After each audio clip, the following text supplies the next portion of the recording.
to remember something, you have to forget something else. Okay, now that is a very cute haircut. That's like a little shag. I've never seen it before. Well, I mean, of course you know. It's the Rachel. Oh, is that your name? No, I mean like your name. No, I'm Jen. My name's Jen. Right, but I just mean like this is your haircut. But that's hair on your head. I'm not saying this is your hair. Okay, freak me out a little bit.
RJ on 105.3 The Fan. Good morning, DFW. To Sean and RJ on 105.3 The Fan. I am RJ Choppy. He's Bobby Belt, Peyton, and Aiden alongside. Bobby's already given me a look. Boy, if for all the hell you guys give me about showing up late, I hope whenever Sean finally gets through the traffic and gets here this morning, Right. you guys just give him real hell for waking up late. Because I'm the one who always gets it from you guys. You do. You get it. You get it from both sides. You do. Actually, I think he woke up. I think it was more than just a few minutes late. I think he woke up like a week late. So I think he's. I don't think he's going to be here until next week. Yeah, he'll be on time next week. He'll be on time next He week. had a How fourth much baby. PTO does he get in his contract, It's- man? I mean, I need to be a paternity host leave, or man. something. Oh, is it It's still? a fourth baby, I guess. It's another week. The baby's in high school now. You what? The baby's in high school The now. baby's the baby's already in like daycare, preschool, pre-K. No, this is mercifully, if you're wondering out there, this is mercifully the last week of paternity that he has milked from this company. Yeah, it is. It absolutely is. And he'll still have his regular vacation. Yeah. Throughout the course of the year. Oh yeah. So it's look, it's good. It's good to have a newborn. Sure. I suppose from a time off perspective. You could stack up some of that PTO. I'm sure you did over the last 10 days. About 9 months from now, I'm sure. I could. We'll have that. It's let's see, how would that still be in this calendar year? Yeah, it would be. I think it would be. Barely. So Barely getting it in. Or you would just be able to just kick it off next year. You'd be able to just get you get your 12 weeks of maternity leave or paternity leave like Sean got. Full year. Jet lag is I don't really feel it. I feel good. I feel refreshed this morning. I gotta say that. Good. We landed yesterday around 3:00. I didn't make it much past that. I didn't make it much past 7 last night. Yeah, you didn't make it much past your email. I know that. I sent my email to you, and then I was watching the last thing I remember was watching Joe Mazzulla between the first and second quarter, and that was the last thing I remember. That was the last thing I remember until about 2:30 in the morning when I woke up to pee. Yeah, typically if I call and you don't answer, I'm going to get a call back within like 30 minutes. And it's usually related to I was at the gym or I was playing baseball with the boys. And but like as soon as you see it, you usually answer. But if you don't answer, you're going to call back within 30 minutes. When you didn't call back and didn't reply to the text, I was like, he's out. He's getting beat to death by the return to Central Standard Time. Yeah, it was because I think at the time I was up for about 20 hours, 21 hours on about 4 hours of sleep. We went to bed around 12 the night before and then woke up at 4:30 to get to our flight. We had to pack and everything, so it was a long day. It was fun. It was a fun trip, and we'll get into that at some point. Well, for sure, in best of worst, but also sprinkle it in around the rest of the show. But the story of the weekend was certainly the NFL draft, which you heard right here on 105 through the Fan. Yeah. All the rounds, right? And we'll get into specifics of the Cowboys' entire draft class next segment. In fact, if you want to be on the Fan Cam, you can jump on the Twitch or YouTube or 105throughthefan.com and check out the Fan Cam. We'll have, as we're talking about things, I sent Aiden some tape, some footage that we'll use from draft study, so you'll be able to see some of what these players are capable of if you're watching on the Fan Cam. But, that's, Cowboys get a lot of really good players that I think the philosophy really was best player available this time around. They did not go for need. And so we'll be able to dive into a little bit more of that. But yeah, I think the broader discussion over the weekend has clearly focused around Shador Sanders. Some of Mel Kiper's commentary about it every day. There was a lot of criticism for the fact that they missed the moment of Cam Ward getting the call. They knew he was number one, but they missed that shot on ESPN because they were busy talking about Shador. Before, right out of the gate. But before we get into the Shador stuff, I'm curious because you were not here on Friday. No. Your thoughts, your opinions on the Cowboys drafting another offensive lineman in the first round. Got no problem with it. You're fine with it? Yep, fine with it. There's a lot of unhappy people. I would say it was 60-40. We're happy with the pick because they know Tyler Booker is a really good player. But there was a chunk of people who were just annoyed that it was another trench player. Well, look, I get it. I get it that you want to have somebody who is going to be like a splashy player in the first round. I understand that. I don't understand though that the idea that a guard at 12 is bad value. I don't understand. Yeah, naturally it can't. Like I agree. Yeah, because just naturally saying because that position that can't ever be a good pick. I don't think that's right. I also think it's a very valuable position. Sure, especially in today's NFL. Yeah, like to me. And Mel had like good takes and bad takes that I saw over the internets over the weekend. This was a bad take that he wrote in when his grades and winners and losers and stuff. Where he said getting an interior offensive lineman is not great value at 12. I'm like, that's BS, man. Like that is good value. I'm sorry, like a guard is a position of value. People have no problem taking a defensive tackle at 12. Why would you not have a problem taking a guard at 12? How do you beat Aaron Rodgers? How did you beat Tom Brady? How would you beat Patrick? Through the middle. It's A-gap pressure. And that's become a big focus for teams, and that's in the age of the Aaron Donalds and stuff like that. We've talked about with teams getting the ball out so quickly, it's become so much more valuable to be able to generate pressure right up the middle. Absolutely. Because it's a quicker track to the quarterback. You can get in his face immediately and disrupt the play. And so that's something that happened to the Cowboys a lot last year, was getting disrupted in there. So I agree. I think the position itself is not one that is naturally devalued the same way we've talked about running back before really high. I don't think it's the same comparison at all. Is it on the level of a left tackle or wide receiver or quarterback or whatever? Right. No, it's not. Yeah. And we know that. But I have zero issue with them taking Tyler Booker at 12. If he may not be a good player, we don't know. Like he may turn out to be a bust. I think he's pretty. He probably won't be. I think he's pretty safe. This is not a Tyler Guyton pick. This isn't even a Tyler Smith pick. Tyler Guyton and Tyler Smith were the same guy essentially when they got picked initially, which was the idea of just these are really talented players who are super raw. Now Tyler Smith worked out really quickly. Tyler Guyton not so much. But I still have hope for Tyler Guyton. So the difference with Tyler Booker here is that you've got a guy who the floor, when you talk about ceilings and floors and what they're capable of, this dude is ready to play in the NFL now. Like more so than Yeah. Probably the most pro-ready offensive lineman they've picked since probably Zach Martin. Now, that's not to say he is Zach Martin, so I don't want anybody getting confused with that or me saying that he has the potential to be as good as Zach Martin, but he's as ready to go as a starter now with as few mistakes as possible. The most ready offensive lineman they've picked since Zach Martin. And so you're going to get an NFL-ready player now, and so that's huge. And you've got somebody who probably, definitely has the capability of becoming a Pro Bowl player at some point. To me, I just don't understand why you would. Again, like if you want splash, that's a different topic.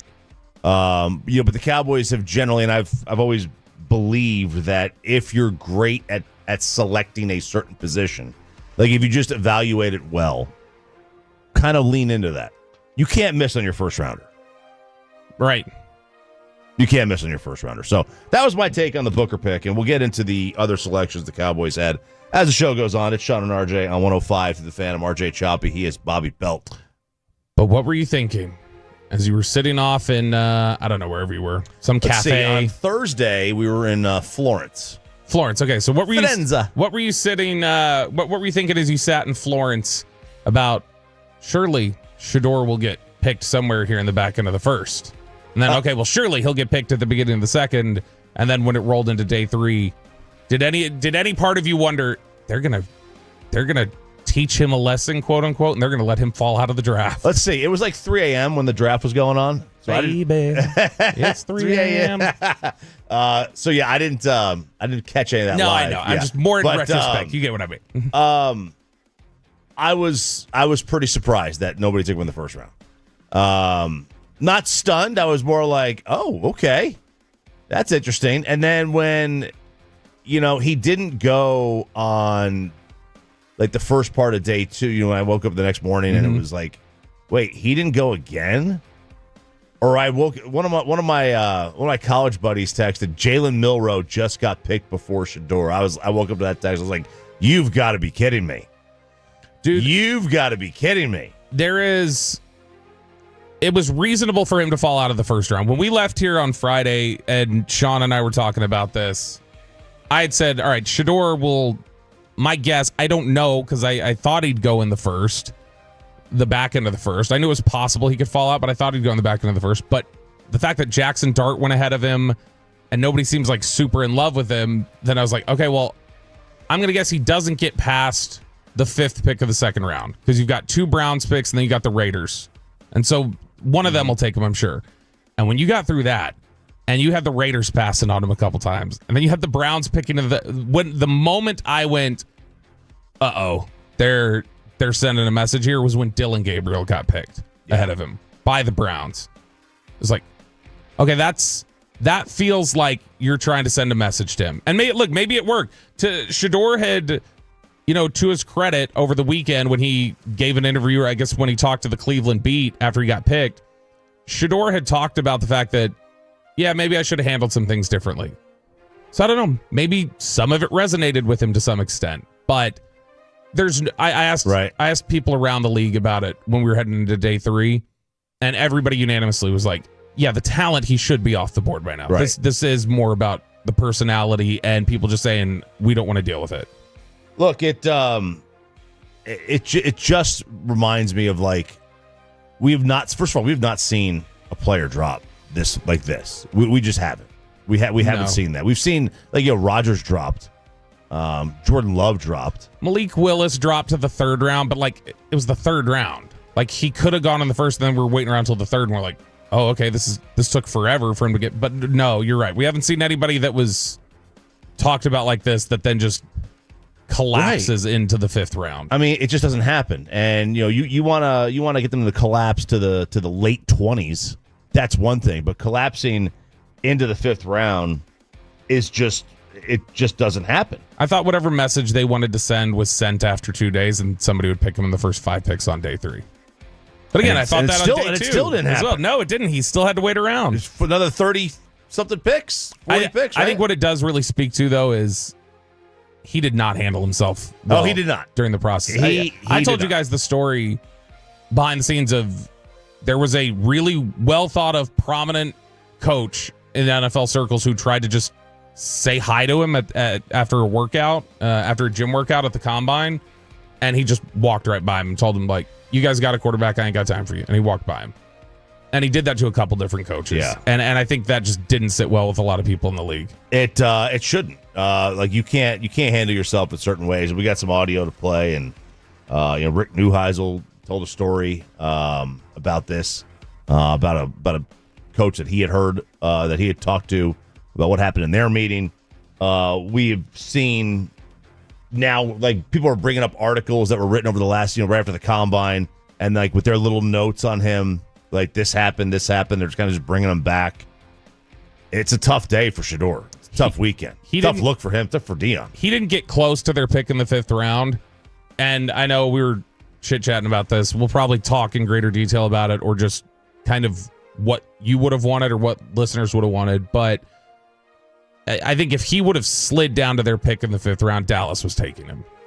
Because I think Dallas, by the time day 3 rolled around, was like, yeah, that's the best player left on the board. Oh, for sure. And then that's just, at that point, it's a blinking light. You got to take that. Speaking of best player left on the board, that's basically what they did the entire weekend in the draft. But what do they do about the number 2 wideout? We'll get into that. Sean and RJ on The Fan next. 105.3 The Fan. We're here for you.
Something else to remember that Uber Eats has groceries. No, that's absurd. Hey, remember when you used to be a, what was it, Pepper Lady? Pepper Lady? Wasn't it Cinnamon Sisters? Basil Babes. Saffron Squad? Nutmeg Maidens? Pre-curb? No. Nutmeg Maidens. I just said that. Was it Spice Girls? Doesn't sound right. Was it Saffron Squad?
Frankel and Frankel. If you've been injured in a car or truck wreck, call Frankel first. 214-417-333-3333. With Frankel and Frankel, there is never an out-of-pocket cost. They only get paid when you win.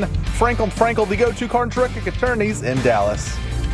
Good morning, DFW. Sean and RJ 105.3 The Fan. The Firehouse Tour, Bobby, is back this week. It is, and it's a little different. For the first time in the history of the Sean and RJ Firehouse Tour, which we've done, we've done like 14, 15 of these, something. Maybe more than that now at this point. But for the first time in the Sean and RJ Firehouse Tour history, we're going to do this on a Wednesday so that we can fit it in here into the month of April. So this is 2 days from now. This is stop number 2 on the 2025 tour. So we're going to Anna. So if you were in Anna, Blue Ridge, Prosper, Melissa, McKinney, Princeton, Salina, etc., this is probably going to be the Firehouse Tour for you.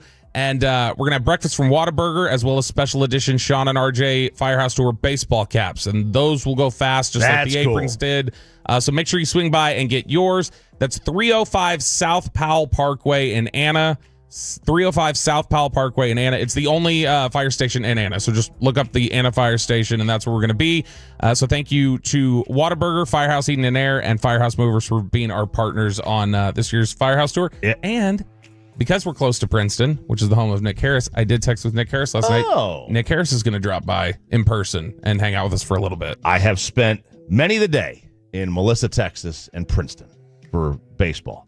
I once many of the day. The very first time I ended up in Melissa was because my mom got lost trying to drive to Garland, which if you know how far apart Garland and Melissa are, you know she took several wrong turns. That's a lot of wrong turns. And just didn't. And then not even paying attention. Like, you just keep driving. Yeah, just kept driving and going like, we're kind of, why are they selling fireworks by the side of the road? That is not Garland. All right, so that's Wednesday, Firehouse Tour in Anna. We are also the home, and we're the home of the NFL Draft, where this took place on Friday. With the 44th pick in the 2025 NFL Draft, the Dallas Cowboys select Donovan Ezeraku, defensive end, Boston College. There we go, Travis. Yeah. Good job executing the commissioners that can't be bothered with any pick besides the first round. Yeah, but he'll come up there, he'll do a couple in the second, but they've just turned it into like let's have legends do it, or like let's give it as something where somebody's got to make a wish, so we're going to have them make the pick or whatever. But the Cowboys get a couple of really good players on Friday. With second round pick, it was edge rusher Donovan Ezeraku, who you just heard about there from Boston College. So not a wide receiver. No, not a wide receiver. All right. So surely they would have got one in the third round. So in the third round, they got the guy who covers the wide receivers after his ACL heals. That would be cornerback Savone Revel. We have all been saying Siobhan Revel this entire time through the draft process. Literally everyone who covers the draft, and we were informed on Friday night it's actually Savone. So it is not Siobhan, it is Savone. How does he spell it? Shavon, which looks like Siobhan. Siobhan. Yeah, but it's Savone. It's Savone. So Savone Revel from East Carolina, Brian's 11th ranked player in the draft. They get in the third round, who falls a little bit because of the knee issue that took all but 3 games from him last year.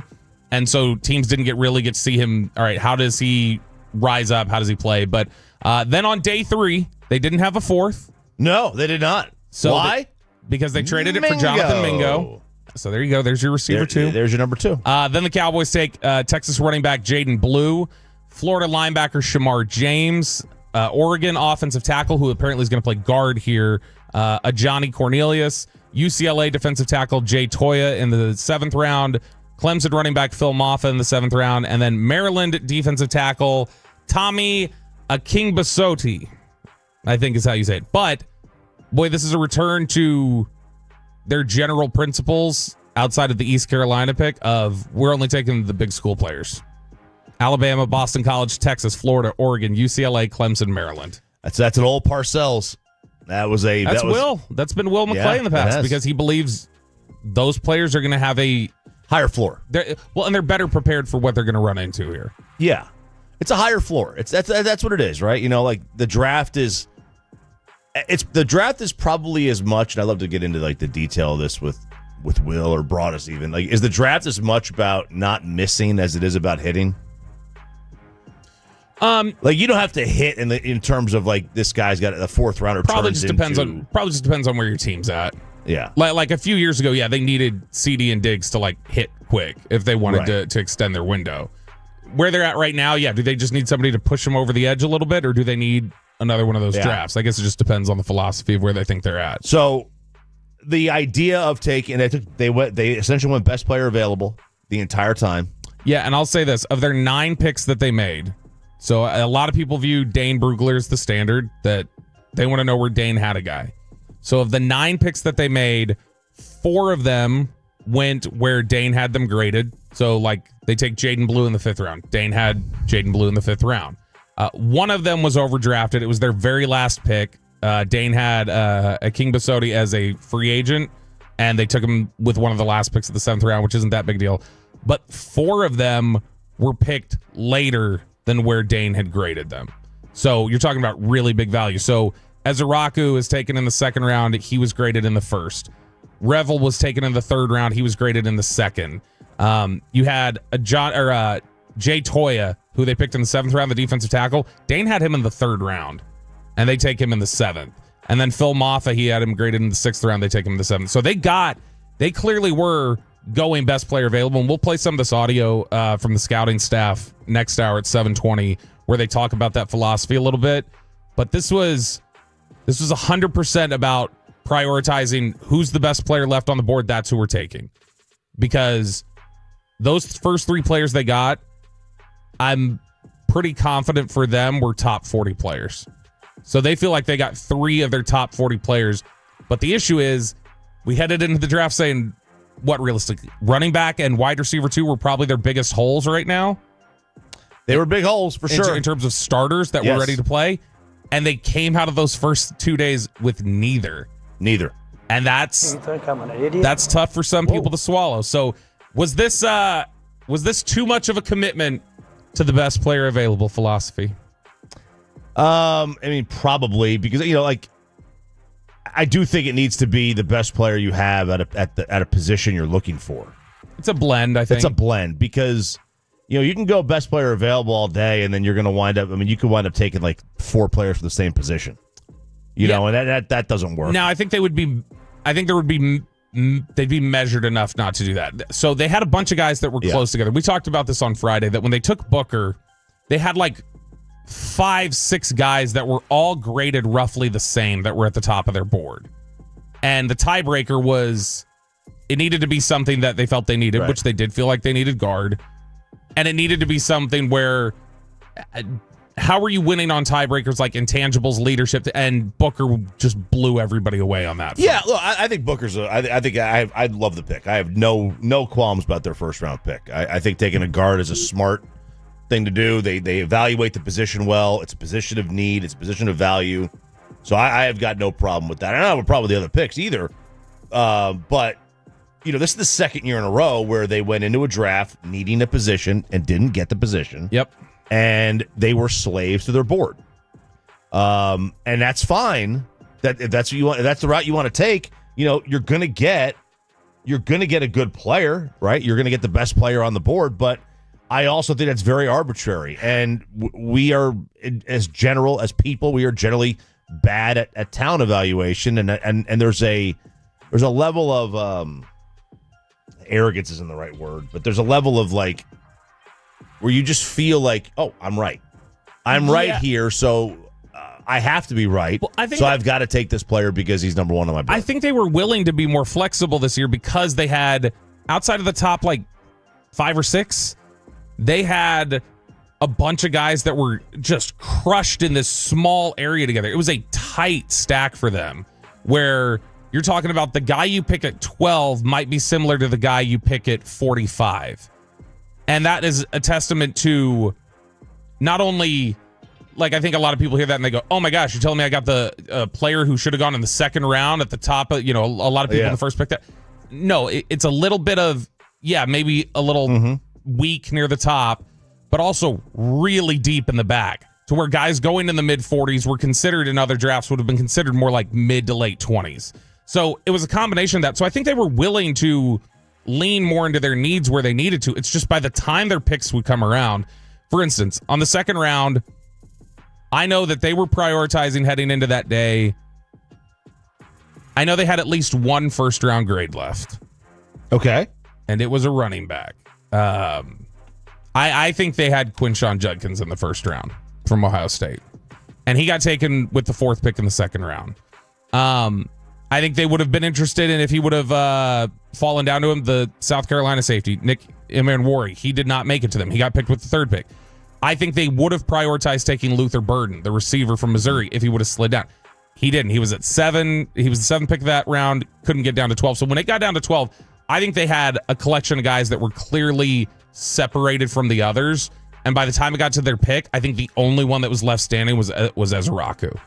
So then it's like, all right, well, we don't have anybody graded close enough here to justify jumping for a position. And so then you look into the 3rd round, and I think when it got into round 3, there were several receivers that had already come off of the board from the 2nd round and then a little bit into the 3rd. And when you look at some of the ones that were behind it, Jalen Knoll, Iowa State. I love him, and I think they would have had him around the 3rd round. The problem is Revel would have been, if Ezraku had not been on the board when they picked in the 2nd round, I think Revel would have been a consideration for them at 44. So you're talking about when he gets all the way down to where they're picking in the 3rd round, he's way above anybody else they have left. Way above. And so that's because of the injury. And the injury, or just in some instances, the position got pushed down the board. The corner position got pushed down the board, where there were just other things that, when everything's bunched together close like this, it really comes down to teams and their flavor or their style, and how does that player fit in, and it pushes some guys down the board that you wouldn't have normally thought would have got there. Was there a moment that you wanted them maybe in that 2nd round to move down? Yeah, they entertained trade offers on both. On both 2 and 3? On both picks, they took calls. They took calls in the 1st round, too. But yeah, they wanted to pick up an extra 4. They really considered moving off of their 2nd to try and pick up the 4th, and they just couldn't find a deal that worked. But, I mean, they looked for it. It was a buyer's market. So when you're picking up trying to sell, it's really hard to get the value. See, to me, like in that first, like, I don't have a problem, taking less to move down. Not like a ton less, but I just from the standpoint of, like, they needed bodies. They needed that 4th round pick. They needed more players. So that was it. Some of the thoughts on the Frankel injury attorneys fan text. 615 says they drafted Jonathan Mingo in the 4th round. Just because you got your Christmas gift early doesn't mean you don't get it. 817 Sanders. But what does that mean? Like, if your Christmas gift is any good, right? No, I think that for that. But what they're saying is, like, yeah, you may not like it, but that's how they did get the receiver. That's what they used. They used the 4th rounder on him, just like in the past. It's not the same player, obviously, but they used their 1st round pick on Amari Cooper. That's how they used it. Yeah, Amari could play. Could play. I mean, Mingo didn't get a chance to play. I still don't think I would not have traded a 4th round pick for Mingo. I don't think Jonathan Mingo has the capability of even being a number 3 receiver here. But to be fair to everybody involved, he hasn't gotten a shot to show it yet. He will get a shot, because I think Tolbert's time has run out here. In terms of not off the roster, but his time has run out here is like, hey, you're going to get this crack. I think that opportunity is left. It does make me wonder if receiver is when Jerry talked about at the end of last week, or at the pre-draft press conference, when he talked about, hey, we've got 2 significant trades we're looking at, or we're calling around about, and we haven't settled on yet. It does make me wonder if receiver was one of the things they were looking at, and just if they may still be looking at it and trying to figure out, do we want to go get, I don't think George Pickens is the guy, but somebody like a George Pickens. Are we looking at something like that? Very nice. Sean and RJ here at 105 through the fan. We were the home of the NFL draft. We were also the home of the Texas Rangers. They had a tough one yesterday. Tough weekend for the Rangers in San Francisco. But I'll tell you this, I would take a 2-2 series without Miro and Robo. Big one tonight for the Stars. We get you set for it next on the fan. Coming up in the next G-Bag Nation, we're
See, in order to remember something, you have to forget something else.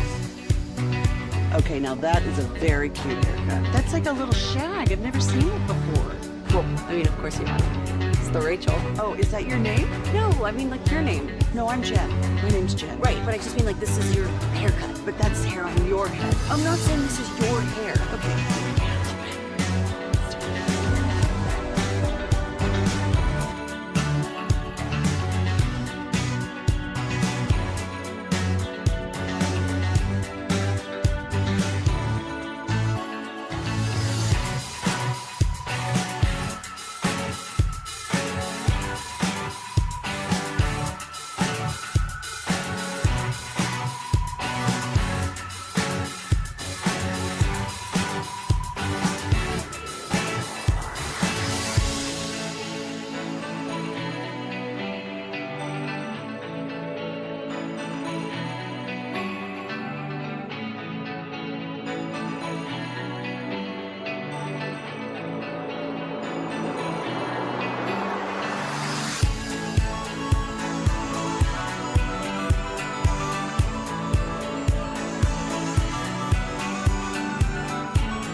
Grapevine today, the back-to-back #1 Chevy dealership in the world. More new Chevys than anyone else, all priced to sell. Visit ClassicChevrolet.com. This is Texas, this is Classic Chevrolet. Together, let's drive, relax, enjoy the difference based on new Chevrolet registrations 2023 and 2024. Brock Nelson accelerates with a ton of speed to the slot. The shot, they score! Guess who? It's Gabriel Landeskog! 3-0, Colorado!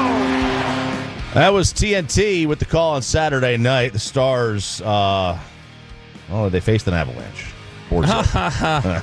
That's one of those days where it's like, I don't really know what else to say. I mean, they just got the snot kicked out of them. I was saying, like, it's middle of the night, right? It's middle of the night for me.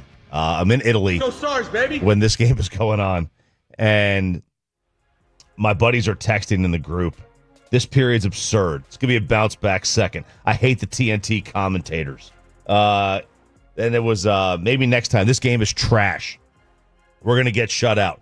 Thank God Miro will be back Monday. These are all texts that I'm getting in this one group. Hopefully, Miro is back. They got outshot 48-23. Is that good? No. You're supposed to get outshot, right? You don't want the more shots. I think like not in only golf, right? The less shots, the better. Yeah, not only are you supposed to get outshot, you're supposed to get outshot by more than double. That's how it's supposed to work.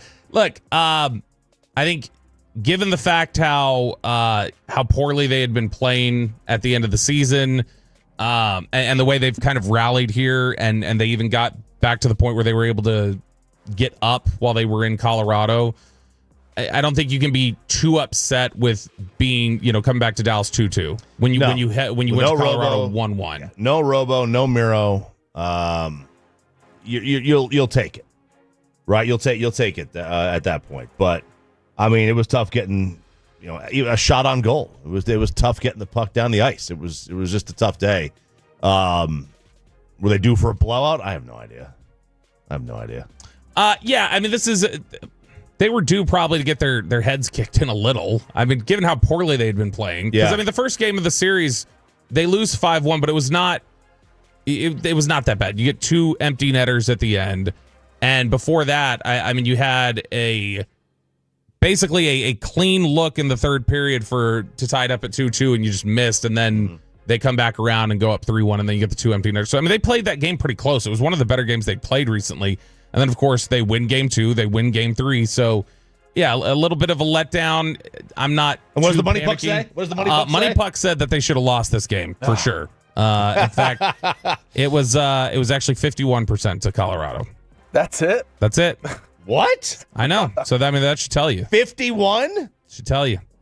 Stars are right there, baby. Well, because the Stars close. did have 4 power play opportunities. Colorado had 1. Gotcha. And they were equal on hits. They were equal on faceoffs. So there were still those parts of the game where the analytics would say it should have been a closer game. Colorado is a favorite tonight at the American Airlines Center, 8:30 puck drop. But Colorado's minus 140 on the money line, and then Stars are plus 120. So it's not a massive favorite, but you are getting plus money with the home team in a 2-2 series, although one that has been probably outplayed for the most part. Yeah, I mean it was. So you were out when the series started. So yeah, about the whole thing. Like it was when the series started. I think Colorado and Dallas were tied for the 3rd best odds to win the Stanley Cup, because it was just all right. Whichever one of them gets out of here, their odds are going to shoot up. But yeah, this is going to be a tough matchup, and so Colorado was actually favored, I think, heading into the series. And then, I mean, Peyton picked Colorado to win. I think Gavin picked Colorado to win.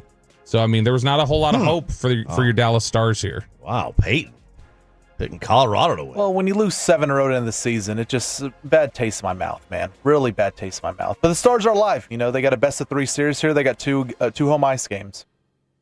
Yeah, they do. I'll take that. I'll take 2-2 with 2 games at home. Yeah, especially if you're able to get Miro back. Yeah, I mean, once you lost 8 in a row, if you then tell me they win 2 out of the next 3, and without having Miro and without having Robo, you're going to take that. We are not in the NBA playoffs, Bobby, anymore. We sort of are. We sort of are, because we still have one guy in there, because he's still ours, even though he doesn't play for us. But he might not be in them much longer either. And over Reeves on the pull-up 3, and he hits it again. His 5th 3 of the game, his 3rd here in the quarter. He's up to 38 points. Timberwolves radio. 43 points from Ant. And they came storming back because they were down double digits heading into the 4th quarter last night. And they stormed back. They win this game 116-113. And now LA's on the brink. They're down 3-1 to the Timberwolves. Not an unfamiliar situation for LeBron James to be down 3-1, but no, man, Luka, I will say Luka is playing his ass off on the offensive end. I mean, you look at how he's played in these games. He put up 37, 31, then he was down in the next game with 17, but then he put up 38. He's been really good. I don't think I've ever seen a box score like this from Luka, though. Dude, I'm thinking the same thing. 46 minutes, 2 assists, 1 rebound. What? 2 assists and 1 rebound. I've never seen a game like that from him. But they were leaning on him offensively. He was playing well. 38 points, but he plays 46 minutes, and he's got to be just run down right now. He's played 40, 42, 40, and 46 so far.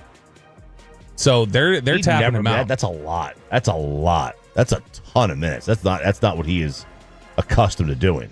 No, go back to the playoffs last year. He wasn't playing 46 minutes in these games. So he wasn't playing that much. He was playing, but he was playing 40. He was playing a considerable amount. But I mean, they were even still. You remember he was having the what was it? Was it the knee that was bugging him really bad in the Oklahoma City series? He had the knee issue that was hampering him a lot, and so he ended up, having to kind of battle through that a little bit. But yeah, his minute totals last year in the playoffs were upper 30s, lower 40s. But yeah, 46 minutes in a game that doesn't even go to overtime, that's a lot for him to take on. Minutes, man. I don't know how he's going to be able. But LeBron's doing the same thing. Yeah, but I mean, LeBron's like, such a freak. LeBron's conditioned. Like, I don't know how Luka, given the testimony of Nico, right, that he's out of shape, that he's just, he's bordering on what's eating Gilbert Grape out there on the basketball court. I don't really understand that reference. It's just a really fat person. Sorry, hold on. Let me jump back a little bit. When he's bordering on Brendan Fraser in The Whale, okay. Now you got something. Now you're onto something. Now I know what you got there. Yeah, now you're onto something. But I mean, how conditioned can he? How bad are the conditioning issues really if he's still going out there and putting up 38 relatively efficiently in 46 minutes? I think that we're past that whole narrative. I would hope so. One of the narratives we're not past yet, and this is one that ESPN had the other day, and I think this is a good topic for you. You and Sean always say that you guys are the official show of legacy deciders. Yeah, we do. We decide. That's your job. Yes. You determine legacy. So over at ESPN at the start of the postseason, they had an article of the 6 NBA superstars who need a ring to cement their legacies. All right. Okay. And I have an issue with this list because I don't think it makes a lot of sense, specifically if you're talking about for this particular postseason run. These are the players that they had, and this is from Brian Windhorst. Number 1, Luka Doncic, Los Angeles Lakers. Yep. Number 2 on the list, not ranked, but just next one on the list, James Harden, LA Clippers. Number 3, Donovan Mitchell, Cleveland Cavs. 4, Shai Gilgeous-Alexander, Oklahoma City Thunder. 5, Jalen Brunson, New York Knicks. And the 6th player on this list is Jimmy Butler with the Golden State Warriors. I don't know. First off, here's my issue with this list. I don't know that Jimmy Butler's reputation gets boosted much more if he wins a ring with Jimmy Golden is State. already seen as an alpha, just competitor, like a dog, right? and a guy who willed 2 teams to the finals already. So I think he's already kind of cemented. Jimmy's a made guy. He's got a pass for right now. I don't think anybody's worried about that. But when I look at this list, when we're talking about if any of these guys were to win rings this year, legacy defining or legacy changing possibilities, maybe Luka qualifies since it would complete an absolutely insane story arc for his season. Oh gosh, for sure. So that would be a big boost. But I mean, I still think if he wins this year and then doesn't win again for the rest of his career, he'll be considered a disappointment. Like I think the NBA is going to want 2 to 3 rings out of him for his legacy to be solid. James Harden. Harden's passed. Harden winning a ring now in the role that he's in, that feels like doesn't matter. That feels like a step or 2 above when Gary Payton won one with the Heat.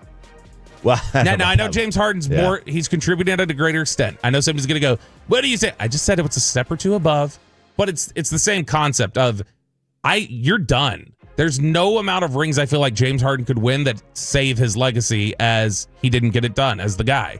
Right. Just like Russ. Russ could win 2 rings moving forward. It doesn't matter. It doesn't matter. It's already been decided. His legacy is his days of being a legacy player are gone. Whereas somebody like from the original OKC collection, Durant could absolutely help himself. To me, I think KD has to be on there, which he's not in the postseason at this point. Right. But yeah, but still. Ant has to be on there already. Like I think it's a boost. I'll tell you the name that really popped in my head as I go that he gains the most by winning a ring this year is Jason Tatum. Oh, a second one? Because to me, if Tatum wins back-to-back, there's not a damn word you can say to him anymore. No, there's really not. Yeah, and so to me, right. I think that changes his legacy completely. You had people even last year, remember Jason Kidd, the gamesmanship. Well, Jaylen Brown's their best player. He still had that going on. And so the fact that if he were to win another one, I think that's big. I don't put Donovan Mitchell in a legacy category. No, I don't either. Maybe we should, though. Maybe that's disrespect from us. Maybe it is. Know. Maybe it is. I just don't view him that way. I don't view him that way at all. Now, there was bad news yesterday because this is something that this guy would have been in contention initially had he not been having. But we've got a possible Achilles injury for Damian Lillard now. Saw that, and so now this is on the heels of there was talk that heels. I get it. God. I didn't mean to do that. Come on, G-Bag. What? Jeez. Come on, G-Bag. G-Bag. No injury jokes here. This is on the back end of him having the blood clot. Yeah, and he had worked his way back, and then he has this up. But Dame would have been one that if he were to win a title, that would help. I still think it would. I still think it would. You know, the two people that I think could most be helped by a ring this year in terms of cementing their legacies or saving their legacies or whatever else. One, it was Tatum. The other one is not a player, but it's Doc.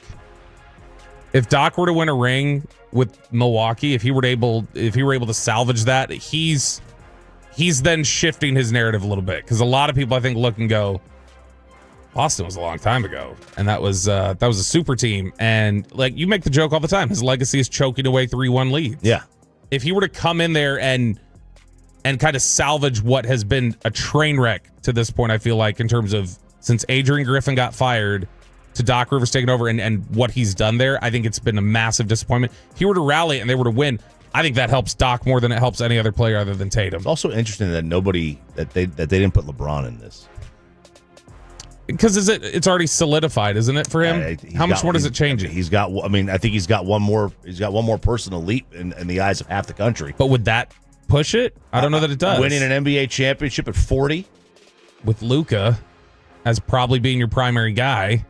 Well, he played 46 minutes. Yeah, he's playing the same amount of minutes. I definitely think it's a unique title and it's one that people would reference, but I don't know that would be enough to change anybody's mind for anybody who has Jordan above them.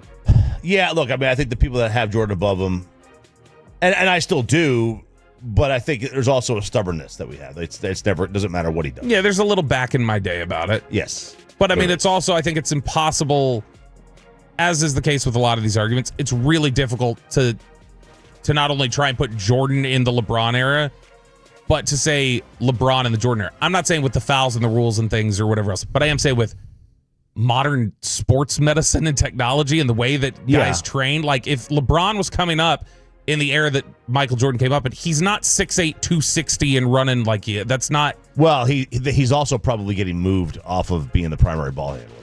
Yeah, I mean, someone's going to put him in a power forward role. Oh, he's a center. Yeah.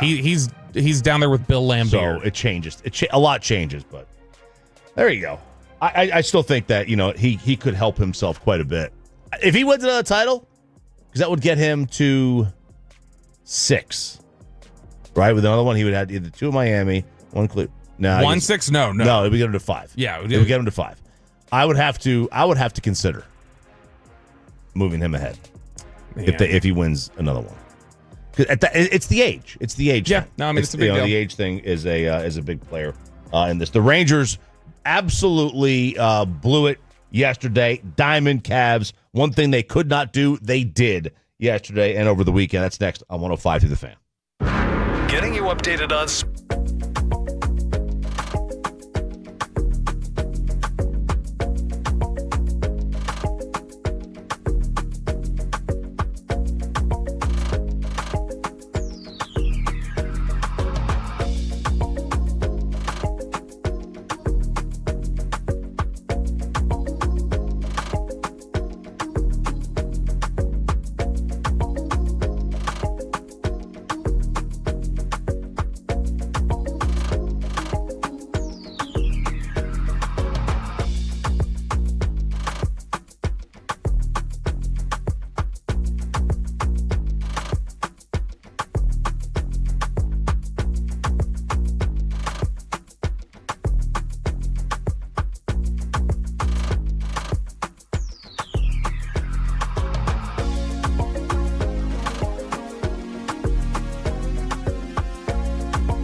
got to forget something else to remember that Uber Eats has groceries. No, that's absurd. Hey, remember when you used to be Pepper Lady? Pepper Lady? Wasn't it Cinnamon Sisters?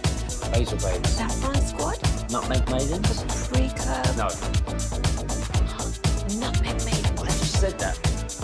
Was it Spice Girls? Doesn't sound right. What's it, Saffron Sword?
Is Sean and RJ on 105.3 The Fan.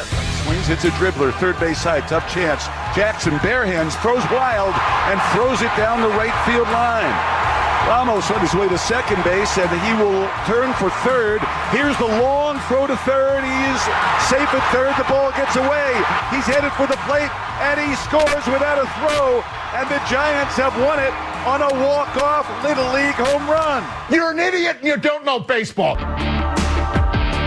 Ranger fans, you're not dreaming. How can you not be romantic about baseball? Eric Nadell with a call in a game you heard right here. We are the home of Texas Rangers baseball. The Rangers scored 2 runs in each of the 3 games in San Francisco this weekend. They should have scored a lot more.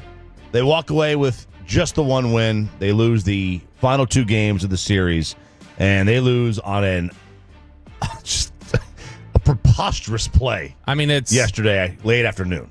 It's the Benny Hill theme playing in my head. Yes, when you watch that. Hey. Who's Benny Hill? Probably comedian. Yeah. There you go. Yeah. We had we did a cooking class in Florence. Well, and the guy who was the chef looked like a young Italian Benny Hill. Oh, so that's not a bad person. Yeah. To look like, I would imagine. Yeah, you get yourself recognized a little bit, maybe there. Yeah, a little bit. Yeah. So that was just an awful play. Like, Luke Jackson gets the ball. The ball's a dribbler. It's a 55-foot swinging bunt, and Jackson just inexplicably tries to make a third baseman covering getting a bunt type jump, a throw, leaning over, and that thing Berger didn't have a chance in hell of getting that ball. No, it was a mess. The way that game ended was, and I still think it's. And he didn't have to rush it either. He had time. I mean, he had so much time. Yeah, I mean the fact that you lost the game, no one was on base. And if you look at the box score and the way it's described, you lost on an infield single with no one on base. You threw one pitch, the ball traveled 55 feet, and you lose the game. I mean, that goes in the books as an infield single. Ramos reached on an infield single to the pitcher. They didn't give him did they give him a hit on that? Ramos reached on an infield single to the pitcher. I thought they scored on throwing error by first baseman Berger. Okay, I thought they said on the broadcast last night that he got 2 errors on the play. Surely they did not give him an infield single. It's what I'm guessing it is he gets the infield single, and then he gets the 2-base error. Like he advanced on the error. So it was a single, advanced on the error, and then scored on the error. So I'm guessing that's where those 2 errors came from. Because, they have Jackson for a throw and Berger for a throw. Yeah, so the throwing error. So Jackson had the throwing error. So yeah, but the single counts. They count him as getting an infield single because he. And then they say he picks up the 2 bases on the throw, and then he picks the up. Throwing error by Jackson was the 2 bases. The throwing error by Berger was the You score. cannot give him a hit on that. You cannot give him a hit on that. That's garbage. In the last 10 days, Chop. In the last 10 days, the Texas Rangers have scored 0 runs in games more times than they've scored 4. Ooh, that's not good. No, that's not good. Now look, it's starting to balance out a little bit better because I mean, in some of these games, no, I saw that 6th inning. So in some of these games where they've had their 2-run performances and things like that, at least it's not one of these instances of they had 3 hits like they were doing earlier in the year. They picked up 10 hits yesterday. They've had some of these other games where it's like they didn't score, but they got 9 hits, and so some of it has now just been about timely hitting and hitting with runners on base. But yeah, this has been this is a brutal stretch. You got to be glad that this road trip to the Bay Area is done because this was just an ugly stretch of games for them against the A. Well, I guess it's technically not the Bay Area now because it's Sacramento. But the A's and ugly stretch, man. And the Giants. It's an ugly stretch, and the 6th inning, the leadoff triple, if you want to call it that, but then not to be able to get a guy home with nobody out and a runner on third, that's just not. Yeah, that's not going to work. That's not how you win games. That game was probably lost in that spot.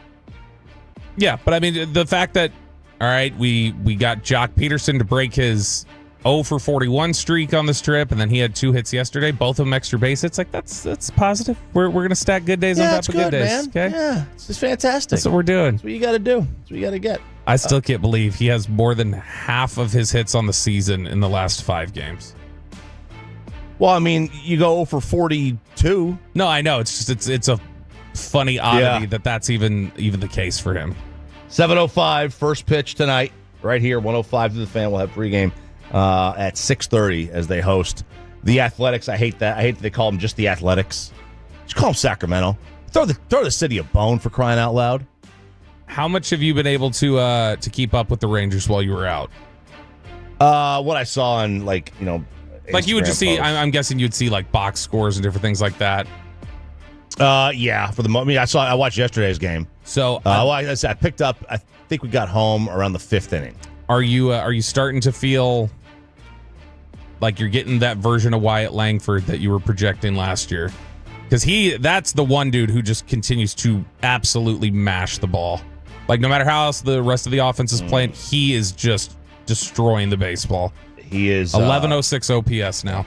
Look, I have a ticket on him at 40-1 to win the MVP. He's not going to get there. All right, I don't think he's going to get the MVP, but he is, like, to me, he is the best player on this team. And he is, at the end of the year, this will be his team. It won't be Seager's, won't be Simeon's. By the end of this year, will be his team. From a leadership perspective, I think it'll still be probably Simeon's. But, he's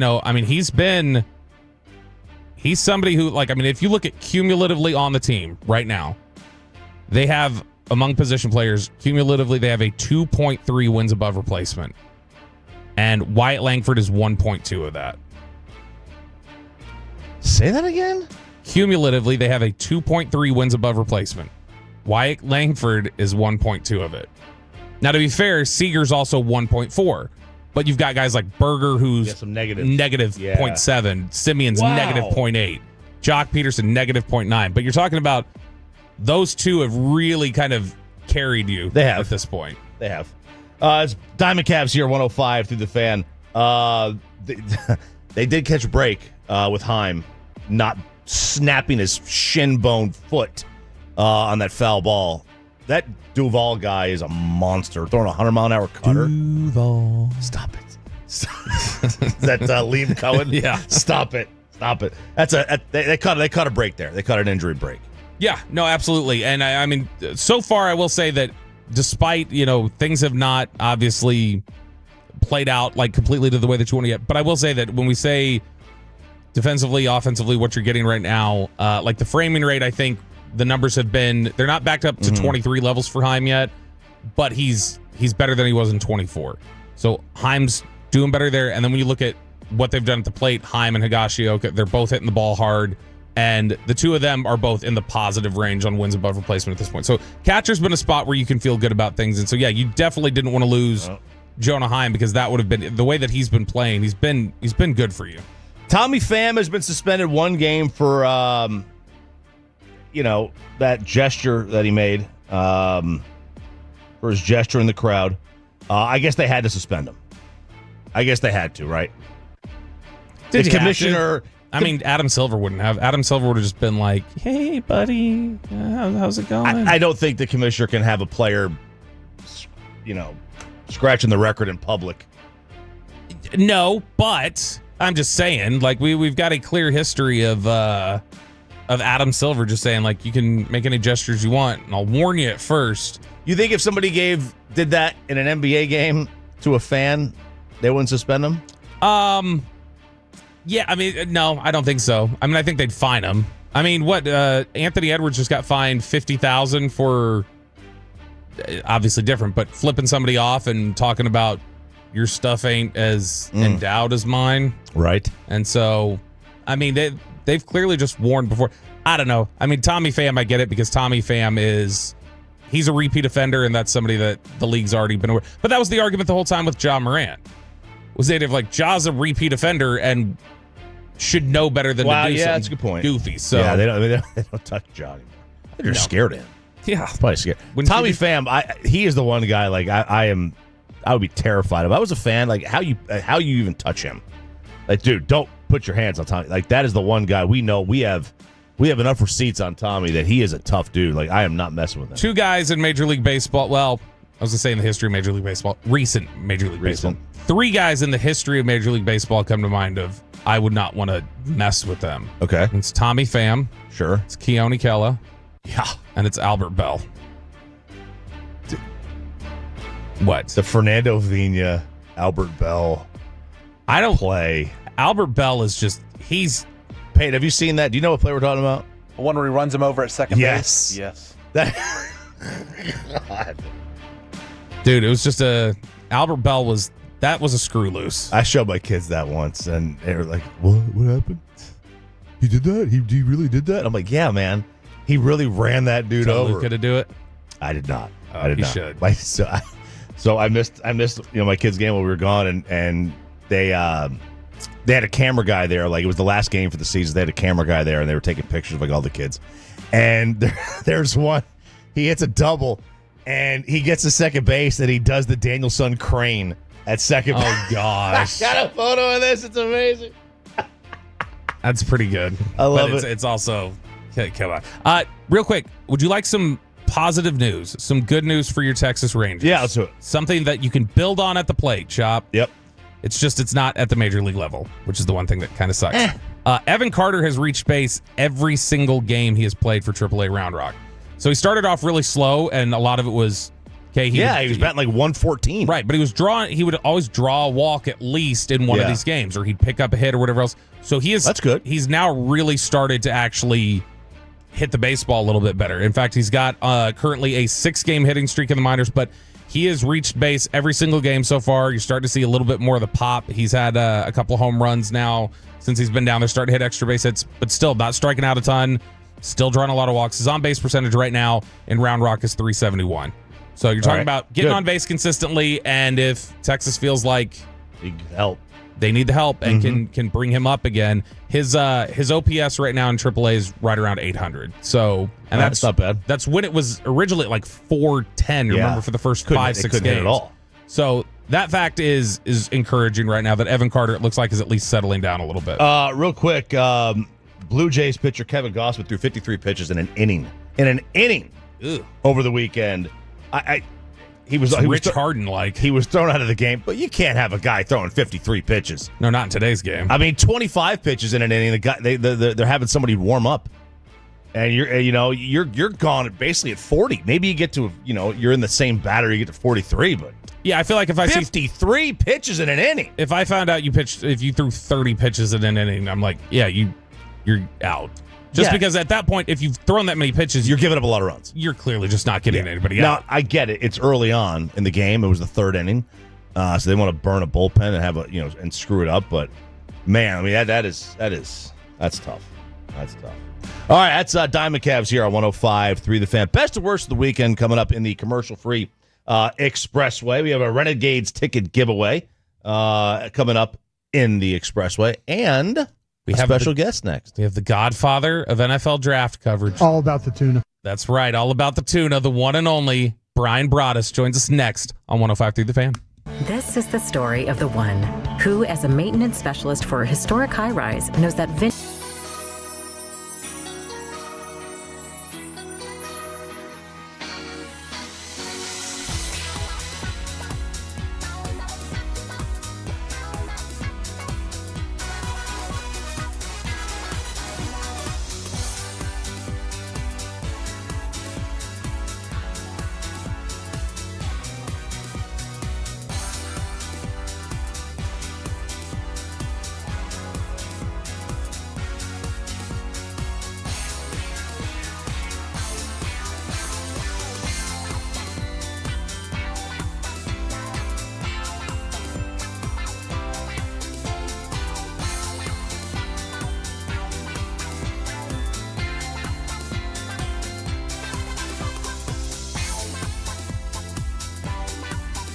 Uber Eats has Lola V products? I gotta remember that. Well, they say in order to remember something, you have to forget something else.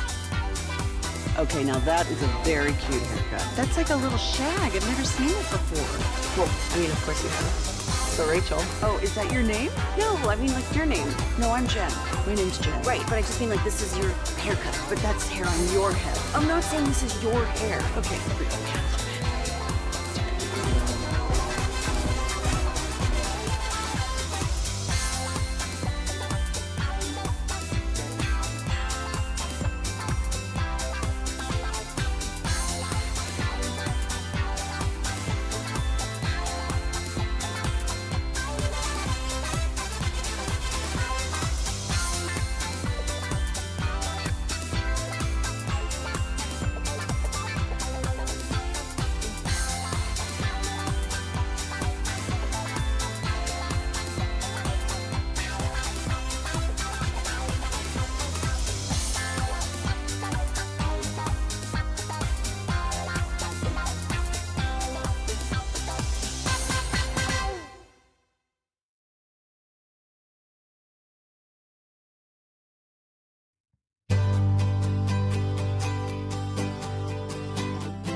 gotta forget something else to remember that Uber Eats has groceries. No, that's absurd.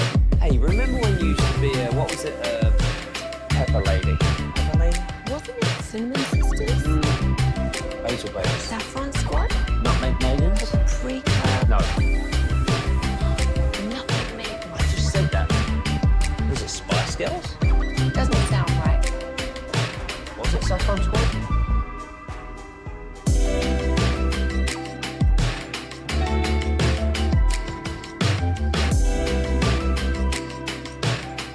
It's back to Sean and RJ right here on 105.3 The Fan. It is the Expressway right now on The Fan, and it's brought to you by the On Time Experts.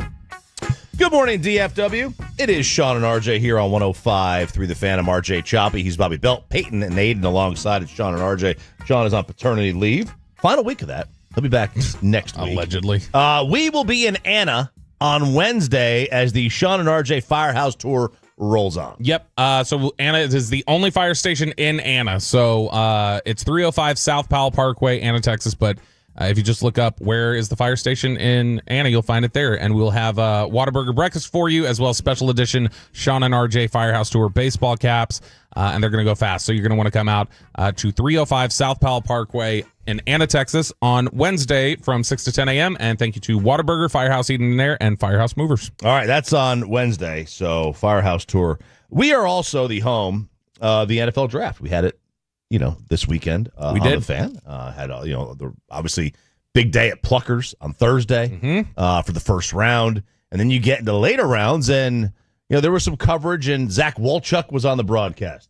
He was, and we have the guests. We have every player, right? Yeah, every player comes on usually within 10 minutes of being picked. They're on the air with us. Cool. And I was not on Saturday after I woke up with what felt like razor blades going through my intestines. And so I was really disappointed I was not on. You sound like you need a shot of penicillin. I was really disappointed I was not on just for this moment of Zach Walchuk interviewing 7th round defensive tackle Jay Toya. All right, Jay, so can we teach the entire defensive front the haka and make sure we do this every pregame? I mean, I'm not a haka specialist. That's more like Myron's. I'm Tongan, so I'm not really a haka specialist, but I think we could try. We can try. Well, we appreciate you taking some time. All right, Jay Toya joining us here on the camera on. What are we doing? If your brother's a rugby player in New Zealand, how are you not? It doesn't mean he knows how to do it. Okay, well, if you're down, we need your brother. I dare you to walk up to him. I will. I'll do it, and I'll start break down and start doing. Is that racist? No, not at all. Illustrity does it before every game. That's racist, bro. How? That's racist, bro. I'm Tongan, bro. They all the same. They all do that little dance. Hey, Jay, why don't you do that little dance y'all do? I gotta step out. I'm serious. What's that thing y'all do? The hot guys? Do that hot guys. That was not good. Oh, gosh, Zach Walchuk. And joining us now is the godfather of draft coverage, who was also having trouble keeping it together during that moment, Brian Broaddus. Brian, how are you? And how embarrassed was Zach after that? I still have tears in my eyes from laughing about that whole situation. But, it's funny when, you're interviewing these kids and you're trying just to not ask them a bunch of X's and O's questions. You're like, oh, well, how do you see your fit? What's in your mind? All that, and Zach was just trying. I mean, he was just trying to kind of draw the kid into some conversation, and I'm Tongan. We don't, and it was a fun moment, a funny moment, put it that way, because you're in the 7th round. It's Getty. I mean, it's been 18 hours of coverage and stuff, but that one will always live in draft show history for sure. Yeah, I know Zach. I didn't get a chance to talk to him on Saturday, but knowing Zach, I know Zach went home and probably has not spent 1 second not thinking about this. He's probably just dwelled on it the entire time and been eaten up by it. All right, Brian, we get through the draft and a lot of really good value that the Cowboys got across the board. Maybe didn't address your biggest needs in a timely manner that people wanted. You didn't get a wide receiver 2 at all. You waited till the 5th to get a running back. But overall, when you look at the draft class that they got, the players that they got, how do you evaluate the haul that the Cowboys got over the weekend? Yeah, I really do appreciate you retweeting the clip I had, the question I asked Ross Winchie, the national scout for the Cowboys. And it appeared to me they really set their board up not thinking about needs. They set their board up, to reflect the players that they liked. And they picked their board is what they did. And it's funny, I know on my particular stack of the 235 players that I studied, I had it in reverse order. Their third-round player was my best player. Their second-round player was my next best player. And the player that they took first was the third best player. So it was the way, if you could get, just on my evaluation, if you could get 3 players in the first 37 picks, that tells me a lot right there. And I really do believe that they I think we're all a little guilty, guys, leading up to the draft. And I'm talking about the media and maybe even the national media as well. We were talking about receiver, Golden, McMillan, Abuka, Golden, Millen, and we just kept talking about receiver. And they were just sitting there looking at their board going, okay, when we set this thing up, there was obviously a gap between McMillan and Golden and their stack. There obviously was. We all believe, well, they're just going to pivot. Once they lose McMillan, they're going to pivot to Golden. And we'll see. History will see if they were right or wrong. But they clearly had players. And I know the couple of days up leading to the draft, I was trying to kind of talk through. And when Jerry Jones came out in that press conference and said, we haven't set our board, that was kind of a clue to me that they were having discussions about where some of these guys were going to fit. And they obviously did an exercise where McMillan was off the board, and they said, no, we're comfortable with Booker right here. We're comfortable. They had a gap between their receivers, and the gap happened to be one of the players that they drafted. So I give them credit. I always, you always want them to draft the board, take the stack, don't jump tags, take the players you want, and then fill in the pieces later as you go along. Do teams manipulate their board at times? Is that a philosophy that happens? Yeah, that happens. I mean, there's a couple of times where, if you remember, even the Jerry Jones when Johnny Manziel was on the board, and Jerry was trying to manipulate the board, and Steven and Jason Garrett and Will McClay wouldn't let him do it. Jerry, we lose Ryan Shazier. Jerry reminds the room that, hey, Johnny Manziel's still on the board, guys. And everybody's like, no, we got Zach Martin. Zach Martin's the next tag. And so it's, but yeah, you get some teams.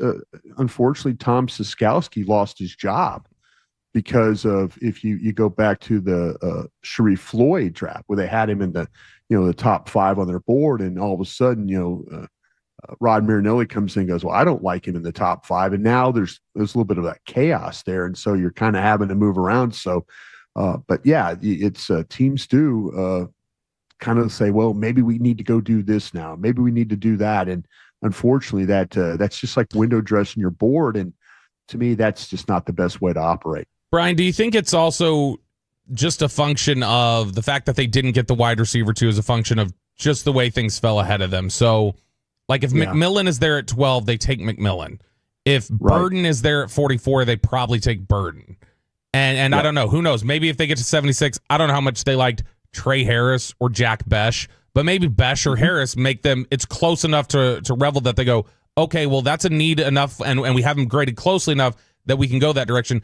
Do you think it's just they were in a kind of no man's land where receivers that they liked in that range were getting picked off, and so the next one, if they would have taken them there, they would have really been jumping their board?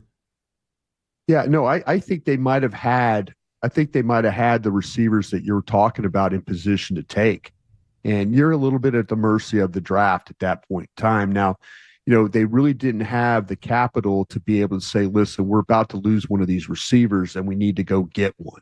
They were, without that 4th round pick and their unwillingness to give up their third round pick, like I said, that was the 11th best player on my board. So I applaud them for not moving and giving up that, they could have very easily given up that third and gotten back and moved up and grabbed one of those wide receivers. But I kind of had an idea, Bobby, and we talked about it on the G-Bag Nation, that they were going to come and tell us that, hey, one of these receivers, where it's Mingo, with Tolbert, one of these guys that got to step up.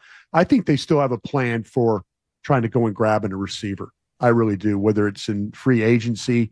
There's maybe some avenues they can go there, and maybe even to trade for some of next year's capital can go get them a receiver. So I don't think they're done with trying to grab a guy right now. Trade another fourth. Yeah, do that every year now anyway. That's what we just do. Trade another fourth round pick. We trade the fourth. That's what we do. Brian, when I look at this though, we talk about, there were a lot of people who said it wasn't a needs draft. It wasn't a needs draft, but it is interesting when you look at. You get Booker at right guard. You get Ezeraku at edge. Revel at corner. Blue at running back. And you look down the list. I think there's a case to be made that your top 4 picks, and then maybe Toya, and maybe even James. I don't know if things go a certain way. You could have 5 or 6 of these guys start games for you next year potentially. Absolutely. Yeah. To me, that the fact that, like I said, I in my heart of hearts, I knew if they liked Booker, then, or they were thinking about maybe moving Banks, that kind of thing. If they drafted Banks and they were going to move, that would have been a good pick. Does it fill something they could have used? Yeah. I mean, Booker's going to come in and start. That's just the way that's going to be over there. I mean, no offense to Brock Hoffman, but Brock Hoffman for 5 to 6 games is fine. Brock Hoffman for 17 games is not fine. So Booker comes in and will fill that role and probably fill it at a very high level. But yeah, every one of the picks, the Ravel pick at corner, him working with Britt Brown, getting back on the field very soon will help everything. Broaddus, what is your take on?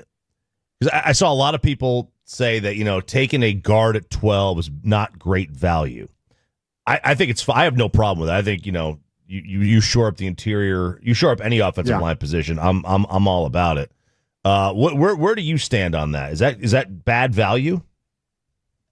I'm just about taking good players. I'm from the school of, I would have taken, everybody was talking about you can't take Ashton Genty at 12. You can't take a running back at 12. Yeah, you can if he's the second best player in your stack. I had Hunter number 1 and Ashton Genty number 2. My job is to take players, to take the best players. People talk about positional value and all that stuff like that. You will find, if you're good enough at this, you will find other players to supplement your team. That's your job. But your job number 1, line 1, is to be able to take the best players. Taking a guard at that spot, I have no problem with that. I'm just trying to stack my players and the best players to the least. And however number I have on that board, those are the guys I want to take, and I should be comfortable with that. And I don't think, people talk about that all the time, positional value stuff, and it's the metrics thing and all that. Play one of these games without a runner and see how that goes. Try not to in your division, don't block Philadelphia's 1 techniques or the Giants' 1 technique or the Commanders' 1 technique. Don't block those guys and see how well you play. Is it positional value if you can't block those guys? Because you're saying, oh, wait, we can't take one of those guys. We can't have one of the best guys at that position blocking that guy. No, that's ridiculous to me. Brian and Brian Broaddus joins us here on 105.3 The Fan. We talked a lot Friday morning about Tyler Booker, so the listeners have heard a lot about him. For those who don't follow along with the draft show, don't listen to the coverage, and this is the first time, all right, I'm getting a chance to hear about the new guys they got. Let's run down the list a little bit and get your thoughts on some of the primary guys. Let's start with Donovan Ezeraku, the edge rusher from Boston College, a guy who, this is a legitimate, I think a lot of people felt like borderline first-round player that is going to get after the quarterback. This guy wins a lot.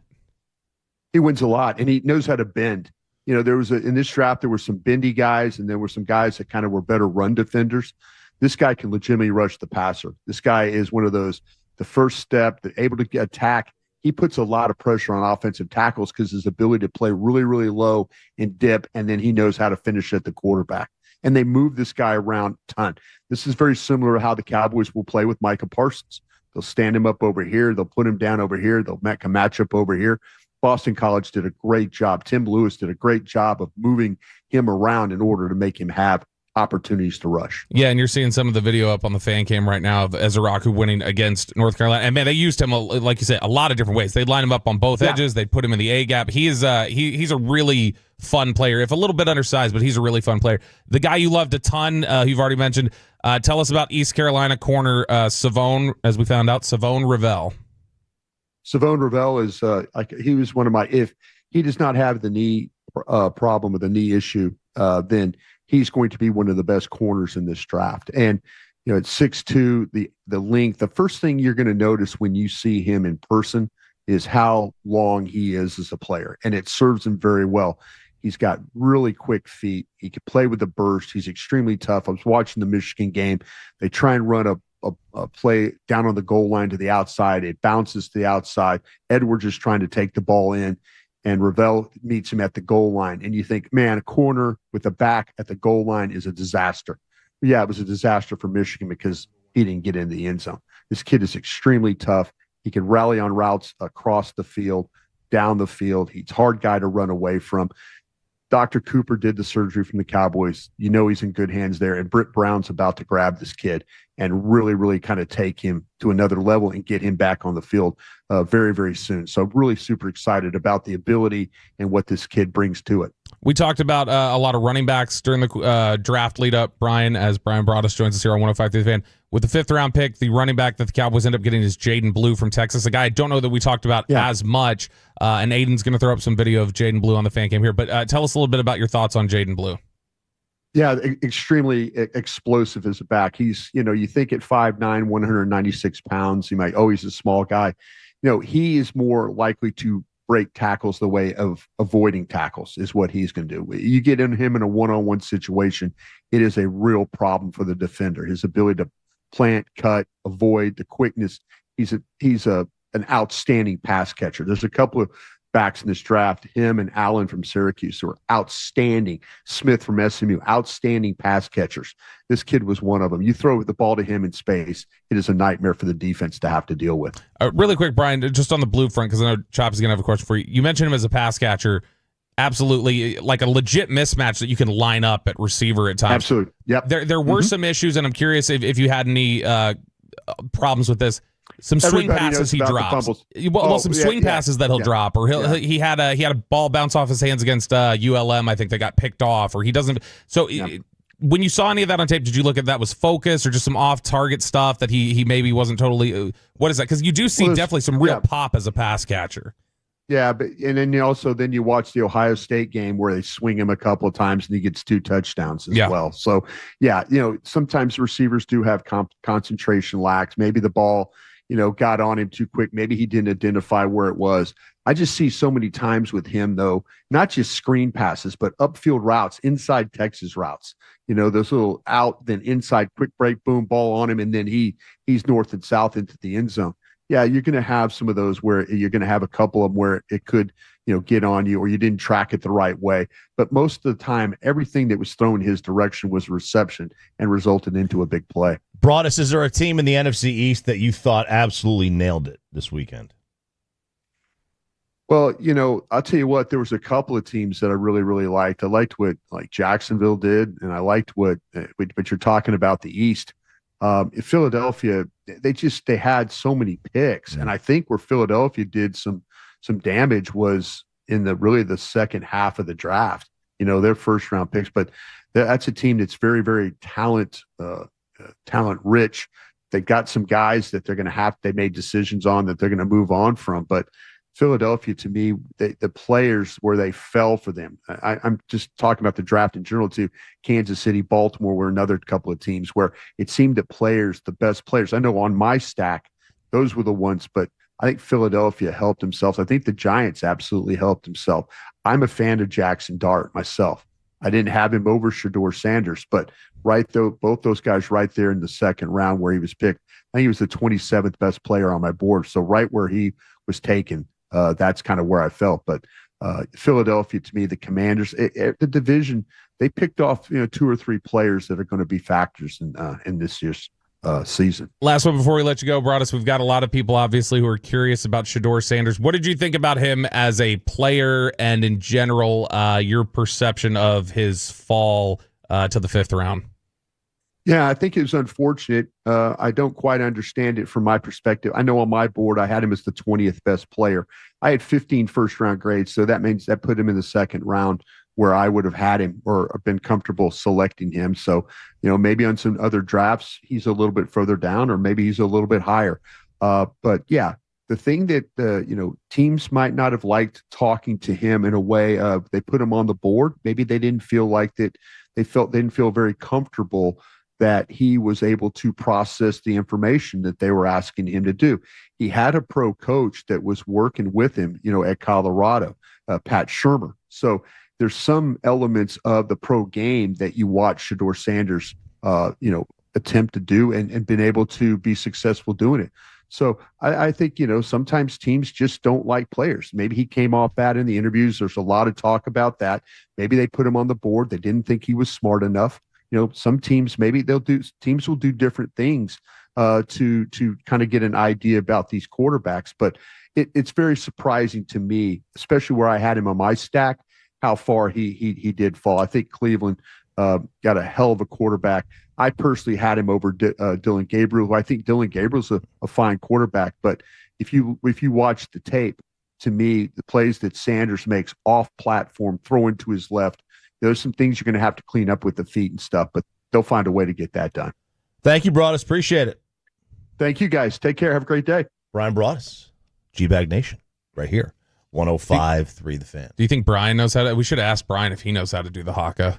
No. He doesn't. He doesn't have a brother that plays in New Zealand, though. No, he does not have a brother that plays in New Zealand. It is the commercial-free expressway, and this portion of the expressway is brought to you by Mercedes-Benz of Plano as we hook you up. All right, Tolos, that's right. Right now, caller number 10 at 877-881-1053 wins a 4-pack of tickets to see the Arlington Renegades when they take on the Michigan Panthers Saturday, May 10th at Choctaw Stadium in Arlington. That's caller number 10 at 877-881-1053. I just saw on the news, looks like I-30 at Horizon is like completely shut down. Jeez. It looks pretty bad. So if you're already in it, I'm sorry. And if you're not yet in it, avoid it. Avoid it. I couldn't find out what direction it was heading, but just know it looks really, really bad. Looks really, really bad. I-30 often does. Yeah, it often does. All right, it's time to tell you about our weekend. Ladies and gentlemen, the weekend. I'm having a bad fucking weekend. This is not just a best and worst of the weekend. This is a best and worst of the honeymoon. Well, yeah, we can. This is really an RJ Choppy segment. I've got an hour that I could talk about. I'll literally do a best and worst here, and maybe tell you more at another time. What was the big highlight from the trip? At least, what would you say was what's the headline coming out of this trip? The headline coming out. Still married? We're still married. Yes, Good. we're still married. Good Absolutely, news. That's great news. Absolutely. Literally, I'll do a literal best and worst. A literal best and worst. And I'll do it the worst. Okay. I was rejected with great prejudice from getting into the Roman Coliseum. Okay, is that something you can just go, check out? Or did you try to sneak in there? No.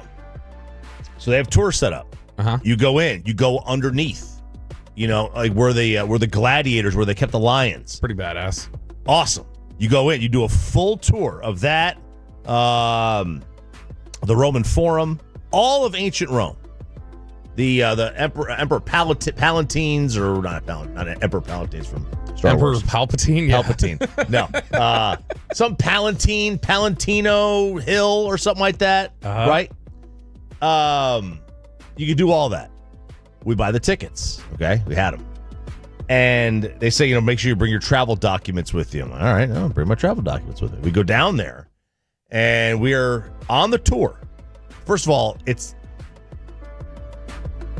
not set up. Italy is very kind of they're on their own time. They're on their own time. Like Switzerland, everybody is bam, bam, bam. Everything is on time. If the train says it's leaving at 7:13, it's leaving at 7:13. If the train in Italy says it's leaving at 7:13, you might leave by 7:30. Like you just don't know. Like there's no rhyme or reason to it.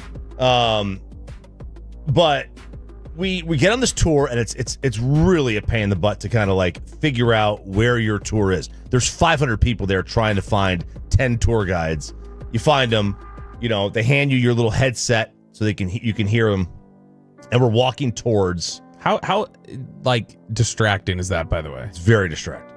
Like I gotta imagine that's the tours. Like some of the tours are great, some were pretty like But so the Roman Coliseum tour was going to be great, but it had the headset, which I didn't love, but it was like, if you got close to the tour guide, you could hear what he was saying. I was there. It was good. It was great. So we get down towards the Coliseum. We're in line and we're going up, and they call your name, and then they let you get in. So you hand them your ticket, which is on a printed piece of paper, and then you hand them your passport or some kind of travel document. Sure. And they said, no, you can't get in. I'm like, why not? And they said, because it says RJ on the ticket, and on your passport it says Ralph. No. Yeah. And I was like, but that's my name. I was like, this is, you have the TSA here. It's not, I'm not getting on an airplane. What is your signature? RJ Choppy. Yeah, just is it RJ. Is it on? I don't have a passport, so I don't know. Do you have to have it's on. My signature is RJ on my driver's license. It's RJ. Then what is their issue? That matches the ticket. Then. It matches. Trust it, dude. It matches. And he goes, "Do you have any legal document that says RJ?" And I'm like, "No. I mean, this is my name. I know it says Ralph James on my passport." But I said to him, I says, can you see how we got to the R and the J here? I felt like Nate Bargatze. I was going to say, Nate Bargatze has a bit just like this. How we got there with this? And he goes, do you have anything that says RJ Choppy? I says, I pulled a curtsy. I said, yeah, Google me. I said, yeah, Google me. I was getting so fed. Oh, my gosh. I never play that card, ever. Google me. I was so upset. Because this is the whole... this was this is the last day we were in Italy. It was our last day. I was so looking forward to this. It's 3:00 in the afternoon. It's hotter than balls. And I am just, it was so hot. And I was so excited to get in here. Sarah's able to get in. Everyone else is able to get in. And they're like, you can't get in here. Your names don't match. I says, dude, seriously, look at this. Make some common sense out of this. He goes, I get it. I agree with you. But if they get inside and they check, I'm going to get in trouble for it. I don't understand though. If your signature on the passport is RJ Choppy, that matches then. Yeah, I don't know. So why does that? They were like, it doesn't match your name, so they wouldn't let me in, and my day was ruined. I was so looking forward to this. That's all I wanted to see. I didn't care about Florence. I didn't care about Desenzano, Del Garda. I didn't care about Zurich going over. Now, after I've been there, I love them all. But, this is what I wanted to see. Did you, be honest, you said Google me. But did you say, I feel like you punctuated with a Google me B. No. Google me B. Google me. And they were like, I was like half joking when I said it, so they didn't like. No, you weren't. You were 100% serious. Well, no. I wasn't like gonna force them to do it. They didn't do it, obviously. But it was a legitimate suggestion. Google turn up some results, bro. Yeah, Google will turn up some results, man. So just do that. Now they didn't, and I was like, fine, whatever. So no, I got. So I told Sarah, I was like, go on in. She goes, do you want me to go in and take videos? And I said, I could see a video online, but we already paid for you, so go on in. But she didn't go. We handed the... So she offered you a custom vid. She offered me a custom vid, yeah. But... What did you do when she went in? What she were didn't you go in. No, she didn't go in. She skipped it. She was like, I'm not going to go in. So we handed her... I took the headset off, put it in the bag, and we left. And then we kind of did our own walking tour of ancient Rome. I was so disappointed, man. That was so disappointing. That would be upsetting. So you did. I don't understand why. Does nobody go by nicknames over there? Dude, if you went there, if you put Bobby Belt on your ticket, they won't let you in. That's crazy. I don't understand. I know. I'm like, it's just not. Although the I am TSA. concerned. I am concerned about that sometimes. So if I am filling out information for something, I will oftentimes put Robert. I a lot of times will too. I just don't. I don't even think. But even when I like put my credit card in, it says name on card. I'll still put RJ, and it still goes through. Yeah. Well, and if your signature is RJ, that's what I'm not fathoming. If your signature is on the official documents as RJ, clearly they see the disconnect. Yeah. So that's my worst of the weekend. The best is, and there is no doubt, the best shower is the shower after you return from a vacation. It's the first one I feel clean. I don't feel clean showering in a hotel. Especially one over there. I know. They're so tiny. Are they? They're so small. Yes. Oh, you can't turn. I got a bruise on my arm here. Like short or tight? Tight. I've got a bruise on my arm here just from banging against the what was your honeymoon? The rack, the towel rack. Yeah. Yeah. I bet. But no, that's the because see, that's the I always whenever they've shown on movies or whatever, like because I've clearly never gone overseas because that requires flying over water, which I won't do. Never gonna fly over water. At 8:20, I'll get into more of some of this. I've got such detail. You'll be fine. Yeah, I don't know. Flying over water has just never been a thing for me. But I've always, whenever I've seen on a movie a shower represented overseas, it is always like, it feels like they assume everybody's 5'5" and weighs maybe 110 pounds. Yeah. Or something like that. Because everybody is 5'5" that weighs 110 pounds over there. Like, you can't wash your legs in that shower. There's no way. You can't. The soap has to run down. Yes. Now, how long was your flight back? 12 hours. 12 hours. And you did this when you called me when you landed. Because you're like, hey, a little behind on the email. Because you did a 12-hour flight with no internet on the plane. The internet. I tried to buy it. Oh, nothing. My God. It was like $39 to buy. I tried to buy it, and it said it can't retrieve the card. The signal was not working. So we had downloaded like TV shows. Is it because your card says Ralph and you were probably RJ? Probably. That's probably what that was. But I'm not gonna crap on the flight. The flight was great, and like I said, I got plenty on this to get to. 12 hours, man, that seems ridiculous. Peyton, what'd you get into this weekend? So I got the green light from Mackenzie that in our new house, I can make a man cave out of one of the rooms. Baby. I thought you were gonna say something else. Not baby. Yet, maybe a few months from now. But so we have, because we moved into a house right now, it's a master bedroom and then 3 rooms. Primary suite. Oh, right. Master, whatever. And so one of the rooms, we're trying to figure out what do we need to do in these rooms. One, we have a guest room. The other one is going to be like her room. Like she has like a makeup desk and everything like that. And then I was like, well, what do we do with this room? And then I said, well, let's make it a man cave. And so we moved a couch in there this weekend. I have my TV, PlayStation set up. I have bobbleheads all over the place, some paintings, and here we go, baby. What kind of soft operation are you running over there, Peyton? Why is it soft? Because you just already told me one of the rooms is already devoted exclusively to Mackenzie's things, and you needed a green light to get a man cave? No, that was just That's separate. a fair point. That should have just been established for the job. That was separate from this is my room. This is my territory. Well, it had always been talked about, but then finally the big thing was, we put stuff in the room now. We had the extra room, and so I was like, well, let me just make this my room for now until, maybe kids down the road. So what is the man cave going to consist of? Is this just going to be like some furniture and a TV, or are you going to like really deck it out? I have some pictures of sports stuff like that, so I'll put that up in there. I have bobbleheads. I'll have a mini fridge that I'll throw in there as well. I have my own closets. There's a door connected to the bathroom, so I don't even ever have to leave there. But yeah, I'll try and deck it out. I'll have to put something in there. I've never had like a man cave before. And it's cool. I don't know how often you'll use it. That's the problem. Like you. Oh, you don't think that'll be my go-to?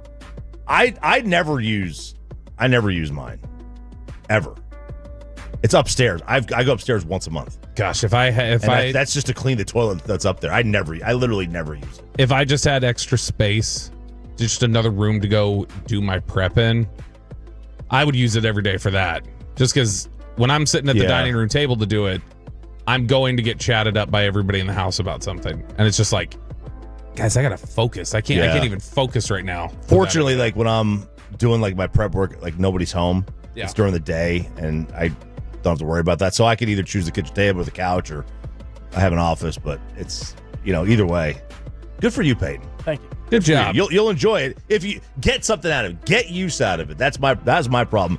I never got, and I still never get any use out of it. 469 Peyton, you should have just walked in and tinkled in the corner to mark your territory. No permission needed. It's Sean and RJ 105.3. I did that one day at my parents' house. I woke up in the middle of the night and just went in the corner. Thought I was in the bathroom. Thought I was in the bathroom. I was sleep urinating. Has society become too mean or too sensitive? Let's look at it through the lens of Shador Sanders. That's next on 105.3 The Fan.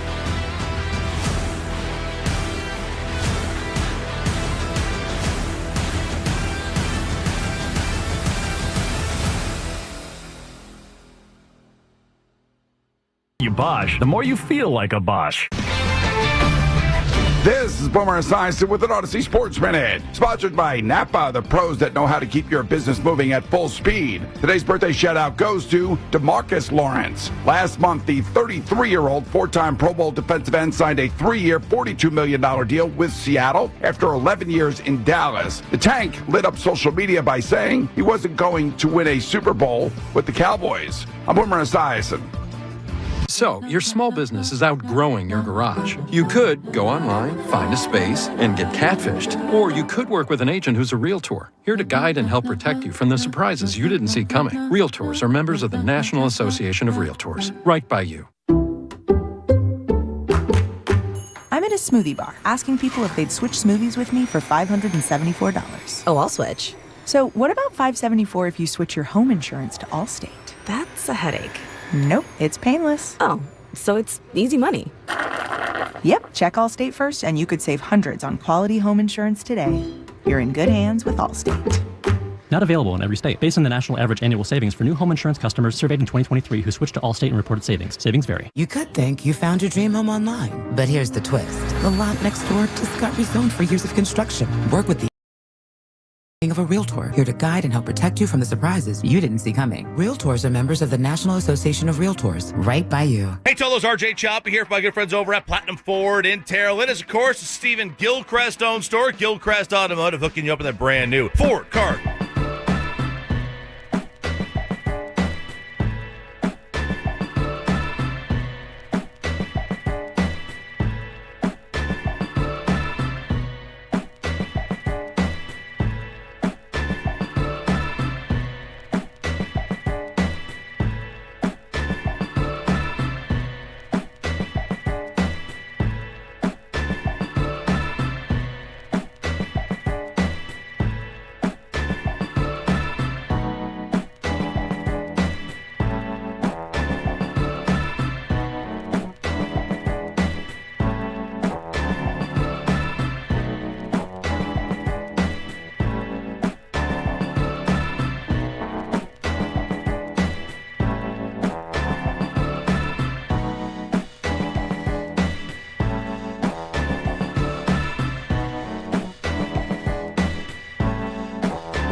brought up. I gotta remember that. Well, you know, they say in order to remember something, you have to forget something else.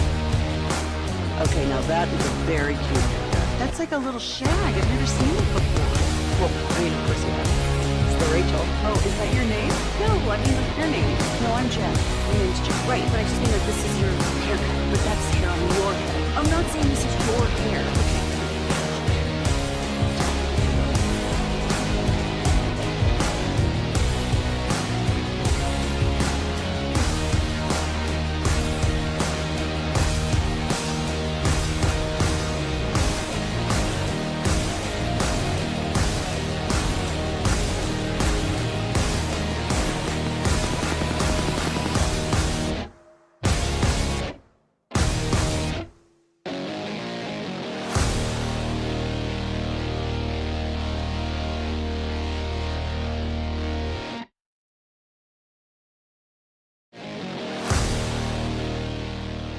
Driven by our D&M Leasing Studios, this is Sean and RJ on 105.3 The Fan. 8 o'clock hour here on Sean and RJ on 105 through The Fan. I'm RJ Choppy. He is Bobby Belt. Peyton and Aiden alongside Below the Belt coming up at 8:40, as we do every single day here on Sean and RJ on The Fan. This was a tough weekend for one Shador Sanders in a lot of different ways. Not just with the draft pick, but also with all the other stuff that went down with it, including the prank calls.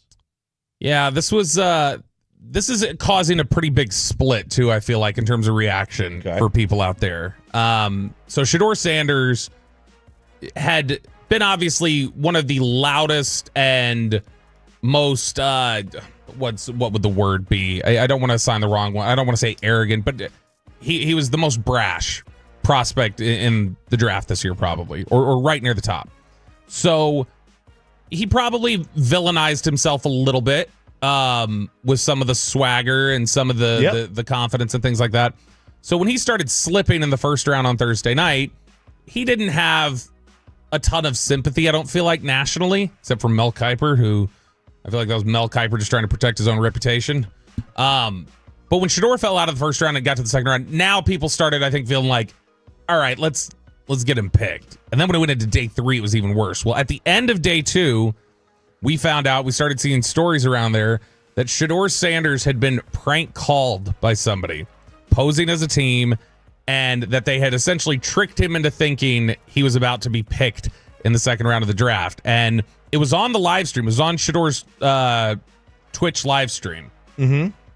But we got the other end of it the next day because these prank callers were dopey enough to go ahead and put themselves on camera doing this and share it for the world. And this was them prank calling Shador Sanders that he was being drafted. Hey, is this Shador? Hey, this is Mickey Loomis here, the GM of the New Orleans Saints. How you doing? This is Mickey Loomis here, GM of the Saints. How you doing? Good, how are you, man? Good, been waiting on you. Yeah, we have. It's been a long wait, man. We're going to take you with our next pick right here, man. This ain't gonna be nothing to you. Hey, but you're going to have to wait a little bit longer, man. Sorry about that. Okay.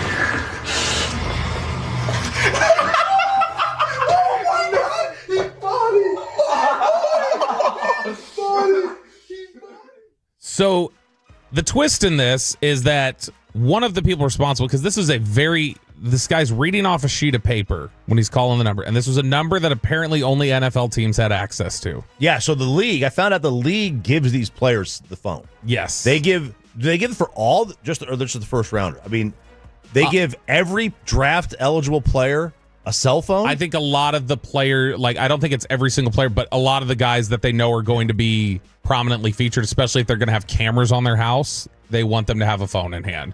But this was something that drew a lot of divisive opinions on this one. We're already seeing it on the fan text here, but Shador Sanders buys that, ends up, it gets seen, it gets crushed a little bit. But the guys that posted this, one of the people in the background, it turns out, is the son of Falcons defensive coordinator and former Jets defensive coordinator and former Jets interim head coach, Jeff Ulbrich.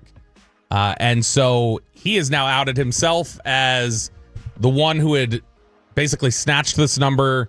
They used it to prank call Shador Sanders. There was some questions or speculation that they may have done it with some others. Tyler Warren got prank called, the tight end from Penn State. He got prank called on draft night, but I don't know if they've been able to trace back that it was this right here. But that this caused now a big riff for the Falcons that they're having to deal with. And there's a split opinion on whether this is cruel or whether this is a sensitive society that doesn't have any clue what a prank is supposed to be. So, Chop, where do you fall down ultimately on the discussion of, is this cruel? Is this mean-spirited? Or is it, hey, this is a harmless prank. Nobody should really care that much? Well, look, it's a harmless prank if it's like the 5th pick overall. Right? Let's say who was that 5? It was Jacksonville, and then they traded Jacksonville traded up, right? Yeah. So let's Cleveland. Say with Cleveland. So let's say Cleveland is on the clock at 5. And this kid calls it and does that. You're at number 5. That's not a great fall yet. Whatever. I don't feel bad for Tyler Warren the way I do for that was cruel.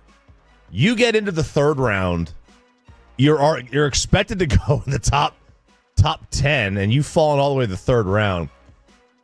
Like that's a mind, you know what? That's on the cruel. Now I love a good prank. I love a good prank. And I've gotten bit by pranks before. And you gotta take it. You gotta own it. Now you can react poorly but you gotta whatever. You get bit by a prank, you get bit by a prank. But it does border on cruel. Yeah, and it does border on cruel. It is cruel. It is cruel. And there's already, like I said, there's already some pushback on the fan text. 903 says Cooper DeJean got pranked last year and there wasn't this much hoopla about it. Cooper DeJean, that's not even close to the same. Cooper DeJean, whenever he would have gotten prank called, he went in the 1st round, I believe, or he went early 2nd, one of them. Cooper DeJean was not a guy who was talked about initially as like could be the number 1 pick, and then it's stunning that he slides all the way out of the 1st round, and then you're taunting him on day 2. Like, that's different. Cooper DeJean went 40th overall, but DeJean was thought to be between like 25 and 40. Yeah, so there's no, and it's not a fall yet. It's a defensive back from. It is not the same. If you're saying it's the same, you're not being honest about the gravity of the position that Shador's in. Now, part of the argument is Shador would have brought it on himself, and he has in large part in terms of brought the scrutiny on himself. He's talked about it, embracing it, that, hey, I'm out front, I'm confident, I believe in myself, and that's the position that he has. And so he welcomes whatever criticism comes with that, whatever criticism comes with his confidence. But is there a point where it crosses a line and you say, that's just bleeping mean? And that's ultimately where I fall down on this. I'm not a Shador fan. I am as a player. He's my number 1 player. I don't like some of the things I've heard about the way he handled his interviews. I don't like the way I've heard he handled some things as a teammate at Colorado. I think there's a lot of entitlement there. I think there's a lot of dismissiveness of people he doesn't view as worthy of his time. And so I'm not a big fan of Shador in that sense. I naturally am going to have a little bit of sympathy, though, for somebody who's just nationally spiraling on TV like that. And look, he didn't go to I did find it odd that he didn't go to the draft. I did find that. I was like, okay, is he not going because Jalen Milroe was there, right? They made the announcement that Milroe was going to be there. Milroe's going to go. I don't remember. I think Milroe actually did attend. And I was like, is he being told something that he's going to go? And in the same respect, was Shador being told something, and that's why he didn't go? Well, I had wondered if Jackson Dart, that's why Jackson Dart backed out. Because Jackson Dart was invited, and then he backed out a couple days before. And I had wondered if he had been tipped off that he wasn't going to get picked. And then he did. He did. The Giants came back up and got him. But, I mean, this right here, and you've got I think you had the story, the statement that Ulbricht's kid had actually made, because he ended up going on social media. He locked his accounts. He went private. That's the other angle of this that we need to talk about, too, is just how stupid can you be? To record it? No, I mean, you record it, whatever. But you put it out on social media for everybody to blast into the stressor, and you're not even trying to hide. No. Give yourself some plausible deniability. You don't need to just be sitting there in the background like with your head in your hands like, oh my gosh, this is just be the one filming. Stand off camera, dude. Here's the statement from Jax Ulbrich, who's Ulbrich's kid. On Friday, I made a tremendous mistake. Shador, what I did was completely inexcusable, embarrassing, and shameful. I'm so sorry I took away from your moment. It was selfish and childish. I could never imagine getting ready to celebrate one of the greatest moments of your life, and I made a terrible mistake and messed with that moment. Thank you for accepting my call earlier today. I hope you find it in your heart to forgive me. That was his... it looked like it was on an Instagram story from Jax Ulbrich. Gosh, though. Can you imagine having to make that phone call again? Calling Shador again? Oh, my gosh. Oh, yeah. That's got to be... You have no idea how that's good. going to be. And look, Shador didn't have to take the call. Like, he could have easily blown him off. No, which is good. Good on him. The Falcons have said they are not going to discipline Jeff Ulbrich, who's their DC now. They're not going to discipline him. I don't know how you could. I mean, I know it's a family, but I mean, I guess it would just be if you gave him... If he handed him hey, look, here's the number. I don't think he did that. It sounds like he just ran into the number while within the building, but it sounds like it was access that was allowed for his son, like in terms of to be physically in the building to potentially run into that. Not to have the number. That's not allowed. But if he was in a room with his dad, like you're allowed to be with your dad while he's doing your some stuff. Son to work day. And the sheet's sitting there and the kid just looks down and sees, like, I don't know how you hold Jeff Ulbrich responsible. It could have been an email that was sent, and there's a family email account. Or he has access to his dad's phone. No, like my kids could get into my phone. You know, like it could have been something like that. I think Jeff Ulbrich said, "Hey, Jax, this is Shador's number. I'm gonna write this down for you. Why don't you give him a prank?"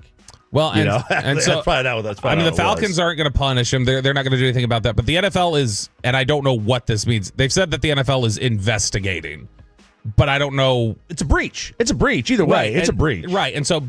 They'll look at it, but I don't know if that means that they need to investigate to see if there's a punishment that needs to be had here, or if there are just security protocols that need to be tightened, or whatever else it is. The biggest security protocol that needs to be tightened, though, is that kid's phone. Like, I just don't know how dumb you can be to publish that on social media, be in the video. There's so many aspects of that are just stupid and make absolutely no sense to me. But some of the reaction on the Frankel and Frankel injury attorneys fan text, it was supposedly on an iPad. It got left, a tablet got left open on his dad's table, and he just looked and saw it. 214, nothing wrong with disliking Shador, in my opinion. However, there's a problem in this country with absolutely hating people who've never done anything to us personally and who we've never met. It's telling. That's from AD from the OC.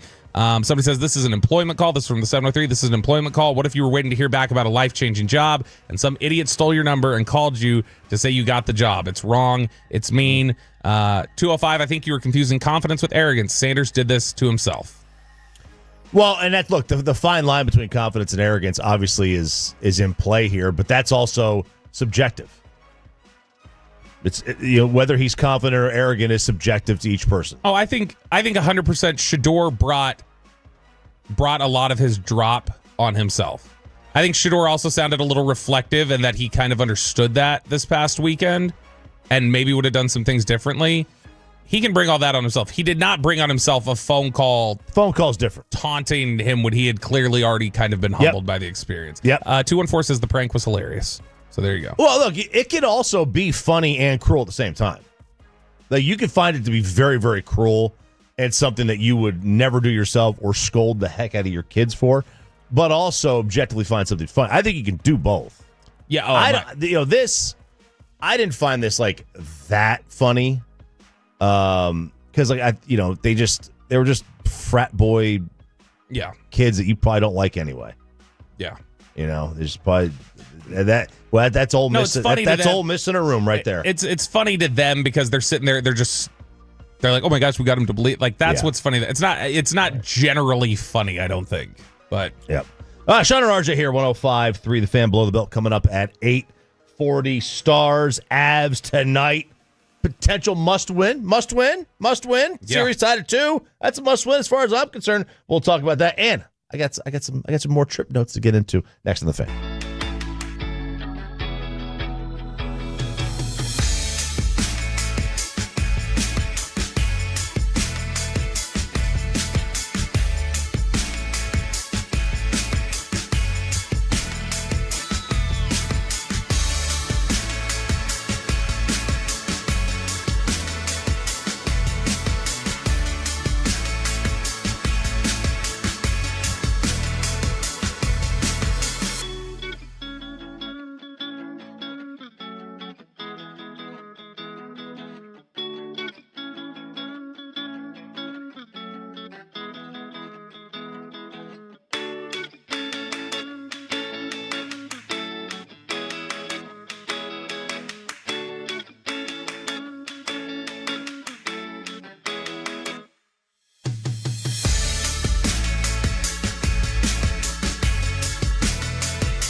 you've got to forget something else to remember that Uber Eats has groceries. No, that's absurd. Hey, remember when you used to be Pepper Lady? Pepper Lady? Wasn't it Cinnamon Sisters? Basil Babes. Saffron Squad? Nutmeg Maidens? Pre-curb? No. Nutmeg I Maidens. just said that. Was it Spice Girls? Doesn't sound right. Was it Saffron Squad?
Brought to you by Cars for Kids. Donate today at carsforkids.org. And also brought to you by the personal injury lawyers, Frankel and Frankel. If you have been injured in a car or truck wreck, call Frankel first. 214-817-333-3333 with Frankel and Frankel. There is never an out-of-pocket cost. They only get paid when you win. Frankel and Frankel, the go-to car and truck attorneys in Dallas. 4-0 tonight in Game 4, Colorado. And Mackenzie Blackwood gets his first career Stanley Cup playoff shutout. 23 saves on 23 Stars shots. Stars lose Game 4. That's courtesy of Victory Plus. They are tied at 2 games apiece. Got a little, more European vacation trip talk coming up here in a second. But Jake Riepma going to join us right now on 105 The Fan. You. I know, I got to be careful. I got to be careful laughing around here. Yeah, Peyton's going to clip it, and then I'll just be. It's not the laugh. You've laughed plenty of times before. It was the over laugh to Sean's joke. That was the problem. The worst part was my girlfriend Sydney confirmed it. She was like, "Yeah, what were you doing?" And I was just like, I think you literally slapped your knee. Like you did. The overlap. I thought it was funny. Will you be in the building tonight? Absolutely. Yeah. And I like a little later of a puck drop, so more time for the media meal. I might go 2 or 3 rounds through the buffet, but absolutely will be dialed in, and I know the AAC will be electric. Dallas Stars. All right. What has been your take on the first 4 games? I think just cut to the chase. You would sign up for where the Stars are right now. Pete DeBoer said it. Look, you're a little bit shorthanded, figuratively here, literally as well. But without guys like Miro, without Robo, you would sign up to be tied at 2, 3-game series with home ice advantage. You'd absolutely take that. And I thought have they been outplayed like that bad? Game 4. Listen, Game 4 for sure. Right. I'll say I thought Game 4 was coming Game 3 with the Landeskog bump. Like, you've got the energy in the building. I thought what we saw in Game 4 is what we'd see in Game 3, and then the Stars would respond. You get the same result. It was just in a different order. Doesn't that just change the flip of the order? Obviously, it's like, you're still 2-2 either way. But isn't there's a better feeling, obviously, if you close out the side in Colorado with the victory and then you're heading in with some momentum. Yeah, you certainly don't feel good coming home after getting absolutely taken care of 4-0. Even though money puck, 51%. Yeah, I heard closer that. than it. Well, it was because of the power play opportunities and the hits and everything. Right, else. which I would take from that. The Stars special teams were kind of horrible in Game 4. Not only was the power play bad, but you give up the shorthanded goal, which ultimately changed the dynamics of that opening. Well, that's period. why Money Puck looks at the peripherals and just says, "This is what you should have done with those opportunities. You should have won." Yeah, got to get on my money puck. Yeah, you got to get on your money puck. So, somebody texted in last week and said, "I checked out Money Puck last night, and there's some great stuff on there that Bobby just doesn't understand." I don't want to reference it. Careful, they'll clip that laugh. Careful. That's a solid laugh. That's a solid laugh. But sir. no, I will say this. I think, and I give a lot of credit to Pete DeBoer. He's been here time and time again, where he just has the ability to keep perspective. I was listening to his off-day media availability where he just said, look, like it was almost like the mindset of this is where we want to be, and I have a job to get these guys ready for Game 5 in your own building, a total refresh. And he said sometimes when you play as poorly as you did in Game 4, it forces you to look in the mirror and take a total refresh into this Game 5. So I fully anticipate that mindset from the Stars tonight. Jake Riepma. Thank you, man. My Enjoy pleasure. the game. Absolutely. Go Stars. Rangers and Athletics tonight. 7:05 first pitch here. That game right here at 105 through the fan. We are the home of Rangers baseball. Boy, you know what's really like just a weird oddity that probably doesn't matter too much? Because I'm not even saying that they've clearly played some games at home, but do you know that this will be... They have not played any team outside of the West Coast time zone since April 9th. And they won't play somebody from outside the Western time zone again until May 6th. They're basically going to go an entire month of playing West Coast games.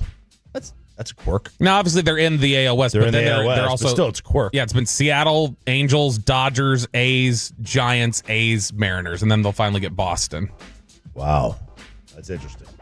It's late games. Patrick Corbin supposed to start tonight, though. He's actually been pretty decent. He's not been bad. Much better. Considering what he's been the last, 2 years, he's not...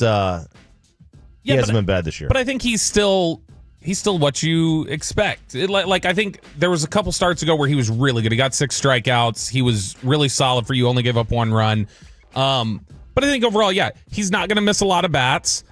He's going to give up some home runs. He's going to walk some guys. He's not going to, have high strikeout numbers. You just need somebody to eat innings to protect the rest. There's something to be said about a guy who protects the rest of your rotation and can give you spot starts and can make sure that guys are pitching on normal rest and can give you those innings and can save your bullpen.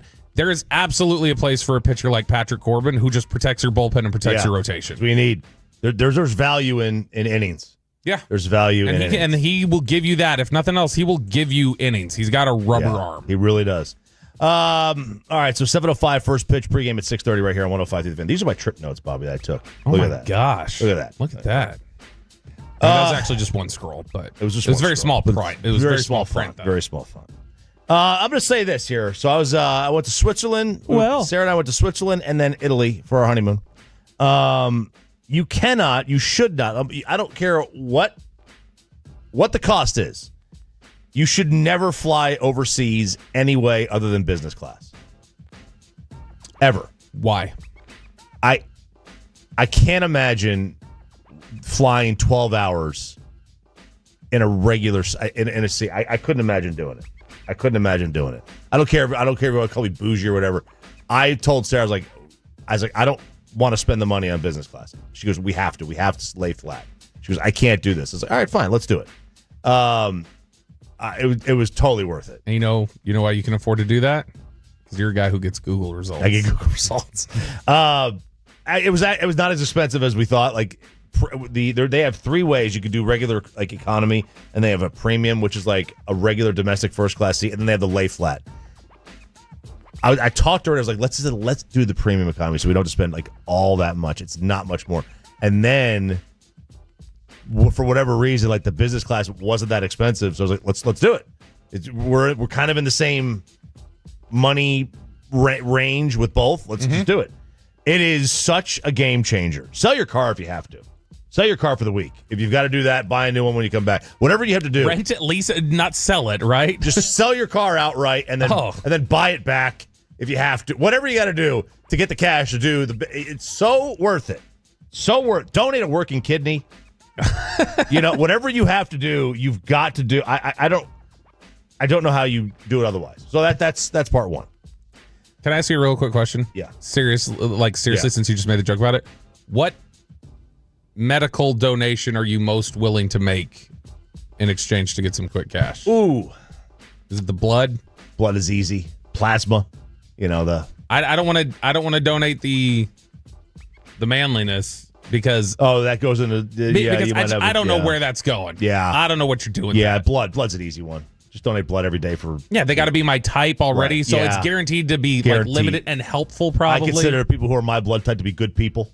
But do you feel bad for making money off of somebody really needing your blood type? I don't. Okay. But, whatever you got to do. I'm serious. Whatever you got to do.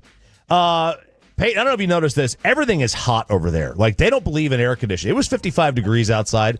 It's like they cranked the heat on.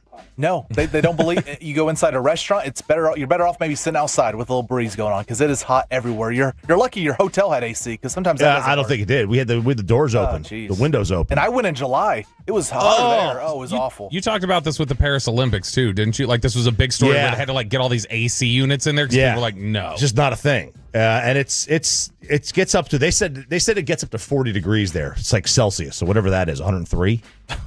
Yeah, I don't know. You just see this the whole thing of this is why it's different over there. Like, and then you don't put ice in the water at the restaurant. Nothing, like, dude. Come on, still water. Help me They out. give you the still. They said, "Do you want water still?" And then they charge you $5.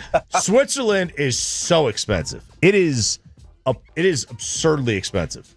$7 for water. They give you a doesn't sound very neutral of them. It doesn't. When their wine pours are we calculated them out because they have lines on them and it says like 10 CL, which is centiliters, or DL, deciliters, and we calculated it out to like 3 ounces. It's like a 3 ounce pour for wine, which is very small. It's supposed to be like 5.5. The plugs, Peyton, those plugs. Yes. Do you have mine? Did you? I didn't unpack. It's in the suitcase. It doesn't matter. They're awful. Oh, the chargers. Yes, the plugs that you have to use for the wall, like they're terrible. Terrible. Was it the same in Switzerland too? Yeah, it's all. I think it's all your. Zurich is such a quiet city. You walk down, you don't hear anything, but it's busy. It's busy. It's just very quiet. I loved it. I loved Zurich. I thought Zurich was fantastic. Absolutely, except for the price. It's expensive. A pizza there is like $35. Jeez. You can't find. It's like $35 or 35 euros or whatever. 35 euros. Jeez, so that's like 40. Yeah, it's super expensive. But then you go to Italy, and that same pizza is $9, €9. Like Italy's very inexpensive. Is it like how you've run into before with like the bourbons you like? Where just regionally it's more expensive because of access? Yeah, maybe. By the way, it was very hard to find whiskey over there. Like it was all like it's just not a thing.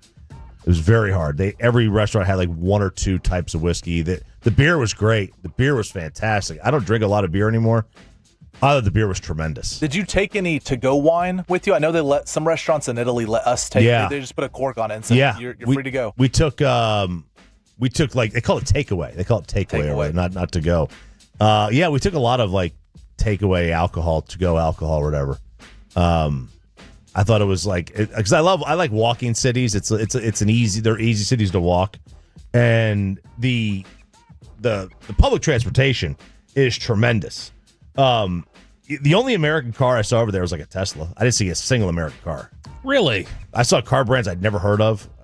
I hadn't seen a Peugeot in 25 years. They were there, but I didn't see a Peugeot. I didn't see the only American car. Literally, I think I saw one Ford Mustang. I think I saw one Mustang. Wow. I mean, I guess it would make sense just because of a lot of the auto manufacturers are going to be overseas anyways. Italy's like Are you about to Mexico diss your with people? What? Are you about to diss your people? Italy is like Mexico with better marketing. I had guys coming up to me, "Hey, what's up, my man?" And they go to like shake my hand, and they're trying to grab me, pull me in, and pick my pocket. Some guy tried to knock Sarah's phone out of her hand.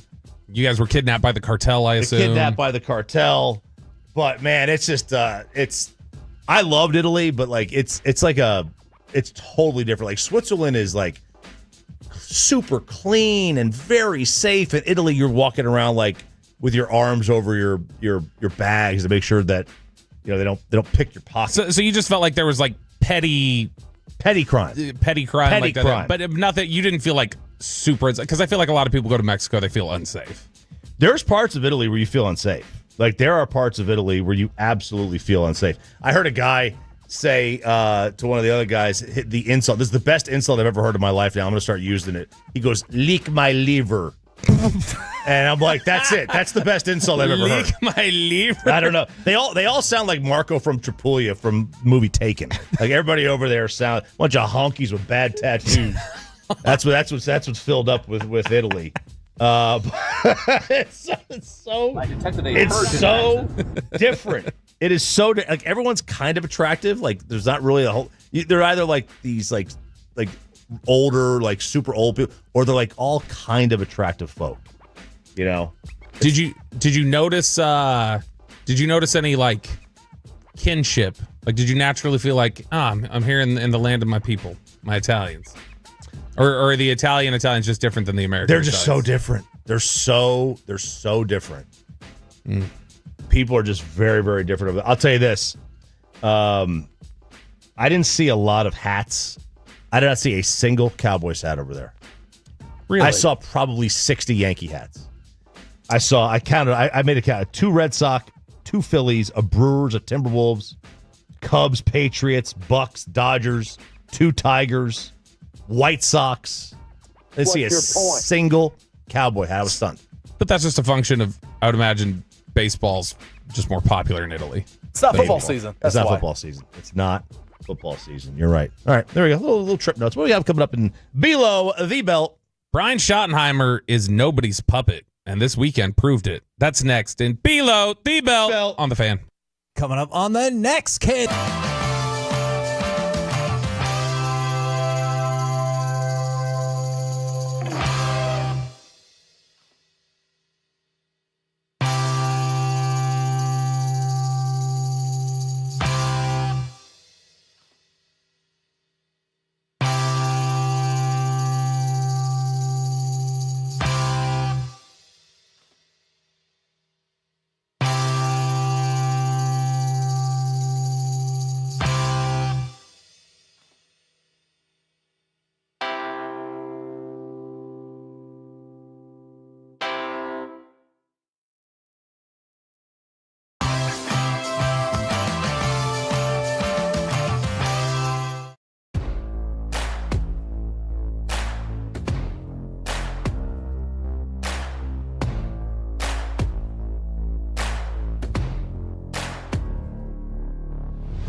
something, you have to forget something else. Okay, now that is a very cute haircut. That's like a little shag. I've never seen it before.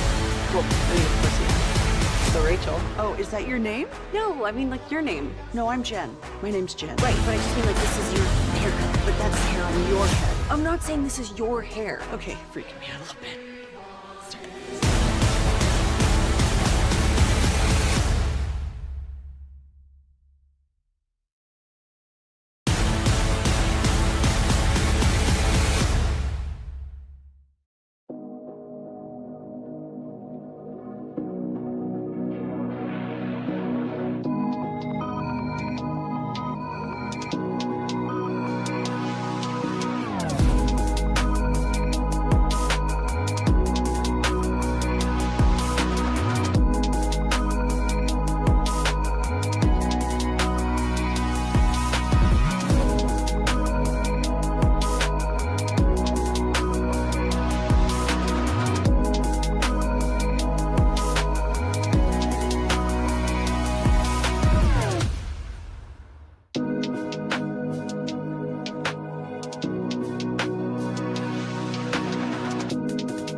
If you're in the market to upgrade your vehicle, get to Classic Chevrolet and Grapevine today. The back-to-back #1 Chevy dealership in the world. More new Chevys than anyone else, all priced to sell. Visit ClassicChevrolet.com. This is Texas, this is Classic Chevrolet. Together, let's drive, relax, enjoy the difference based on new Chevrolet registrations 2023 and 2024.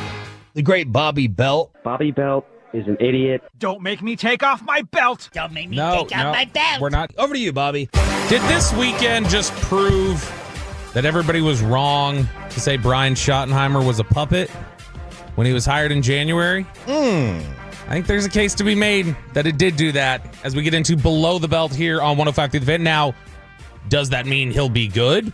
No. He could be a flaming disaster. Who knows? Yeah. I mean, he could also be great.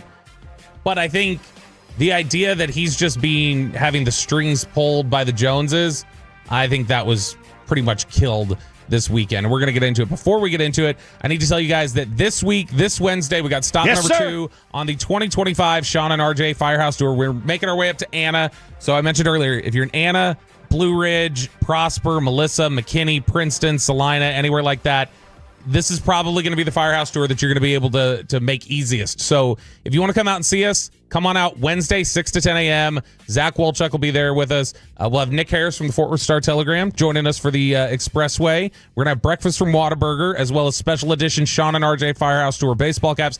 They look super clean. I'm going to have to stash at least one of them for myself, but they're going to go fast. Make sure you guys swing by early and get yours. We're going to be at 305 South Powell Parkway, Anna, Texas, 75409, 305 South Powell Parkway, and that is the Sean and RJ Firehouse Tour. Thanks again to the Sean and RJ Firehouse Tour partners. That's Whataburger, Firehouse Eating and Air, and Firehouse Movers. Really excited to get up there to Anna. I don't think we've done anything close. We got was Frisco or Allen. Allen's probably close. We did Allen. So this will get us a chance to get near a lot of folks that we maybe haven't to touch very often. Yeah, sure. That we haven't gotten to see very frequently. That's another way to say it. Yeah, it's just, you know what? I mean, Did you miss this? Did you miss this back and forth? I missed you guys. I did miss you guys. I of course I missed you guys. And I learned new insults. Yeah, like the liver. Lick my liver. Boy, the fan text, Franklin injury attorney's fan text saying Even Italy has given up on the Cowboys. Oh, that hurts. I'm gonna do an Instagram video of I'm gonna go into deep detail. You should have of asked the trip. I've got everything. You should have asked random people, just do you know who the Dallas Cowboys are? And they said yes. She's like, what do you think of when you think of the Cowboys? And you should have seen what Italy's impressions of the Cowboys are. All right. Ross Winchie is one of the Cowboys' national scouts. And on day 3 of the draft, before things got going over on the draft show, they got a chance to interview some of the scouts and some of the coaches on DallasCowboys.com and here on 105.3 The Fan. So it was Brian Broaddus, Zach Wolchuk, Nick Harris, Kyle Yeomans, Tommy Arsh. They all got the chance to interview these guys. And one of them they talked to was Ross Winchie, and they were talking about this theory of taking the best player available and versus picking versus need, something that we talked about earlier. So this right here, this is the clip of Ross Winchie and Brian Broaddus talking back and forth about the idea of picking the best player available. It was a no-doubter, stick to the board. We felt really good about the names we had up there. Obviously, we had some trade calls that we weighed. We felt good about those too, but when it was time to, it's why pass up players we love that we think can help us? So we took them, knowing that today we'd have to sit out 70-something picks, but we valued the players that highly enough that we're let's just do it. It seemed like that when you talked about taking the players and following your board. It's just we were all sitting here. It's well, they've got to take a runner here. They got, we're going on and on and on. You're kind of saying, you know what? We don't care about our needs right now. We're just going to go draft football players. And it seems like the board really fell to you that way. You had some discussions here and there, but it just seems like you guys are drafting your board. Yep. And it's not bothering you one bit if you need a runner or receiver or anything like that. No, not at all. I mean, obviously we got some holes which we're going to fill today. We're going to try to. But, I mean, we keep operating the way we are. I don't think we're going to miss. I mean, it's that's part of it. And Mr. Jones and Steven obviously trust us with our evaluation process, and so does Shoddy. And when we see a blinking light, hey, you guys liked them. There's a reason we liked them. Let's go get them. And we think we found 3 starters yesterday. So, and not only did they prioritize best players available, and I think that's really good back and forth there between Brian and Ross Winchie from the Cowboys, their national scout. Not only did they find players and prioritize players at the top, it was clear they were prioritizing culture guys. Booker won the tie at pick 12 in a lot of ways because of just being an all-world individual in terms of as a leader and as a personality in the locker room and as a culture guy. Donovan Ezeraku, who they took in the second round, the edge rusher, he was a captain at Boston College, considered a very high character guy. Savon Ravel, who they took in the third round, East Carolina, high character, culture guy. When you look at what's going on here, and Ross said it separately in that discussion later, and then their Northeast area scout, Bo Tollifer, had said something similar, which is they both mentioned that how important Shoddy's view of culture was to what they were doing in terms of structuring their board this year. And they both mentioned how great they think the culture that Shoddy's already establishing is. I think when you hear some of the things that were coming out of this weekend, things that they were looking for, things that Shoddy would say in the press conferences, the way he was involved in the discussions that you saw, it's clear they're letting him run this the way he wants. Now, does that mean Jerry's going to go spend money on something? Right? Yeah, I just got something stuck. But does that mean Jerry's going to? That's like the fourth throat clear. Yeah, I know. You could have just vamped for me for a little bit and let me clear my throat for a minute. But Shoddy, I think what you see is Jerry, it doesn't necessarily mean Steven's going to be willing to go restructure deals to go sign somebody just because Shoddy wants him. They'll still have their rules in place like any team does for their financial parameters.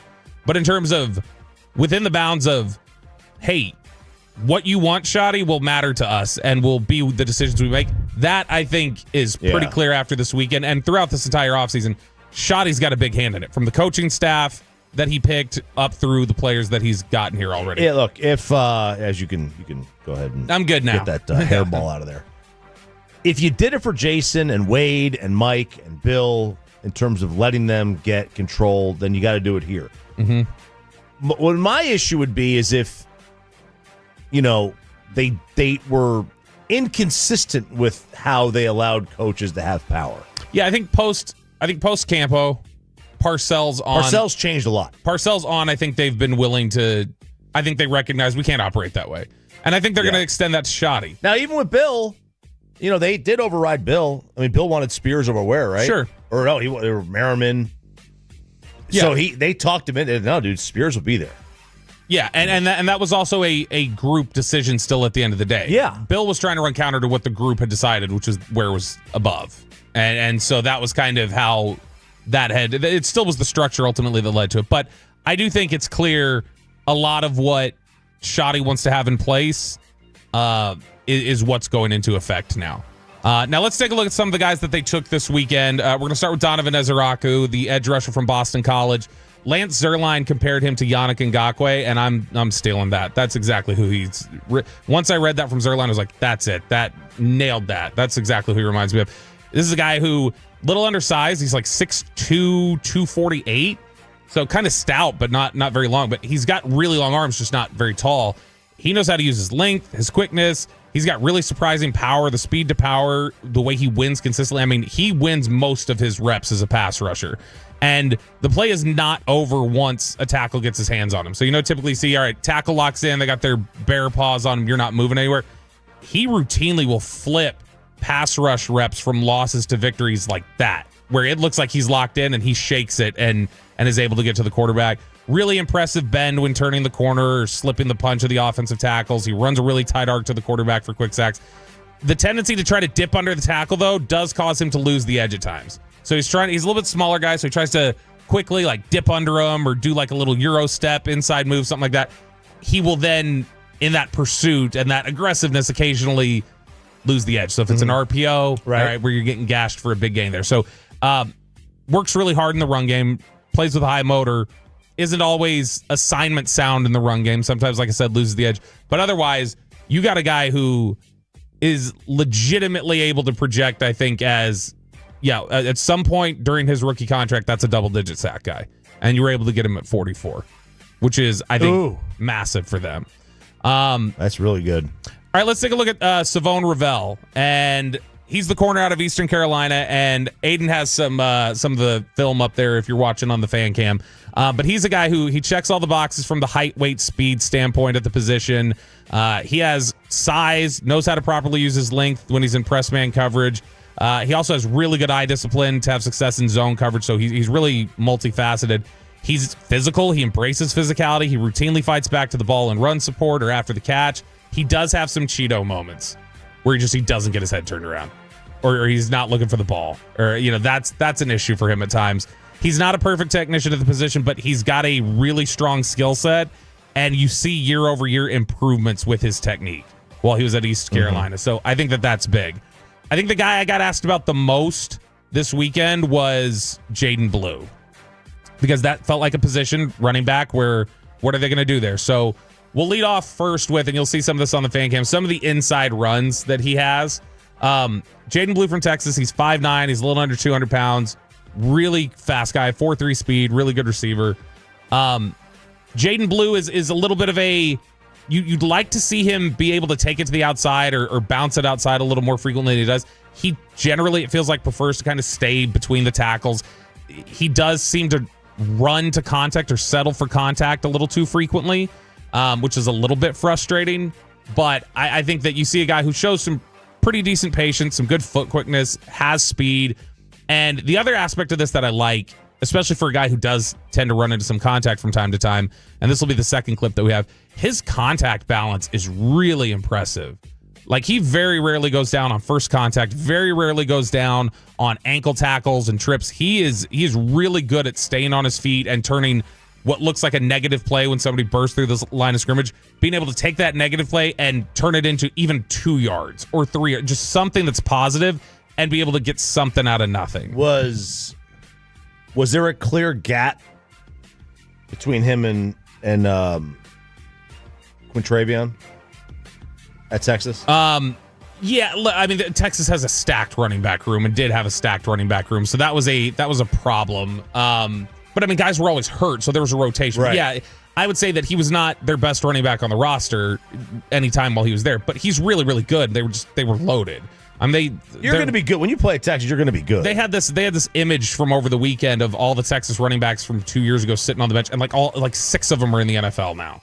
And so, I mean, it was a stacked room. Here's the one thing that I will say: Broaddus joined us at 7:20. And he talked about him as a pass catcher, and I referenced some of the concentration drops or some of the times he doesn't finish. Jaden Blue does have some issues, and I grabbed a couple clips of it. Jaden Blue does have a couple issues with focus drops, trying to get upfield too quickly, maybe not finishing a catch. Sometimes stuff will bounce off his hands. He's a really good receiver. He's a really good threat. But, I mean, there are still some instances, I think, where he's so aggressive and wanting to get upfield that he just doesn't finish the catch all the way through. Big time mismatch. You can put him in the slot and he can run routes. You can, like Brian said, run Texas routes, which are the kind of the angle routes there. You can run him on, seam routes. He can legitimately run NFL routes as a receiver. It's just, I think at times the focus hasn't always been there. And he is a smaller guy. I think sometimes he does hear the footsteps, hear the contact, and doesn't finish all the way through the catch. But he's a really solid runner. He was a 4th-round player to me, and I think he's absolutely going to start games for you this year and will be part of whatever committee you have. He will be a big part of that committee splitting carries. B-Lo. B-Belt. Right here on Sean and RJ on 105.3 The Fan. 9 o'clock hour coming up next. We'll have Crosstalk with the KNC Masterpiece. Did the Cowboys fall further behind the top of the NFC over the weekend, or did they catch up? And we get you set for Stars Avs tonight. Sean and RJ, 9 o'clock hour next.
True that you've got to forget something else to remember that Uber Eats has groceries. No, that's absurd. Hey, remember when you used to be Pepper Lady? Pepper Lady? Wasn't it Cinnamon Sisters? Basil Babies. Saffron Squad? Nutmeg Maidens? Pre-curb? No. Nutmeg Maidens? I just said that. Was it Spice Girls? Doesn't sound right. Was it Saffron Squad?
driven by our D&M Leasing Studios. This is Sean and RJ on 105.3 The Fan.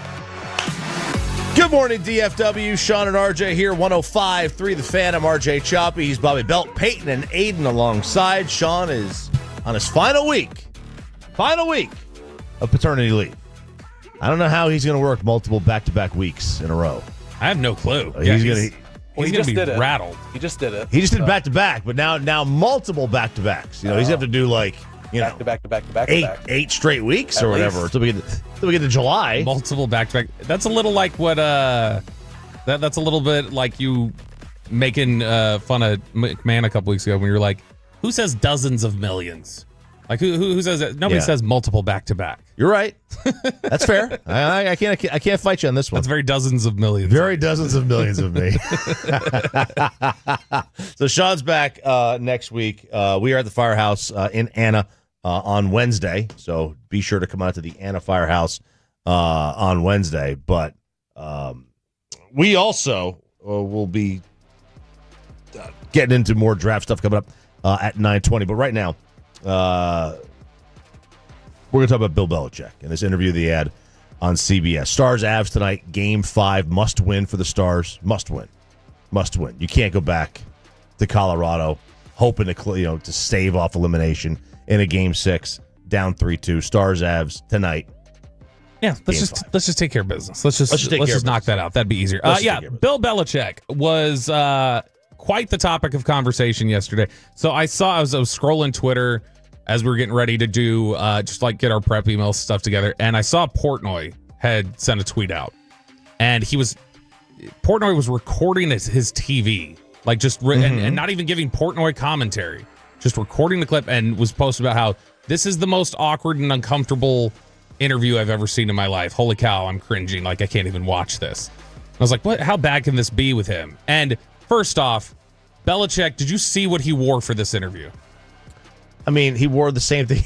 No, he didn't. He's got the Navy hoodie on, or the Navy, and then he's got like a giant rip in his chest. It's the same one he's always worn. It's this big now, dude. It's like the size of my head. It's the same one he's always worn. That hole has gotten bigger. All right. What is your all's policy on holes in shirts? Like, does the shirt go away? Do you try to stitch it up? It turns into like a workout shirt. Dude, I'll have holes in my pants for longer than I will on my shirts. Yeah, like if I've got on your underwear or like your pants? No, like my pants. If I've got shorts that the seam popped and now there's a little hole inside the thigh or something. I'll keep wearing those for a little bit. But also in the position this hole is on, I'll get a hole every now and then where on a t-shirt where the elastic part of the neck meets the rest of the shirt at that seam. There'll be times right here in the middle I'll get a little hole, and I could cover. I could wear that still at times, but never when it's in the middle of the shoulder or the chest. It's just a weird spot to have it. It's a very weird spot to have it. And it's how does that happen? How do you get a hole like that? And then how do you still put it on? Exactly. It's a bit. I had turned this interview on that Bill Belichick did, and I was trying to say, okay, what's so awkward about it? And he's talking about how Robert Kraft isn't acknowledged in the book at all. He's not even in the acknowledgments section of the newest book from Bill Belichick, I was like, that's not that awkward. But then it did. I went, oh, okay, he was leading up to something, and it got really awkward when the topic of Jordan Hudson came up. And Jordan Hudson is who? RJ Chopping? The American Idol. Nope, that's wrong. You're mixing Jennifer Hudson and Jordan Sparks. Okay. But Jordan Hudson is the young girlfriend of one Bill Belichick, who is also, I guess, his personal assistant, who screens all his emails and does everything else. Shador could use a Jordan Hudson. Right. He wouldn't get prank called that way.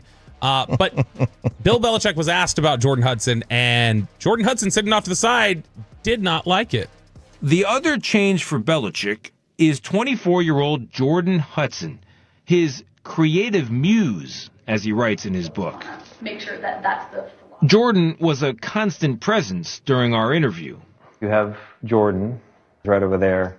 Everybody in the world seems to be following this relationship. They've got an opinion about your private life. It's got nothing to do with them, but they're invested in it. How do you deal with that? never been too worried about what everybody else thinks. Just try to do what I feel like is best for me and what's right. How did you guys meet? Not talking about this. No? No. It's a topic neither one of them is comfortable commenting on. Wow. Okay, so he was not asking her. It's not like he was looking off to the side and going like, Jordan, how did y'all meet? He was asking Belichick, and she interrupted the interview to say, not talking about this. Like, she was basically Not talking about this. deciding what Belichick was going to answer. Now, here's the other thing I want you to see. This woman terrifies me. Yeah? Aiden, I want you to throw this up on the fan cam. Have you ever seen, this is right after, this is the screenshot. Have you ever seen a harder RBF than that? My Lord. If you're looking on the fan cam, that is the look she shot over to the reporter when he said, when she said not talking about this. And she just is staring daggers over at this man. She kind of looks like Rose McGowan a little bit in that. In that photo. Yeah, and Rose McGowan kind of was scary in the late 90s. Like, she had a little bit of a scary energy. She ran around with Marilyn Manson, and you felt like, oh, she might hurt you. And Jordan Hudson definitely looks like she would hurt you. But I don't understand why this is such a weird issue for her. They gave some commentary after that where they talked about how they refused to talk about how they met. But I thought we got the story. I thought we got the story. It was on an airplane, right? With a book, right? Yeah, something like that. She was studying, and he was interested in what she was taught. I thought it was on an airplane. I thought we've talked about this. I know. Which, if we have talked about it, why is he asking? Because that makes me think that he must know there's something else or some other context to it that we don't know. And she's trying to shut it down. But man, they go on after that, and Belichick got really uncomfortable. And to be fair, the questions after that were a little weird. They were like, you joined InstaFace, and you're doing like yoga poses with Jordan. How crazy is that? What has that been like for you? He's like, what been like for you? He's like, there are a lot of pictures on there that are different, and so what's that like? And like Belichick's just confused. Like, what are you getting at, dude? Look, he doesn't have a personality. Like, I think we've known that for 30 years now. He doesn't have much of a personality. He's found this girl. And they seem to be, they seem to be happy. She seems to be in complete control. Dude, it does have like a little bit of a Casey Kasem feel, doesn't it? I don't know what that means. Like, because you talked about the story shop. Come on, this was in your prep. Casey Kasem. Casey Kasem, near the end of his life, right before he had passed away. You remember there was this discussion about the wife, the new wife that had slid in and like cut off the whole family in his final days. And that wasn't in my prep today. No, it wasn't today. But it's the same. You know better than that. I don't remember what was yesterday. Like, have you like normally Bill Belichick's like in control. Like, I do what I want. I'm in charge. Right. It's really odd seeing him in what looks like a submissive role. What did mom? I don't know. What does mom say? Mom, can I talk about it? Like, it's a very weird dynamic that I'm not used to with Bill Belichick. It is. I think psychologically we've seen this. If the people, the men who are like in control at work aren't in control at home, or the ones that are in control at home aren't they if they're not in control at work, they overdo it at home. I was gonna say, right? She sounds like overdo it. She sounds like she's in control at work and home now. Well, work and home have muddled each other. Hey, right? good for her for being able to just get the best of the psychological chess match with Bill Belichick that no one else has ever been able to. Yeah, but the other thing people are bringing up is it's not just the sweatshirt, hoodie, whatever. It's that he's got no shirt on underneath it. Oh yeah. Yeah, which, by the way, she was also wearing in that, I don't know if you could tell there on that shot, she was wearing a Navy sweatshirt too. I didn't know. I didn't notice that. Yeah, it's right. It's like behind the screen, you can't see it very clearly, but yeah, she's wearing the Navy sweatshirt too. Wow. Okay. Bill Belichick. It was one of those. Boy, it was definitely Brady. It was definitely Brady. Yeah, we'll see. Look, he could change that. He could change that narrative this year. Yeah. He could change that narrative this year. The Lakers are on the verge of being eliminated. They lose to the Timberwolves 116-113. Your other series, Indy's up 3-1 on Milwaukee. Boston's up 3-1 on Orlando. The Knicks are up 3-1 on Detroit, and Detroit blew that game yesterday. And then, of course, the Timberwolves are up 3-1 on the Lakers. So, despite the fact that Luka's playing 46, put up 38, he did, this is one of the weirdest games you could get from him. Barely any assists. One assist? What? One assist? Two rebounds? I think 2 assists, 1 rebound. Yeah. You never see that from a Luka game. Luka gets that Luka gets 2 assists and 1 rebound the first 4 minutes. Yeah, 46 minutes. That's it. One ball just bounces his way off a rebound. How far from the basket are you? Like that's statistically improbable, I should say, not impossible, because it did actually happen. But I mean, yeah, it's Lakers still are on the verge of elimination. They're right here. I personally think, I know the brand of basketball has been down. I think we've had some really fun series so far. I think the Knicks Pistons has been fun. I think some of the drama with the Timberwolves and Lakers, which they haven't all been close games, but it's been just a fun, dramatic series. The Clippers and Nuggets are playing a great series right now. That Aaron Gordon dunk at the buzzer was wild over the weekend. So we're getting some really good, I think, personally, we're getting some really good playoff series. And then we're also getting some like Thunder versus Grizzly stuff there. The Houston Rockets, their owner, Tillman Fertitta, who is he's also, isn't he a big casino guy too? Wasn't that one of the discussions when the Adelson stepped in? He's big in the UFC, right? Yeah, but I think he's also I think he's got some sort of hand in gambling, or one of the other individuals who's involved with the Rockets does. Yeah, he's the lead shareholder in Wynn Resorts is what he is. But he is a native Texan. He's from Galveston, and you're going to hear the native Texan part here in a sec when he tries to say Italy. Italy? He says Italy, and he's not talking about this Italy here. He's talking about the country. But he took he's some the shots. ambassador, I think. He took some shots last week at a Houston Cougars season celebration. He was out there speaking about how he had a chance to speak to President Trump about the Cougs, and he followed up with a shot at the Mavericks. And I want us to see if this is passable or not, or if he's got to take some heat for this. Go ahead and hit it, Peyton. I was in the White House, in the Oval Office, with the Prime Minister of Italy and the President last Thursday, and we talked about the Houston Cougars, I can promise you, for at least a minute and a half. And then we talked about that dumbass Luke Doncic trade that Dallas did. Everybody's cheering it. Like if you look on Twitter, people are like, "Oh, shots fired! That's the way to do it." Tillman. And I saw this clip, and I was like, "I am all about dumping on Nico right now. I'm all about trashing the Mavs for that trade. I'm with you. I would laugh along with you if you could do it. It's literally got nothing to do with Houston hate. But bro, if you're gonna take a shot, you cannot call him Luke Doncic. Luke Doncic.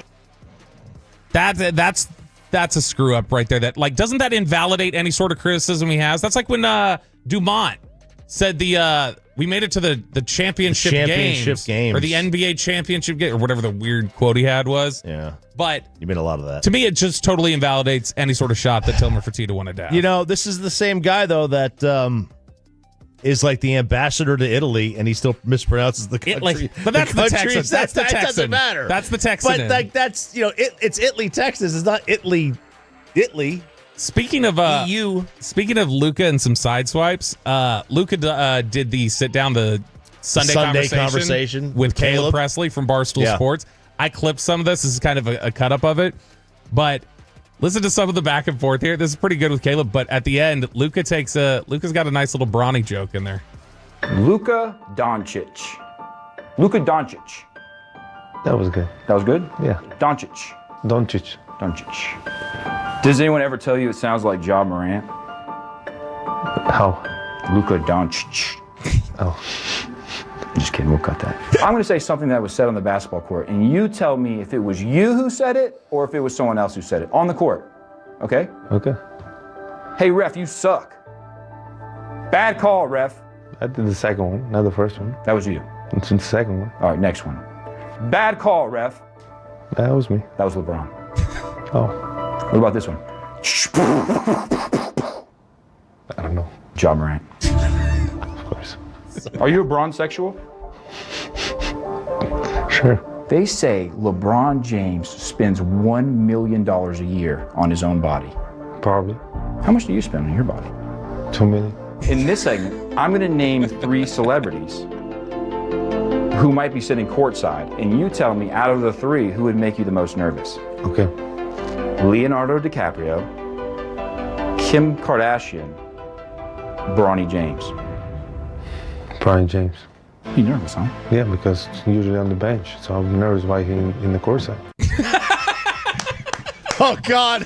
That's good, Luca. He's usually on the bench. He's usually on the bench. I'd be nervous. Why are you sitting courtside? That's good. That's good. I did like the self-awareness. How much do you spend on your body? $2 million. Double what LeBron does. $2 million, bro. Man. $2 million. I miss that guy. That's good. I know. I do too. And they are on the verge. They're on the verge of getting knocked out by a minute. They blew it. They blew that game. It's Sean and RJ here, 105.3 The Fan. How did the rest of the NFC East do? Are they pulling away from the Cowboys? It's next. The Sean and RJ rolls on.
They say in order to remember something, you have to forget something else. Okay, now that is a very cute haircut. That's like a little shag. I've never seen it before. Well, I mean, of course you have. It's the Rachel. Oh, is that your name? No, I mean like your name. No, I'm Jen. My name's Jen. Right, but I just mean like this is your haircut, but that's hair on your head. I'm not saying this is your hair. Okay.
Segment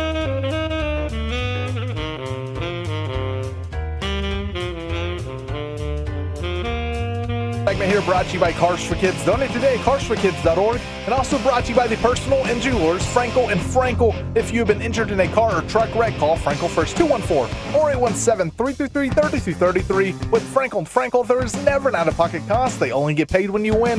Frankel and Frankel, the go-to car and terrific attorneys in Dallas. Cross talk with the KNC masterpiece. What?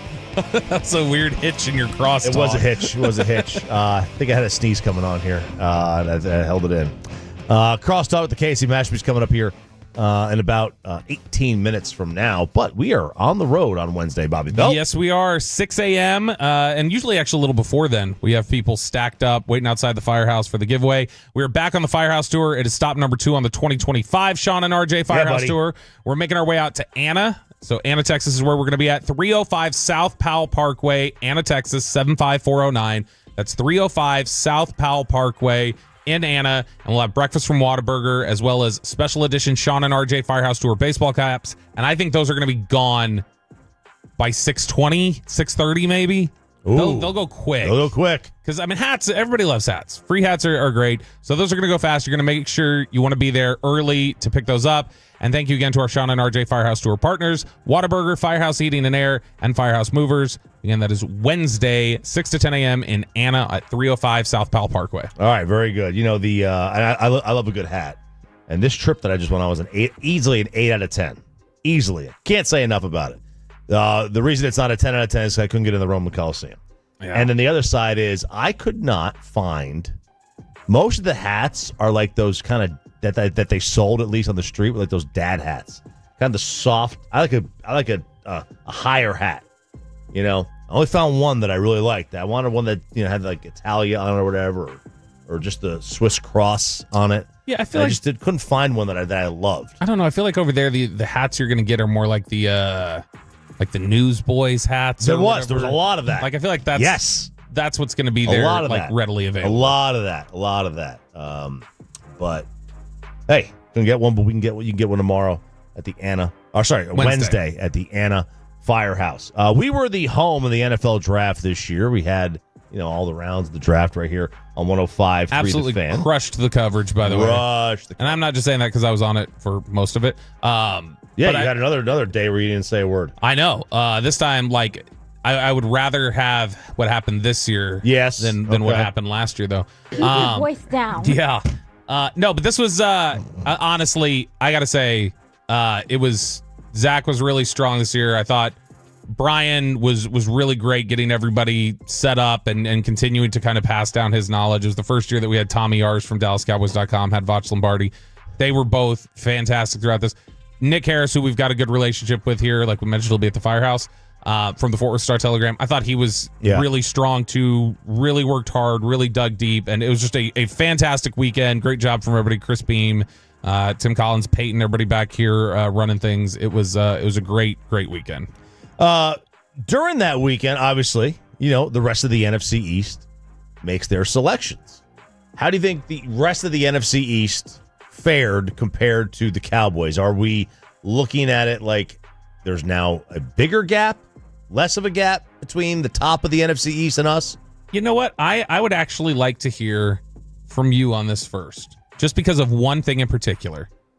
The New York Giants did what you always recommend doing, which is, I don't care how you feel about the quarterback. Like how good you think he can be or whatever. Like, you need the lotto ticket. You need to take the flyer on changing your organization. So take the quarterback. So what are your thoughts on the Giants going back up into the first round and adding Jackson Dart in addition to Abdul Carter? I loved it. Jackson Dart he gives you two things. He's cheap and he gives you hope. And that's all you need. That's what you need to have at the quarterback position. If they had gone back into the first round and got Tyler Shuck or Jalen Milroe or Shador, it'd be the same thing. I would have loved the selection. I don't care who the quarterback is. Just take one. Hope you hit. Like, if you don't have a quarterback, you have one job, and that's to find one. Yeah, and I will give them credit for trying to go after a quarterback. I do not like the one they went and got. I don't like Jackson Dart. No. And look, I think Brian actually had Jackson Dart ahead of Shador. If he didn't have him ahead of Shador, I know that they were pretty close. He really liked Jackson Dart. But I don't know. I see a guy who the biggest concern I see on a quarterback on tape whenever I'm watching them, there's a lot of different things about arm talent that can be concerning and different things like that.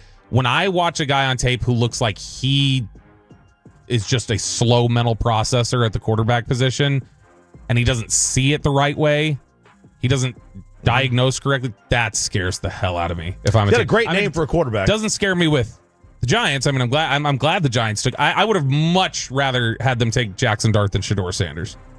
I think Shador Sanders may boom or bust, but Shador Sanders has the potential, at least, I feel like, to change your franchise. I don't think that's not Gardner Minshew. Look, he might be a bust. He might be as good as Jalen Hurts. He might be better. Sure. And he might be a bust. We have no idea. But that's the whole thing. That's the whole philosophy is that you just, if you don't have a quarterback, you got to find one. And then, each individual team's evaluation is so subjective. People mostly put him. I saw a lot of mocks at him, having him as obviously the third quarterback taken in the draft. Yeah, a lot of teams had him number 2. Giants weren't the only one. A lot of teams had Dart number 2, Shuck number 2. I think there was buzz that somebody may have had Dart 1. I think I'd heard something like that. And look, to be honest, they can do the same thing they did with Eli. They could sit him. Who they bring? They brought about Russ yeah, Brian Dable already said apparently right after the selection, he said Russ is starting. Yeah, and they could do the same thing they did with Kurt Warner 20 years ago. Yeah, start Warner for half the season, then bring it, and then they brought in Eli, and then you could start Russ, and then you can bring in Jackson Dart. I will say that jump over to Philly. Philly did not trade up. They were trying to, and that was something that Thomas Dimitroff had told us when we interviewed him from Sumer Sports right after he had left town. Mm-hmm. Dimitroff had said that, Howie's always one who's going to actively try to trade up. That no matter what's going on in the class, he wants to go up. You've got guys who always want to trade back. Howie's the opposite. He always wants to go up. He was trying. He couldn't make the jump. There was nobody that really, I guess, felt like the drop was worth it. But they ended up getting Jahad Campbell, the linebacker who's got some pass rush ability out of Alabama. And there was a little bit of, I felt like people out there, Howie's done it again. And we even had a little bit of that on the draft show when we were covering it here on 105 through the Fan. And that was some of the reaction from the guys in the room. And I was like, all right, I guess I'll take the opposite side here and just look at it as Jahad Campbell is coming off of a significant injury. He's supposed to be ready for the start of the season, but still. So is Dak. And again, when I said Jackson Dart, I don't like a guy who sees it slow or who just doesn't go through his progressions quickly enough. His processing's not fast enough. What would you say is the most terrifying trait to have in a linebacker? In a linebacker? I mean, falling for the play action way more than you should. Which is sort of what I'm awareness. A guesser. Yeah. I can't. If you got a guy at linebacker who's guessing what's happening, he doesn't just see it and know and is reacting to his keys and diagnose. That's terrifying. Jalen Smith used to guess. Malik Jefferson when he was at Texas. That's one of the reasons I was chased off from him when he was coming out. Malik Jefferson was a guesser. When he guessed right, it was violent. It looked great. When he guessed wrong, it was a massive play and just like, where were you? And that happens at times with linebackers. If they are guessers and they're just trying to go, I think it's going here, I'm going to just commit and I'm going to go. Mm-hmm. Jahad Campbell's got some of that to him. And we talked about that on the draft show. Most of the guys, I think, agreed, yeah, he was. And they still like the upside. But to me, Jahad Campbell's not a slam dunk. He's a good player who I think a lot of people had higher than where he went. Yeah. But, man, you're still banking on him to figure out some things. And one of the most terrifying things for me to try to bank on and believe in is that you're going to pick up instincts. That's, to me, I think instincts that's true. They're there or not. That's probably true. ESPN had the best draft picks, favorite picks, all the things. Matt Miller said your guaranteed future star of the NFL in the class was Abdul Carter, who the Giants took. Yeah, I mean, as long as he puts in the work, yeah, he's the most talented. Jordan Reed had Jahad Campbell as his best value pick in the first round. Again, he's somebody who a lot of people, if he was healthy and if things hadn't kind of shuffled the way they were, he was considered a top 20 pick. Yeah. Jordan Reed said that Donovan Ezeraku was the best value pick of the second round. That's what the Cowboys took. Hey, now. The write-up is the Cowboys stuck to their board to the best defensive player available. He finished second in FBS, 16.5 sacks, bringing pass rush presence to a thin edge rusher group. So, Cowboys make it there. Best value pick of the fifth round. The Giants taken, is it Marcus Mbao, the guard?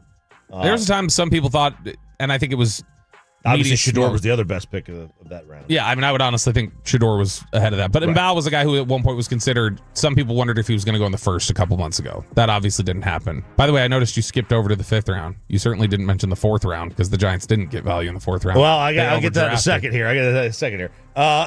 But they asked the best quarterback landing spot, and Miller said Jackson Dart to the Giants was the best landing spot. Now, that's because of Dayball.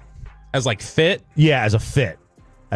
I mean, I really do like Tyler Shuck with New Orleans. I think that's. I think I like that one too. I think Kellen's going to be able to help him. But there you go. Bobby brought it up. He said it out loud, so we're going to say it here. This was the worst possible draft for Bobby Belt.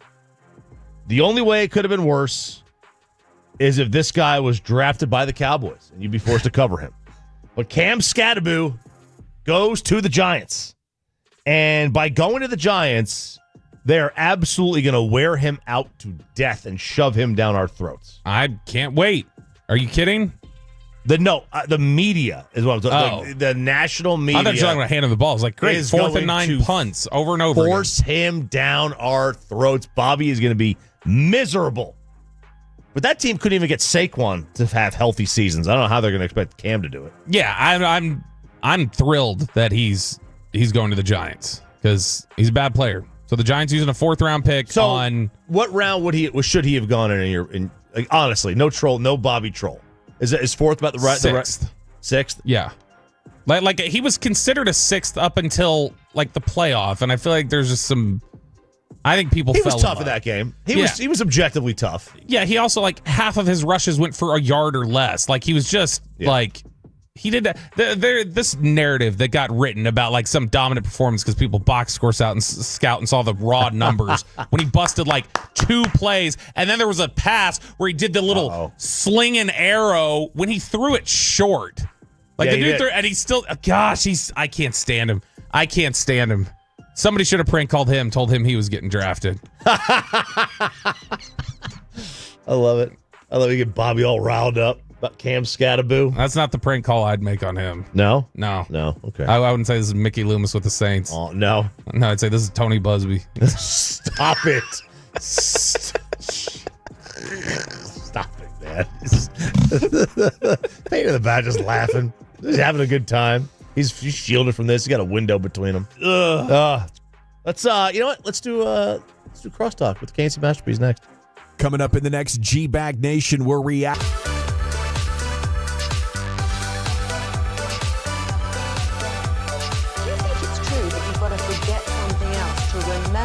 Uber Eats has groceries. No, that's absurd.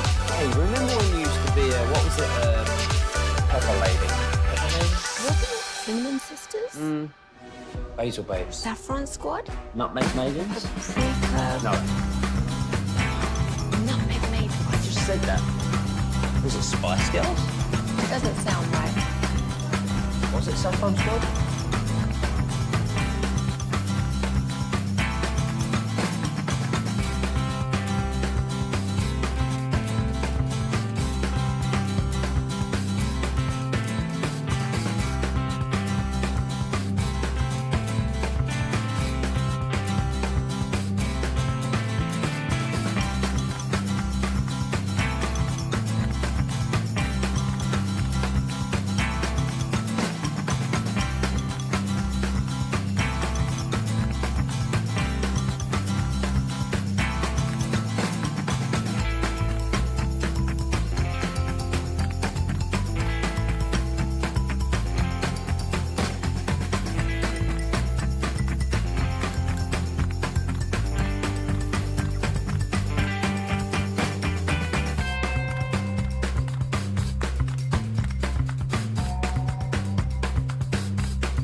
something else. Okay, now that is a very cute haircut. That's like a little shag. I've never seen it before. Well, I mean, of course you have. It's the Rachel. Oh, is that your name? No, I mean, like, your name. No, I'm Jen. My name's Jen. Right, but I just mean, like, this is your haircut. But that's hair on your head. I'm not saying this is your hair. Okay.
Get to Classic Chevrolet and Grapevine today, the back-to-back #1 Chevy dealership in the world. More new Chevys than anyone else, all priced to sell. Visit ClassicChevrolet.com. This is Texas, this is Classic Chevrolet. Together, let's drive, relax, enjoy the difference based on new Chevrolet registrations 2023 and 2024.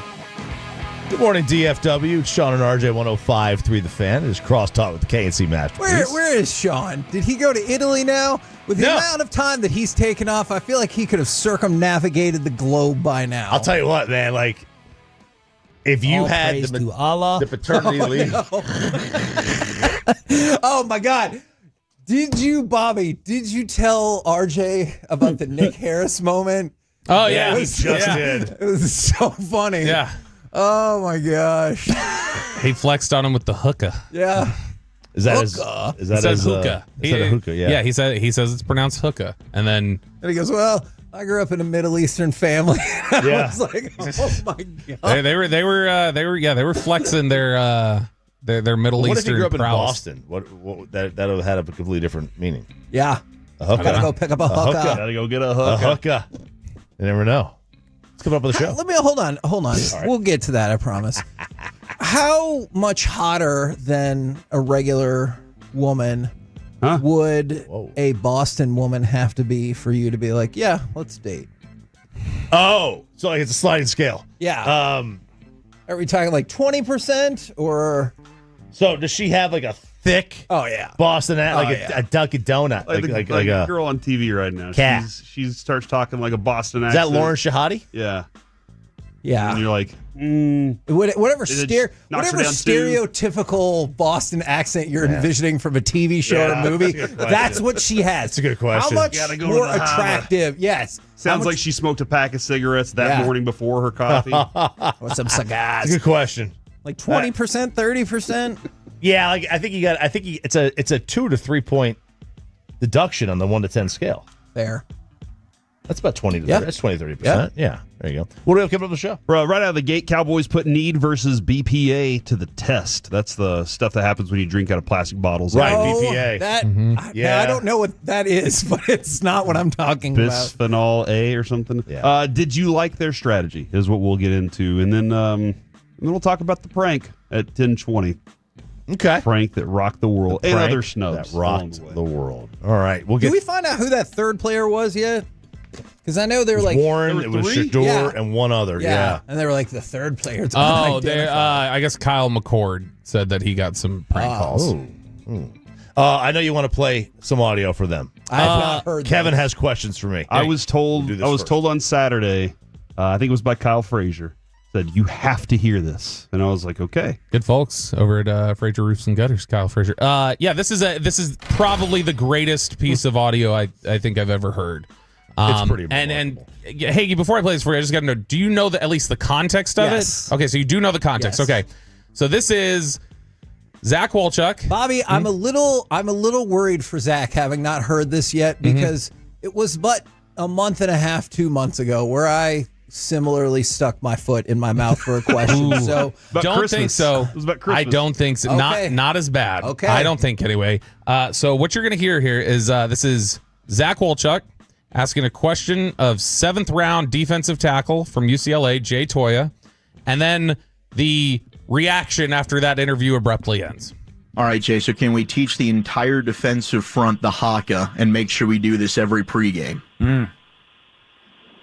I mean, I'm not a haka specialist. That's more like Marin's.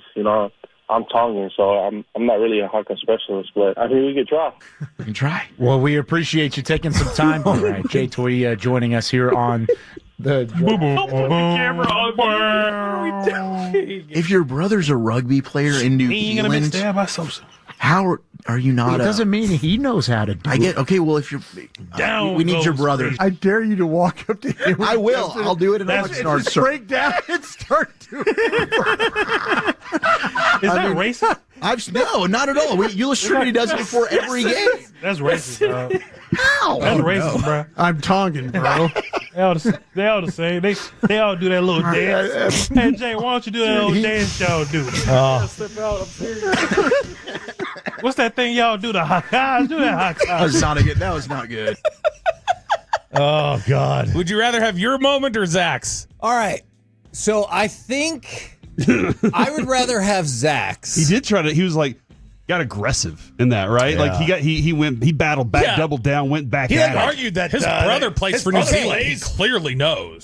Here's the reason why I think Zach Like he might have thinks been Jay better lied off. to him. That was the last question, and Kyle was like, "We're done. Yeah, we're done. This interview's over." Mine was the first question, and then the I other had to thing jump in and is, go, well, what holiday do you celebrate? the other thing is, we had Mike Bassick. Yeah. And so as soon as that interview's over, we're leaving the complex, and Marcus Simeon is in the parking lot, and Mike, he's like, Marcus, hey, Marcus, check this out. And he goes, so we had this guy on, and his birthday is on Christmas. So Kevin's like, hey, what do you think about Jesus? Like, that was not my question, but that's how Mike Reed tells And don't forget, during the interview, Mike, who did not ask a question during this interview again. Oh, that's kidding. Yeah. He's writing notes. He goes, hey, ask him about the crucifixion. I'm just like, stop it. And then he goes, so Marcus, so look, he asked this guy, hey, how do you celebrate your birthday? Is it tough with Christmas? And he's like, well, I'm actually Muslim. I don't celebrate Christmas. And he's just going on. And then Marcus looks over at me and he goes, oh, so we're probably not getting that guy back on. I was like, dang it. But I mean, here's That's bad. It's bad, but here's the thing. But I get it. Yours is still the most mainstream thing associated with that day. Yeah. Yep. It is. Zach went super specific for, and cultural and missed. And then tried to basically go, yeah, but that liar. His brother plays for New Zealand. He plays rugby. He clearly knows how to do the haka. Yeah. Oh, man. I do like that Jay Toy was very nice to go but I mean, we can try. Yeah, I guess I can learn the haka. Yeah, is there anybody else on the team that might know that I can learn from them? I always thought, just as a covering high school games, I always thought that would psych me out. When Euless Trinity it was loud. was doing that beforehand, I was like, oh my gosh, they're like a machine. And I think you got to see it. Plus, you got to see it in person. Especially about that, Euless was amazing. Oh, yeah. Tremendous. Absolutely. And then I guess they've had a downturn a bit. Yeah, you've seen some new powers emerge. Hey, can I ask you questions about your trip? How was the flying situation? Going there we connected in through Philadelphia. Okay. And then we went from Philadelphia to Zurich, and that Philadelphia to Zurich flight was 6 hours. Is that the longest you've ever consecutively been on a plane? At that moment, yeah. Okay. And then the way home was it nonstop? It was nonstop from Rome, almost 12 hours. That was we were booking the flight, and I was like, all right, let's see. So they have economy, and they have premium economy, and they have business class. And I was like, let's go get the premium economy, right? It's a regular domestic first class seat. And Sarah's like, motion sickness, it's not, can't sleep. Oh. So she was adamant, if we're going to spend anything, we're going to spring for the business class. So we did. And it wasn't that much more than the regular premium economy. Oh. It really wasn't. the jump was from economy to premium. So the flight home was fine. Like it was not. I slept for like a couple hours. There was no internet. The internet didn't work. So that was cool. But you download movies. If you download movies, which I had to learn how to do, but if you download movies, Did you say you had to learn how to do? I had no idea. I had no idea. I was like, how much storage do I need? I don't have this kind of storage. So that was to download a movie.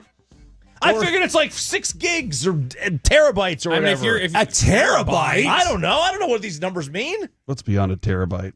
A terabyte is like that's a lot. I thought I was going to have to go buy like a external hard drive. A petabyte. No, I feel like a really long movie, if you download it in like the best quality on your phone, or it's like then it'll maybe get up to like 6 or 7 meg. Like if I wanted to do Oppenheimer on the highest quality, it'll be 6-7 gig. But otherwise, usually it's like 2 to 3. I like the idea of Chavi having this external hard drive. He's like, yo, I really got to download Minions 4. I like that he's like, it's too much to figure out how to download on my phone. But he's like, but I've got this external hard drive that I'm going to transfer all the files back and forth on. Did it live up to your hopes and dreams? Yeah, it was great. Now, like the Roma Coliseum bummed me out because I was denied entry. We had tickets to get on the floor and get like the full tour. Why were you denied entry? Who was I playing missed the there? expressway. I'm sorry.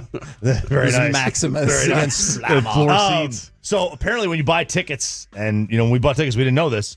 You've got my ticket said like RJ Choppy, Sarah Countryman, and they had to bring your travel documents with you. And they said, well, your name doesn't match here.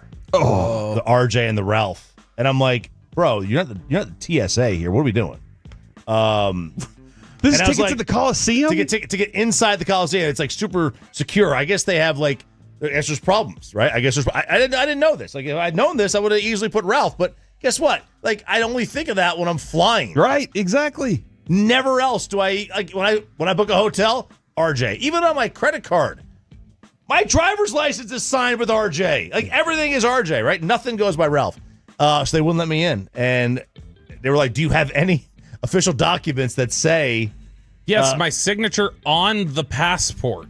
Yeah, that's the one. Yeah, they let me into this country because of my signature on the passport. Yeah, my signature. It's fascinating. They let you into the country, but they're like, you can't. Coliseum's more secure. Yeah, Coliseum is more secure. But, it's great. Like Italy's like more like a little bit more. I'll say dangerous, but like they got pickpockets there. Like they got a lot of people that you got to be watching out for. Strike me as somebody who thinks that you would be able to outthink a pickpocket. I would try. I like to think that I can outthink a pickpocket, but you never know. But it's like Italy's so inexpensive. Like pizza was $9. Really? It was amazing. Drinks were cheap. For a whole pizza? $9. And it was wine cheap? Yeah, wine was kind of on the table all the time. Switzerland is crazy expensive. That same $9 pizza in Switzerland is like $35-$40 in Switzerland. Sorry, $9 in Italy was like $35-$40 in Switzerland. The wine, they give you half pours there. It's really expensive, but the chocolate is so worth it. Is it? It's so amazing. Maybe if Switzerland would have shown a little more conviction, fought for something, they would have got better import prices. Because they have happy cows. They have happy cows. What was that? Did you say happy cows? That's what they call them, Swiss cows. They call them happy cows. What makes them happy? They have they don't names like they have names like My Sweetheart and sugar dumplings and stuff space like to that. walk around. Okay. And they only milk them. They only milk them twice a year instead of like every day. That milk's got to be good. And one of the milk like they produce, prostate. Yeah. and they only used one of the milk productions. The other one's just for the whatever the cow babies are, calves. The cow babies, whatever those things are. That's it. So they only get once a year milk out of them. He went on a honeymoon and he came back Peyton. Oh, it was great. It was totally worth it. We loved it. We loved every minute of the trip, except for the Roman Coliseum part. Okay, man, that sucks. Yeah, no, I was really bummed. I saw a bunch of your videos. It looked very fun. I'm gonna make more. I have more to post too. We have over 1,000 pictures that we got. Hold on. Do you have 1,000 pictures, or does she have 1,000 we pictures? both. I mean, okay. We got each about 500. Because my wife's just not the best picture editor. I'll take 20 pictures. My wife will take 1,000. Yeah. That's me. Well, I got a lot. I'll show you some. Okay. All right. Casey Mashby's next. I want to see him.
think it's true that you've got to forget something else to remember that Uber Eats has groceries? No, that's absurd. Hey, remember when you used to be a, what was it, pepper lady?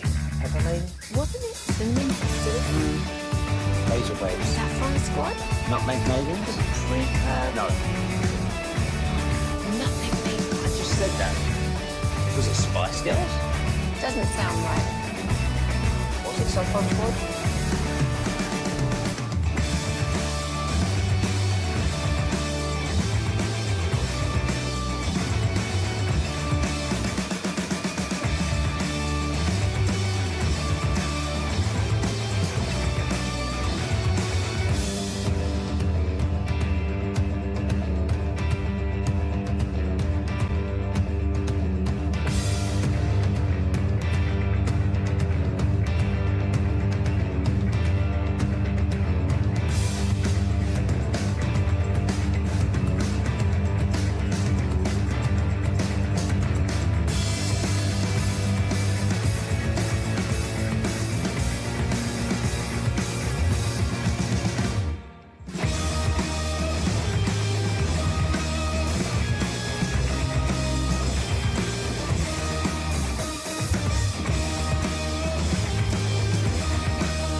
driven by our D&M Leasing Studios. It's the KNC Masterpiece on 105.3 The Fan. KNC Masterpiece right here on 105.3 The Fan. You've got me, Kevin Hageland. You have Corey Majors. And today, Alec is done with us. I don't know if he'll be back tomorrow maybe if Ross does a really great job today, he will just take Alex's job. You're always trying to pit people against each other. This. Because competition brings the best out of us. Yep, that's exactly why the Cowboys drafted some of the people that they drafted this year. Oh, that is a professional transition. Ross, out of a scale of 1 to 10, how well do you think you're going to do today?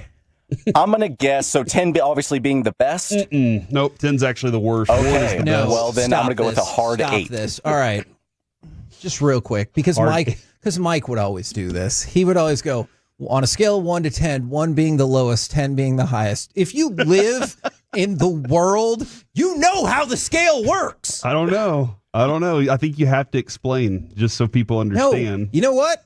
You can explain why you don't want to be that person's friend anymore. That's what you need to explain in that instance. From the 817 saw Alec all over SmackDown. So he's really jealous that he was on Smashdown. So I have a theory. Okay. I have a theory. Alec's going to be like, oh, yeah, I had like a dentist appointment or whatever today. But realistically, I think he's partied out from the weekend. Touchdown Jesus says he thought he was going to get drafted. So that's why he he didn't make it in today. Ooh, as what? I guess. Dude. Wow. He doesn't have any. He'd be a running back. Yeah, he could for the Cowboys. He went to SmackDown. He went to the Travis Scott concert. I think he is just fatigued from too much partying. I get it. I've been fatigued before. Okay, thank you for that, Corey. You need a day off every once in a while, man. All right, go ahead and hit me with cut number 8, if you will, Ross, because Corey, he just kind of talked about it. I wanted to get people's feel for the Cowboys put need versus best player available to the test. Like, you literally saw it happen on Friday. What do we think of this strategy? With the 44th pick in the 2025 NFL Draft, the Dallas Cowboys select Donovan Ezeraku, defensive end, Boston College. Now, and have we decided for sure it's Ezeraku? With that pick and the 3rd round pick, the Cowboys, I mean, we talked about it like all day on Friday. People were like, I need a running back. I need a wide receiver. I need a running back. I need a wide receiver. Like, that's what needs to happen. And the Cowboys, they didn't do that whatsoever. But instead, they picked 2 players that I'm not saying like both were first round evaluations, but you could view them as easy second rounders and fringy first round people. I think Broaddus had E at 25. Okay, on his stack, and then I think he had Ravel at 18. Or 17, somewhere like really high up there. And Kuiper had him at 28 and 31. So to my point, there you go. Fringy first round. And so I saw kind of an probably not first round grades considering we heard there were like 15. But like, you got to pick somebody. Yep. But and so I saw kind of a split decision between like on listening to our coverage right here on the Fan. Which again, what did I tell you? Friday, even more impressive. Saturday, you're embarrassed for other stations. You are. Yep. And they're like, hey, love the value, love the value, love the value. And then you see on social media or some of our platforms, people were like, oh, now you don't have a wide receiver or running back. Like, how do you guys feel about the need versus best player available? Because it really does feel like in this instance, having not seen their board yet, they went best player available. Yes. And you say this too, why do you make your board? Why'd you spend all this time working on this board if you're seeing players there and you're not taking them? Oh, I'm sorry. It was Kendrick Lamar, not Travis Scott. My bad. So I have WrestleMania on the brain still. So whenever you have those players there, I mean, it's I think you kind of just, I got to take that guy. That's something that I wanted. You know, it's something that we designed that we said can be a helpful player, and nobody's taken this guy. We know what he's capable of. So I like the fact that they went best player available. I can't walk away from their draft saying that I don't feel pretty good about it. Because the need part of it, they needed a running back. Yep. They got 2 running backs. They have 9 running backs, essentially. And they're going to throw all of them into the mix and say, let's see how this works. Yeah. Like the Cleveland Browns quarterback room. Yeah. And it will almost every year, Kevin, it seems like the Cowboys get defiant about one position that everybody feels they need. And they're like, screw you. We aren't doing what you think we're going to do. We're taking all these other things. Do you think they prepared us for that on Tuesday with the pre-draft presser? And Jerry's like, hey, we didn't think running back was as much of an issue as other people seem to. He thought offensive line was the bigger problem, and I think we all agreed with that too at the time. We were like, look, if you have a good offensive line and a good running back, you have a good running game. I do kind of find a little intrigue in the idea that they might shorten and squeeze this field a little bit for Dak coming back off the injury, maybe a little more of the some stuff out of the backfield and tight end stuff, and getting the ball to CeeDee Lamb as frequently as possible to shorten that field. But that's for later on after we watch how this all fits together. I liked what they did though, Kevin. Yeah, especially with those top 3 picks. You talked about how important these top 3 picks were for them, and let's look at this down the road. Diggs. Do you think he's here for the rest of his contract? No. I don't know what he's going to do this year. We heard some things about the prep for his injury, his rehabilitation, and how maybe he could have worked a little bit harder. Yeah. And that's a lot of money that he was given, and then he got injured again, and now you're like, hold on, man, this is a lot of games you're missing. I got to be prepared for something like that. I got to make sure that I have a body that can be out there to play if you're not going to be capable of playing. So I got to make sure I do that. So they get a guy who, Kevin, he kind of has this Jordan Lewis. Listen, he has a lot of really great skills that I like. I mean, you can say he's very well-rounded cornerback. But I think the one that I like the most about him when I watch him is Jordan Lewis never did what? He never made business decisions. Yeah, Jordan Lewis was put his nose in there and hit somebody, and that's what I like about Siobhan Revel Jr. I like that about him. So, and then if you're saying Bland wants his payday one day, and you're moving on from Diggs, you have somebody that you're like, you will feel comfortable probably in a year or two to say he's that dude. He's that dude on the other side. And we talked about it leading into the draft. Like, how many positions on the Cowboys are you like, we're great, we're rolling? So let me ask you this: on the cornerback front, that kind of is a position in need now. I'm not, as well as I'm not going to argue that at all. BPA. So that was kind of a combination. Now on the edge with Donovan, I'm kind of curious on that because you got Sam Williams, you got Fowler, you got Micah, you got him. Nealand is growing into the position, but he's more of a, right now you're thinking first 2 downs on him. Where does he fit in? Is he a need at all? See, and I don't think so. And we'll get back to cornerback in just a second. But I wonder if they look at this and they were like, he can be the second best one we have. Now, that doesn't mean behind only Micah. That doesn't mean straight away. Okay. But if you're like, hey, you only have Fowler for a year, Sam Williams, I would love that. But he has been hurt, and he was hurt last year. Marshawn Nealand, look, you hope it continues to move in the right direction, but you can never be sure. I wonder if they looked at that on the board in the second round, and they're like, he could be the second best one we have behind Micah. Okay, this isn't like we're replacing Micah with him. No. In your mind. Look, I've said this many times. I would be stunned if the Cowboys were like, yeah, you know what? We are going to trade Micah Parsons. Stunned if that happens. Because their history doesn't set for that? Exactly. Okay. All right. Exactly. And so if that happens, well, then we'll have a totally different conversation. But I just wonder if they were sitting there and they're like, hey, this is a premium position. Cornerback is obviously really become, in terms of especially the money, a very premium position. If they're like, we think these could be the second best ones on our team. Mm-hmm. Like, if you think that your third round pick can sooner rather than later be CB2 or at least CB3, then, hey, make a move. Sounds like a good band in the 90s. Yes.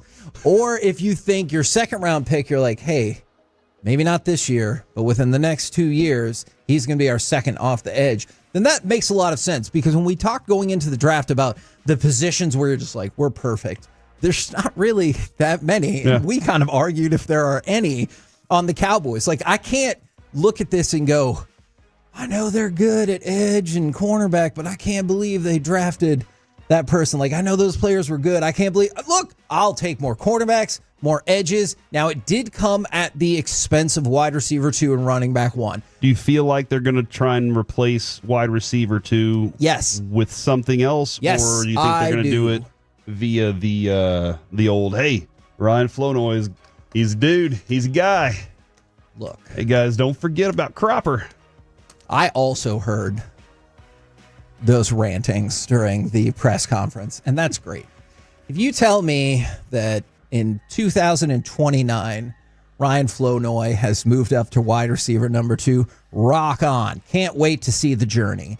But now, what are we even talking about? That's the thing that I find most intriguing, Kevin, is at what point? Yeah. Like, if the Cowboys are going to wait until training camp and go, all right, guys, we're seeing these guys haven't turned into this. Yes. At what point does that trade now? Or did you screw yourself by holding on a little too long, or did you find a diamond in the rough and you're like, no, we actually have one here? So I think they are going to make the move for wide receiver. And I don't know if you like this wide receiver or not, but the word going around was George Pickens.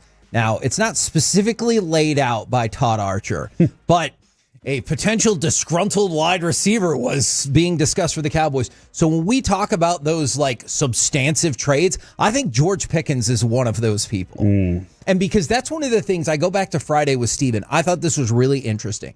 He said those 2 substantive deals that they're working on can happen after the draft. Yep. So they were not dependent on those picks. Yeah, you got to deal your pick off for whatever. Now I don't know if that will be a player or if that will be next year then. But I think one of those targets is George Pickens. So you're not as upset about ignoring it in the draft because maybe, and here's the thing about Pickens, and you're going to see this everywhere. Regarding culture, fair. That dude is a diva as it gets and has not produced what I expected a lot more out of him, and I'm constantly like pushing that guy because I know he can make some wild ass catches. Yeah. But I'm like, hey, the typical stuff, the easy stuff, get it done. And I'm kind of interested in the personality, and if Shoddy's like, hey, I need culture, guys, is he like, oh, I got the culture I need. Yeah. I got the core, and we can handle, our infrastructure can handle a guy like that as long as the play is good. I don't know. We'll see how that goes, but that ultimately you're not as upset about them passing on receiver then? I'm more upset about them passing on running back until later, but I want to make this clear. I support what they did. This was the agitating thing, and I know there's nothing you can do to go back to it, but when you saw that literally pick 114 that the Cowboys dealt off from Mingo was a running back that got selected, you're just kind of like, oh, like, that's what I needed. You sleep in the bed that you make. I know, and there's nothing you can do to change that now. But I think there's a better chance that they trade for a wide receiver that we're like, yeah, okay, than you trade for a running back that you're like, that's RB1. So you hate Jaden Blue? No. Is what I'm hearing here. Don't you think, though, Jaden Blue, he's a change of pace back, right? It's actually interesting because he can do things. Turpin can do some of the similar things too, catching the ball out of the backfield. Yeah. And what is it when you watch Turpin? What was his yards per carry, like 9? I would have to go back and check that. It was something insane. I think that Jaden Blue can fill those types of roles. He's a very good receiver, like a very good receiver out of the backfield. The biggest factor that every Texas fan is going to send in right now is don't put the ball on the ground. Yeah. And that is something that he had a tendency to do. So I totally get that part of it. But he is a good receiver. He's fast. And I think that, Kevin, this team lacks speed in so many different ways that they need more of it. So I like the pick. I would have liked some other running backs ahead of him for sure. But I seen what they got in the first 3, and I know where the 4th round pick was. I feel pretty good with the running back. And I think that's why when all comes down to it, just in terms of value right now, I like what they did. If they would have made picks in the 2nd or 3rd round that people were like, yeah, that was a fringy 2nd round guy or fringy 3rd round guy, I'd have been like, ugh, just take a position of need. They stuck with it. Yeah, instead, they got 2 players that everyone's like, yeah, I'm kind of surprised those players are on the board at this point. The fan text is absolutely killing us right now. Is it true that Mingo's been looking better than Tolbert in practice? Guys, we got Mingo. We are loaded. And then you guys are totally sleeping on Mingo the Merciless. I think they're being sarcastic. I hope the best for Jonathan Mingo opposite CeeDee Lamb. I absolutely do. And I hope that Dak can get the ball to him. And I hope that this offense under Brian Schottenheimer and his new group is as creative as they need to be in order to make this offense go. Did you know the Dallas Cowboys rookie mini camp starts on Friday? This Friday? This Friday. Dude, I think they'll have to wait to watch Thunderbolts. I think Thursday I'm going to be out at the stadium for baseball game, Kevin. Me too. If you want to go. Yeah, let's do it. We're the KNC Masterpiece right here on 105.3 The Fan.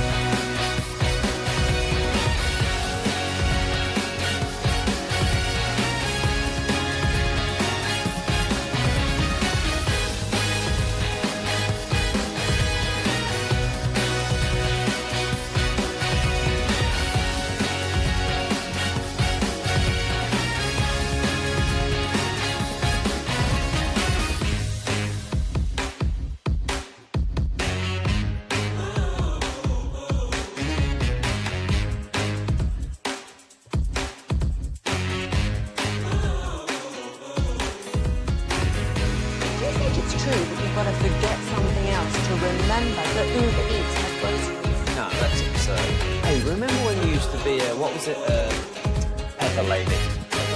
What? Simeon sisters? Angel Babes. Saffron Squad? Nutmeg Maidens? Pre-club? No.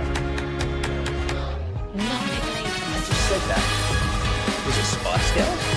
Doesn't sound right. Was it Saffron Squad?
Back to the KNC Masterpiece here on 105.3 The Fan. The upcoming segment is brought to you by Cars for Kids. Donate today at carsforkids.org and personal injury lawyers, Frankel & Frankel. If you've been injured in a car or truck wreck, call Frankel first. 214-817-333-3333. With Frankel & Frankel, there is never an out-of-pocket cost. They only get paid when you win. Frankel & Frankel, the go-to car and truck wreck attorneys in Dallas. With the 144th pick in the 2025 NFL Draft, the Cleveland Browns select Shador Sanders.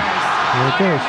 Can't see a masterpiece right here on 105.3 The Fan.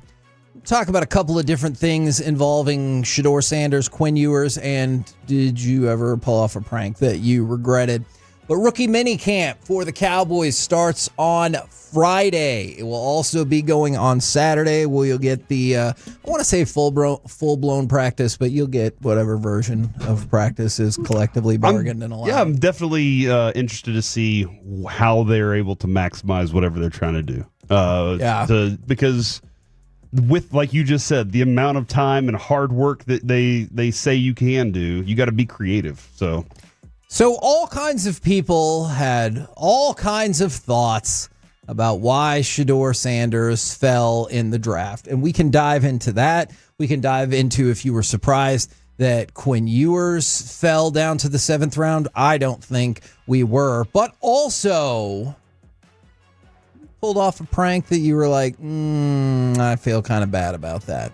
Because when you saw the prank on Friday with the, what looked like stereotypical frat boys doing the things, you were like, yeah, that's pretty much what I envisioned. And then when you find out that one of the guys in the Atlanta Falcons defensive coordinator's son, you're like, oh man, how did he get access to that? So, and he talked about it. He saw I believe it was the iPad that had his number on it and went ahead and wrote it down. And they also prank called at least 2 other players. And then immediately, I mean, come on. You saw how excited they were when they pulled off that prank. Or if you haven't seen their end of the video. But then the apology. I do have a question, though. Okay. That is not an original prank. No, not at all. Does it need to be original to be like up there? This is just a prank that we've seen happen to a lot of players. Yeah. It just happens to be, and we saw it, 3 in this one.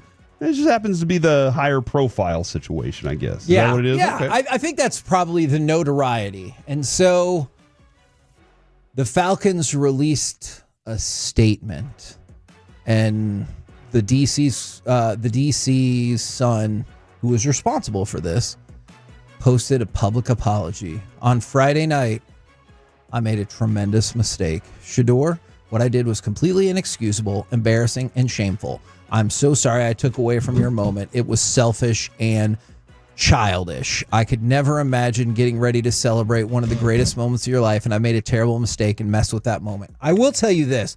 In terms of the verbiage there, I think it's much better than what you usually get from people. It's like, I'm sorry if people were offended.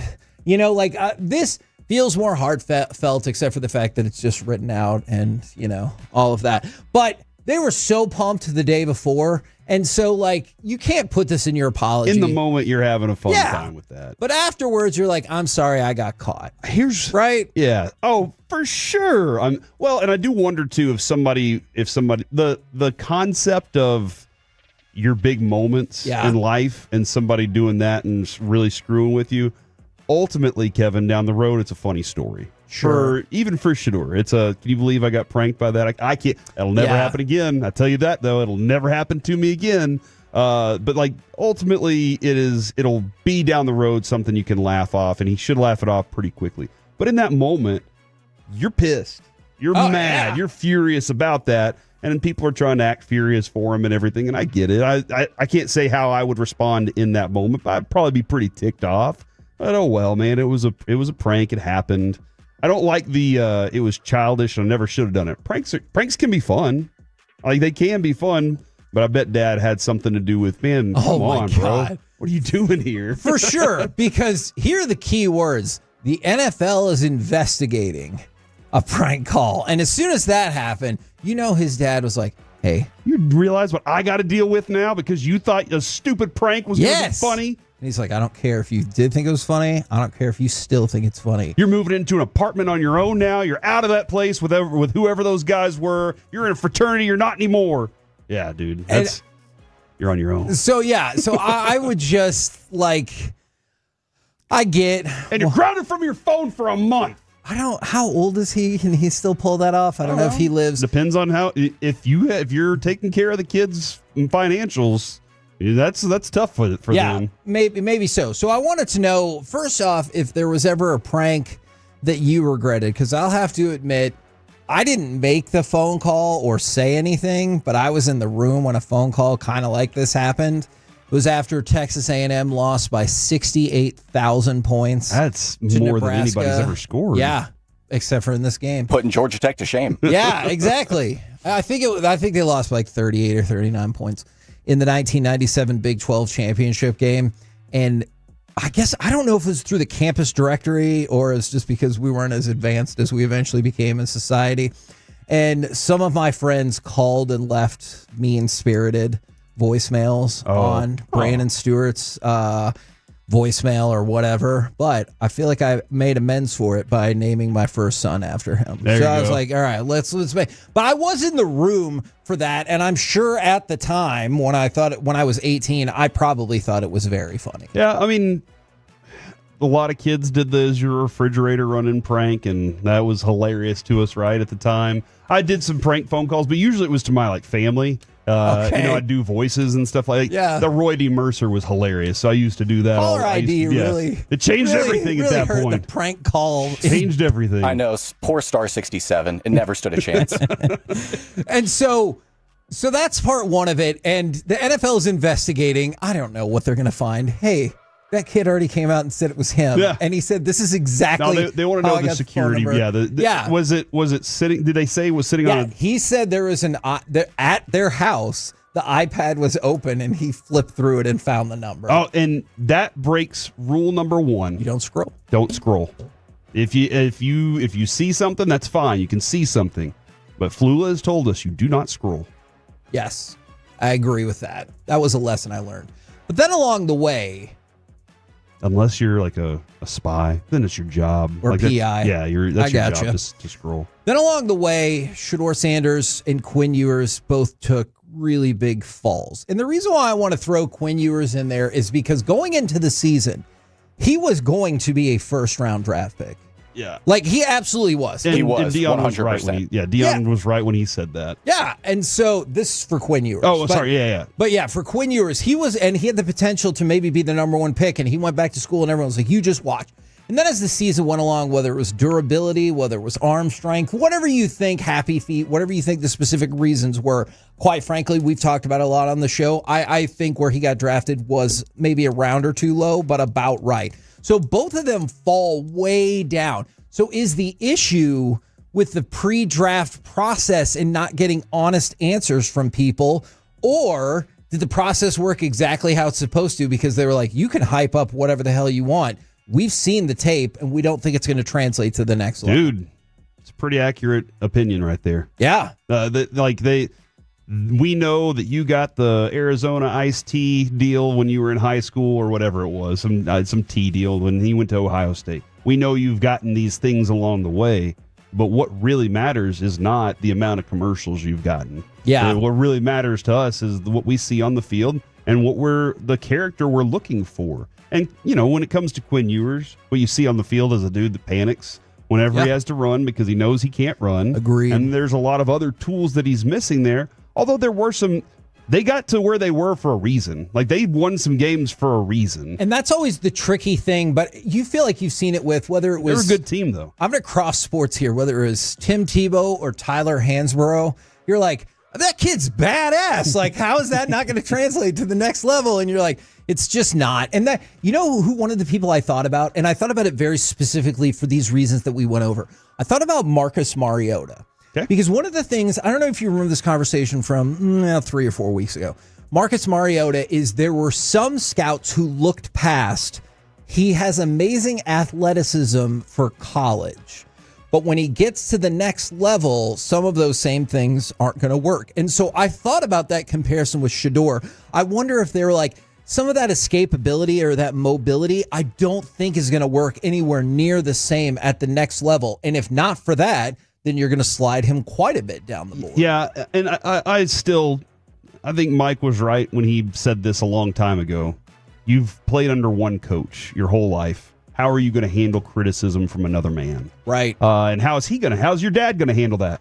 Whenever he hears that you were, I think Dion, Set up a honestly, meeting with the team. Quite honestly, watching how Dion coached most of the players on that team, he's going to go, yeah, that's how you're supposed to be coaching the NFL. Yeah. That's just how I feel it's going to go. But because of the big personality that exists with Quinn Ewers, probably similar things too, where they're like, we know these things about you, but there are well-defined things in the NFL, big-time throws, the ability to read certain things. Those things are very well-defined by the coaches that are at the highest level with that. So they're already thinking that way. So I see it. It was very, Kevin, those two quarterbacks specifically, that makes a lot of sense the way you just laid it out. And I will say, where they eventually got picked, I thought that the Browns and the Dolphins got very good value for their picks. The Dolphins, yes, they got value.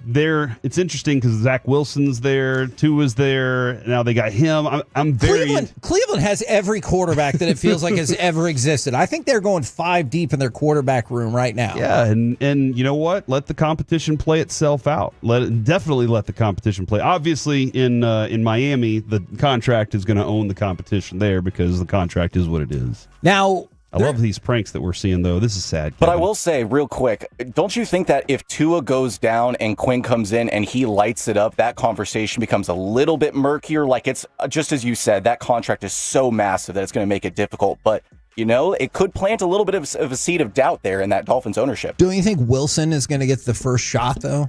Yes. Yes, but at the same time, we have seen enough of Zach Wilson. On that. Yeah, so I think he will kind of play. If he does get that opportunity, he'll kind of play himself out of it. I'm with you on that. All right. Do you want to go through some of these pranks? Because some of them are very sad. From the 214, I canceled my uncle's tea time at Pebble Beach when I was 15, thinking they would not believe me. He waited 2 years to go on that trip. From the 559, I regret TPing one of my classmates' houses who lived in my neighborhood. Her dad chased me and my friends with a gun. Right. We TP'd their house 4 times in 1 week. All right, let's stop it right there. Now, those are two different things. Because the first one, you felt bad because it actually had an impact on somebody you cared about. Yeah. The second one, you only cared about because of the consequence to you. You're terrified for your life. If he would have come out with a broom and he's like, "Damn you kids and your music," you'd have laughed. You would have stepped on that bag of flaming poo. Yeah, but it was the fact that he had a gun. You never know how somebody's going to respond to a prank. You're right. You never know. Just like Broaddus always says about people in cars, and he's like, "Hey, this state allows you to carry a gun." Yes. I take it easy. From the 940. Oh, this one is sad. My brother and I prank called my grandmother and told her it was a collect call from the Denton County Jail, and her boyfriend was in jail for a DWI. Oh. She cried, and we felt bad afterwards. One night I got a call at work out on the border that my mom was in the hospital. Too far. And I freaked out. Told everybody I had to go. It didn't matter. I was a hosted on the border at the time. Got to my car, and my buddies are sitting in the car. And I was like, what's going on? And they were like, we did a bomb threat. He said your mom was in the hospital so you could get off work early. Let's go party. And I was like, guys. Oh, my goodness. Next time, just give me a heads up ahead of time, right? Just exactly. Like, by the way, this is going to go down. You just need to know about it so you don't flip out. They were like, we wanted they had to believe it. You believed it, so they believed it too. I was like, no, don't do that again. I'm a good actor. I'll be all right. Yeah, that is a bit much right there. With the KNC masterpiece right here on 105.3 The Fan. Coming up next, it's time for Baseball Nuggets. Why do the Angels hate their players and fans? Because. Next on The Fan.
beauty products? I gotta remember that. Well, they say in order to remember something, you have to forget something else. Okay, now that is a very cute haircut. That's like a little shag. I've never seen it before. Well, I mean, of course you have. It's the Rachel. Oh, is that your name? No, I mean like your name. No, I'm Jen. My name's Jen. Right, but I just mean like this is your haircut. But that's hair on your head. I'm not saying this is your hair. Okay, freaking me out a little bit.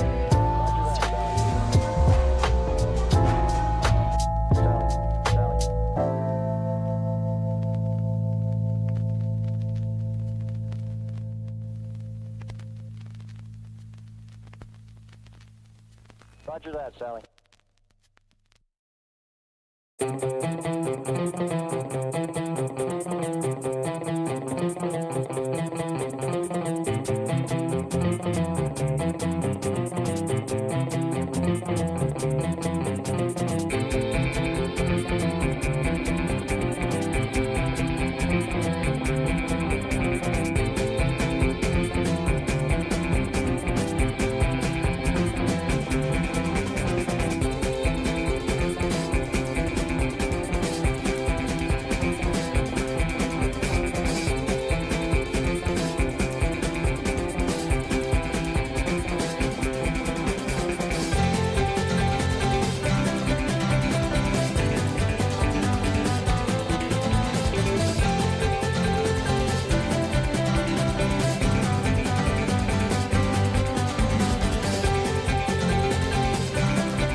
Do you think it's true that you've got to forget something else to remember that Uber Eats has groceries? No, that's absurd. Hey, remember when you used to be a, what was it, a pepper lady? Pepper lady? Wasn't it Cinnamon Sisters? Basil Babes. Saffron Squad? Nutmeg Maidens? Freaker? No. Nutmeg Maidens? I just said that. Was it Spice Girls? Doesn't sound right. Was it Saffron Squad?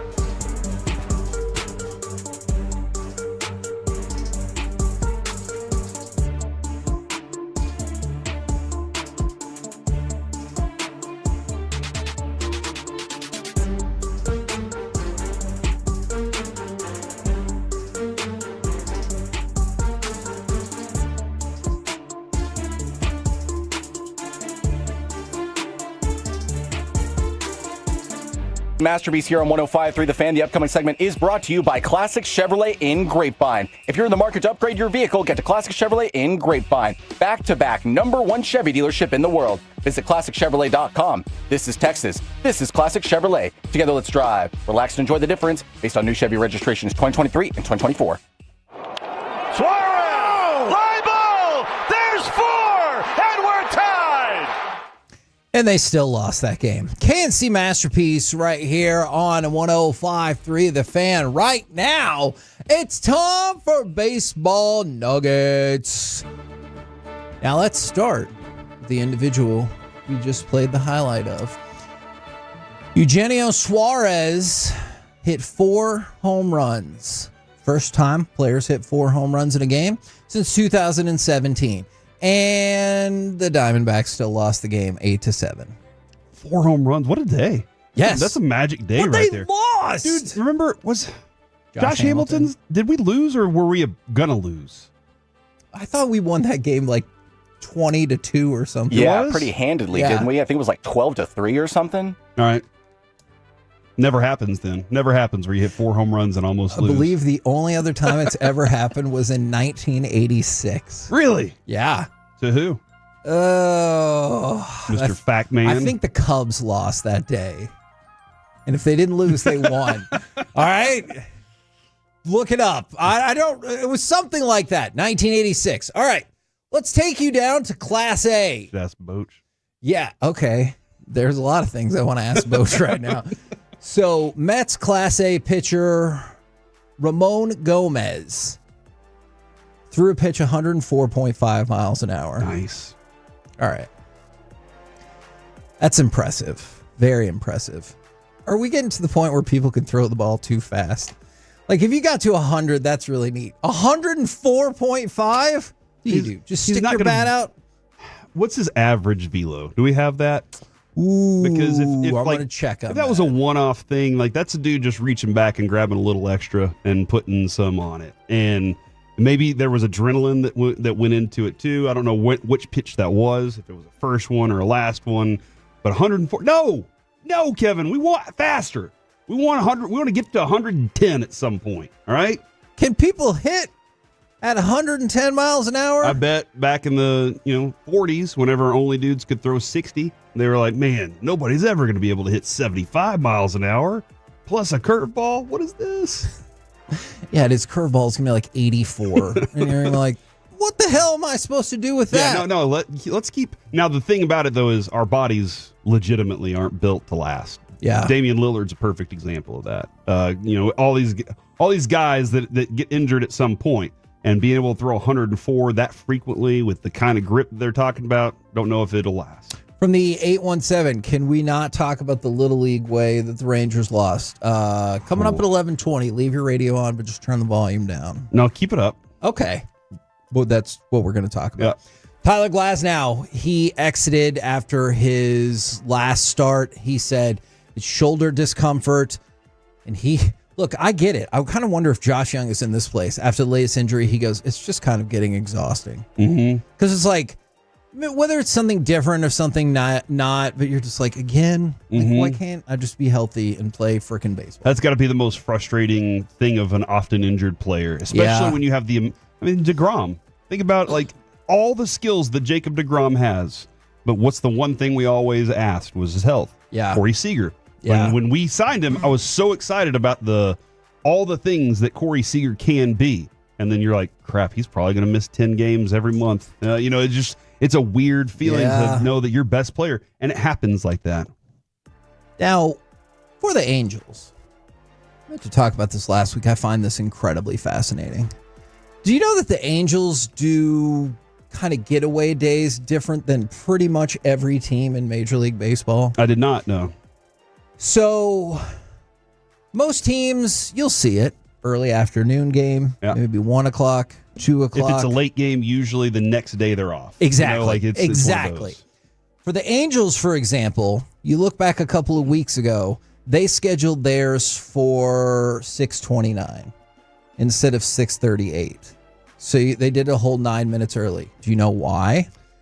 Daylight savings, probably. Because 6:29 was absolutely the latest they were allowed to start the game based on the collective bargaining agreement. Really? So essentially, you have to have it that the players will be on the plane based on an average length game at a certain time. And so the Angels calculate it down to the absolute last minute so they can make that happen. Here's one of their own players, and actually several of their own players hate it. I don't think it should be allowed, to be honest. I think there definitely should be rules in place to prevent that because it's kind of crazy. Mike Trout has spoken out about it. Kenley Jansen said, I don't think it's healthy for anybody to finish playing a game like that. Get in at 6 a.m, then you got a 7 o'clock game, and the next couple of days you got 1 o'clock games. It's definitely not fair. And this is a conscious decision by the Angels management. Why do you think they do it differently than everybody else? somebody thinks they're smarter. Somebody in the front office or somewhere thinks that they're smarter than everybody else and that they found the way to get the edge on somebody else. Now, that is possible, but I think it comes down strictly to dollars and cents. They don't want to leave the lights on the stadium that long? No, not that. I mean, wouldn't you also still get charged more for having a night game because you have the lights on and stuff? I really want to know if you've ever been like a stadium manager. I don't care. Or Kevin, maybe with TXU, don't you get the evening hours? You get free or something. So maybe they're like, that's really got to hurt if you on the TXU plan for like a major stadium.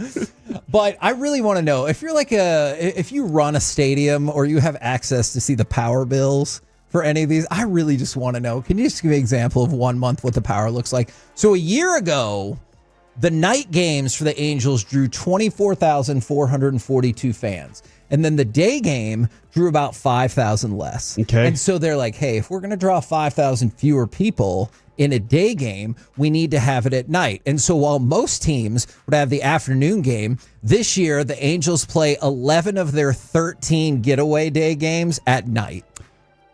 It is about being able to pay the players and also have money in your pocket. And Kevin, I mean, how often do you... Just look at what the Rangers did when they looked and saw that people weren't showing up to their stadium. They invested in their team. So in a way to change and get some butts in seats. I've always been curious about that. How do people have the time to go to day baseball games? I've never understood. Workforce has changed. Why is there always traffic now? At 2:00 in the afternoon. Man, and Friday's the worst. What are we doing, guys? Because everybody has a contingent like we're all going to get an early start on the weekend. But and we then can't. All of a sudden, 3:00 is dead in the middle of rush hour. I used to always say, like, on the weekends, like going to whatever, for me, it was like, oh, well, if there's traffic. Now it's when there's traffic. Like, it's a certainty. It's so bad. And look, I know other people are going to send in every road we have, but it feels like if you have to get on 635 one way or the other, you're going to be late or have to go on the express. Like, those are your only options. Or you have to leave like you're crossing the Western Plains back in the day and leave 2 weeks in advance and hope that you make it there on time. All right. Wow. You've been on 635, right? I'll be honest. I was on it Saturday. Okay. I was on it Saturday. It was wide open.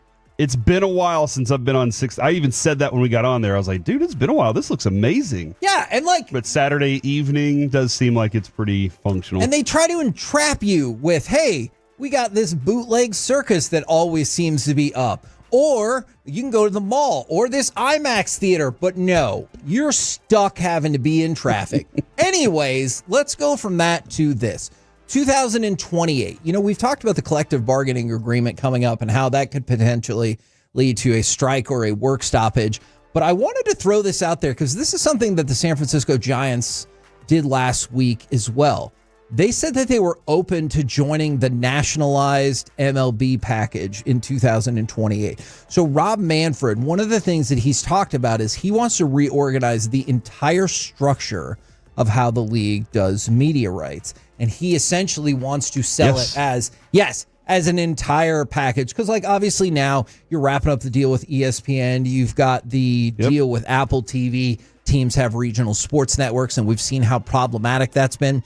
So Rob Manfred's goal is to get enough MLB clubs. Now, all of them would be ideal, but Dodgers, You're not getting the Yankees. Yeah, I could see the Braves. Yeah, probably not getting the White Sox. Why you would not do that. But they want to get enough so they can sell the local media rights to Amazon, Google, whatever your big tech company of preference is. Yeah, because that money is like a guaranteed thing and all that. Yes. That's the one thing that I'm curious about when it comes to that is the ironing out of all the smaller details. And I don't know if they can do it. They're really going to have to prove to these teams that they're going to be able to maximize what they get locally. And like right now, I don't know where the Rangers sit when they're looking at Ranger Sports Network. Are they looking at it going, dude, we're selling out? Yeah. This is fantastic for us. Or are they going, man, it would be awesome if we got some national money in addition to the local money? Yeah, and I'll be interested if in, let's say, 2 years, so you're right about on the precipice of this. We have seen a lot of the same commercials. Oh, yeah. So far, yeah. For sure. That's how we know so much about energy for everyone. I would say I wonder if next year or the year after they're like, look how much progress we've made. Mm-hmm. Maybe we don't want to jump in on Yeah, this. give us about 5 years and let's revisit this. Yeah, I'm really not sure how that And part the CBA's done. is going to play out. And you'll probably be on strike for a while anyway. We're the KNC Masterpiece right here on 105.3 The Fan. Coming up next, let's puck around and find out, seriously, where the heck are the stars? Next on The Fan.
T&M Leasing Studios. It's the KNC Masterpiece on 105.3 The Fan. KNC Masterpiece right here on 105.3 The Fan. You got me, Kevin Hagelin. Corey Majors Ross is with us today in place of Alec. And Corey has a big old smile on his face.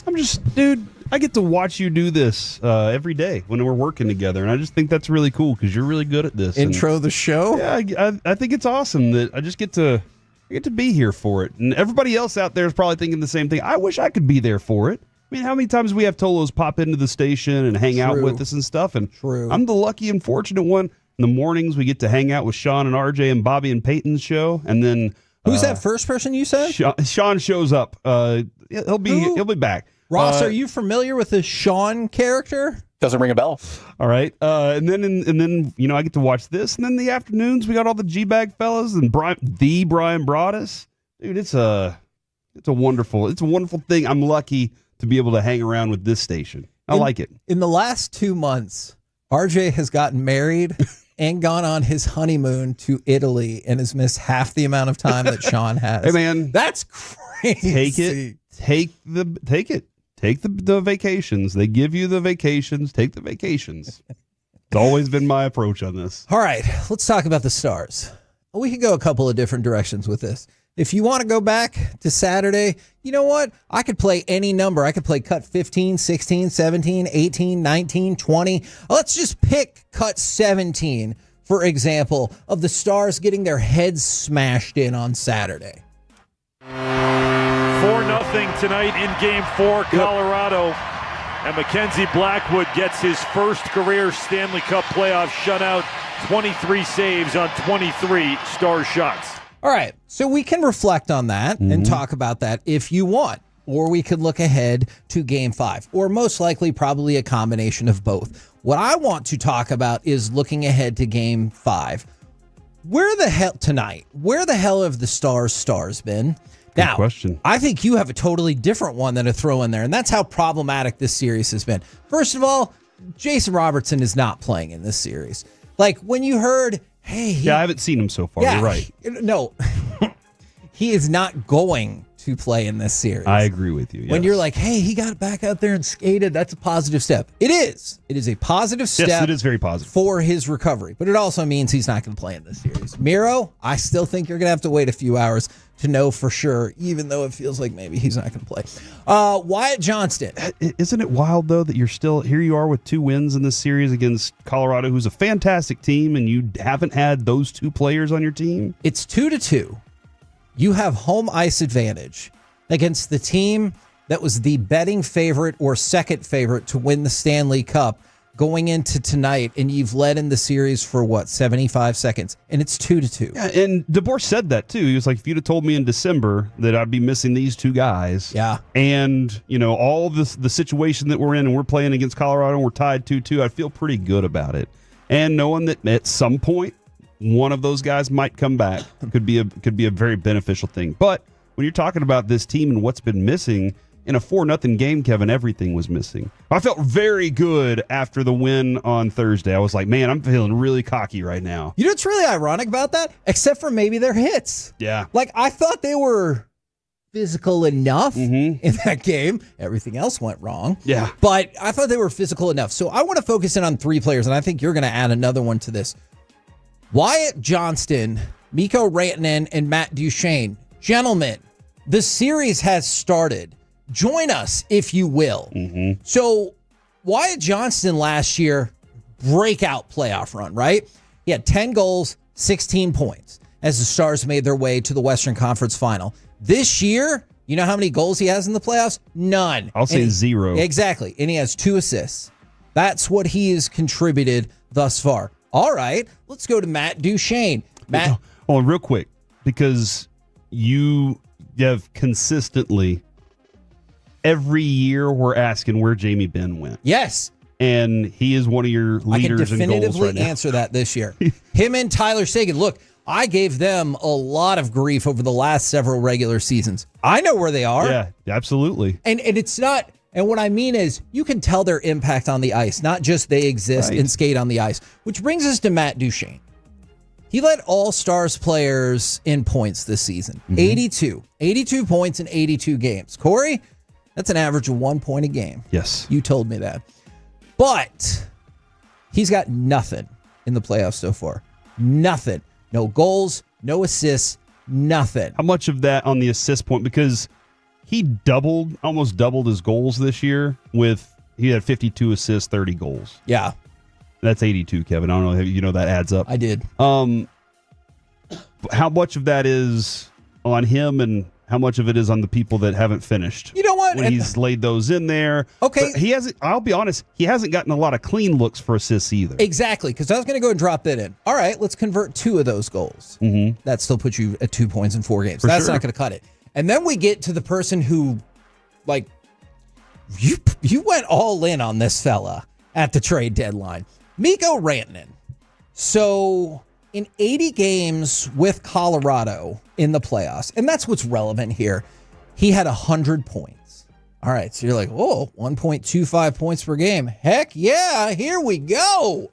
Nothing in this series. Nothing. Now, when the puck hits his stick, those players for Colorado do look like it means a little more to them, but I want him to overcome it. And I will give him credit for Game 3. Obviously, he was a huge component of how they were able to win Game 3. Where was he in Game 4? Where was he in Game 1? There have been times already in this series that he's disappeared. There are other people who are like, hey, life's a lot harder without Nathan McKinnon riding with you, isn't it? Mm-hmm. And so all 3 of those guys, welcome, will you? Yeah, the penalty minutes, I'll admit, Marchment's really starting to wear me out taking these penalties. Oh, my goodness. But I think Rantanen's right there. He's got 4 now. Rope has 6. That's mine, Kevin. That's the dude that I need more from right now. He's got 1 goal, 1 point.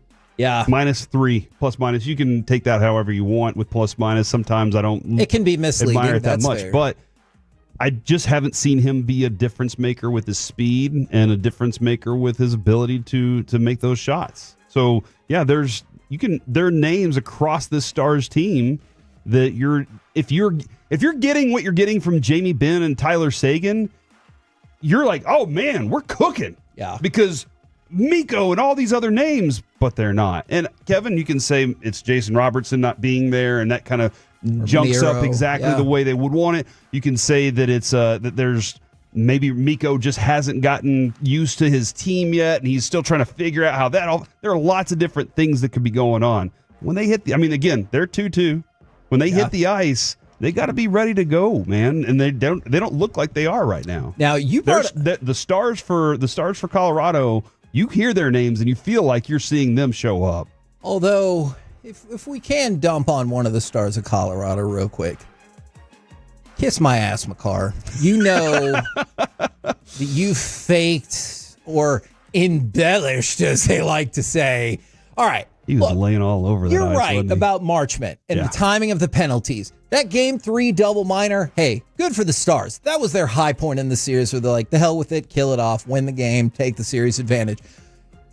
But still, like, part of that penalty was probably fair against Makar, but Makar, he sold it like, my goodness. Yeah. Like that lady who got quote-unquote hit by Stone Cold's ATV at WrestleMania. He was selling the hell out of that thing. Yeah, and that is part of the game, I guess. It does seem like hockey, though, doesn't like to do that because they're like, we're not soccer. Yes. We're hockey. We're a gladiator sport, guys. Sometimes you get hit. But that was a bit of a sell for sure. Yeah. But that dude can fly too, and he's right there in the mix creating for this team. And to your original point, Marchment has taken some costly penalties. And what you've seen. And Logan O'Connor has been like, I got you. I'll take care of that then. And so, okay, I definitely still think the Stars can win this series. I do too, I think anybody. sure. But is there By any. playing better. Exactly. Honestly. But there's no part of you so far that can definitively say the Stars are the better team, right? There's no way. Well, and from the end of the season forward, I know Colorado wasn't on the Blues fire, but you didn't feel like they were that great either. Like you felt like this team was kind of sliding off at the end of the season. And what are they going to be? No, Kevin, watching them right now, there have been more moments where Colorado has shown that they are the dominant one in the games, but the Stars somehow are able to, in those gritty ones, the 4-0 games you can't have again. No. There were. I thought Otter was really good at times, and then the goals go in and are, dang, dude. One of those first two was soft, I thought. The word larceny kept coming up and I was like, yes, I'm about it. He's stealing some things.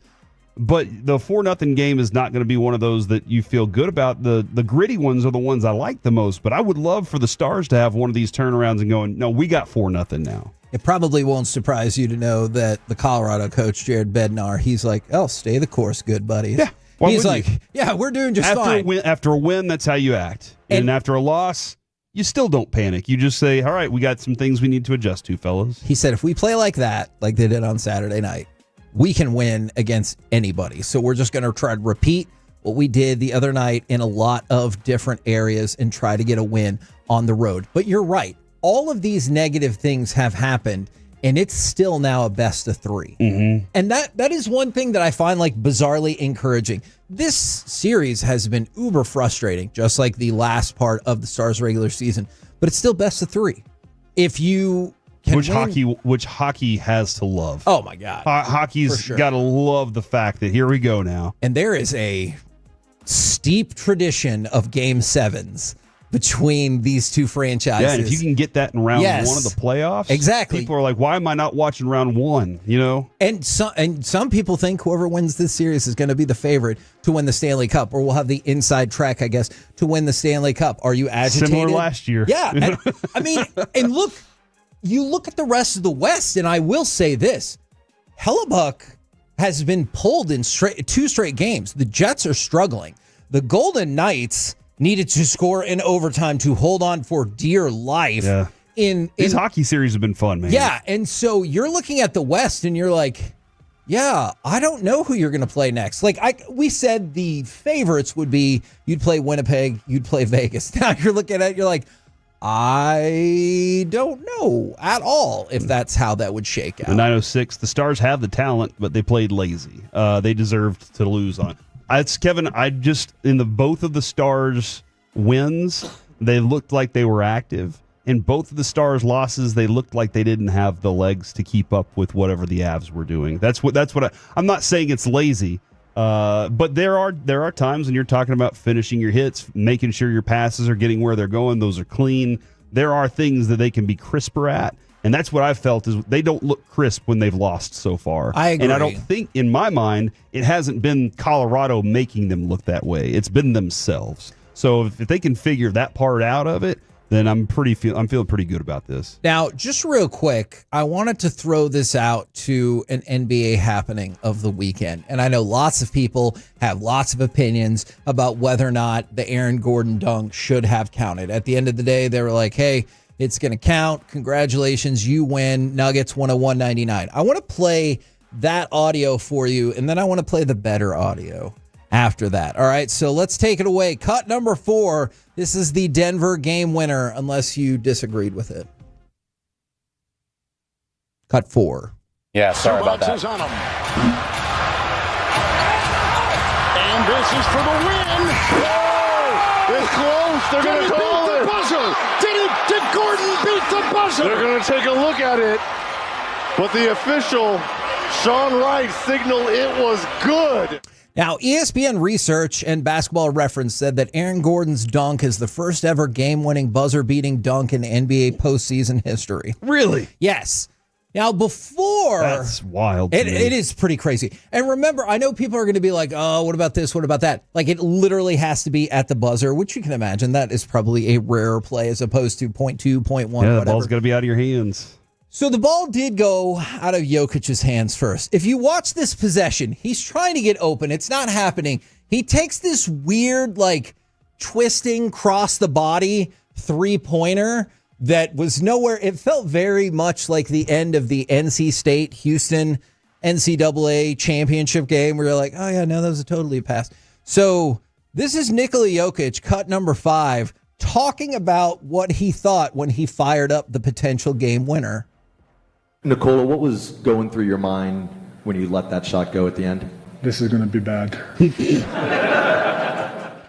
That's it. So true. This too. is going to be bad. I mean, yes, watching the way he did throw that up, it did look like it was a ridiculous when you were a shot. kid on the playground and you were just like, I'm getting scared. I got to throw it up in the air, and then it goes in that way. Nice. And we all envision it going in, but for the most part, that's the one that goes off of the backboard with a velocity that is way too fast for that ball to or maybe have ever hits off gone the in. shot clock. Yes, yeah, for sure. But instead, you had Aaron Gordon there. Boop, dropped it in. They watched that replay a million times. I get it. If you're a Clippers fan, you probably feel like you got jobbed. The fact that they called it good on the floor definitely made a difference in that review. Dude, when they won the championship, didn't Aaron Gordon go out into the streets and just celebrate with everybody too? Like he would partied too. with people. Absolutely. They love him after that dunk. Hey, but you still have a hell of a series on your hands. 2-2 against the Clippers. It's not like you're down 3-1.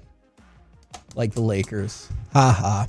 We're the KNC Masterpiece right here on 105.3 The Fan. Coming up next, we've tried to avoid it as long as we could, but the time has arrived. How everything that could go wrong did go wrong for the Rangers yesterday. Next on The Fan.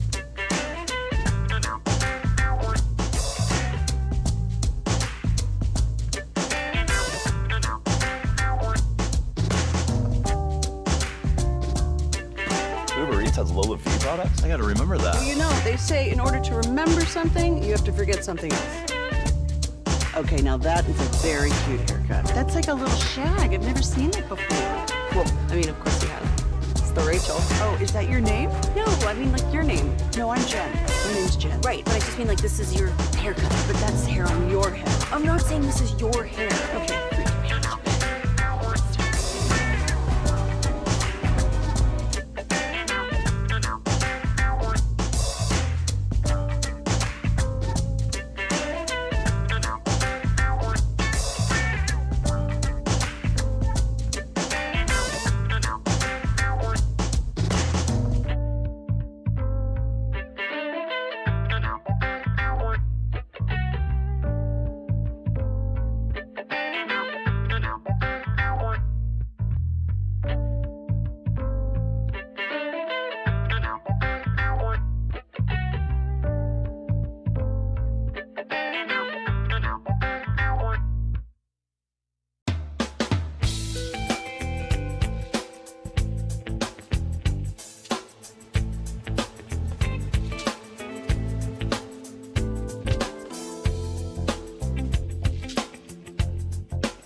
true that you've got to forget something else to remember that Uber Eats has groceries? No, that's absurd. Hey, remember when you used to be a, what was it, Pepper Lady? Pepper Lady? Was it? Cinnamon Sisters?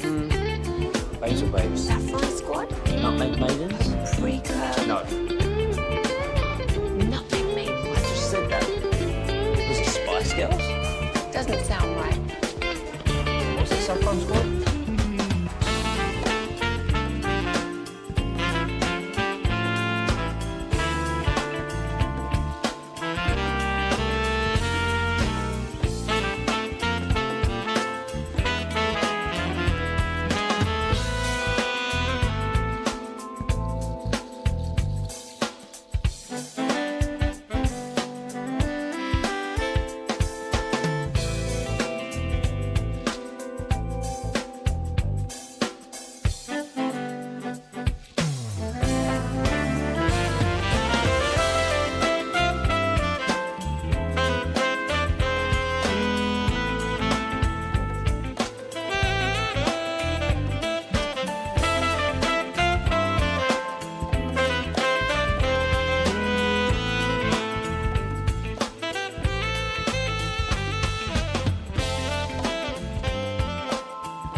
Back to the KNC Masterpiece here on 105.3 The Fan. The upcoming segment is brought to you by Cars for Kids. Donate today at krd-fm and by the personal injury lawyers Frankel & Frankel. If you've been injured in a car or truck wreck, call Frankel first. 214-817-333-3333. With Frankel & Frankel, there is never an out-of-pocket cost. They only get paid when you win. Frankel & Frankel, the go-to car and truck wreck attorneys in Dallas. Ramos is 1 for 2. Taps this one to third. And he sails it down the right field line. Ramos is on the move. And he is going to stop. No, now he's going to go to third. Here's the throw. It gets by him. Here comes Ramos. This game is over. Oh, sorry. Ramos? I don't care. Yeah, maybe play it again. No, don't The play it Rangers again. need to sit with that. They need to know what happened. By the way, I'm going to play another version of that cut in just a little bit. Everything that could have gone wrong for the Rangers yesterday feels like it did go wrong. So you're specifically talking about that play See, only, right? You think, but don't forget, Jack Leiter made his return from the injured list, and he said, let's throw all of the walks in the first inning. He did, now, definitely. I know it was only 3 in the first inning, but it felt like it was all of the walks. And he did get through it mostly unscathed. He had only given up 1 run when he left in the 4th, and you would have thought it would have been way worse. But he didn't get through 4, and only threw 75 pitches and had, I think, 4 walks is what he ended up with for the day. He threw 37 pitches in the first inning, so that's also not good. Then let's go to Josh Young, who injured his right index finger. Now, I think it's just a laceration, but still. Oh, man. Kevin, the weather's getting to you today, huh? Yeah, Bless and we're you. inside in a climate-controlled Sometimes room. if So, the air filters haven't been changed in a while, you know? but yeah, so Josh Young hurt his finger as well. And I know you might be like, it's fine. It's a finger. Yeah. Oh, well, yes. But Jack Leiter, when he hurt his finger, I know it's different because he's pitching, he had to go on the injured list. If there's anybody, in addition to Corey Seager, that you're worried about when they get hurt, having to go on the injured list, is it not Josh Young? Yes. And I don't want to say made of glass because it's like a very negative connotation, but he's made of glass.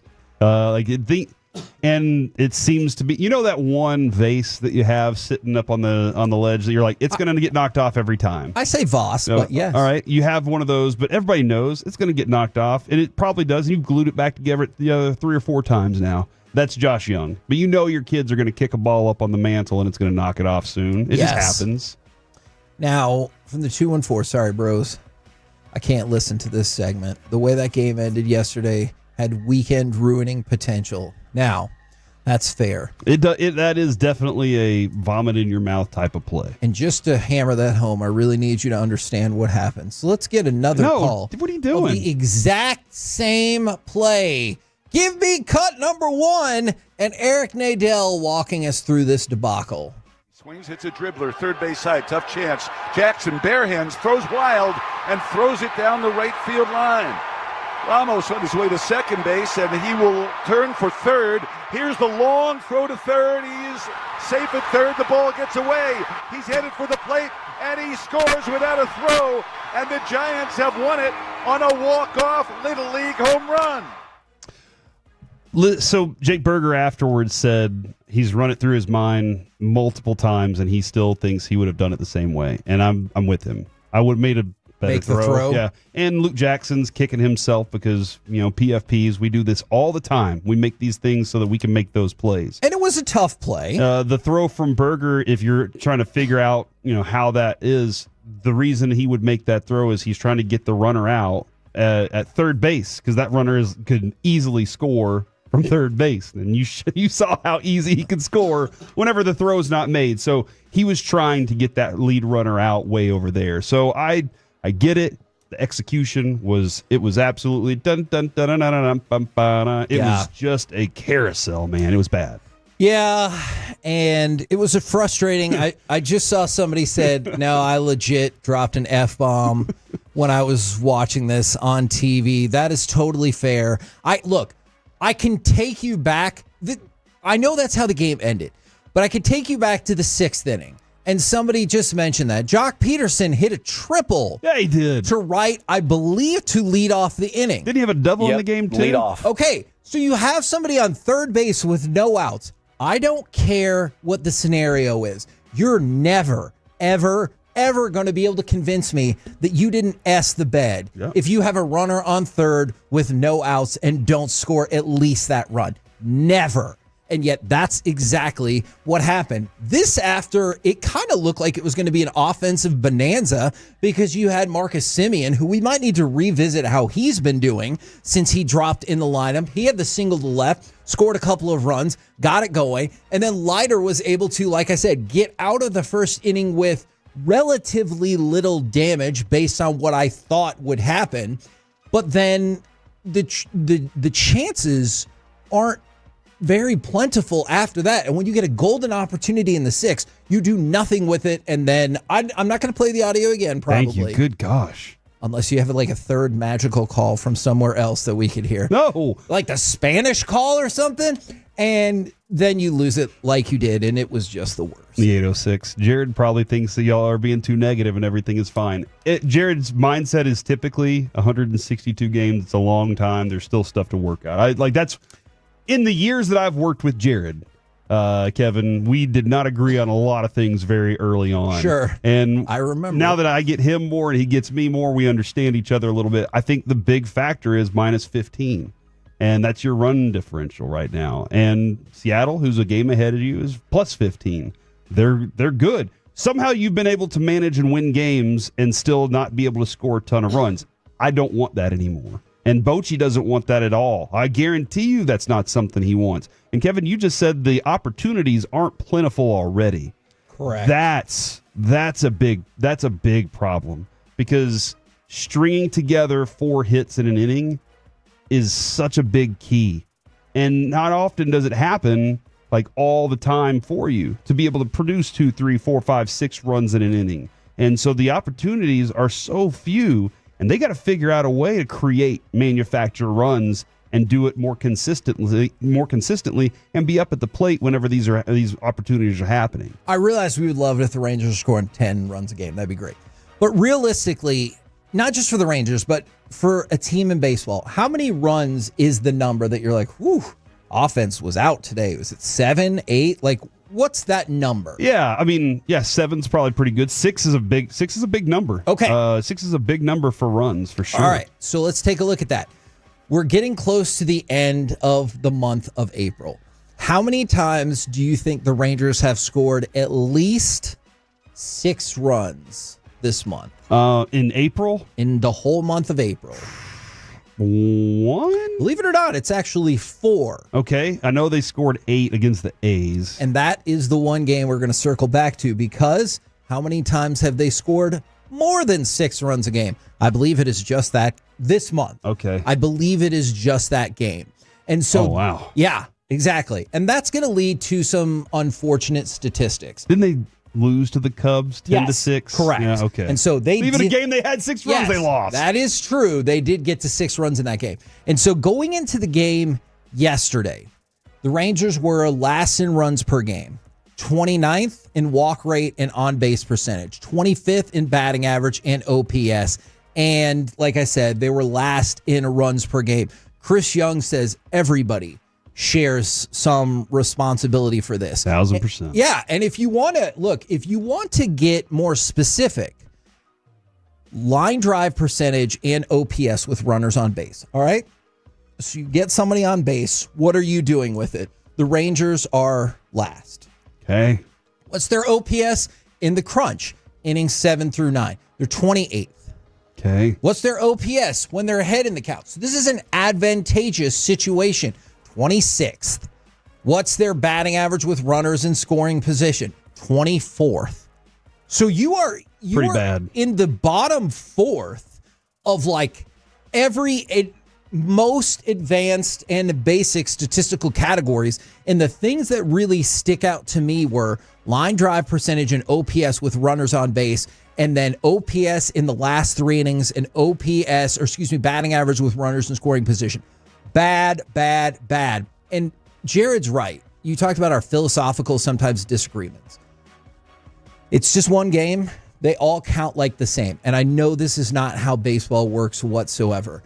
But I look at it and I say, you lost these last 2 games both times in the 9th inning. Mm-hmm. One kind of more of... Is it 3 of 4 that they've lost in walk-off fashion now? Yes. They lost one against the A's, too. And so, was the A's game a walk-off? It was remember. 1 run at the end of the game. Okay, yes, that A's one was a walk-off, and that was a save situation. And for a team that has thrived in close games, yes, your last 3 losses have all been by 1 run apiece. 3 of your last 4 games have ended with 1-run losses. And I look at this and say, hey, if you could have shut it down in the 9th on Saturday and yesterday, would you have been able to pull those games out? Would you be at 17-11? Which not only that would be a better record, obviously, but the other thing is you could have said, hey, we went toe-to-toe. We went into the Bay with arguably the best team in baseball and swept them. Yeah. But 'tis not to be. Instead, you lost the series. Yeah, I needed 3-3 at the least on this trip in California, Kevin, and I got... Was it 2-4? 2-4. That's not... I mean, like, I needed that to feel like this team was kind of steady, especially with some of the injuries that took place. I needed some feeling, some semblance of steadiness. And that last A's game was a killer, man. Yeah, it definitely was. You felt like you had it, and then it came out that way. I'm almost at a point, too, Kevin, where I'm like, man, I might put Leody Taveras higher up in the lineup. And that doesn't make me feel good, because that's how bad things are with the hitting. Now, somebody texted in and said, when is Bochy going to fire the hitting coach? That's unfortunate. They have a new hitting coach from last year. Yeah. Same players. And the other thing, too, Kevin, is they can't add anything to this team financially. That is true. So if you're like trying to figure out how to add a bat to this thing to pump it up a little bit, you're gonna have to part ways with something. Yeah. And something that has significant amount of money to get something in here that you can hit with. Because I believe you have less than $6 million to play with for the apron that the Rangers owners are comfortable with. Could you spend more? Sure. Yes. You could. Of course. We have been told it's not going to happen. And I want to go back to that hitting coach. You'd have to have a lot more of these golden chicket sales to really kill off here. Don't worry, we're going to get to that. But I go back to Boch on Wednesday. I do think he gave us an interesting kind of discussion about pitching and hitting coaches, where he was like, hey, you can have the greatest plan in the world, but at some point, those dudes the players on the field have to go out there and do it. But I'm really glad that you brought up probably the most important story of the day. Yeah, because when Tony Beasley and the fielding coaches had nothing. What are they doing about that play? Yeah. We couldn't execute that play on the field. Don't make that throw. The golden chicket is activated today. And if you missed our show last week, shame on you. But if you buy tickets in sections 122 or 123, and remember, you don't want to wait until the last minute, okay? So don't test your clock. You want to go ahead and make the purchase as soon as possible. For the record, I can't take credit for that. That is actually on the Rangers website with this promotion. It says don't test your clock. I got you. All right, so if you buy these tickets and the Rangers win tonight, boom, free ticket to the next home game tomorrow.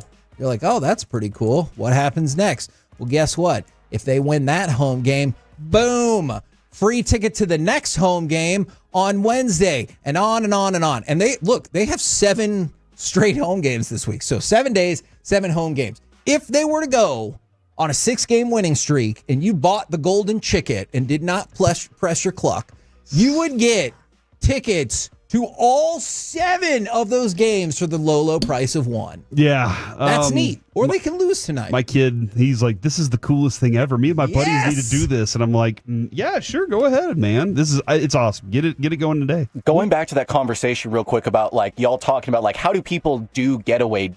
Blah, blah, blah. How do you like, if you're an adult, how do you put time off for something like this in? Like, do you just like make a bet like, oh, maybe they'll win 3 games, so I'm just going to give myself 3 days off? You need to hope that your boss or coworkers are diehard baseball fans. Yep. And they're like, hey, if I win, it's kind of like the I'll Duke take game. you, boss. Yeah, I was like, hey, if Duke wins, I'm not going to be here on Monday. And guess what? They lost. So yeah, that's hopefully that's how you'll make it happen.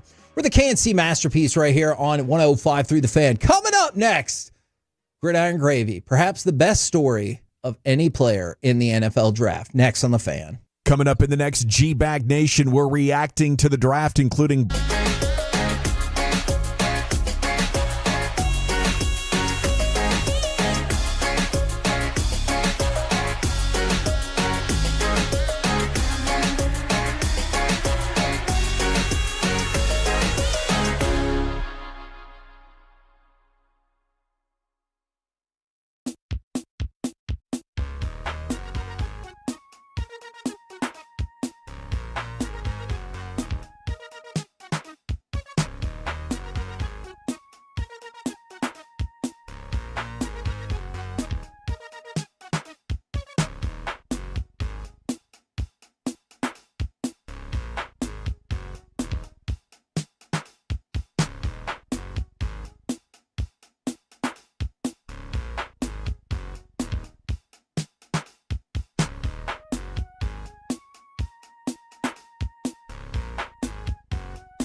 forget something else.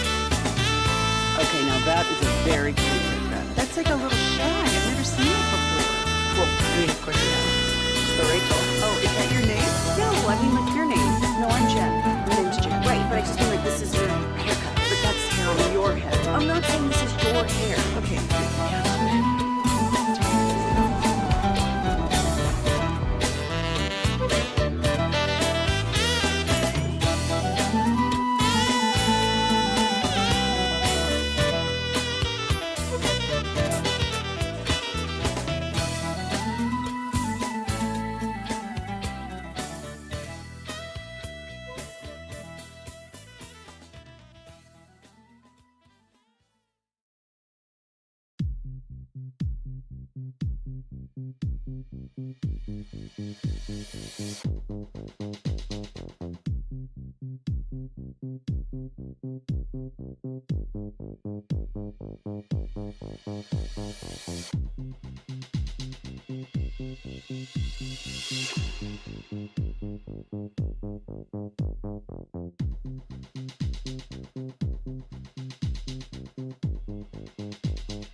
Back to the KNC Masterpiece here on 105.3 The Fan. The upcoming segment is brought to you by Classic Chevrolet in Grapevine. If you're in the market to upgrade your vehicle, get to Classic Chevrolet in Grapevine. Back-to-back #1 Chevy dealership in the world. Visit ClassicChevrolet.com. This is Texas. This is Classic Chevrolet. Together, let's drive, relax, and enjoy the difference based on new Chevy registrations 2023 and 2024.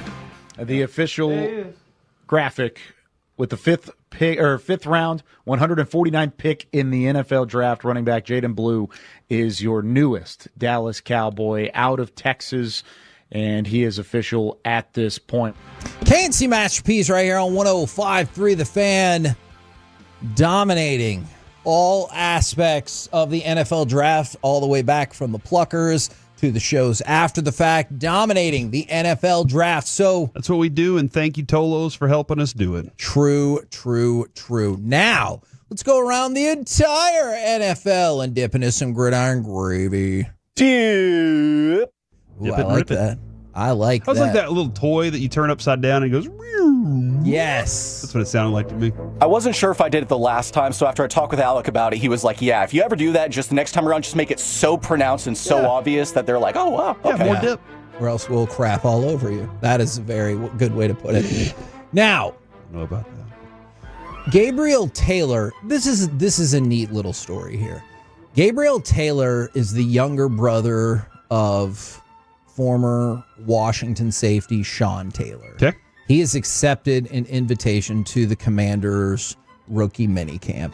And look, what's going to happen with that? Who knows? I just think it's a neat little story, and obviously very, very sad on the other side. Would love to see him make a name for himself with Washington. There has been not one moment where Washington hasn't screwed up Sean Taylor commemorative stuff. Yeah. Like there's not, they fair.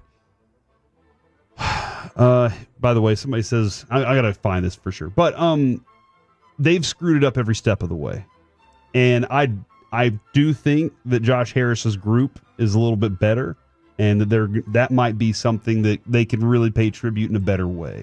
Now, speaking of, let's go ahead and stick with Washington. The Commanders and DC reached a deal for a new $4 billion stadium at the site of RFK. We've been talking about this for a while. They did get the deal struck. From 1961 to 1996, Washington played at RFK, obviously closer to their glory days, and the new stadium is going to be back in the District of Columbia. Does look like Miro is out, just to confirm. Called it. Yeah, we told you that a little bit earlier, but it is now a confirmed thing. Yeah. No Haskin and Oscar back in, Bork out, and then Oettinger is in goal.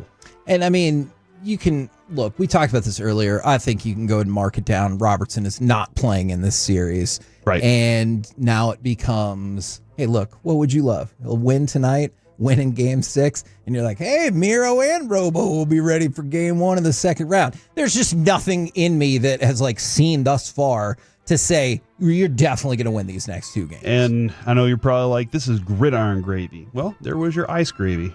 Ooh. That sounds terrible. Is that a thing? Fine, yeah. Ice cream. Never mind. Now, let's talk about the New England Patriots. I see what they were going for. I understand why they went ahead and took it down.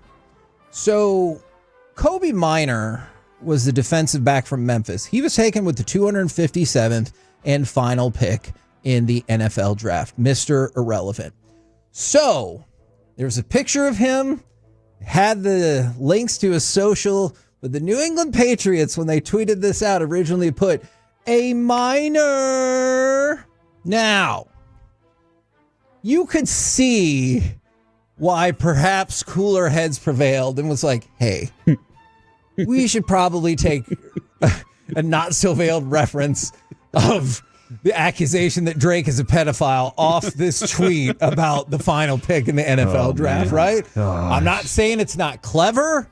I'm not saying it is not humorous, but you can see how they would be like, hey, let's go ahead and take that down. Yeah, that was, hey, nice job. I think it was up for an hour. And they're like, so it is the weekend. It might be, that might have been an intern. You're pretty deep into the whole thing, and you're just like, hey, you take it over from here. And then you walk off, and then you come back, and you're like, what are you doing? And they're like, you just told me to be creative. And you're like, not that. Do you at least, off the record, are you like, hey, that's creative as hell. I need you to know. Compliment sandwich. Yeah, I need you to know. Compliment sandwich. Why we couldn't toast by the way, from the 641, ice gravy. So maybe we should go with that instead. We'll see. I like it. All right, let's go. Let's stop. I want you to collaborate and listen as I move to the next story on this brand new edition. All right. It's Kevin Hagelin, ladies and gentlemen. You're welcome.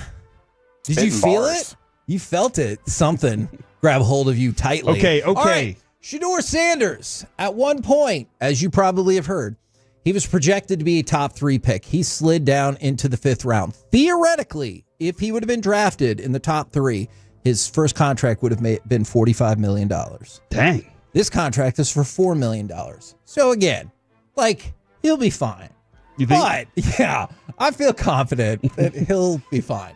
But that's still a gigantic amount of money to lose out on before you even step on the field. For sure. That's what a lot of people, that's why when you watch that slide, that's what's going on in their mind mostly. It's kind of embarrassing for one. Sure. But add to it, you're realizing the financial downfall at the moment. Again, you're going to be fine, but it doesn't feel good. Now, to go along with that, I learned along the way that Shador Sanders was the Dallas Cowboys of this NFL draft. Okay. People were interested. Maybe they liked it. Maybe they didn't. Did you see that ratings for day 2 of the draft were up 40%? It was the second highest rated draft, only behind the COVID draft. Because of one guy. Yeah. Well, I mean, you think? At least in round 2, actually on day 2, I do think that. That's the same thing that I think would have happened if Johnny Manziel would have fallen out of the first round and everything like that. People wanted to see what was going to happen with him. You saw the memes and everything like that. The social media buzz was off the charts. I don't think there's any way you're going to be able to surpass the 2020 draft. Because remember, that happened after weeks of we had nothing. We had Tiger King and Last Dance, and that's it. That's all that existed on the entertainment front for new things. So when the draft happened, you're like, I'm going to consume every second of this because it's happening. Is it happening in Roger Goodell's basement? Sure. Yep. But it is still happening. It was so awkward. It really was so awkward, but we absolutely got in on it. Yes. And so the ratings for this draft, kind of think about it, the Caitlin Clark effect. They're off the charts compared to every other draft except for the COVID draft. Right. So if you could take out that one draft that everyone was really in on. That's the outlier in all of this. Absolutely. Now. But so it was Shador then that can be accredited to that in a lot of ways. I think that's part of it. Absolutely, I think. Or maybe people just loved our coverage on the Fan. They're like, I got to watch while simulcasting and listening on the Fan. But I think whether Shador was going to go or where he was going to get drafted played a big part in it. And I'll tell you this, there's no way in hell I thought he was going to go to the 5th round.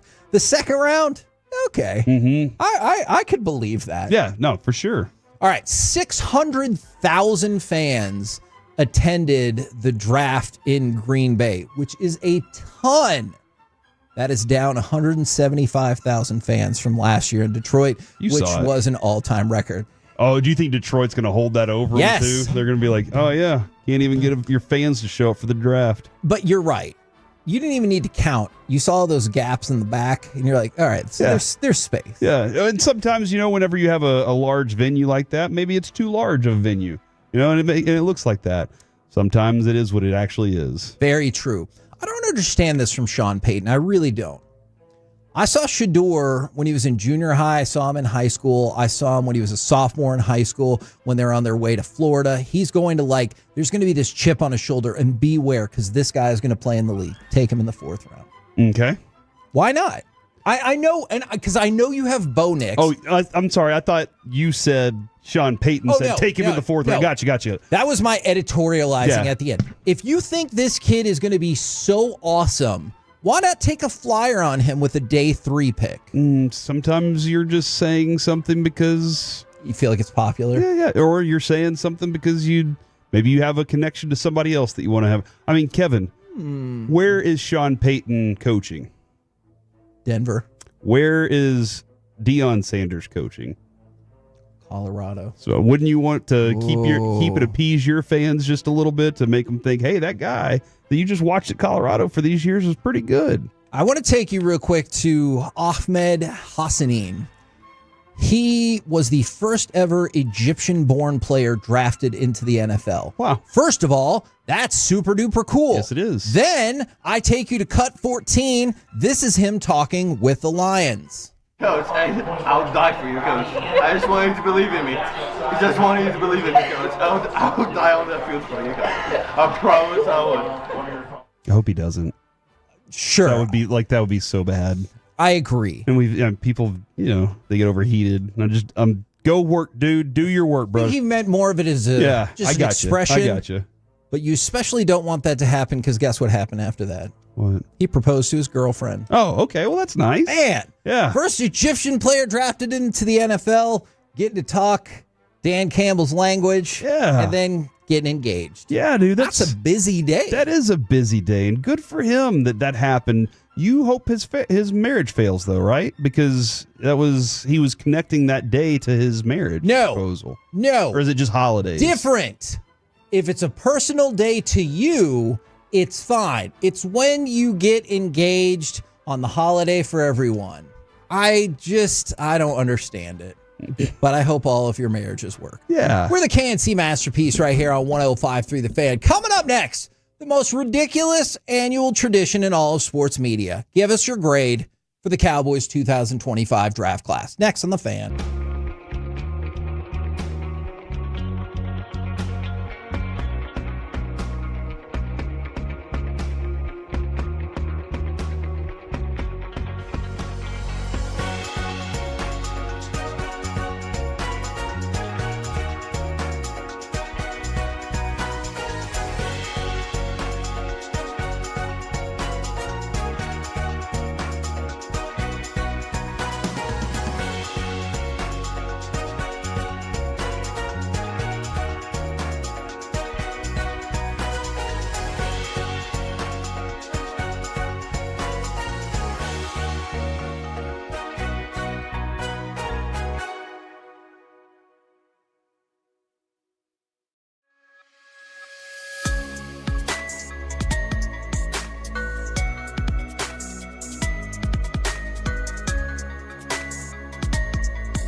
Remember that Uber Eats has those. No, that's absurd. Hey, remember when you used to be what was it, Pepper Lady? Wasn't it Cinnamon Sisters? Hazel Babes. Saffron Squad? Nutmeg maybe? Nothing, mate. I just said that. Was it Spice Girls? Doesn't sound right. What's it sometimes called?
at D&M Leasing Studios. It's the KNC Masterpiece on 105.3 The Fan. KNC Masterpiece right here on 105.3 The Fan. We will have a Chris Brown ticket giveaway here in this hour. But right now, I think it can be a preposterous endeavor, but it is actually pretty fun.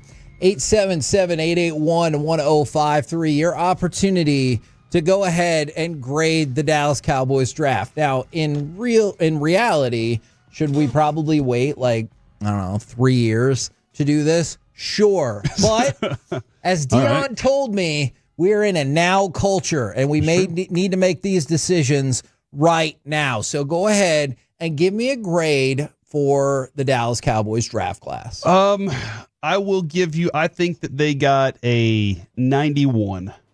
You're going to go with grade draft. Okay. Yeah, I'll give it a 91. So that's like an A minus, right? Yes. Right there. So 95 would be an A. Yeah. I think 94 to 96 is an A, I want to say. 95 to 100 is, so yeah, I give it a 91. So I thought they did really good, man.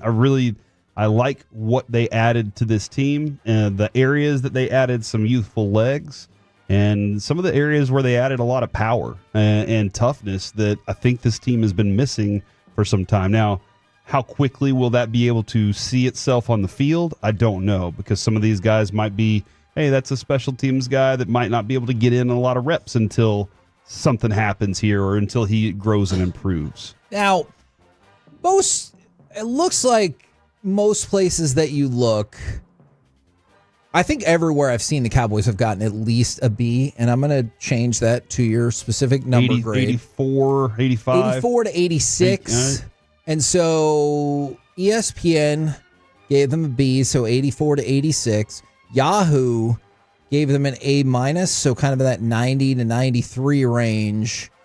And then, that was NFL Network. And then Yahoo gave them an A. That's 94 to 96. You know what I thought was really interesting about the way the NFL did it? They not only gave an overall grade, they graded day by day. And so day 1 with Booker, they gave the Cowboys a B+. Day 2, they got an A-. Day 3, they got an A-, which trended into the A- for their overall grade. I can't remember what site it was that I was looking at, but I was going through their individual draft grades for each person on the Cowboys. And Jaden Blue, they gave him like a D+. And I was like, whoa. And then they just went all about how great he was. And I was like, that doesn't feel like it's a D+. And I'm guessing that was, feeling of something else. I don't know. But for the most part, I think those grades are pretty accurate. From the 940B, I think he got 3 solid 8+ year starters, but no stars. Dude, to get 3 solid starters? Yeah. Starters for that long? That's significant. I mean, that's huge. You do have probably, and the way the Cowboys have approached this over time is when they hit with an offensive lineman, that offensive lineman's there for probably 10 years. Like Tyron Smith, Zach Martin, those guys are going to be around for a while as long as their bodies can hold up. But 8+ year starters at 3, that's pretty impressive to get that in a draft. I like it. This one's interesting from the 817. I don't see any future Hall of Famers in the draft, so no team should be an A+. I definitely get that perspective. I do wonder, to Corey's point about, you got to nail all your picks. If you came out of this with 6 starters that were, Pro Bowl, and they were that way for 8 years, I feel like that would give you an A+. Even if no one was specifically a Hall of Famer, if you anchored in, realistically, a fourth of your starting lineup for the next decade, then that would probably get it done. But I understand their point. From the 682, A+, if we sign Keenan Allen, I assume that's from Zach Wolchuk. Is he all about the Keenan Allen edition? I don't know how Marcus Mosher feels about that. What happened there? Man. Should we go revisit that one? Do you think Zach would rather us talk about that or what I think we're going to talk about at 1 o'clock? Probably the Keenan Allen thing. Okay. Because he got the dub on that one. Okay. Yeah. Yes, I agree with that. From the 945, yes, an A grade, but it doesn't matter as long as it's the same old Cowboys culture. Now. I don't disagree. Okay. I'm with you. And that being said, their head coach wants to change the culture. Can he do it under the umbrella that is the Cowboys organization. And that's the big key. And that's the $1 million question. We can break that down probably every day for hopefully only the next year, because we're like, oh, we won the Super Bowl. But if ever there was going to be a player who said all the right things, like, I know you can't actually win the draft based on words, but man, did Tyler Booker get close. Dude, he did. Like activity, like everything. And man, he won. And that's a big victory for him, dude, especially with those Luke Casey boots he got. Oh. Those look nice. And so when you hear what Booker's saying, when you hear some of the things that Schottenheimer are saying, you wonder if they are trying to change that culture. But then again, I understand every single person who responds and said, words mean nothing to me in April, May, June. Like, I understand all of that. I'm not disputing people's feelings. Yeah. From the 561. And we kind of tackled that. We kind of tackled this in the opening segment from the 561. B+, still very concerned about the lack of an RB1 and wide receiver 2 on the roster. And that is fair. We've talked about this. If you go back to our Stephen Jones interview on Friday, he said he anticipated those were still things that could be addressed, the 2 substantive trades after the draft. So I still think there's a possibility. A lot of people are upset about if they would go after George Pickens. I just could see that being something that they were interested in. Yeah, I mean, they still have plenty of time for this roster to change a lot in a lot of different ways. And quite honestly, when you're looking at the picks that they just made and added to this team, Kevin, we could go back and look at the offensive line picks. Doesn't it kind of feel like they're just kind of hitting the refresh button a little bit with some of the backups that they had before?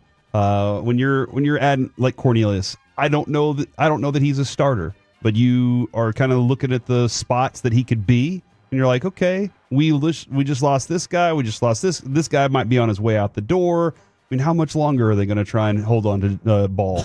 You know, how much longer can they say we think this project's going to work out for us? That has been the most maddening person on the roster for so many years. And with a guy like Shamar James, I think there's still a lot of learning for him to do, and he's got some athleticism, but some growth that he has to do. So that back half of it does seem like there's a lot of areas for growth in those. But those first 3 picks, they felt like we're going to get these right, especially not having the 4th. And I feel like they did. So those first 3, I think, are pretty strong. From the 972, what receivers were available in the 4th round where they could have had a pick if they hadn't traded for Mingo? Honestly, I hear your question. I think that was going to be the running back pick. And I wonder if the Panthers made the pick that perhaps you would have liked in Trevor Etienne. Mm-hmm. Or maybe they're like, we're going to get his brother in the trade, so don't worry about it. I meant, well, let's go, by the way. Sorry, not No, I understood. My but for the apologies. longest year, Yeah. for the longest time, Josh Ball being on the roster every year, like, I don't even know what we're doing. The Jaden Blue pick, I think that could definitely change everybody's perception if he turns out to be pretty good on this draft too, because running back was such a big factor. Now, where does this running back room line up? That's a good question right now, because you have a handful of guys, and none of them really stand out as being amazing. Yeah. Now, I would say that I do feel like Schottenheimer is like, but I will rotate these 2 or these 3, and I know the ways that I can use them. I think that's how he's going to approach this. But you know, when it comes to Blue, he is a receiving type dude that can do a lot of different things. Javonte Williams is kind of a straightforward runner at this point. He hasn't shown to be anything elusive, more of a power back in that instance. Miles Sanders is going to be around and we'll see how that works. So like it is, I'm very interested in the Phil Maffa pick, because watching him a little bit, you're like, hey man, this dude has some powerful legs. Is he really that powerful and strong, man? There's some goal line situations that I was concerned about. He had 8 touchdowns. He didn't have breakaway speed, but he could get through the line, and that was impressive. So they have a lot of interesting things at running back, but Blue could definitely change a lot of people's minds if he holds on to the ball and does some of these extra things that he can do. And I don't mind that our other running back doesn't have breakaway speed, because in Blue, you picked up the person who has all of the speed. So his top speed in college, I still think it's amazing that we measure this now. I think it's so cool. Was 22.3 miles per hour. He got a ticket in the school zone. Man. What? Because you need to keep your mouth shut, right? But what would you want to say to that cop if they're like, hey, I had to go in 22.3 miles per hour? Because you're not going to win if that person is decided. If you're like, give me an effing break. It's 20. But like, you're going to think it. It's the school zone, dude. So Kavonte Turpin and Raheem Mostert are the only NFL ball carriers to get to 22.3 miles per hour in the last 5 years. Or faster. So you got speed. So if you want to tell me you now have 2 of the 3, give or take, fastest players in the league on specific plays, well, the numbers will back you up on that. But yeah, look, if that cop pulls you over for going 22 and a 20, don't say anything that you're not supposed to say legally, because that person has already decided they're not having any shenanigans and nonsense today. That's a fact. There are a few things, by the way, Ross, there are a few things in life on a smaller level I enjoy more than seeing the dip-ass speed through the school zone and like cut around people and then get pulled over. Oh, that sweet, sweet karmic payback is so good. Absolutely. By the way, in case you're curious, Cornelius, the offensive lineman that the Cowboys took, he said he can play either tackle or guard for Dallas. So yeah, I feel like you put him on the right side and you kind of solve some of those right side flex situations that you've kind of been looking at going, all right, what are we going to do here? So I think that's going to be just fine for him. For the KNC Masterpiece right here on 105.3 The Fan. Coming up next, it's going to be jam-packed. What should fans be allowed and not allowed to do at sporting events? Because we saw a lot of that over the weekend. Plus NFL draft overreaction or reality. Plus our giveaway. All of it next right here on The Fan.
Uber Eats has low V products? I gotta remember that. Well, you know, they say in order to remember something, you have to forget something else.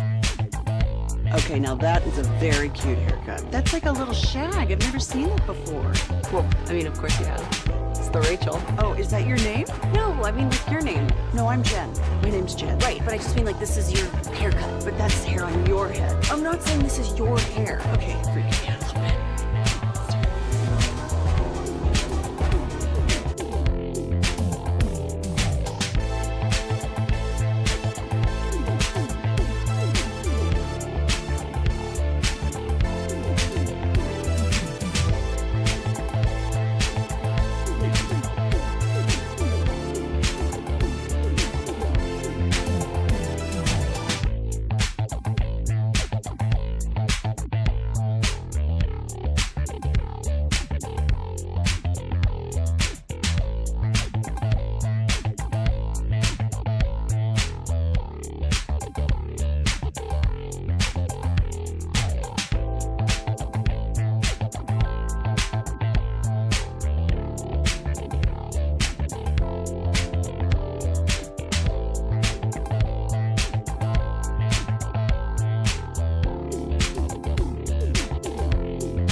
groceries. No, that's absurd. Hey, remember when you used to be a, what was it, pepper lady? Wasn't it Cinnamon Sisters? Basil babes. Saffron Squad? Nutmeg maidens? Paprika? No. Nutmeg Maiden. I just said that. Was it Spice Girls? Doesn't sound right. Was it Saffron Squad?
Back to the KNC Masterpiece here on 105.3 The Fan.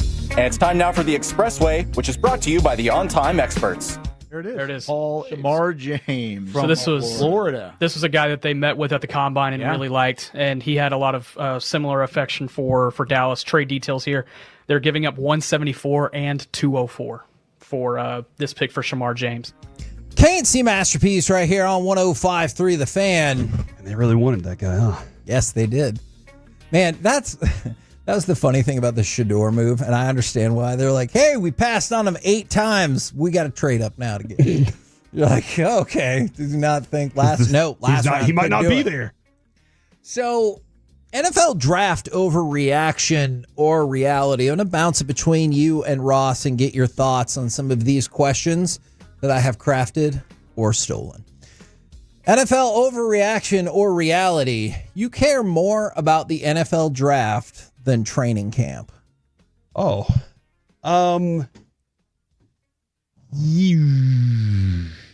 guess I do, because training camp has changed a lot, and so even the preseason games are nothing for the Cowboys, at least. Yeah.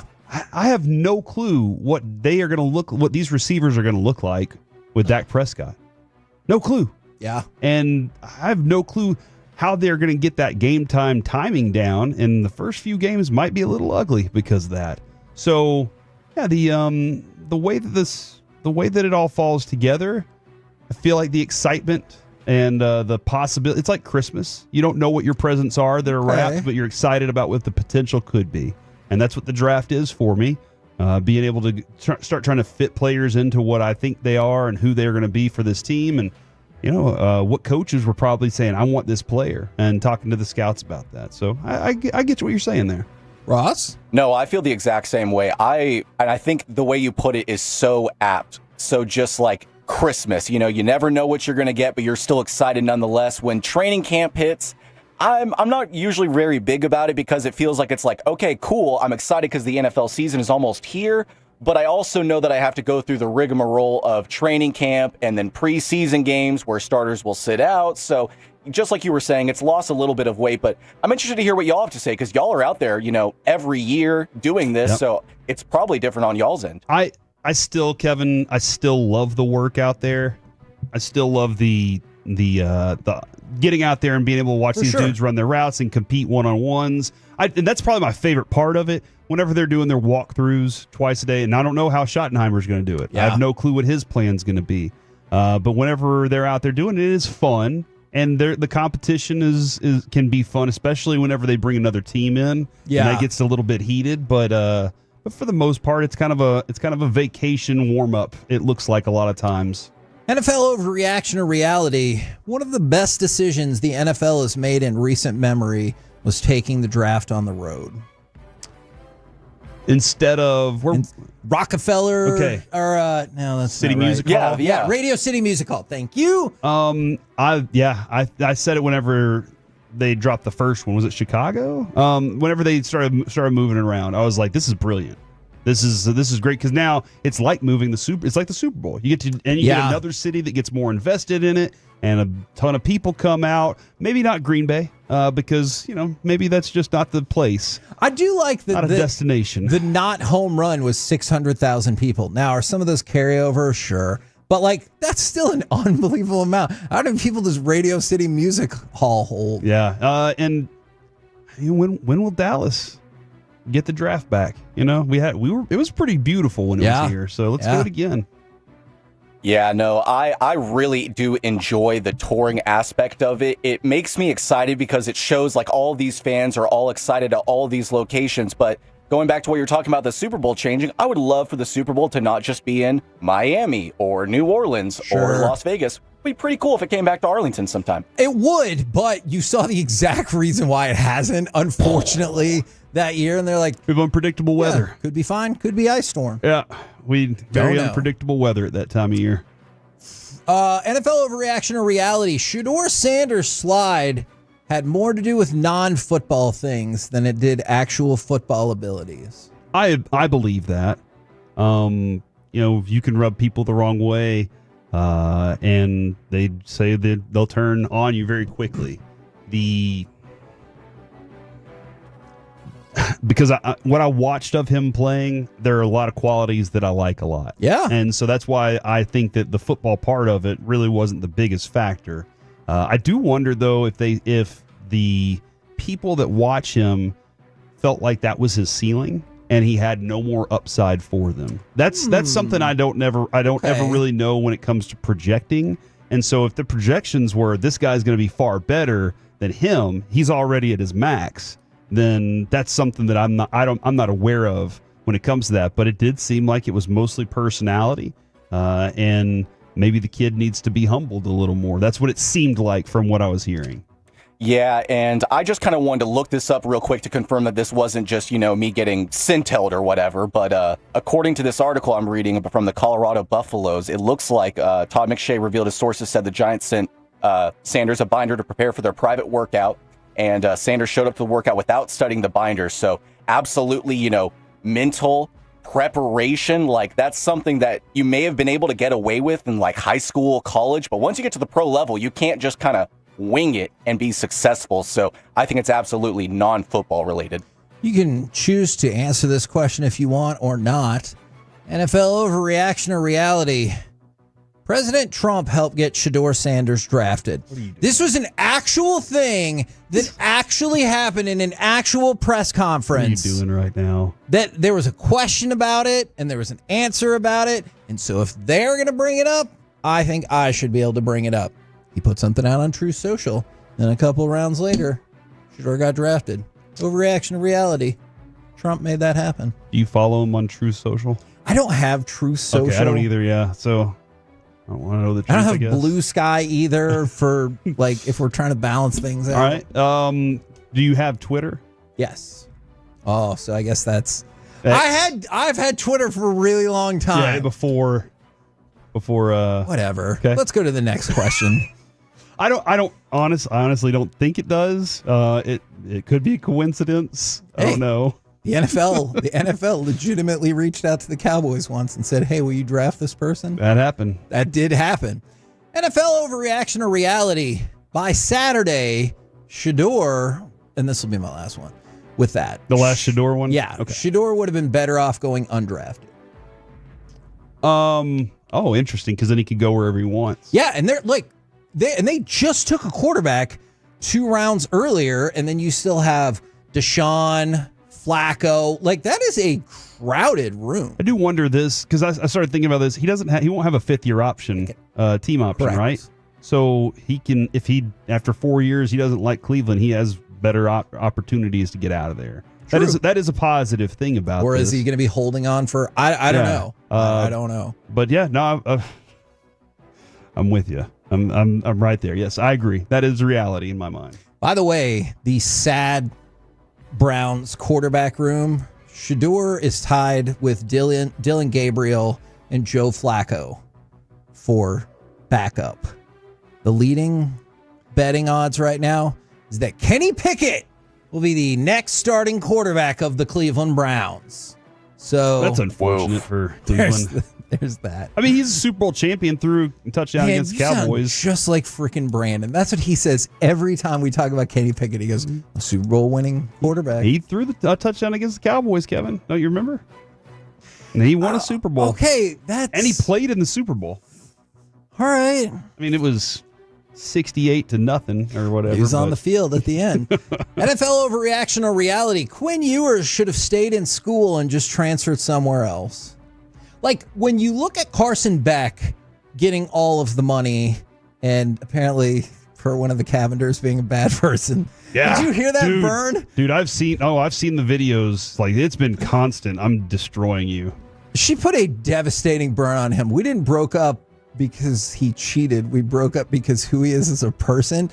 Damn! That hurts. So he got, what, $4 to $6 million? Quinn Ewers could have got more money. So overreaction to reality.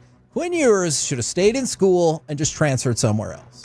That would be I think, reality. I seriously, he makes a lot of money in college. And I know he got replaced by Arch Manning, but that's a lot of money he could make at University of Houston. Yeah. But the more you fall off there, doesn't it seem like that's the further away you're getting from the NFL? Yes. So that would be the reality there, is that you're going to lose the luster for the NFL about you. That being said, he lost a lot of it. I mean, they already thought low of him at the end of this thing. Yeah. No, I absolutely think it's a reality. And the reason I say that is because he showed such promise in such flashes, like those 2 Alabama games. He got injured in that first one in Austin, but he just showed like he could be like a star and possibly franchise quarterback. Yeah. But the problem was that he just got injured so often, and he never really recovered last year. So he kind of, in his camp, had to kind of think like, oh, like, there's a chance that we could fall below the first round, and obviously there's going to be a huge money difference. So why not just go back to college, transfer somewhere else, get that NIL money, and then on top of that, you build your stock back up, because then people aren't thinking of the recency of, oh man, but he got injured and he never really looked right. Like, I think it would have worked out much better for him if he had just stayed and transferred. I think I'm inclined to agree with you guys there. Now, NFL overreaction or reality. Travis Hunter is the best thing that could have happened to Trevor Lawrence. Travis Hunter.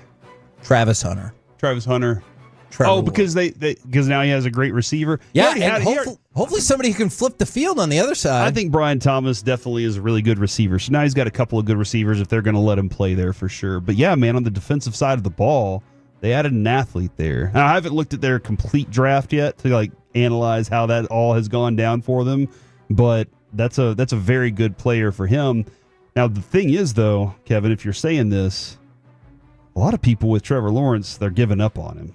And being that high of a pick, are they going to look at this and go, hey, what does it matter how high of a pick you are? We had Trevor Lawrence, he was number one. Well, I mean, look, they're stuck with him. Yeah. For that Duval County's got to be, they're upset. Many, many years. Just like what we talked about with the Cowboys. Maybe we need to do a different segment. Which teams are stuck with their quarterbacks?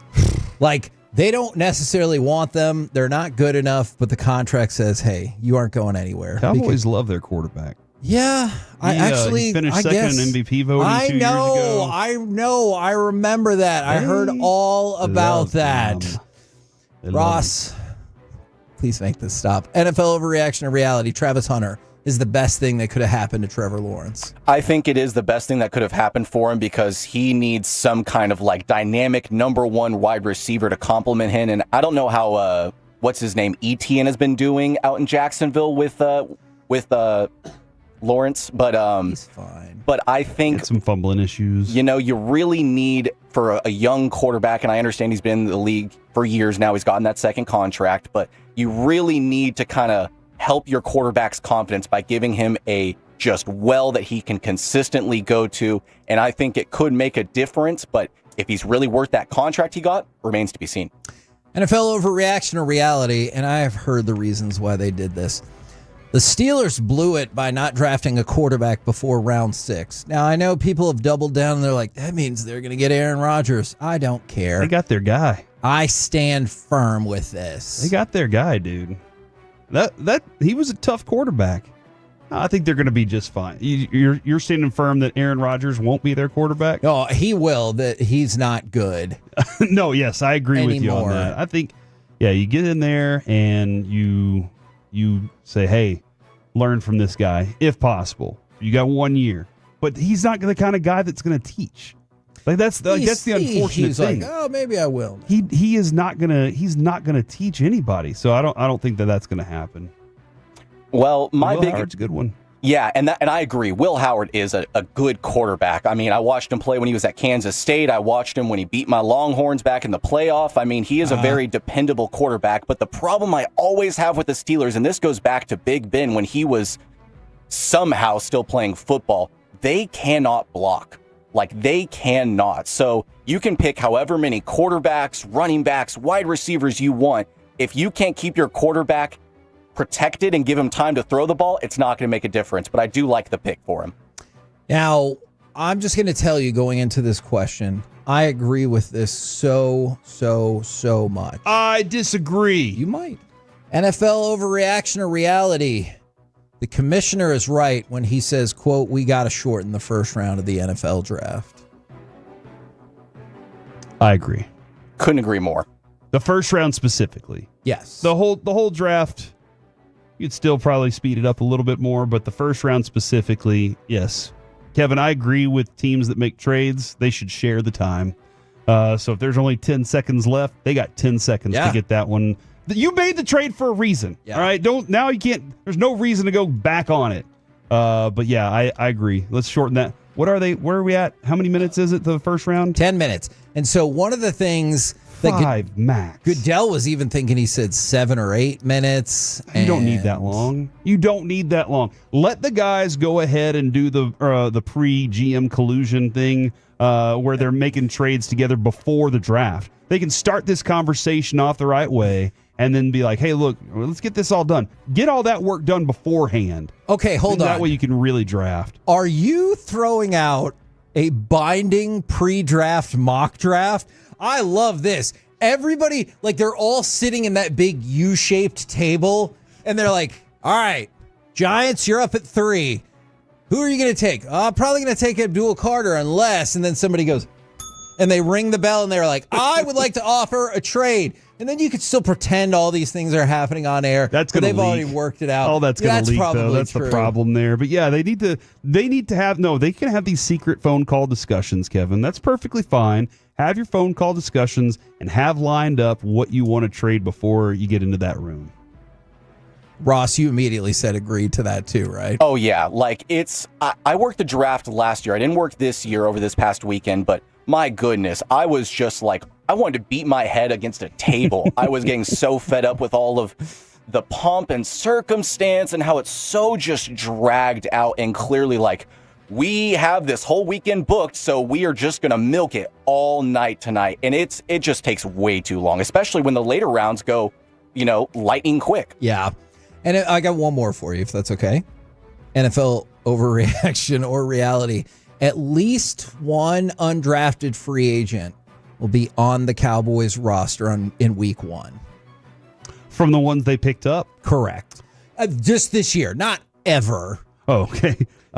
Specifically this year. Yeah, I mean, I definitely think that they got a couple. Rivaldo Fairweather, They got tight end. They got a number of. Well, man, don't we have like 15 tight ends? Hey, but that's a cool name. Yeah.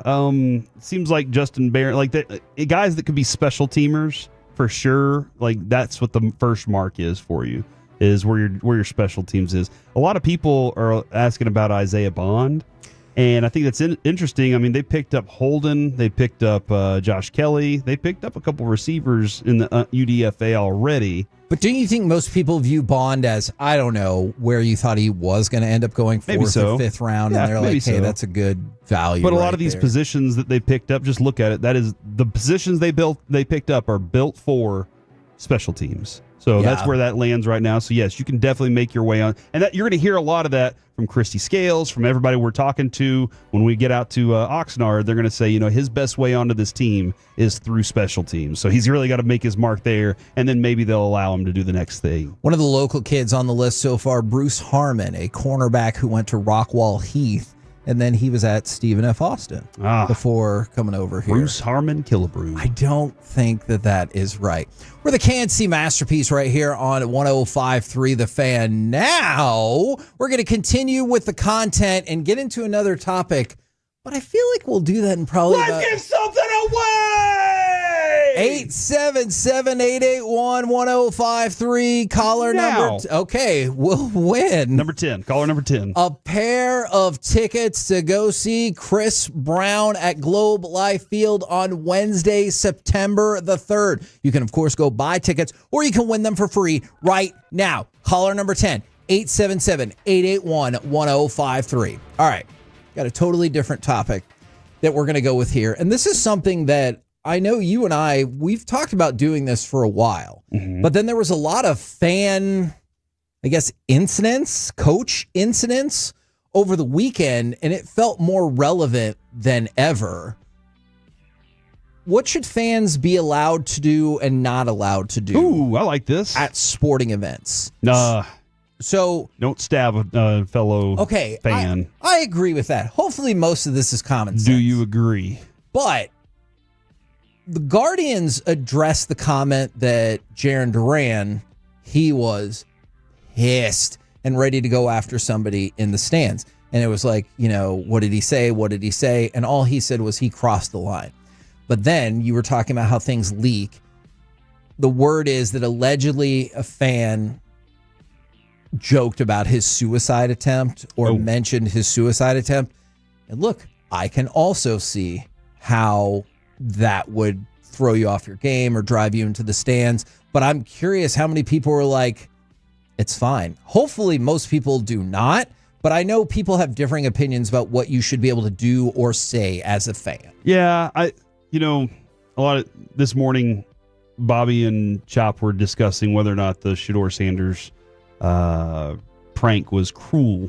Okay. And that what you just mentioned, his suicide, bringing up his suicide attempt, does seem cruel. It seems funny. Like, I like funny hecklers more than anything else. Sure. Like the dude who kept calling Edgar Martinez Gino. That's Tino Martinez. Hey, Tino! I mean, that was hilarious to me because that's a funny bit. That seems a little cruel to go at something that's serious totally for somebody. Agree. But some people don't care, and some people are like, look, I'm doing whatever I can for my team. That's fine if that's the way you feel about it. But I'm not going to go that far. I don't think you should throw cruel heckling into it. Okay, then where does this fall in the hierarchy? Don't bring up somebody's family. Like I'm out on that fair. too. Or racial slurs or anything like that. Yeah, I'm with you. Because you talk about my kids and something, I'm probably going to come over the wall. Fair. Like, that's probably happening. What do you think about this then? So James Franklin, the coach, the head football coach at Penn State, got into it with a fan at the annual spring game on Saturday. Allegedly, what the fan said that was Franklin is a fraud. And they kind of went back and forth, and Franklin said, I'd be happy to talk to you about it. If you want to come talk to me after the game, I'm happy to talk with you. That feels closer to a gray area than, hey, you tried to commit suicide, loser, or whatever that person said. That feels so far over the line. The fraud part, can you explain? Is there a reason behind that? I think it's the idea. Fraud? No. I think it's more the idea of, I do not think it's like transactional okay, fraud. Gotcha. As much as like their consistent losses to ranked teams. I think that's more what it is. Gotcha. But I'll double check. And I'm perfectly fine with that being said. I also like the idea that a coach is like, let's talk after the game. Yeah. Let me finish this up real quick, and then we'll have a conversation if you want to stick around. And I would totally stick around and tell him what I think about him. And if he wants to have some thoughts too, let's have that conversation if he's willing to. And for the 972, how can you police what people say, though? I figured that would come up at some point, and I'm going to tell you an example of, like, I don't even like being at a game, and I know a lot of people are going to disagree with this. If you're with your kids and somebody is, like, heavy swearing. Mm-hmm. Like, I get it. If you take your kid to the ball game, you're going to hear this, you're going to hear that. But if somebody is just, like, nonstop, like, F you, F this, F, I will admit, that really annoys me. But I'm sure at some point in my life, I was on the other side. Yes. When I was like, oh, you effing suck. So, like, where do you fall on that? Yeah, that's the thing, too, is I know for a fact I talk loud at games, and after a few drinks, Kevin, I talk louder and I cuss more. Like, that's going to happen. And I'm talking to you. I'm not really yelling at the stadium. I'm not yelling at the field. I'm just talking to you and talking how I typically do. And so that might come across that way. But I think that that's something out of your control, and that's just part of being out in the world. You know, like you're going to hear those things in a lot of different places, not just a stadium. So I let it slide. I'm fine with it. All right. From the 817, chant, fire Nico. Yes. Throwing out slurs? No. Throwing things? No. Personal life? Family attacks? No. No over-the-top obscenities. And I bet that's the biggest point where people are going to disagree on what is over-the-top obscenity-wise versus what is, I'm at a ball game. Mm-hmm. I'm drinking my beer. I'm having my hot dogs. Leave me alone. Yeah, I feel like that's, again, once I had my beer, that changed everything in my mind. I might have gone to that game not planning to cuss. Okay. Until that first beer went down, and then I got a little loose with my lips. Okay. So on the and flip the ships side, are sinking. I get, yes, thank you for that. I get on the family point of view. What if that family member is an adult that plays the same sport? 1 second, Kevin. Oh, Ross is very busy. I definitely want 682. Keep that drop. F you, F this, FFF. We need to keep that one around. So I'm going to go ahead and mark that one. We will see about that. Like, I know don't go after family, but if you went after Jose Canseco and you're like, hey, Ozzy is poor at this sport, like, that doesn't feel too far, right? Because it's an adult who's in the exact same league. I get it. Like, don't say some crap about their kids or their spouse or something like that. But, like, if they had a brother or sister that was playing in the exact same league, do you think you should be able to be like, that person is not good? Yes, I think you can definitely bring that to if they're in the same sport, you can say that person is not good. From the 817, yeah, Kevin, one time at the Ranger game was in section 133. The whole section was chanting F the Cardinals, and all I remember is this dad and his kid, and I felt bad about it. But that's the whole section was going in on it because we lost the World Series. No, and I get that. And in the moment, I don't think they were trying to run afoul of those people. I don't think they're like, hey, Corey, look at that stupid kid a couple rows up. Let's start chanting F words. Like, I don't think that's what happened. Kids here? Yeah. Awesome. Always wanted to cuss in front of kids. I think they were just Mark that. No. I think they were just out there and they were like, hey, man, we're having fun. You're just saying things. And then you don't really think about like the total gravity of what you've said maybe until after the fact. From the 817, fans can't stand the whole game at any sporting event. It drives me bonkers. People don't stand for a whole opening drive in football. All right. And I think fans should be up. I think they should be up and stomping, and if it's their home place, they should be trying to make it a home field advantage. So that's what they do in the student section at Texas A&M. I will say also 133 was pretty exhausting. Yeah, okay. That's a tough night to be able to do all of it the whole time. You had to be ready to go. You had to be ready to yell, ready to be moving, dancing, singing. Sure. You needed to know all of the chants. I don't necessarily agree with that person. I don't necessarily agree with never stand for the entirety of a game. If it's like a World Series game and people are like, I want to stand. There were times when you played the August non-conference opponent at A&M for football and it was 16 million degrees outside that I was like, can we sit down for a minute? I don't know. You're starting to sound like a 2%. I know. And trust me, I never did. But I get why people would like, ugh. Were you fanning yourself did you use something to, oh my goodness, it's so warm out here. No, that would only happen when there was a play of big importance. I was like, oh heavens, what a tackle. And I would fan myself. Golly, me. Yeah. But get your handkerchief out and on the forehead. Oh heavens.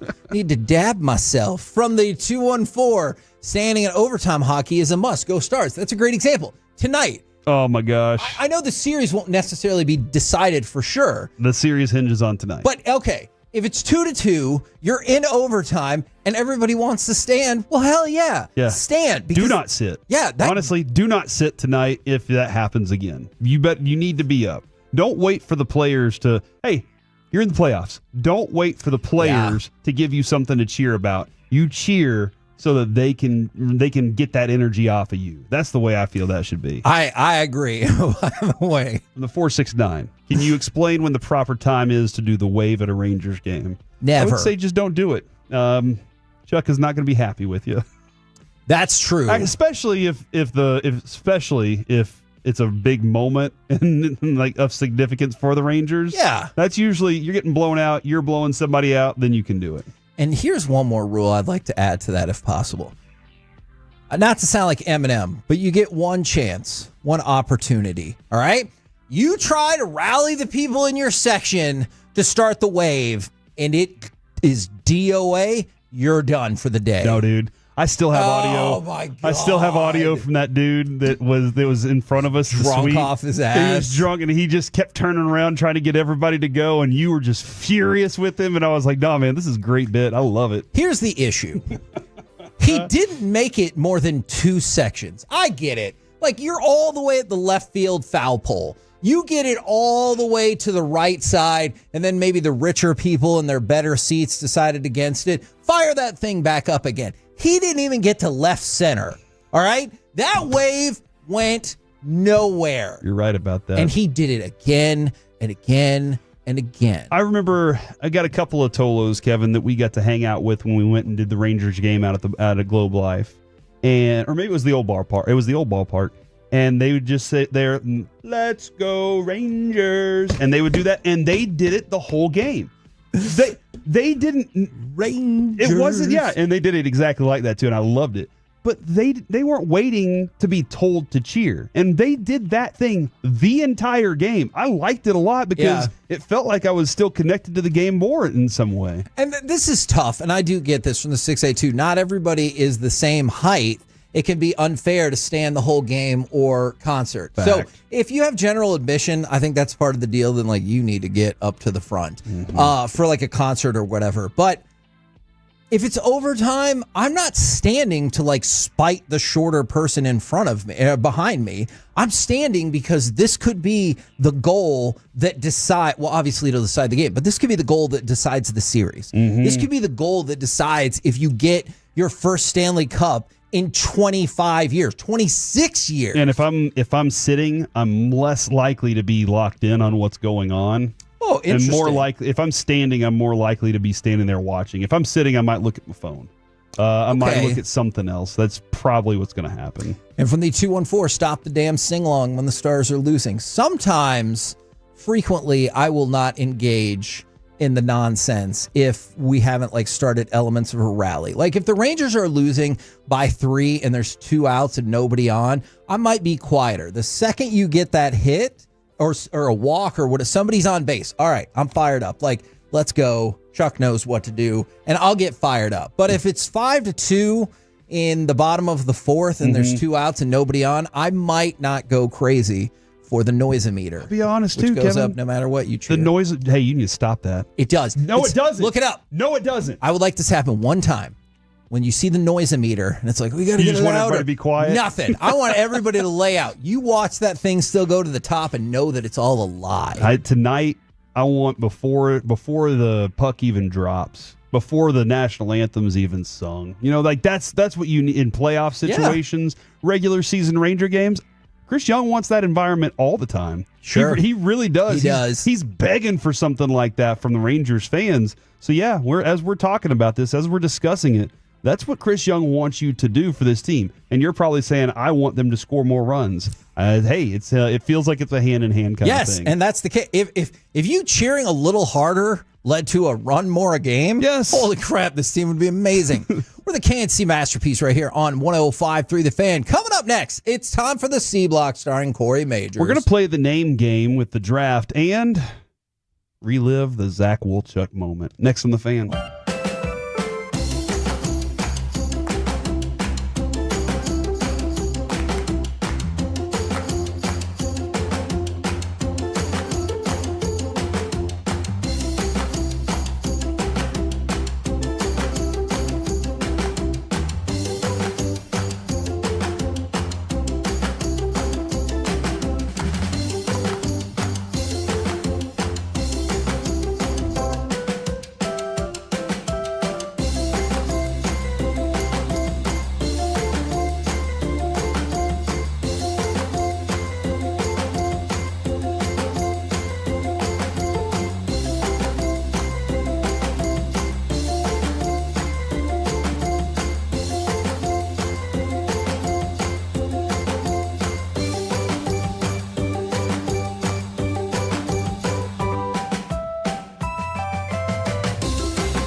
they say in order to remember something, you have to forget something else.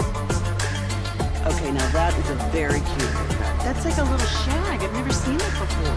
Well, I mean, of course you have. It's the Rachel. Oh, is that your name? No, I mean, like your name. No, I'm Jen. My name's Jen. Right, but I just mean like this is your haircut. But that's hair on your head. I'm not saying this is your hair. Okay, great.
By our D&M Leasing Studios, it's the KNC Masterpiece on 105.3 The Fan. KNC Masterpiece right here on 105.3 The Fan. And right now, it's time for the C Block starring Corey Majors. Thank you very much, Kevin. Appreciate that. We are bringing in a special guest from our station. He was rocking the coverage over the weekend. Fantastic job. Congratulations yet again, Zach Wolchuk, to the entire crew. Y'all were phenomenal. I really enjoyed it a lot. We will make fun of you in a minute, though. Thanks, man. I can't wait to be made fun of. I thought you looked great, too. Yeah, man. Y'all were dapper. Tried. Day 3, I was like, I don't want to wear this polo again. I wore it all day yesterday, so let's go ahead and spice it up a little bit. I like that. And what was the phrase Broaddus said? If it's free, give me 3. Mm-hmm. If I gotta pay, no way. That's the no motto, Kevin. So yeah. You can pick up a few extra. Now, for anybody that has been texting in and saying that they didn't like the Cowboys draft, do you disagree with them? Yeah, I liked the Cowboys draft. I mean, I was surprised, don't get me wrong, that they did not come away with a wide receiver. But I think their expectation was our guy we would take would be Tedrow McMillan. And then he ends up getting sniped by Carolina. So, hey, they were true to best player available. Yep. And I don't know that they always are. They're not for sure, yeah. This clearly, I mean, their first 3 picks, they got guys that were all top 37 players for me. And then on day 2, I think that they ended up getting value for everybody except probably the 5th-round linebacker, Shamar James out of Florida. There were a couple other linebackers on the board that I liked a little bit more than him. But, I mean, if my biggest gripe is their 5th-round pick, and it's just because I liked a couple other players more, I'm hopeful that he can be a good player. And Matt Eberflus has a history of creating and making guys on day 3 linebacker-wise successful. I'm totally cool with it, man. Yeah, watching Shamar James, I'm like, okay, there's some things that he needs to grow. He still has a lot of room to grow instinctually for what he is. Good athlete. I like his ability to get forward, but at 6'1", I'm like, I like the bigger, beefier guys for that though. You're a beefy guy. I am. That's kind of what I'm looking for in a linebacker, Kevin. All right, so we're gonna get to the name game in just a minute. However, Ross, do we have Kevin's moment as well? Okay. We're going to find out from the Tolos what is the more awkward moment in history. Kevin, we'll play yours second. We're going to play Zach Wolchuk's first. This was over the weekend. Here, take it away. All right, Jay, so can we teach the entire defensive front the haka and make sure we do this every pregame? I mean, I'm not a haka specialist. That's more like Marin's, I'm Tongan, so I'm not really a haka specialist, but I think we could try. We can try. Well, we appreciate you taking some time. Man, join God bless Kyle for getting the hell out of that. All right, so he's like, we've heard enough. Yeah, so that's you know what, that's probably the smartest move on Kyle's part is just to get you out of that situation as quickly as possible and say thank you and move on with his day.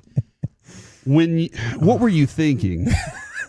Before you asked the question, he wasn't thinking. That's what brought us. Before you asked the question, what was going on in your mind? Obviously I tried to do homework on these players, and so I knew that he's got a few brothers that are playing in the NFL or in college.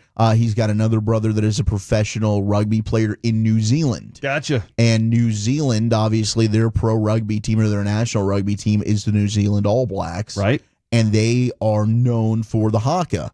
I also did go to Plano Senior High, as you guys know, and we had Trinity. 3 straight years played Euless Trinity in the postseason. I was there. And Euless Trinity has a very heavy Polynesian, Samoan, Tongan base there, and I think that lineage is what stemmed, like, every time they come out, they're going to do the haka. So that was kind of my thinking, but gosh, I feel like a total dumbass. All right, and now we will go with Kevin's moment while we One sec, I'm still trying to find that one real quick. All right, we will wait. All right. We will wait just a few moments. Yeah, I don't even know what you guys are talking about. That doesn't exist. It exists out there. It's got to be out there somewhere. I'm fine. I think I got you off the hook. Carter's here, helping us out. I know he knows what the moment is. I'm pretty sure. But Man, we'll I'm see. excited that we might not have this. But that was, and then after, whenever everything was all said and done with, did you feel like, because it sounded like you doubled down with the, hey, how does he not know how to do this? Well, that wasn't. I was mainly doubling down to try and just explain, like the thinking, the process of why I asked that. Gotcha.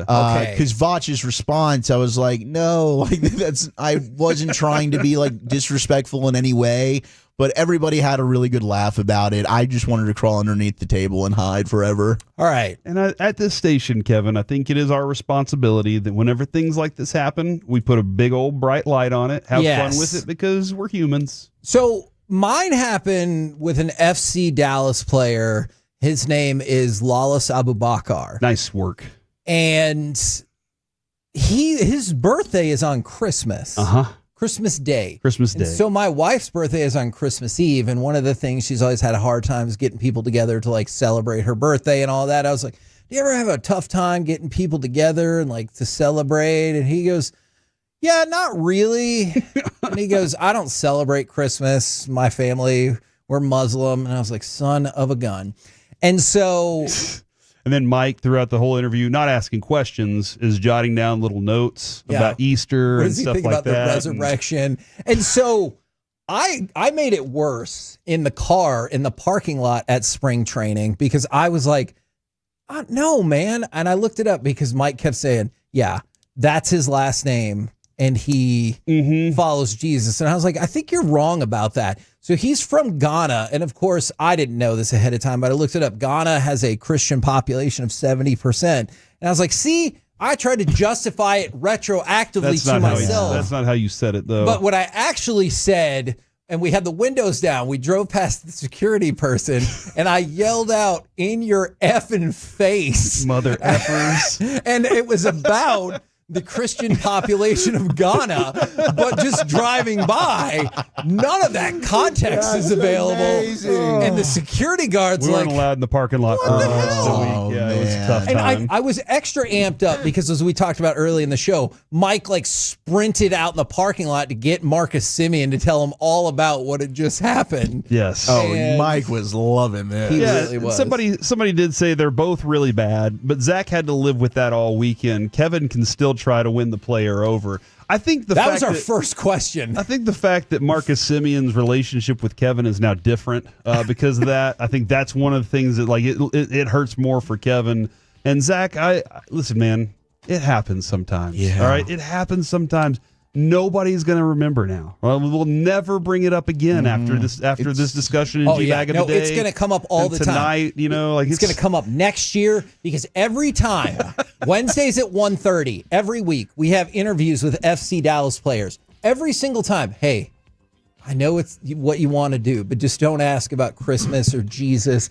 And even in one of the last we got some notes, and one of them was like, hey, this player is really big into their Christian faith. And I was like, if I'm getting trolled with other people in the station and I ask him that, and he's like, oh, yeah, not really. And I'd be like, son of a gun. So I'm just like, I'm not going to ask any holiday questions or anything like that. Nice work, man.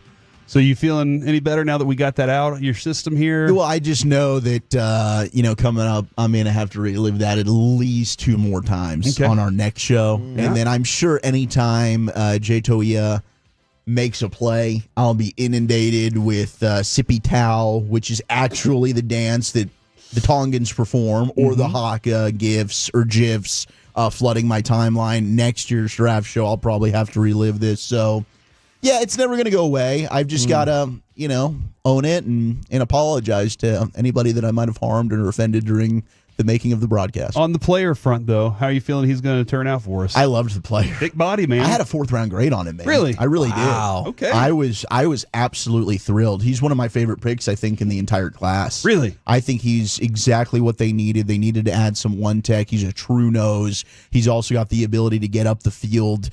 He's a high-motor player. I mean, there were times he Maybe would, not a ton of sacks, but he's going to be able to but effective. create, Effects. He's a guy that will moves affect people. the pocket and the run game. And there were times he'll actually he would run past the quarterback or the running back, and then he's hustling double back, makes the play. He's a guy that's just high motor, the big wide bodies, difficult to move. I was a big fan of his. Seems like training camp's a great opportunity for him to revisit that moment and kind of bond together and get over it. Agree. I think it's a great opportunity. Now, I did find this list to be impressive and interesting. 7 phonetic Jalens were taken in the 2025 draft. 7 different ways. 7 different Jalens. The way you say it, 7 different Jalens. And this has been tracked back to Jalen Rose as the first time when the bump really came. Jalen Rose was the first name. I think it was around 95. When Michigan was doing their thing, the Jalen names have taken off in athletics since then. But that was 7 for that one. Shador Sanders was the 3rd player to be drafted with a first name that starts with she. There was Shamar Stewart, Shamar Turner, and then Shador Sanders, and then Shamar James. So that throws out there was 4 altogether. Oh, wow. So we doubled the output for that. That is true. The name Ozzie, there's been 2 Aussies in the NFL. Can you name them? Newsom? Who's the other one? Deanne. That sounds good to me. I don't know who they are. That was a baseball player. The Ozzie Trapilo. There you go. Yeah, so there you go. that's 3. Now we got 3. The Walter Nolan. Walters need to make a comeback because we're looking at this here. There have only been 30 Walters in the NFL. 30 Walters in the NFL. And in the last... Walter's a common name? 2, 3, 4, 5. Maybe pre-merger. Since 95... There have only been 5 Walters in the NFL, so that's another thing there. Woody Marks. It's an interesting name. I just wanted to throw that one out there. And juniors. All right, how many juniors do you think went in this draft? 14. 14? 9. 2, 3, 4, 5, 6, 7, 8, 9. Yes, 9. Oh, that was a good guess. Yes, and Jeremiah Trotter Jr. was last year. Here's the thing, though. In the history, I believe there are only 30 juniors ever taken. Really? Yes. That is I'm sorry, 46. 46 total NFL juniors have ever been taken. Can you name all of them? Let's go. I cannot. Odell Beckham Jr. No, please Jerry don't. Porter Jr. Please don't Devin do this. Stingley Jr. Marvin Harrison That's Jr. good. I get the Michael idea. Pittman Oh, Jr. my God. It's Marion like Bobby. Barber Jr. Ken Please Norton. stop. All right. What's that? I said, please stop. Guys. Savone Rebel Jr. There you go. There's another junior to add to the junior. list. Thank you very much. I really appreciate that. Speaking of, that dude, when it comes to toughness, that's the biggest quality. Like, he's a very well-rounded cornerback. Very well-rounded, but the thing I missed about Jordan Lewis is that Jordan Lewis will put his nose in there. Physical. And is that where we're feeling with Ravel, too? Absolutely. All He's right. physical as all hell. Yes. See, that's what I'm talking about. Let's I go like ahead and it. replace Diggs now, Kevin, is what he's saying. Oh, my gosh. I mean, technically, you could save some money on the calf if you decided to do that. We've discussed that in the past. All right, there you go. And then the sad news. Oh. Miro Heiskanen will not be on the ice tonight. What the hell? Yeah, will not be on the ice again. Maybe we won't see him again. Yeah, Wolchuk was predicting Game 4. I was. Actually, I think you were even throwing Game 3 out there. I thought if he was going on that road trip, we had a good chance to see him. I love the gut instinct. I love that gut instinct feeling. I like the positivity you were rocking with it. You can't trust the gut anymore. Yeah, we're Look, Jason Robertson's not going to play in this gone. series, and now best case scenario, you get Miro in Game 6. But even at this point, who knows? Does Junior Seau count? That's a good question. I didn't see him on the list in that form because I felt it was different, but that's a good one. Yeah. Is Junior a first name, or do you have to be somebody? Somebody. I mean, was that Junior Seau's real first name? I don't know. I never knew. There you go. And that's the C block. He might know the Haka. Stop it. We're the KNC Masterpiece right here on 105.3 The Fan. Yeah, thanks for nothing. Coming up next, Stars Avs Game 5 predictions and Wanker of the Weekend. Who was the best at being the worst besides Zach this weekend? We'll do it next right here on The Fan.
Back to the KNC Masterpiece here on 105.3 The Fan. The upcoming segment is brought to you by Cars for Kids. Donate today at krd-fm and by the personal injury lawyers Frankel and Frankel. If you've been injured in a car or truck wreck, call Frankel first, 214-817-333-3333. With Frankel and Frankel, there is never an out-of-pocket cost. They only get paid when you win. Frankel and Frankel, the go-to car and truck wreck attorneys in Dallas.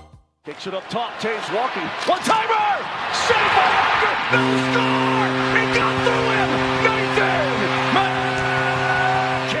KNC Masterpiece right here on 105.3 The Fan. We're going to try to do a lot in this segment. Wanker of the weekend. Also get your predictions for Stars Avalanche Game 5 tonight. A couple of other random things for you. Come on, Malawach did declare for the NBA draft, potential top 10 pick out of Duke. Made his intentions clear just ahead of the deadline. And then Liverpool has won the Premier League. They match Manchester United with 20 titles all time.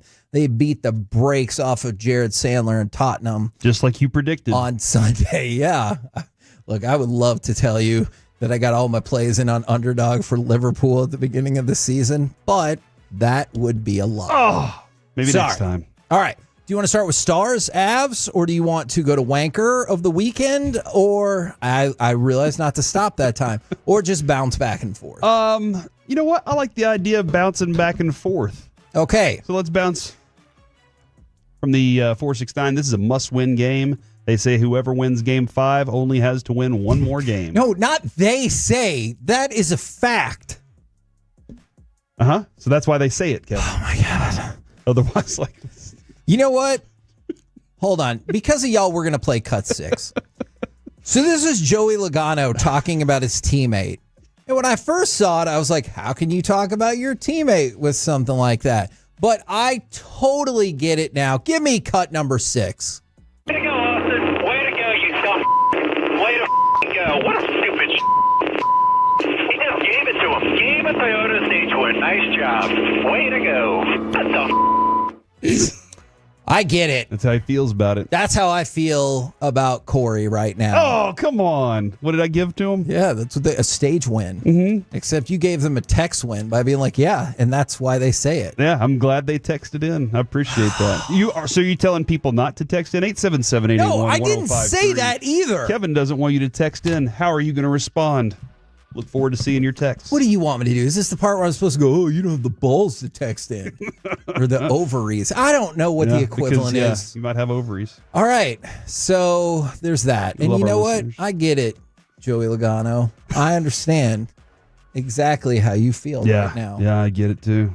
All right. Been there. What? How have you been there? I was just trying to sympathize with you, Kevin. All right. Let's talk about Ja Morant. Look, I get it. Saying things when there's no chance you have to back them up is fun. But Ja Morant says that he had the Thunder figured out and that Memphis would have tied the series if he didn't get hurt. Look, man, first of all, but you did. Uh-huh. Second of all, you did get swept. I don't care if those games were close. You got swept in a series where you also lost one of the games by 50 points. I don't know if I would say that you had them figured out. Figured them out. We had it all figured out, except for the ability to beat them. And if you had them figured out, and I get it, those games were close. What he is saying there is, I had them figured out, and nobody else could do what I was going to be able to do once I had them. I couldn't even tell them the secrets. I had to keep them secrets because they couldn't accomplish it. So next year, though, I'll be on the court and I'll be able to do it. That's what it sounds like to me. I didn't trust any of my teammates with all the secrets. Yeah.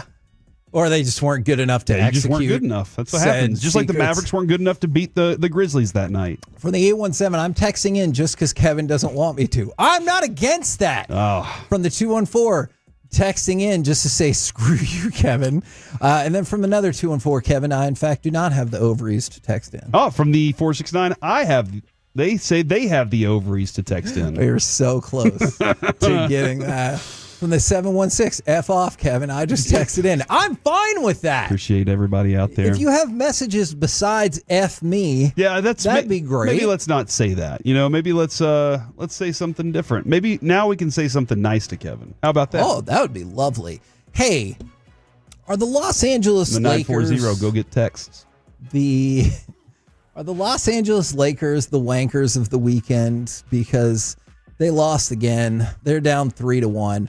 I will tell you this. I saw somebody text in and said, how poetic if the Mavericks and Lakers win the same amount of postseason games. Disagree. I don't care how long they do this tournament. I don't care if they expand out the play-in tournament. I do not count that as a postseason victory. The win in the play-in tournament? No. Okay, fine. If you don't want to count it as that way, that's fine. I do not. Does the NBA? I don't think they do either. Are you abolishing the NBA? I think those stats maybe don't count. In the AP, you're like, no AP, no NBA. I hate both of them. That is a very interesting way to look at it. That being said, the Lakers were already in the playoffs. True. The Mavericks were not. So I still give them the leg up on all that. What if they end up losing this series 4-1? Like they still get Which the leg is very up. likely, yeah. But how embarrassing is that going to be? You pulled off the greatest, train robbery in the history of NBA trades, and then you get run in the first round. Yeah, especially when last year Nico made an amazing trade, and then they went to the finals. Yes. So you're like, okay, how did this all happen? I mean, if you're looking at the Lakers roster, they still are an incomplete roster with Luka on that team. There's a lot of things missing from what they need to be.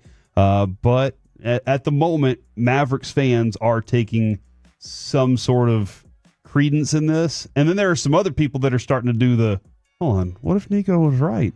Luka doesn't play defense. Like, are you seeing? I mean, he's right about that. Are you seeing what's happening out here right now? I mean, that part is definitely right. From the 254, Kevin, you're awesome. Corey, why you got to be so mean? Oh, there you go. I like that. I appreciate that. Try to balance it out here. Like that. From the 817, hey, Kevin, I know you won't read this, but I hope you have a great day. I did read it. From the 214, Kevin, I'm texting to say, go get Christmas. I don't know exactly what that means. How would you go get Christmas? You ask people inappropriately timed questions about it. Now, let's stick with the NBA. Okay.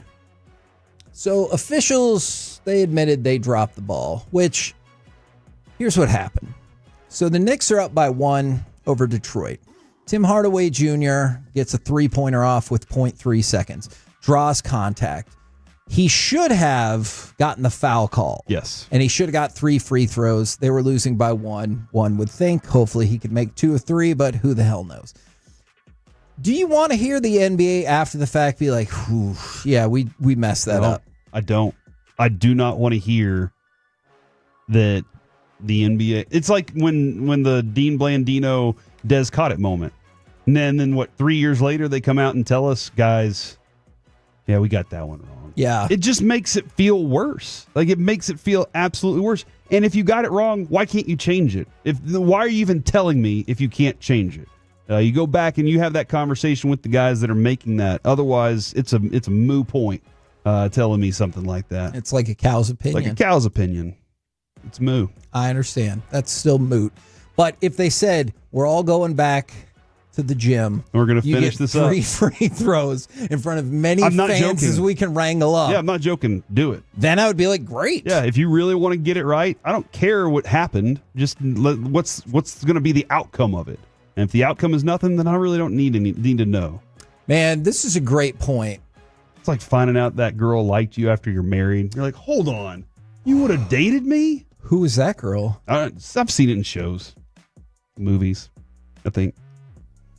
So, like, in this instance, like, don't they usually, like, end up together after, like, the person finds out that information? That is a pretty valid point there. Here's what I want to happen in a romantic comedy, maybe more than once out of every 20 of them. It's a complex decision because you are fond of your spouse, or it's not a complex decision because you're fond of your spouse and you just move on with your life. Every person who's ever in a relationship in this scenario is a relationship with the biggest a-hole in the world. And I would love it if you're even just dating, you'd be like, oh man, I've always had a crush on that person, but this fella's really nice to me. So yeah, can't do it. Exactly. What a complex life that would be. Instead, it's always like, well, the big city boyfriend doesn't even want to go to your hometown for the winter barn dance. Yeah. But of course, Strappin' Joe is there because he lives and he's there. always loved you. Yeah. think we just deciphered the plot to Sweet Home Alabama. Yeah, and he started a business that you didn't even know about that really helps the community. He had a passion the whole time that you actually love. It could be. Absolutely. Now, by the way, if you're too mean to me, as multiple texters said, I could break out some dad jokes. Dude, okay, never mind, dude. Never mind. Let's talk Stars. Just remember that. All right, let's talk Stars.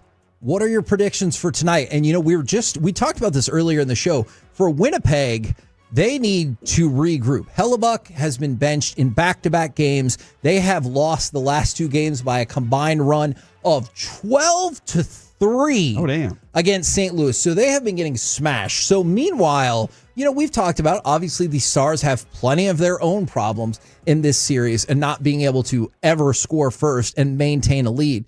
But other favorites are having these issues as well. I have tonight, Kevin, I have the Stars winning in the third period, sealing it with a goal, winning 3-2.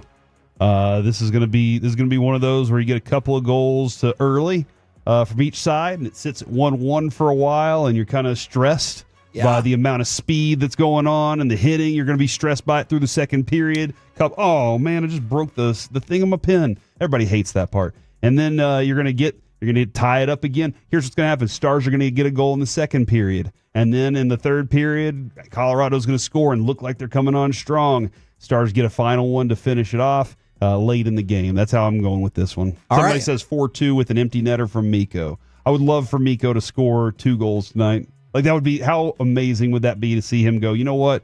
Put the cape on, boys. I'm getting 2 for us. Yeah, I hear you on that.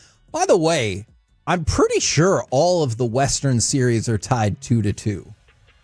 Yes. So yeah. No, it's tight, dude. It's really tight. Yeah, no, it's fascinating. And that's again, that's what they wanted. That's what hockey wants, is for these first rounds to be this kind of a way. And if you're looking at some of these series and you could pull through in 6 games, maybe Winnipeg and St. Louis does go to 7. Maybe you can end up with home ice in that. I hope you guys are right. I really do. I'm going to jot this one down as a 3-1 loss. I hope I'm wrong, just because the Stars continue to play with fire and give up the first goal time and again. Like, it's almost like clockwork. What's the score at the end of the first period? It's 1-0, maybe 2-0 Colorado. You've seen it again and again and again. And the Stars, I mean, you can argue the Stars aren't better than Colorado at all. But if you think they are definitely not that much better than Colorado, that they can continue to fall behind game after game after game. It is. I agree with you there. It's still amazing to me that this series is 2-2. Jump on them. You got to jump on them early tonight. Yes. Is a feeling on that? I'm right there with you, man. I would love to see that happen right out of the gate. I would love that changing up tonight. By the way, Corey, knock knock. No. Ross, knock knock. Who's there? Broken pencil. Broken pencil who? Never mind, it's pointless. Oh. You should be erased for that one. From the 972. Even Carter's mad at you right now. But nobody gets as mad at me as Alex. 817, they can't lose tonight. Hintz and Duchesne coming in the clutch. I really hope that they do, because we've talked about the Stars' struggles from literally their stars, and you're not going to have Miro tonight. You're not going to have Robertson. I don't think in this series from the 972, the Stars needed to get it together. They're 2-10 in their last 12 games. And that is definitely a way to look at it, and it is problematic. But all of a sudden, if you were to win tonight, then you don't care about that as much because you're up 3-2 with a chance to ice it in Colorado. That's true. That's true. Let's get this one tonight, man. We're the KNC Masterpiece right here on 105.3 The Fan. No, just because I didn't pick the Stars, I said I hope I'm wrong. Yeah, from the 716, and that's why I text mean things to Kevin. He hates all Dallas teams. Yeah, when was the last time you picked the Stars? That's a good question. I picked them to win the Stanley Cup this year. Picked them to win, the Mavericks to win things, and the Cowboys. The Rangers, I bet you're down on their run differential right now, too, aren't you? You know what? You're lucky. I was going to tell you a joke about calendars, but it's pretty dated. We're the KNC Masterpiece right here on 105.3 The Fan. Coming up next, Let's chit-chat with those fellas from the G-Bag Nation right here. Man, that was terrible. On 105.3 The Fan.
Has low fee products? I gotta remember that. Well, you know, they say in order to remember something, you have to forget something else.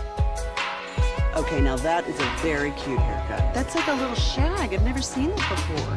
Well, I mean, of course you have. It's the Rachel. Oh, is that your name? No, I mean, like your name. No, I'm Jen. My name's Jen. Right, but I just mean like this is your haircut. But that's hair on your head. I'm not saying this is your hair. Okay.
was it?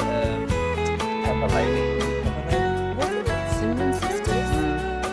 Those are babes. Saffron Squad? Nutmeg Maidens? No. Nutmeg Maidens? I just said that. Was it Spice Girls? Doesn't sound right. Was it Saffron Squad?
Back to the KNC Masterpiece here on 105.3 The Fan. The upcoming segment is brought to you by Classic Chevrolet in Grapevine. If you're in the market to upgrade your vehicle, get to Classic Chevrolet in Grapevine. Back-to-back #1 Chevy dealership in the world. Visit ClassicChevrolet.com. This is Texas. This is Classic Chevrolet. Together, let's drive, relax, and enjoy the difference. Based on new Chevy registration is 2023 and 2024.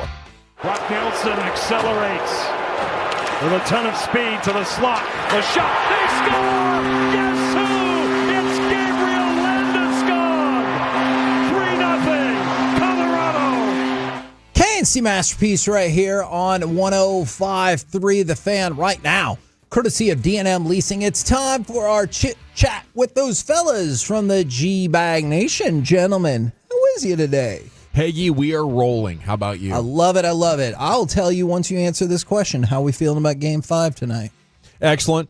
Okay. I think, this Stars team's been ready to break out, and this is the perfect opportunity to get that. So I'm ready for it. This is a hockey team that has an offensive identity. And after a major lull like what we saw on Saturday afternoon, I think those guys are all just looking each other in the eyes and promising that it's not going to happen again. Broaddus? Don't feel particularly great. I had a feeling you might say that. Because did you say Colorado in 6? Colorado in 6. Yeah. Yeah. And you better find a way to play better.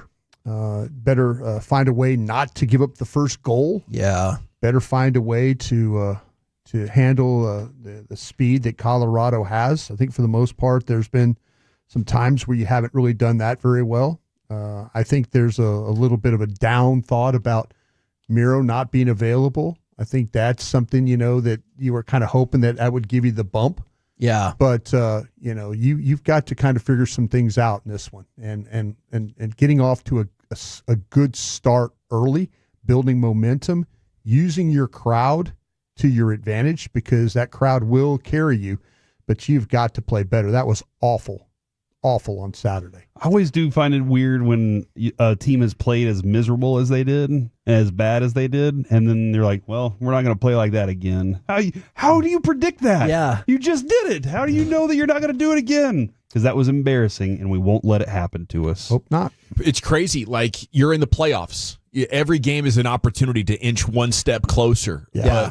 The sort of rhythms of competition apply, and the desperate team, the team that has to win, is going to play, 10 to 15% faster or better. And the team that's up, especially if you've won 2 in a row, there's a letdown. Yeah. And it doesn't matter how hard you try when you've won 2 in a row, you can't get yourself in the same headspace unless you're Jordan. Which is going to make for an amazing finish to this Western Conference first round, because every single one of their series is 2 up.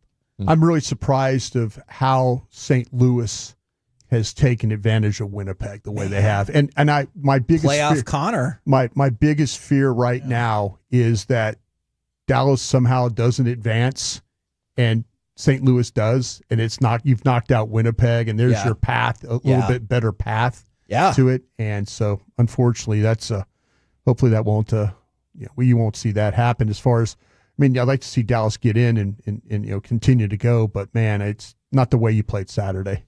We need Rantanen to go make a big statement. I want a monster hit against Landeskog. I think every game that goes with Miro being out, I think makes it tough, because as I was trying to convince these guys on Friday, first game back, it can throw all sorts of chemistry issues. Plus, you're shaking off rust. Yeah, it can go amazing, but oftentimes the team's going to be, out of balance just a little bit. Obviously, now Landeskog shook that off and got a goal and assist in his second game back. Okay? Damn good. Second game back, Miro is the one that you might need in Game 7. Game 7. Yeah, so we need him back by Game 6 at the latest, after winning tonight. Now, this is going to be a weird shift.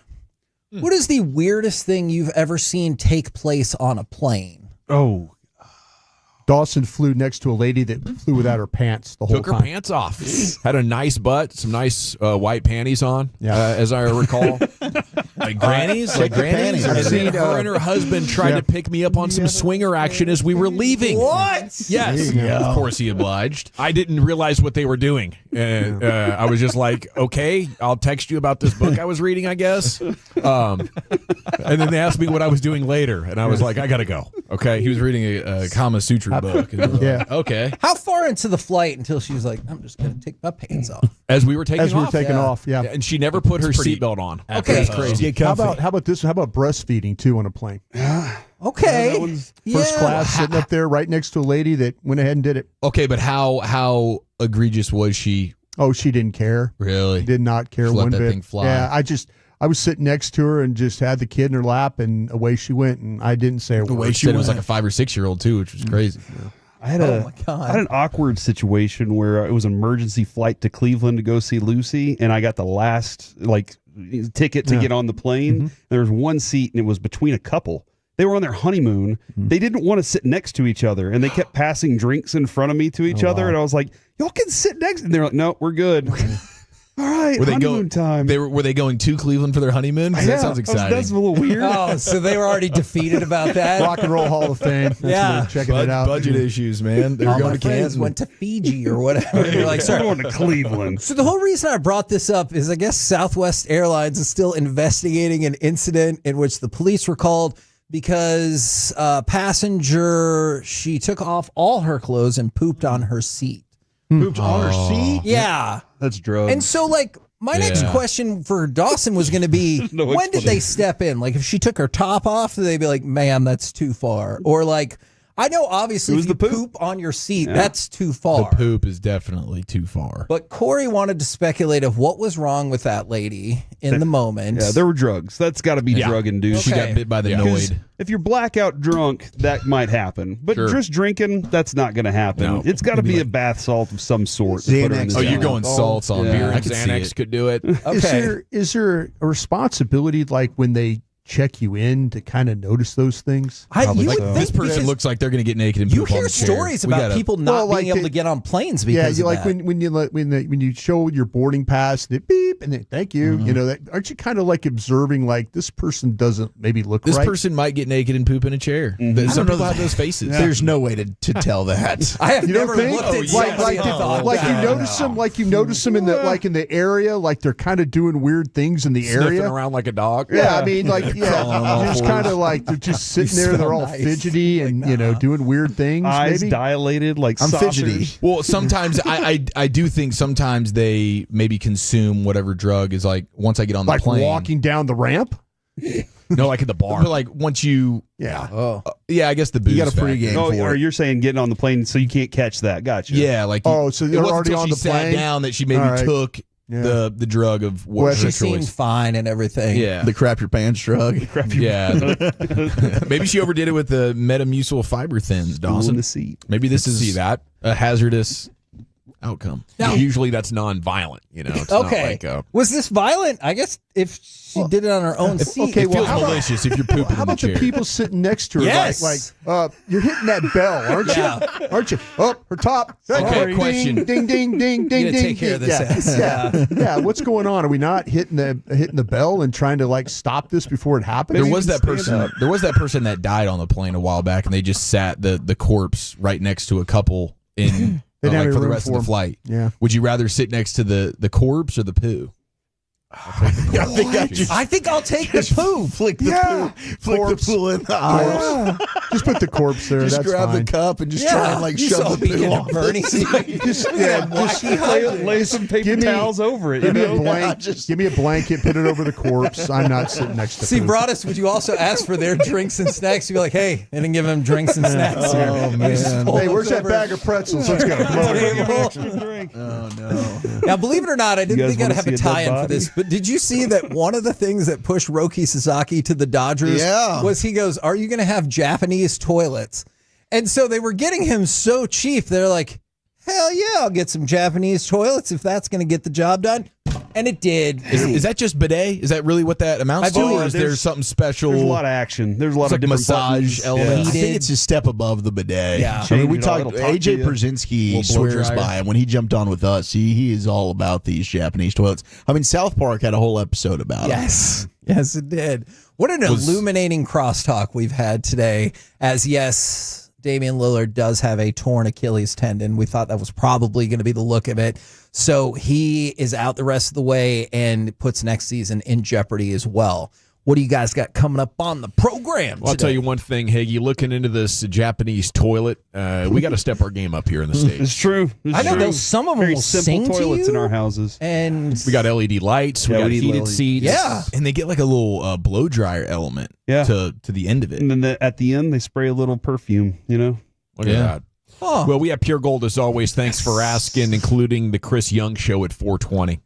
All right, I love it. Roll home with the G-Bag Nation. I'm sorry, I'm just kind of thinking it feels like a place that's like too nice to poo. You know, it's like so nice. Like, should I really poo in this More thing? of a party environment. Yeah.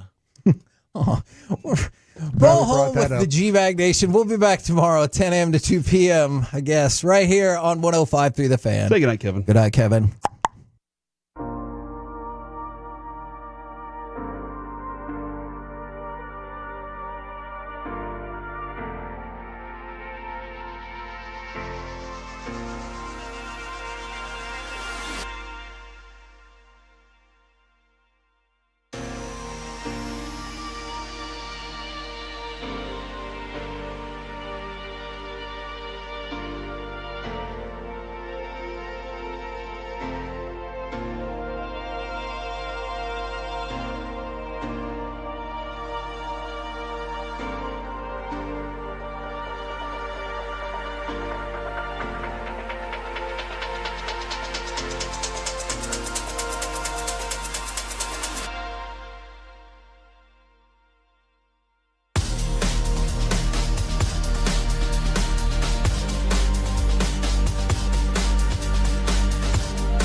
D&M Leasing Studios, you're rolling with the G-Bag Nation on 105.3 The Fan. You can hear me? Yes, there we go. It's hour one of the G-Bag Nation here on 105.3 The Fan. Welcome into the show. General at your service. If you see me, bear me. N.A. There's Brian with his Stella Artois hat on over there. He's drafted him up. Great job over the weekend. Thank you, sir. Appreciate that. Bobby Belt, Zach Wolchuk, Brian Broaddus, Kyle Yeomans, Vach Lombardi, Tommy Yarish. Who else? Am I forgetting anybody? You got Kyle Yeomans in there? I got Kyle Yeomans in there. I think you got them all. Did you get Yeomans? It was a great job. Yeah. Lucius Alexander was in the Pimp Cup over there. Master Control here, 75 and Fitzhugh. Fixing to go 4.5 today. Rangers pregame's coming up at 6:30. We take on the A's. Wolchuk and Shia Follower in the house. Carter Freeman's coordinating your video. And along with you, we are the G-Bag Nation here on 105.3 The Fan. It seems like there's been a storm that's been about to break out for about 3 days now. Yeah. Like, oh boy, look out. In about 45 minutes, a flood's coming. Not yet, but Not it yet. is. It is. What is it now? I don't know. Maybe Wednesday? But this is like the longest buildup to a storm I've ever seen, Brian. Just got to tell you that. Yeah. Okay. You really helped him out there. No, wait, I mean, I was trying to think. You get him, Dawson. You know what, Dawson? I was back there when Noah and the Ark were getting ready to go. I believe it. And I'll tell you what, the clouds look very similar. Noah looked up into the sky and said, "Boy, we're about to have some rain here." I agreed. There you go. There you go, Brian. That's the kind of analysis that I know you and love you for. Broaddus was just thinking about who had the best draft in the NFC. I was just sitting there thinking about. I looked at 235 players. Yeah, and I had about 20 of them that didn't get drafted. Yeah, it was annoying. So I spent basically, if you take it, like an hour and a half a player. See, there were 20 guys that I looked at. That's why Bobby Belt has the right idea. After the third round, just quit. I'll just Google it. Yeah. You know, I've got. let me know who they get. Razor blades, boys. Can't make it in today. What was the? Could you read the text? Could you read the punt on day 3 text from Bobby? Did it involve pooing razor blades? Is that what I he made alleged? that part of it up? But something very similar. He said something about razor blades and his spleen this morning. Yeah, he did. He said he was basically like he was pooping razor blades. He's got a fatty liver. Is what he was saying. Wow. And I, I'm like, well, I hope you feel better. I was just glad that he sounded like a terrible condition to have. You know? Yeah, quit before it started instead of like during the 5th round this year, and then just doesn't speak the rest of the time. Yeah. Well, you guys definitely had enough that you could afford to lose one, or half of you guys could have taken off. I would have gone like hour by hour. Day 3 would have been a nice day to rotate. The first 2 days, I mean, I was so ticked off. Now I'm catching myself arguing with Brian about Jalen Milroe getting taken in the 3rd round, and honestly, I didn't even care. Got a little punchy. I was just angry. Yeah, we might have to relive that. Why'd you get angry? What happened? I mean, I missed the Cowboys' 1st round pick and 2nd round pick. I'm not even in the room. It's like you're putting in so much time and effort into this, and to not even be there for it. I mean, we got a great crew. We rotate the thing. We just rotate. So, like, it was. I mean, there were moments of it. My best player was kind of helpful. My best player with Ravel was he got drafted, and I wasn't. You weren't in there. I mean, but it happens. It just happens that way. I mean, you've got the number of people we have, and you just rotate them through, and everybody gets an opportunity. And sometimes you hit it right, and sometimes you don't. You let it jam you up that much that you were back on and you were still. He did. No, I mean there were other stuff. There's other stuff going on, personal things. Okay, all right. But then I'm catching razor blades. It's rarely the thing, right? No. It's usually something else. It's usually other stuff. Mm-hmm. And then you're catching strays for stuff you're not even responsible for. It's just, I made you mad because of the whole thing with the quarterback. Is that what happened? No, that was it was just layered. It was just layered things. And then now I'm like, you know what? F this. Listen, this is Did you really get that mad about that? I wasn't that mad. I was just irritated. What is this, year 3 for you? Yeah, honestly, it's gotten better every year. I thought this year the Cowboys probably had the best draft of the 3 years, and we probably. Had the coverage was great. I was kind of disappointed there wasn't a bigger blow up. Like you and Broaddus over Milroe was the biggest thing I think we got. Yeah, I don't think in terms of blow ups. Yeah, I think we were pretty good for the most. There was some high level comedic entertainment weaved in and out. I believe the New Orleans Saints became for a brief moment the New Orleans Taints, incidentally, and then of course we had the Haka situation. The Haka situation was funny. To the grave on that one. I will say this: Nick Harris not paying attention to what was being said. I think Wolchuk gave a really in the 7th round. He perfectly nailed this player. And then Nick Harris goes, he read exactly, he went almost word for word what Wolchuk said about the player. It was great. And I looked at him like, he looked at me and goes, what's wrong? And I go, did you hear what he just said? You know, and he goes, We've all been there. No. And I was reviewing my notes. Yeah, no, he really wasn't. He was doing something else. And so it was kind of like it was like we went to him thinking he had to talk about the player where Wolchuk had already nailed it. Had perfectly nailed the player. And then Nick goes into the, well, you know, he's from Oregon. And I looked at him like, you didn't listen to what he just said, did you? That's the hardest part about this job is the listening portion. Yes, and that's a total of 13 hours over the course of. Oh man, we were day and a half. Yeah, we were. What was it total? I think it was 18 hours. Yeah, total. because day 3's 8 hours by itself. Yeah, I will say the first hour of day 3 though is I think some of the best we get period on the station. Yeah. Getting, and Roxy does an excellent job. The Cowboys giving us the benefit of getting scouts Roxanne in. Medina, yeah. Getting to talk with Ross Winchy, some of the other scouts, and then Aaron Whitecott, the D-line coach, Coach Riley, the offensive line coach, Clayton Adams, the new offensive coordinator. It was awesome. I mean, we're able to really get some good information from those guys right before the draft ends up kicking off. Yeah, and Aaron Bo Whitecott, Tolliver, Tolliver, Bo Tolliver, the East Coast the area scouts as well. Yeah, absolutely. And Whitecott, the draft had even started already for day 3. And he was like, "No, I really want to come do it." So it was awesome. That was some good insight and information there. Well, we got Krusty's Corner coming up at 3:40. We got the C Note at 3:20. Best of the weekend coming up at 2:40, and we'll have Chris Young on coming up at 4:20. A lot of chances here to talk about these players. I think, Brian, what you said Friday about their first round pick was in my mind all weekend, and I was looking for answers to the questions.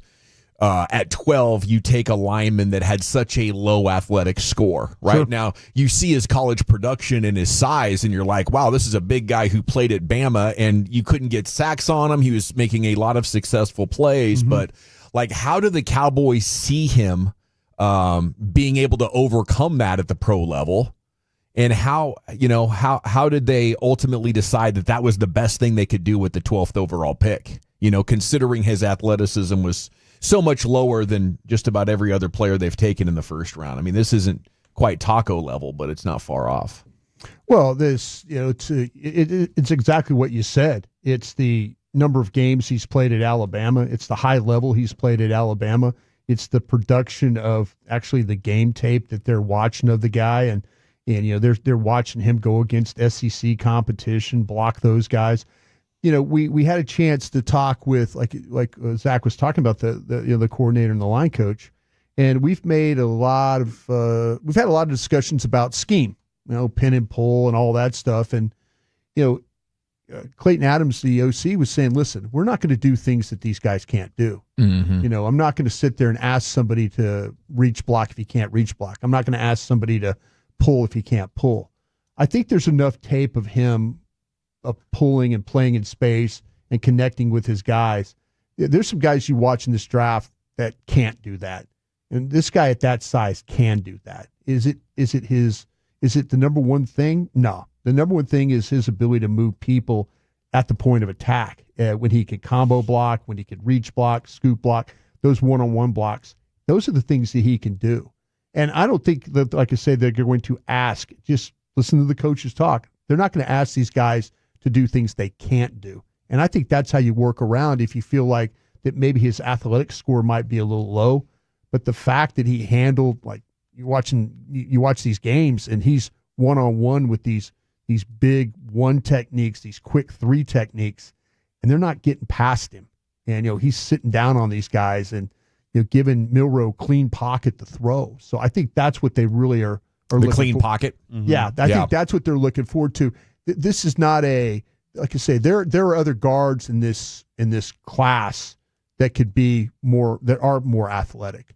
But this one, I would venture to say you don't have as many that have the power that this guy plays. No question. He is strong. I mean, when we had him on Friday, and Eric, you were asking about the trash talk, and he referenced a play against LSU. Voch Lombardi actually went and pulled the play, and he is getting out in space and putting an LSU Tiger defender on his butt. So you see him do it, but I did think it was And it's kind of refreshing to hear that from a coach, because oftentimes we talk and it's like coaches are kind of set in their ways and they're going to stick it's to my what they scheme, do. and if they can't do my scheme, we're not going to do it. Exactly. You know, I mean, we're going to do it regardless of what, they're trying to fit things that match their players. Yeah, and Clayton Adams had a reference point, too, of like, I think it was when he was with the Colts or with the Cardinals, where he said they were trying to do something one way, but the linemen, it didn't really work for them. It was with the Colts, so they pivoted to a different way of going about it from a rushing attack standpoint. And so there's proof in the pudding of he's capable of this. Love the adaptability. Okay, there's a little Broaddus there on Booker. I can't wait to get your thoughts on the edge from Boston College in round 2 as Raku. Siobhan Ravel in the 3rd round. That one was exciting. Jaden Blue, the running back from Texas. I love some of the big plays that he made in the passing game, especially in the playoffs. Can we get just a minute on him? Do you expect him to be like running back 1 for the Cowboys, or how would you stack this room right now, Brian? I would say that they're probably looking at Williams as being the number 1 back, just because of the veteran things. And just, that hurts. That hurts a little bit, doesn't it? It's OTAs and mini camps. Yeah. They're not going to sit there and throw Blue right in the middle of all that. Oh, you just mean in the springtime? Yeah, exactly. And then you'll figure out a way as you get through training camp and all that. Me personally, this would have been the perfect guy to pair with Rico Dowdle if it was me. It would have been perfect to pair with Allen, I think, from Syracuse. We'll see with Maffa and those guys and how he really works. But, at 5'9", 196 pounds, this guy's not a small guy. His ability to get to the edge, his ability to get outside, his ability to make people miss in the backfield and then get positive yards, the way he catches the football. I know there was some talk about maybe some of the drops and stuff that he had, but you can watch the Arizona State game. You can watch the Ohio State game, where they put him out to run routes, and he's getting by people, throwing the ball in the flat. I just feel like, though, that they're going to try and work him in as much as they can. And if he, in fact, says he can handle the workload, then I could see him being the full-time guy here. And if they have to, maybe find ways to supplement behind him.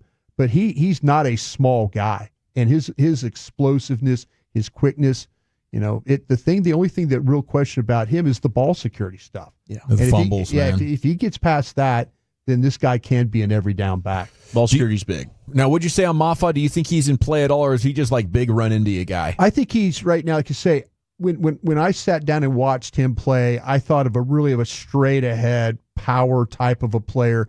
Nothing really fancy about his game. There are a lot of times where Clemson did a really good job of opening up some holes in front of him, and he was able to take advantage of that. He is going to get north-south in a hurry, but there's not a lot of movement or shiftiness to his game. He can get fetched. He did have a couple of 30-yard runs where you're like, that ended up in being a touchdown, but his speed is not great, but his power and his ability to run over people is. And I can see why they did that. We could use some of Miro Haskinen's speed and power in the game tonight, but it's not going to be there as Dallas Stars getting set to host the Avalanche here in what would be a pivotal Game 5. But we're hearing Miro's not going to play in this. So do you think this was a smokescreen, him being on the road trip?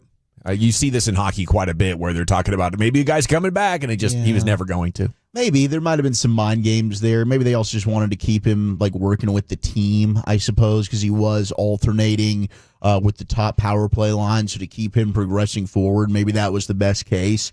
And they could have been hopeful, he was ready to go, and he's just not yet, and they don't want to push it. Pete DeBoer did make the comment, I don't think any of our big guys have delivered yet this series, but the beauty of it is the time's now, and I think those guys are all due. And I think he's absolutely right. When you look at, Mikko Rantanen, Matt Duchene, Mason Marchment, some of these guys that have had big moments in the postseason throughout their careers, now you're 5 games into the series. This is when you need those guys to really step up for you. Like Sagan delivered with that overtime goal. You got an amazing moment from Colin Blackwell. But you need your big dogs to really step up. Rope Hintz. Tonight's the night that you need to deliver yourself with a big power play goal, whatever it is, a breakaway moment, Wyatt Johnston.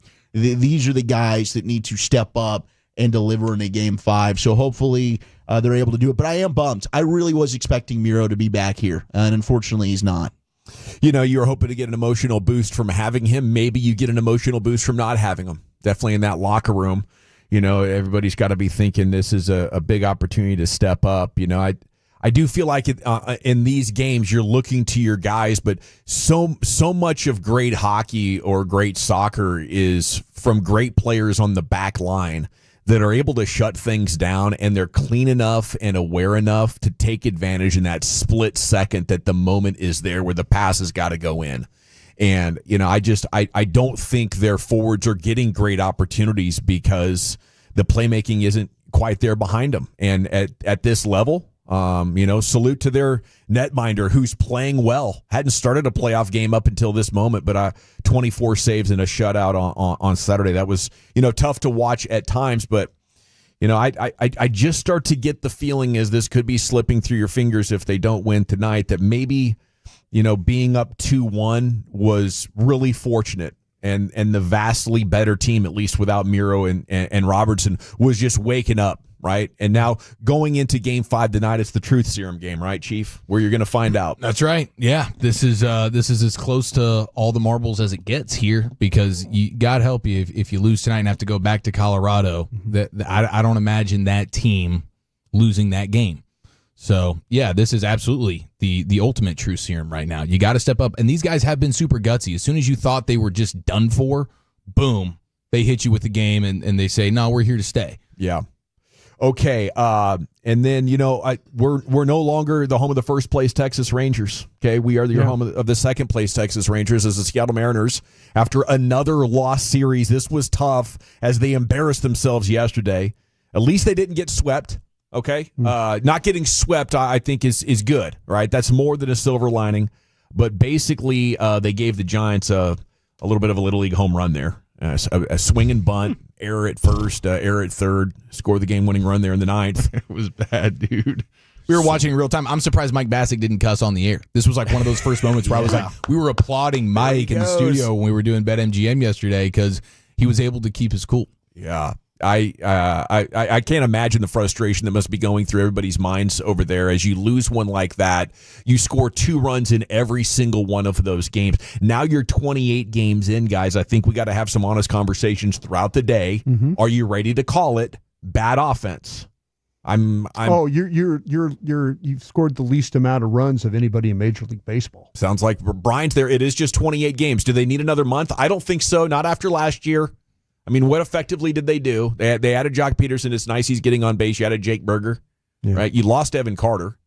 I don't know. I think they need center fielder, first baseman, second baseman that hits bombs, like 35, 40 of them. Yeah. We need to go get a $35 million player and throw him onto this roster if you want to have a chance of having a good offense. That's where I'm at mentally right now. Woolchuck, am I panicking? You'll tell me a little bit later on in the show. G-Bag of the Day is coming up at 5:30. It's new time. Woolchuck's Top 10 at 2:20 is next, buddy. Where are we going with it? Well, it's National Superhero Day. We've got the top 10 most popular superheroes in all of the world right now. Who's your favorite superhero? And it can be a mom or a dad if you want to give them some love. 877-881-1053 and the Delaney Walker crystal ball. But before we get to that, I got to talk about a place that is very near and dear to my heart. That is our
Yeah, buddy, here we go. We're back. It's time for Wolchuk's Top 10 at 220. This segment of the nation brought to you by the Frankels. If you've been injured in a car or truck wreck, call the Frankels first, 214 or 817-333-3333. There's never an out-of-pocket cost. They only get paid when you win. Franklin Frankel, the go-to car and truck wreck attorneys in Dallas. It's also brought to you by Cars for Kids. Donate today, carsforkids.org. Here he is, Zach with an H, your Wooly Bully. Happy National Superhero Day, 877-881-1053. Who do you think is the greatest superhero of all time? We've got the top 10 most popular in the world right now. We'll get to that in just a moment. The story of draft weekend, though, certainly was the slide of one Shador Sanders. And I was stunned that it took until the 5th round for him to be selected. I did have him as the 30th best player in my stack. I know, Brian, you had him pretty high as 20. well. I thought, 2nd round, okay. Sure. Somebody's going to take him. Mm-hmm. Then 3rd round, okay. Then we got reports, well, some teams have got him completely off the board. Yeah. Excellent reporting by CBS Sports as well. Jonathan Jones, who had this to say about maybe why Shador fell a little bit. He said, quote, it's some of those combine meetings with certain teams that maybe Shador didn't really want to go to. Didn't see himself going to for any number of reasons. Maybe they had a starting quarterback already there. I was told that he more or less sandbagged in those interviews. I don't know if he didn't take them seriously, but he did not give it his all in some of those interviews. Rubbed some teams the wrong way. Like we had heard Kevin O'Connell was one of the guys, head coach of the Minnesota Vikings, goes to meet him, shakes his hand, and Shador just kind of blew him off and said, "You've got a quarterback. Like, I'm not going to talk to you." Can kind of understand the thinking in a sense, but even Shador has noted, like, I'd probably go about and handle that a little bit differently. Either way, still was stunned that it took that long for him to get drafted. And then you saw quarterbacks coming off the board like Dylan Gabriel out of Oregon, who he's now teammates with. Browns took him in the 3rd round. I'm like, no disrespect to Dylan Gabriel, but I think Shador was way better of a quarterback prospect personally than what Dylan Gabriel was. So you also had Quinn Ewers, slide into the 7th round when the Miami Dolphins took him, and he cost himself a ton of money, did Quinn Ewers. That guy, I think it was like $7 million if he had stayed in school with what he was looking at by possible NIL money if he had to just hit the transfer portal. And instead, he ends up going in the 7th round. And look, good value for Miami, and he might have a chance to play because, unfortunately, Tua does struggle to stay healthy. Well, that's also assuming that Zach Wilson doesn't come to play this year, boys and girls. Wearing that number zero.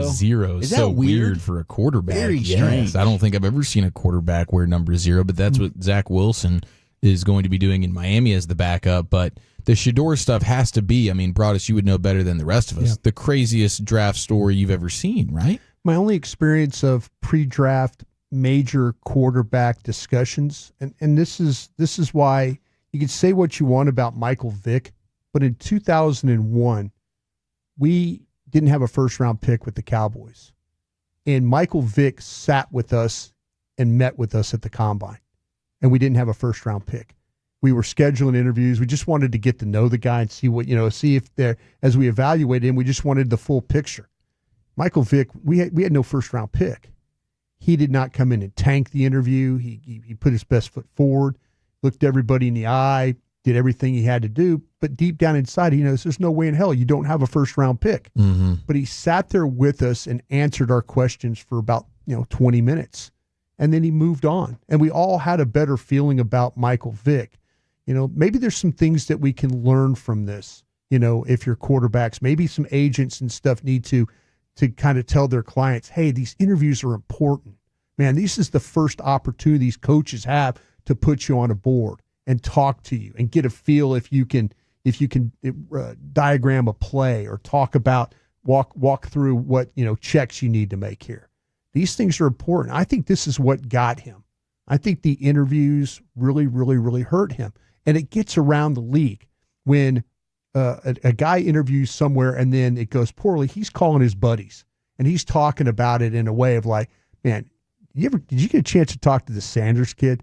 Oh my God, can you believe what, that kind of stuff gets around. And maybe if you didn't even interview him, you're telling your buddies like, man, I heard this. Mm-hmm. In the NFL, we love to spread rumors, love to talk about things.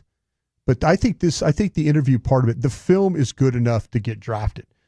The problem is that the interview process of it went very, very poorly for him, and I think that turned off a lot of teams. Well, one person who projected this back in January, former tight end Delaney Walker, who's now retired, what's good?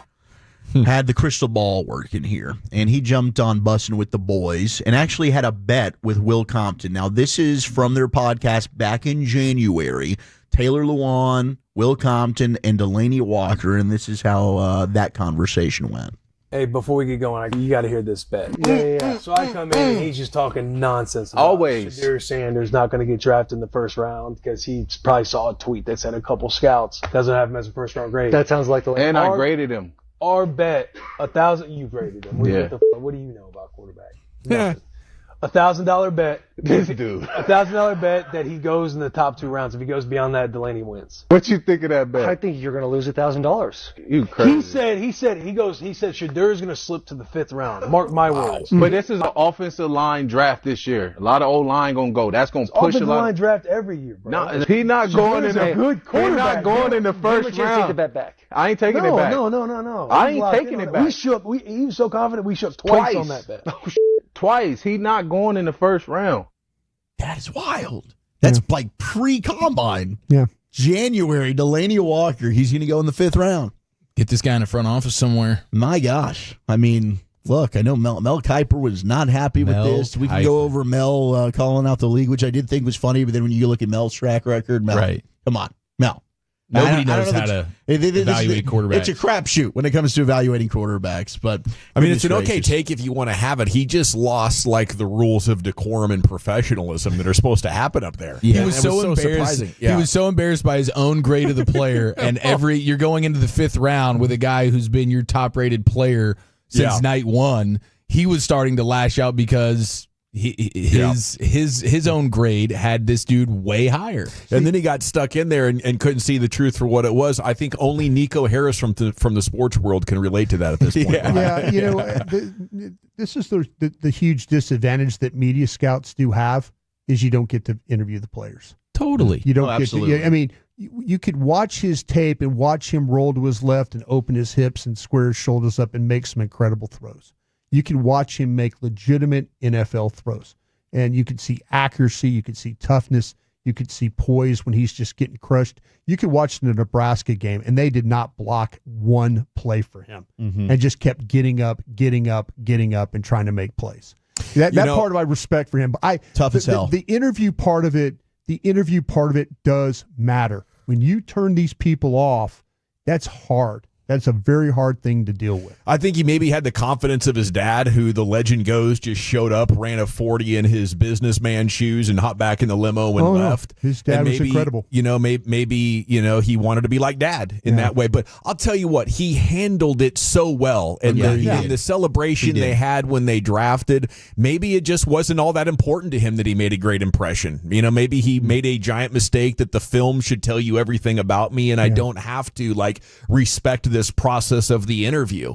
But I think there's a decent chance that he's going to go there and be competitive. He absolutely will be. Oh, no question. He might play this year. Yeah, with how he has got that. He has got that kind of ability where he could show up, and he is everywhere that he has ever won or been. He's won, and Colorado was a horrible program before he and his dad got there. I just want to know what it's like for a couple days for nothing to be able to bother you to that extent. Like, it's raining crap on your NFL draft party. You're getting pranked. And you're just like, hey, life is so great. Yeah. Hey. Yeah, I was pretty impressed. I'm going with to that. the NFL, guys. Yeah. Still, hey, I'm still going to have an opportunity, no doubt. All right. I do need to get to this top 10. We can talk about this a little bit later. There is building team interest per our buddy Nick Harris. in bringing free agent Amari Cooper back. There we go. There we go. They need a wide receiver, too. Maybe that works out. We'll talk about that more later. Okay, top 10 most popular superheroes in the world. Who is your favorite superhero? Got some text. Batman from our guy Woody. My late father was the greatest superhero from the 214. Tony Romo getting a vote from the 512. Thor is the best superhero, hands down, from the 817. Tony Romo might be the worst superhero because he teases you into thinking you're about to be saved, and then right there at the end, when it really push comes to shove, all of a sudden you go cold. Yeah. 3 straight chances to win It's that. like, dang, NFC. he did some badass stuff this whole night where we were running from these criminals, and he was saving me, just making legendary plays. And then right there at the And end, we just boom, died I at the died. He picks up a boulder to crush the bad guy and accidentally throws it on an apartment building. Terrible. Number 10, we've got the Green Lantern as the most popular superhero. What'd this guy currently in do? the world. That's crazy. What I that don't wears a know. ring. I don't even know what his superpower is. I don't know anything about him. He's got the ring. It seems like an old school one. It is. I mean, that's an old school DC superhero, but Intergalactic Green Lantern Corps, he ends up joining that. The original was back in 1940. I was thinking the Green Hornet. Green Hornet's also a good one. Yeah, Green Hornet's good. Number 9 is Wolverine. I think Wolverine could be a little higher. Wolverine's just an ultimate badass. Mm-hmm. Number 8 is the Flash. I think everybody wants to be super fast, so I get the Flash. The quickness there. Yeah. 7, the Incredible Hulk. Hulk smash. That might be just a terrible thing to have to be the whole time. You just don't know when that's going to happen. Yeah, I'm always angry. Yeah. 6 is Iron Man. I love that. Some Tony Stark. That suit's just so badass. Been very popular over the last 20 years. Yeah, I think they the really movies took off. Really ramped up Iron Yeah. Man. Yeah. Number 5, Captain America.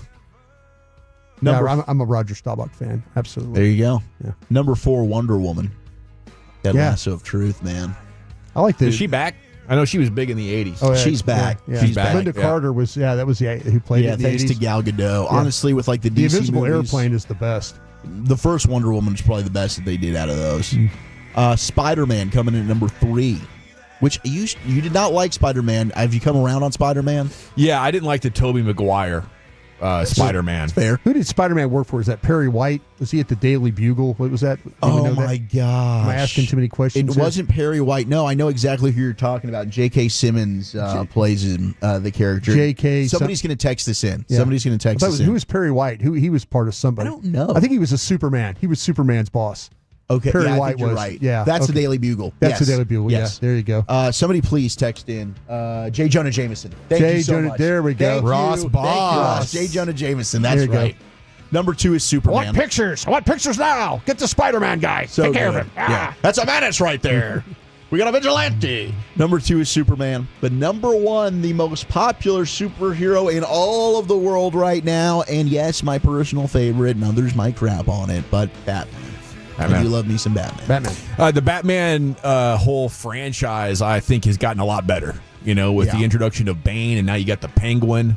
It's been so good. Dude, we are in danger, though. Because, we loved the Penguin, right? So we were supposed to get more in the Batman, too. Not coming back. That movie is in danger of being canceled right now. It was supposed to be released this year. They still haven't even started filming it. And Matt Reeves, who's the director, is like, I don't want to wait around on this anymore. We're either doing this or not, because Robert Pattinson, who plays Batman, is doing so many other projects. He said, if he's not available to film this year, I'm scrapping the thing and I'm going to do something else. There keep being weird setbacks with the Spider-Verse thing as well, and I just saw my personal favorite superhero, Blade. There was going to be some sort of rekindling of that magic, but apparently that's been pushed back as well. If it ever happens. Damn it. That sucks, because the Batman was awesome. My favorite Batman is the Derek Holland Batman who peruses through children's hospitals on a day like today. I just saw his clip that he posted. He does the eye black and everything. Yeah, no, he leans all the way in. It was he looks incredible. Yeah. Right on. Well, it's time now, speaking of incredible, for some best of the weekend, Chief. We had a sports slap for the ages this weekend, plus airball alley-oops and Little League walk-offs next year in the nation. Coming up tomorrow morning on Sean and Art.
say in order to remember something, you have to forget something else.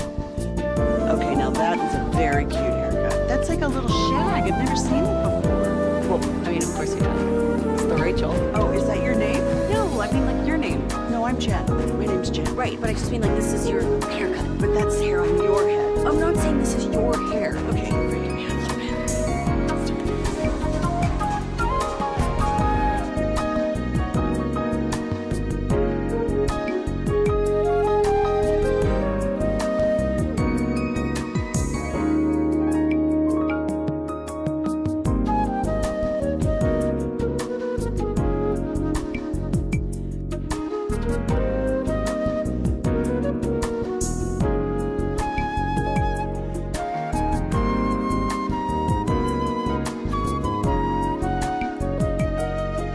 Do you think it's true that you've got to forget something else to remember that Uber Eats has groceries? No, that's absurd.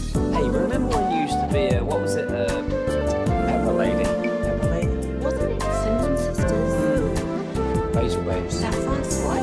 Nutmeg Maidens? Pre-club? No. Nutmeg Maidens? I just said that. Was it Spice Girls? Doesn't sound right. Was it Saffron Squad?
Upgrade your vehicle gets a classic Chevrolet in Grapevine. Back-to-back #1 Chevy dealership in the world.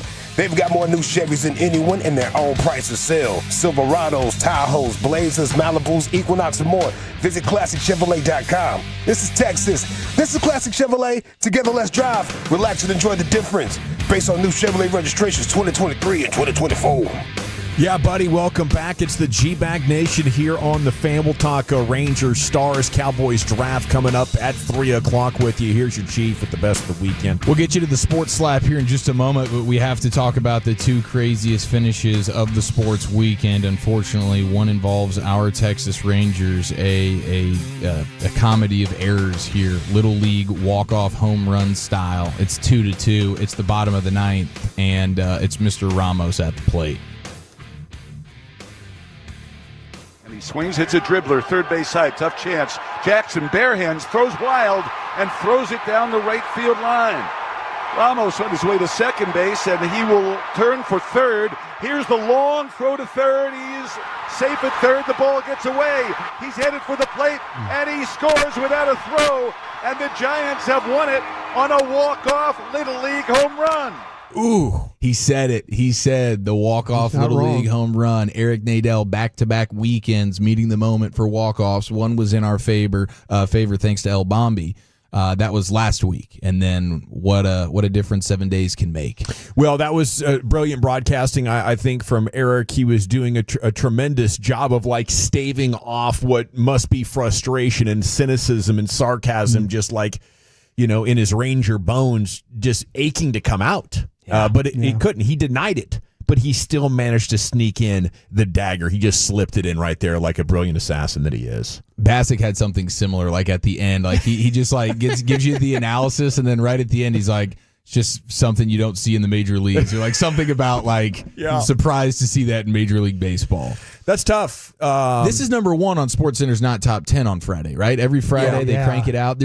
I don't believe anybody can do anything over the course of the next few days in sports to unseat this as the number 1 SportsCenter Not Top 10 play of the week. This is all-time MLB follies. It's tough because I didn't think bad defense would be something that would be costing this team games. I thought bullpen, maybe 4th and 5th starter, especially after Gray and Bradford got hurt.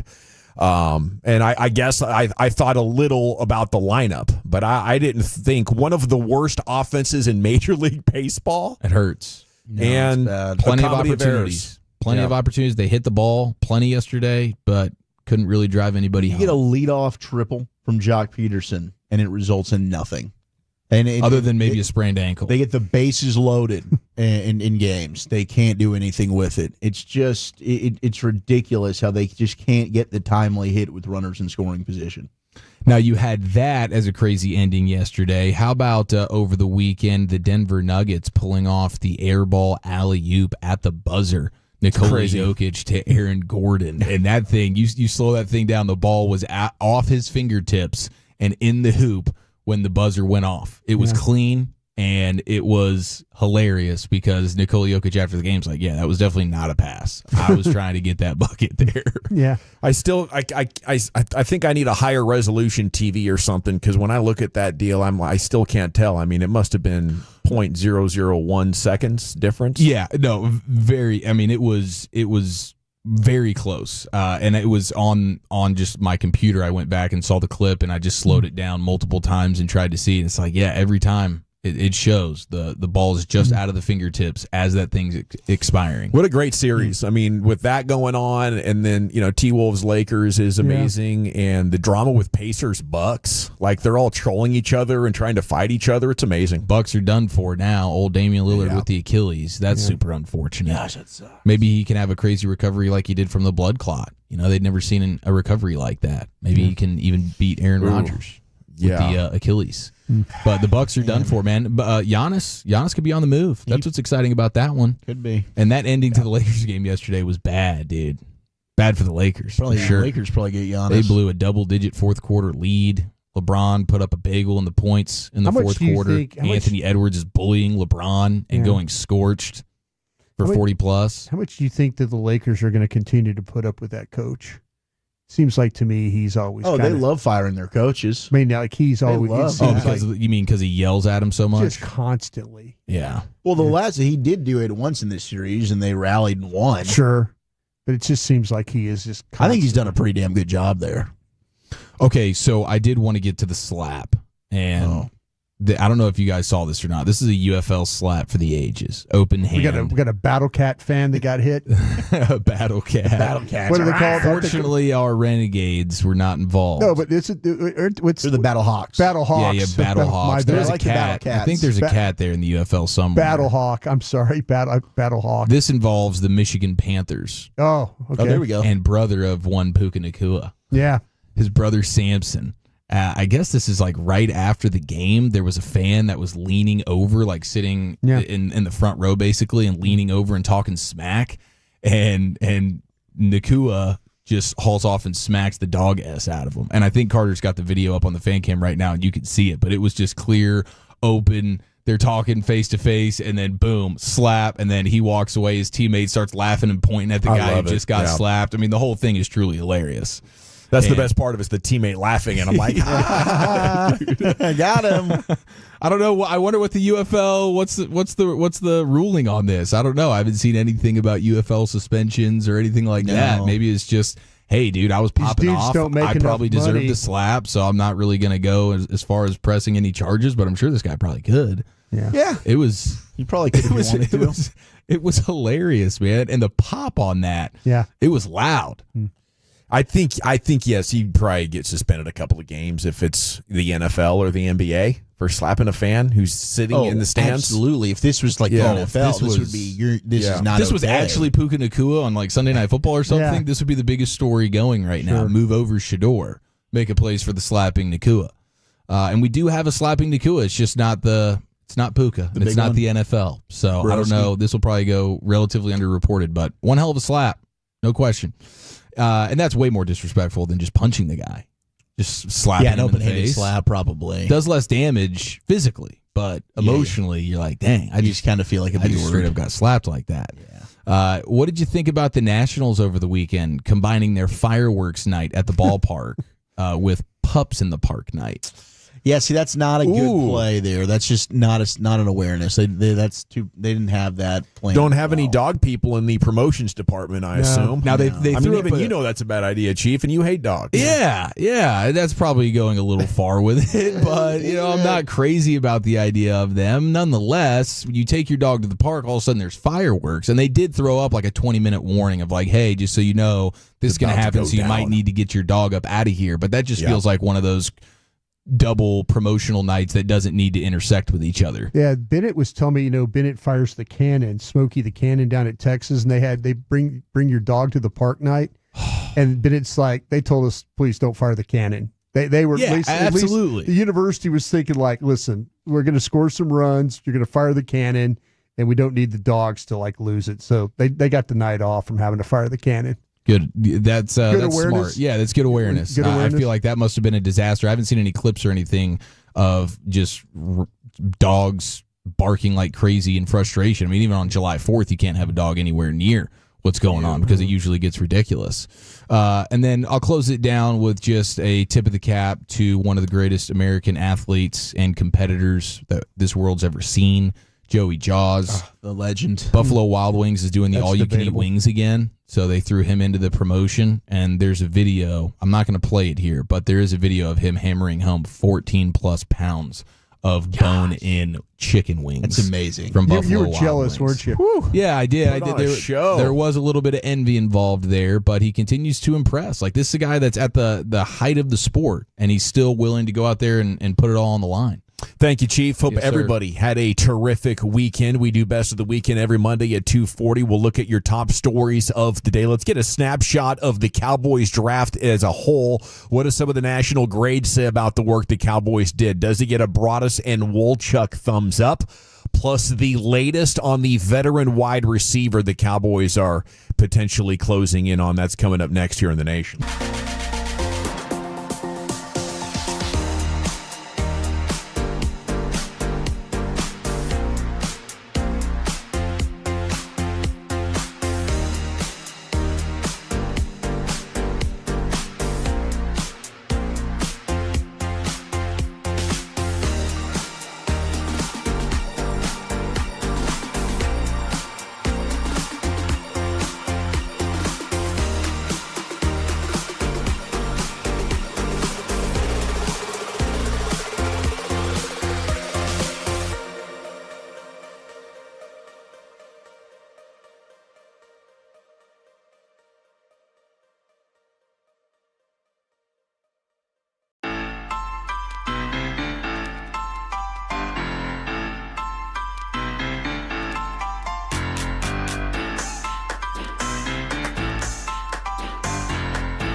driven by our D&M Leasing Studios. You're rolling with the G-Bag Nation on 105.3 The Fan. Welcome to the nation. Here we go. It's hour number 2 of the G-Bag Nation on 105.3 The Fan. This storm is still threatening, but it has not arrived yet, maybe midweek or so. Let's talk about this NFL draft, though, as a storm of players arriving. You're upset, aren't you, about this whole thing of the storm? I'm just nervous. Why are you nervous? Big soccer practice coming up tomorrow night. Oh, I see. Yeah. I heard through the grapevine, some of my professional scouts were telling me that maybe you might have a new player addition. Oh, yes. It is. It's open tryout season. Okay. Right? Are we actively recruiting? Oh, we're very actively recruiting. Yes. Fielding calls? If you have a 2011 girl, please text into the show right now. He's very good. Not just pretty good at soccer, but you're looking for a new team. Yeah. He's very good. We'd love to add her. Okay. If she wants to play. Whispers were that calls were coming to you. They did. Okay. Calls have been coming in, so I'm excited about that. Maybe the transfer portal going to be good for you then, huh? I feel like we could address a couple of more spots here in this transfer portal, All right. Brian. I like it. I like what Not we're doing. quite sure where the NIL money is flowing. It's kind of like Into a your don't pocket? It's a don't ask, don't tell situation. Oh, I got you. What grade do you guys give the Cowboys here? Wolchuk, Broaddus. There's a lot of good grades flying around here. Morning News did a recap of what a lot of these national outlets are saying. How'd you guys, score it? I mean, just initially, the whole grading thing's a little silly to me. Like, we need to kind of see how these dudes play. But just based on how I rank the dudes, I got to go a solid A- here. I mean, they got 3 players for their first 3 picks that I had in the top 37. Wow. They got a 7th rounder I had in the 4th round. Really, they got value, I think, of every single one of their picks besides Shamar James, the linebacker out of Florida. Blue I had around earlier than they got him. So, Phil Maffa, I think in another draft class definitely would have been taken before the 7th round. Yeah. So I think they got tremendous value on pretty much every single pick. Tyler Booker was a little bit, I had him at 21, they took him at 12. Mm-hmm. But at that point, I don't care. They had him clearly higher on their stack. I think he's going to be a really good player. But to get what I had as the 18th best player in Ravel in the 3rd round, and then Ezeraku, tremendous value. I thought they had a tremendous draft and got really, really quality players. And I got to commend them, give them a lot of credit. They did not force the issue and go for need. And I think that's how you end up having good draft classes. I was as stunned as anybody they didn't come away with a wide receiver. Yeah. I'm convinced 12 is going to be solid. Is he going to be the best offensive lineman in football? Probably not, but he's going to help you. I think the success long-term is really going to hinge on what happened there day 2. What do you guys think of Ravel? Like, where would he have been picked if he was healthy? How good's he going to be? He would have been the best corner in the draft. Agreed. I have no hesitation in saying that. It's funny how Dallas... Better than Travis Hunter? I'd tell you what, I have Travis Hunter playing wide receiver. Okay. So, but if you want to say pure corner, sure. Okay. Absolutely. Wow. To me, there's... I looked at it this way. The first 3 picks, 3 players inside my personal top 37. I think that's outstanding. I think they got Blue at some great value there. I'm going to give them an A for execution. I'm going to give them a B for the players, because I think there was a couple of things maybe a little bit later, in the draft. I would have gone maybe a different route with the running back. I think the running back and I'm just being selfish here right now. They obviously liked Maffa more than I did. I think there was a couple times they used picks to move around. Maybe they could have taken Martinez from, along with Blue in the 7th round. Maybe they could have taken Martinez from Miami. That. Maybe they could have taken Allen from Syracuse. Those were 7th round picks. So you like the Blue pick, but would have gone different in the 7th? I would have tried to. I hope that Maffa proves me wrong. I think that I love the kid from UCLA. I'm not so sure about the Maryland defensive tackle. Yeah, that was the guy that I watched. So that to me right there is, I'm going to give them an A for the execution of following their board, but let's see how the players all work out here. I think the first 5 picks, I think you've got a lot of promise here. I think that's the most important thing for me about what you guys said is just to give this time, but I don't think we need a lot of time.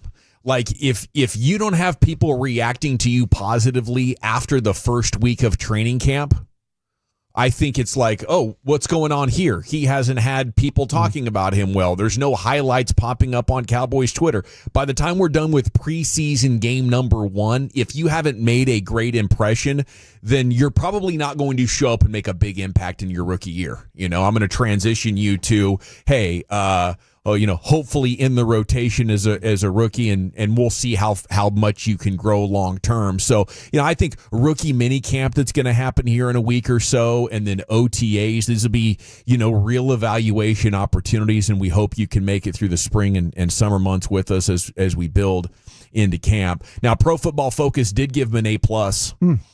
They really liked the Ezeraku pick. Yeah, good one. 17th on their board. 25th on mine. BC standout, solid grading profile, particularly against true pass sets where he clocked the most snaps of any edge in the 2025 class and earned a 90.7 pass rushing grade and a 25.8 pass rush win rate. This dude going to step in and be a pressure player year one? Absolutely. This guy is very bendy. He's one of those guys that has a real field. You can move him around. He can play a bunch of different spots. He's going to attack you. He knows how to dip, get underneath blockers, and then he knows how to finish. He's one of the best in the country when it came to sacks. So you can watch him rush from a lot of different angles.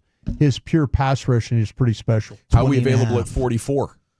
Sorry? How is he available at 44? To me, that's the question I have. That, and I mean it not in negative. I think teams miss this guy. I think to some teams there was some. Listen, myself. I think that the kid from Marshall was probably Mike Green. Mike Green was better, but he had two domestic violence charges that were hanging over him. Yeah, the Ravens got him a little bit later in the draft. I think some people missed on this guy. Myself, I think like I said, I had him at 25 on my board. I felt like that he could have gone in the first round very easily. The back end of that first round. Yeah, like when Green Bay was on the clock. Yeah, they were looking for edges. DC. Yeah, and matter of fact, Coach Hafley, who was the head coach at Boston College, was the DC with the Green Bay Packers. I thought there was a shot because Green Bay was looking for edges. They went wide receiver, which is something completely out of character for them. But yeah, this guy could have been picked much earlier in the draft. It was pretty cool because we got to talk with Cowboys' new quarterbacks coach Steve Shimko. And he was at Boston College with Donovan Ezeraku. And it was a big reason why they ended up making the pick. Like, they brought him in, and he's like, man, it was a pain in the ass having to go against and see this guy trying to block him while we're on offense. So he was a guy that was really, you don't often see that, like an offensive dude selling a defensive player. But we got to interview Steve Shimko on day 3, the hour leading up to the draft. He was pumped and fired up to have this kid. I mean, 20 and a half tackles for loss last year. Brian mentioned like the multiple ways to beat you, and Aaron Whitecott and the D-line coach talked about the rotations. He's definitely going to be a guy that I think makes an impact his rookie year. So does he jump ahead of Nealand on the rotation? Yeah, he's going to be a better pass rusher. Definitely than a better Nealand. pass rusher. Yeah, absolutely. Okay. Matter of fact, he's the type of guy when you start to put it all together. Do you do something with Sam Williams? You're going to have some guys that no longer have sponsors here that are in their second and third year that were drafted and need to kind of find a way to make more of a factor, like guys like Tolbert and people like that. So yeah, I think that this guy's going to plug in, and he, guys like Sam Williams and is going to need to step up his game. Okay. Well, I could ask you about Dante Fowler as well. Do you think he jumps ahead of Dante Fowler there in the starting lineup? I think Dante Fowler, when you watch him play for the Commanders, he was much better against the run. The pass rush is still there. I think he'll play behind him right now. Gotcha. NFL.com's Chad Reuter, A-, says he dropped their grade because they traded their 4th to Carolina for Jonathan Mingo last year. I think that's a great point by Reuter. You can't get credit for that. Come on. Mm. You sent a 4 for a guy that was catching 1 out of every 3 balls that was thrown at him on one different team. And then he came to you and did the same thing. Well, that's and the hope for them is, the hope for the Cowboys is that with Dak Prescott back in the lineup, that will help maybe him getting some opportunities with some better passes. Where he's been, he hadn't had a good throw to him since he was at Ole Miss. So I would kind of keep that an open mind on that. But the fact that they're also talking about bringing back Amari Cooper and some others and maybe trading for some guys. I don't think this wide receiver room thing is closed off by any means now. Yeah, we're hearing Amari Cooper, as that's the report from Nick Harris this afternoon, is maybe we're gaining steam on that. We'll talk a little bit more about that with you coming up in the C-Note at 3:20. Okay, there's a lot of fun ways to talk about this draft. We look forward to Krusty's Corner, which is coming up in 30 minutes. That's Brian Broaddus' segment every afternoon. Anything else top of mind that you want to get to before we jump into these other sports? No, go for the other stuff. I'll try and cover up as much stuff of what we thought about these guys. 28 games in. Rangers fans at 877-881-1053. A lot of hope, a lot of expectations. You win the World Series, and then last year it was the tough offensive year. You shook it up a little bit, but it's not fixed. The offense does officially suck, right? At 877-881-1053. Does the first month mean they're cooked? Does CY need to do something big? He's going to join you coming up at 420.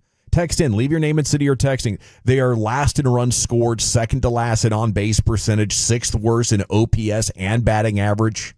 Listen to this. Just 32 teams in baseball history have averaged those numbers or worse through the first 28 games of a season.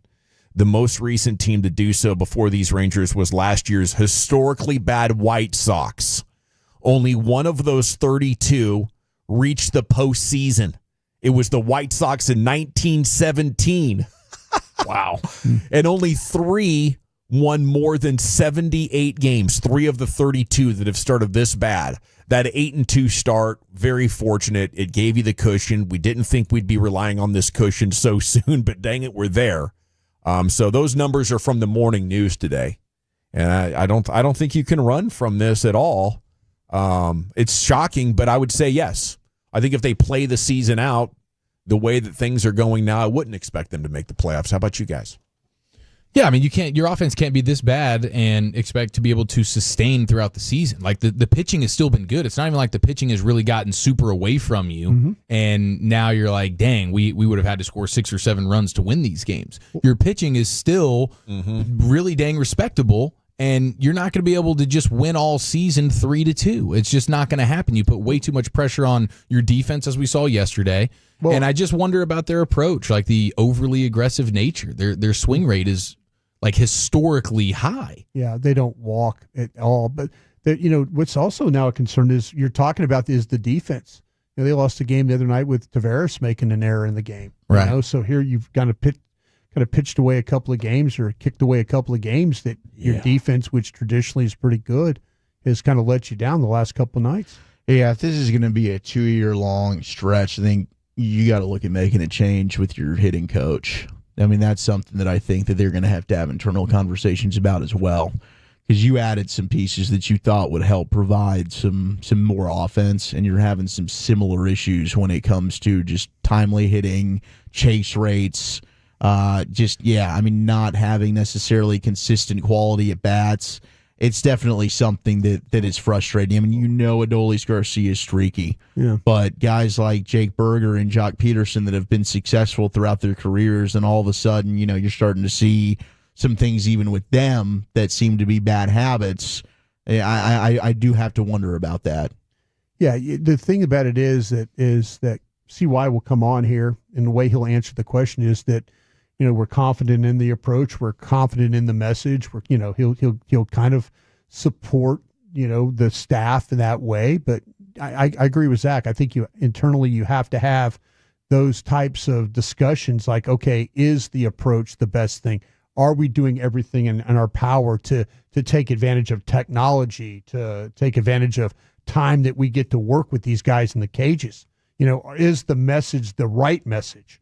Because clearly right now there's a lot of struggling going on. Yeah, I'm just glad this is happening early so they do have plenty of time to work on it and see why I can come up with a plan to fix it. But basically right side of the infield, I think I'm looking at all those spots. Nobody's sacred. Center field, go find some guys who could just rip the cover off the ball. Peterson's coming around now, okay? Yeah. So, maybe you get Seager healthy here towards the end of this week. And the good news is you do have time on your side. So while I would be working on all these plans, maybe the offense turns it around, and in 6 weeks from now, it's silly. At least Wyatt Langford is dominating, and this is a fun story to watch. But It's about it. Can Miro Heiskanen be the difference when he returns? We will not find out the answer to that question tonight, as he is out. He was on the trip. He was looking good skating in practice. I mean, some of these videos that have come through, it's like, hey, what else do you need to see? This is the playoffs.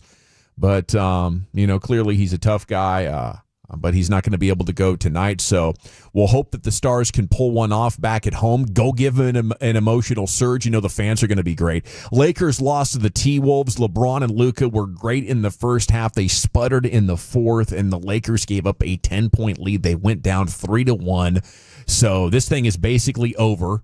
And now we look at, what kind of a job they'll be able to do to put Biggs. I think he needs a rim threat. He needs a pick and roll guy. Luka does, and maybe a perimeter defender or two. Yeah, you definitely need as many defenders as possible because they're hunting him, as we've seen in the past, and getting after him in a big way. And when you're playing like 46 minutes in a game, I mean, JJ Redick just became the first coach in the play-by-play era to play 5 players for an entire half in the playoffs. Like, he gets to halftime, he's like, guys, we're not subbing you out. If you need to tap out, go ahead and tap out. But I don't trust my bench for anything right now. So we're just going to run you 5 guys, and that's just not going to be sustainable. No. You saw it get to the fourth quarter, and they lost their legs. They ran out of gas. That's brutal. I think that's the inexperience of a rookie head coach, isn't it? Absolutely. Wow. Yeah, this is going to fall on you. Yeah. I mean, you're not getting any production, though. I mean, I can understand why he's doing that. I think Dorian Finney-Smith was the only person who even scored a single point off their bench. And I made this point on Bet Nation yesterday, and it sucks because nothing's going to change, but you just looked at how the Mavericks were constructed compared to the rest of the teams in the West. Denver's not deep. The Clippers aren't deep. None of these teams have depth to them. The Mavericks, if they didn't do a damn thing at the trade deadline, would have been the deepest team in the postseason. And you would have gotten your bigs back and Gafford and Lively. Ouch. You would have absolutely been again in a perfect position to make a finals run. And Nico Harrison, being just the absolute selfish, stubborn POS that he was, decided, I don't like Luka Doncic, and I want to move him. And it's just crushed your possibilities of winning a championship for the foreseeable future. Now we're watching this team that Luka and them whacked last year just sit down Minnesota. Now they're flexing on LeBron and pushing him as he's running up the court.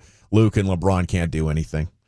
Okay, is this the reason the Cowboys didn't need to draft a wide receiver, as we have news progressing towards a possible Cowboys signing? What else could Jerry have been teasing us about? The C-Note, a post-draft edition coming up next year. It's the G-Bag Nation on 105.3 The Fan. Hey, you want the scoop from the sources?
Something else. Okay, now that is a very cute picture. That's like a little shag. I've never seen that before. Well, I mean, of course not. Rachel. Oh, is that your name? No, I mean like your name. No, I'm Jen. Your name's Jen. Right, but I just mean like this is your haircut. But that's not your head. I'm not saying this is your hair. Okay, freak me out a little bit.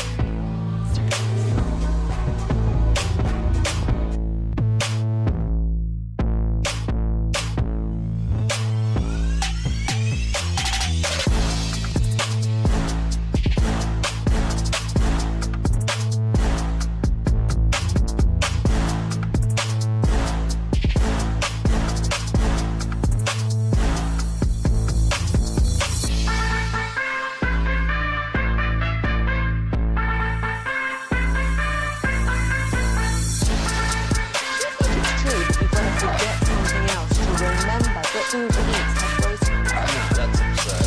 Hey, remember when you used to be what was it? Pepper Lady. Pepper Lady? Those were days. Nutmeg Maiden?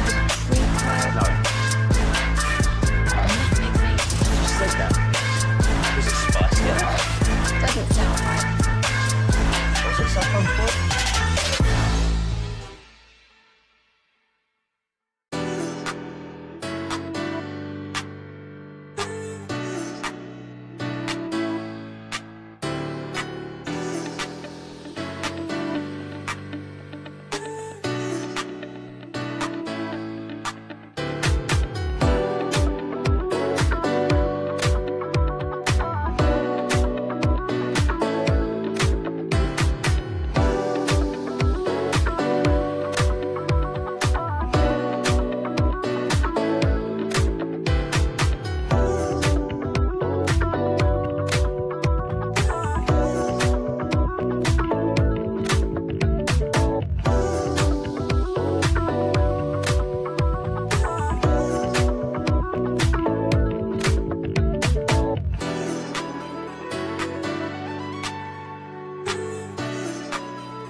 open state-of-the-art facility and check out the latest Hyundai models at unbeatable prices.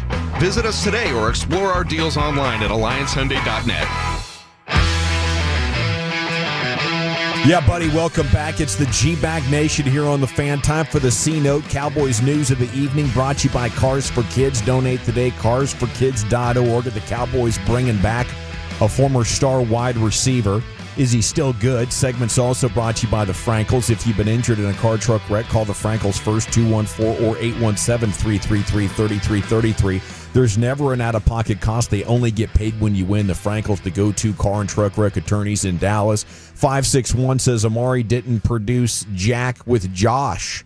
I don't want to bring that cupcake back.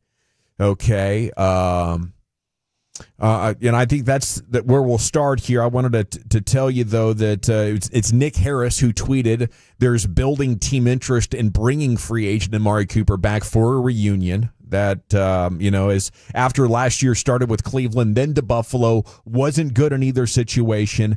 It's the same thing that's been said about Amari Cooper since his first year with the Raiders. Mm-hmm. They're not sure if he loves football. They feel like maybe, he's not always super engaged. I just think now he's older, and there's the serious question that he might have fallen off a cliff. I mean, Buffalo really needed somebody to step up. He couldn't do it, Brian. He couldn't. Yeah, I haven't looked at Buffalo tape or anything like that. I just know when he was with Dallas, maybe some of the best ball he had played. His ability to separate, his ability in the red zone. There were times, the things that really got him into, the doghouse with Jerry Jones was during the COVID times where he didn't want to get the shot, and he missed a couple of key games. He missed the Kansas City game and he missed the Raiders game, and both games are games that the Cowboys very well could have won if he was in the lineup. And, that's kind of where I think Jerry got mad at him. But I could say without watching the situation in Buffalo and how I would like to say that maybe there's something that kind of got him to click while he was here in Dallas. And maybe it was working with Dak Prescott.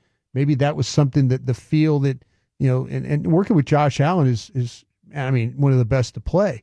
But sometimes you get with a quarterback that knows your movements, knows where you're going to be, knows where you're going to be in routes, and has a feel where to put the ball. Maybe Dak was that guy for him. Had combined 4 touchdowns last year, 44 catches, 550 yards. I mean, if you just had that player, it's probably better than Tolbert. So, I'm just I'm wondering, what's a fair expectation? Well, he's one of many players that you can go after. He's just the guy that probably is going to be the easiest to get right now. Whether, now depending on what Keenan Allen wants, that would be probably the next. But the other players you're going to have to probably give up some type of draft capital to go get, whether you like Pickens from the Pittsburgh or Williams from Detroit. You're going to have to give up something to go get those guys. So we'll see but I'm always interested. Like I say, I thought Amari played some of his best ball when he was here with Dallas. He just, again, upset some folks with the way he went about some things. 817 says, guys, let's just get Keenan Allen. Dude is so much better. That's kind of what I was wondering about. Sure. What's the difference in money going to be? And then, we see how Luka reacted to getting traded. He says he would never live in Texas again. How's Amari Cooper feel? Like you got traded for a 5. Yeah. You got sent to Cleveland. I'd be a little testy about that alone. I think not having Mike McCarthy here's a big deal. I think a real big Bobby's been on that, and I think that was a big reason. Excuse me. Yeah, part of you. Flem VP. Fought through that, but we were good now. JD and Mountain Dew over the weekend? Yeah, no doubt. Was ready to rock. Had to go ahead and celebrate another draft weekend. But, yeah, with Amari, he was very productive in Cleveland. The production just kind of started to drop off. And I know, like we were just talking off air, there was Matthew Berry who had the article coming out of the Combine. Like he had just been talking to offensive coordinators around the league, like one former coach of Amari's, and I think he was from Cleveland. There is some concern about like the injuries. Has that caught up to him? Is he still going to be able to be the same player? I think that's a fair question. Very fair. But certainly that he does work, to your point with Dak Prescott. Yeah. They've got chemistry. They do. So that's something that Amari would have a leg up on that a Keenan Allen doesn't. Like Keenan Allen's never worked with Dak Prescott before. Yeah. So bring him in. And, when Patrick Walker is writing about it on DallasCowboys.com, then he's retweeting like this could be imminent, it makes me think that inside those walls they talk, as you know, Brian. There's the Amari Cooper returning to Dallas. I think is probably very likely. He seems like the guy with the least path to try and get.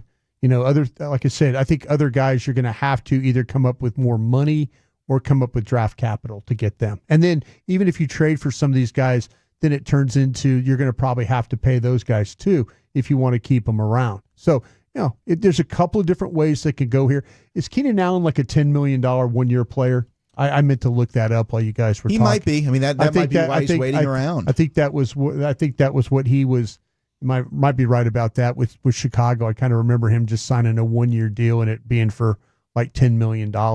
So one projection I see says 13 to 15 mil. Okay.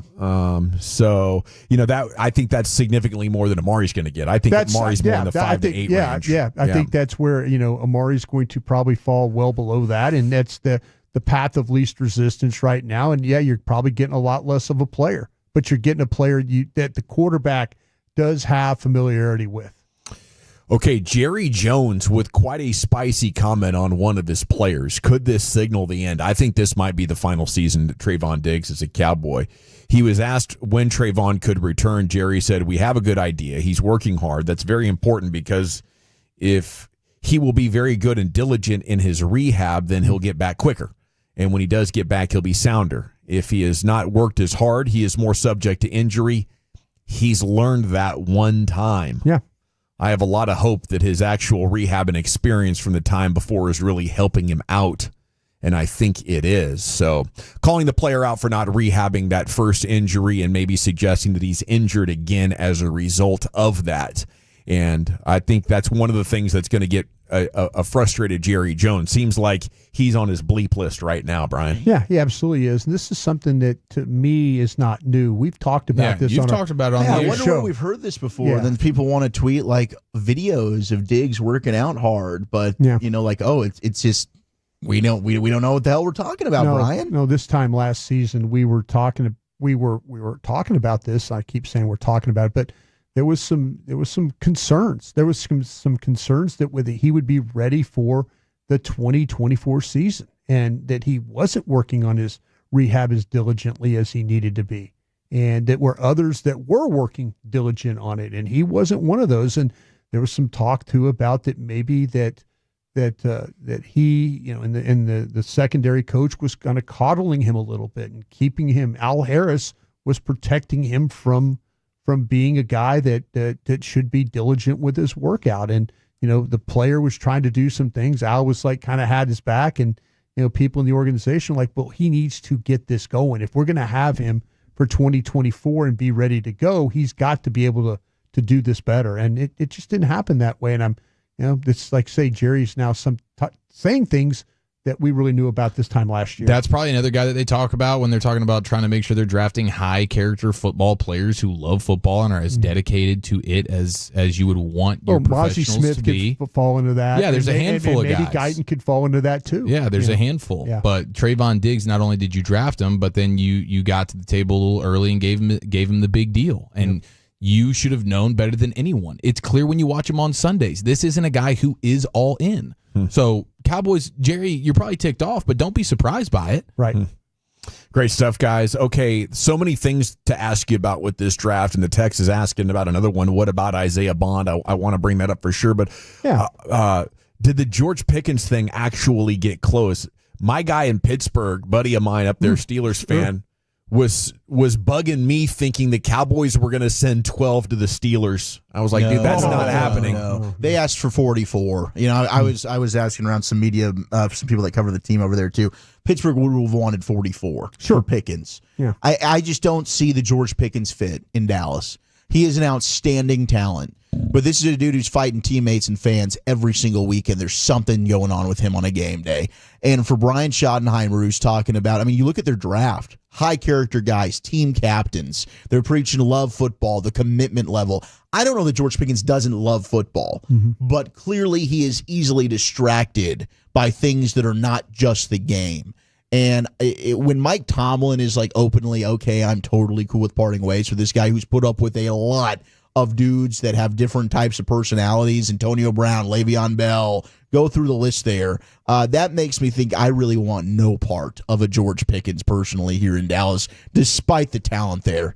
I think that's not one where the talent outweighs the risks that are involved. So the Steelers asked for 44. Oh, you're signed up. You would have sent 44 for George? Yeah, I think so. Yeah, absolutely. I think, to me, Ezra Raku is going to be a nice player for you, no question. But you were hunting at the time. You lost the opportunity, and we talked about. I'm going to take a little blame for this, because I think that people are not giving Booker a fair shot, because we talked about wide receivers so much. We constantly talked about McMillan and Golden and Ibuka and Burden. We just kept talking about it and talking about it, and I'll take some blame for that. Because listen to Scal Gavin. We made it such. No, you wanted the offensive lineman. That's right. And so, but you had the question about his athletic ability earlier in the show, and I think we got that answered. Yep. So Thank you. To me, the thing about it is, when you look at the wide receiver, I think it's really, really important opposite Lamb. I'm going to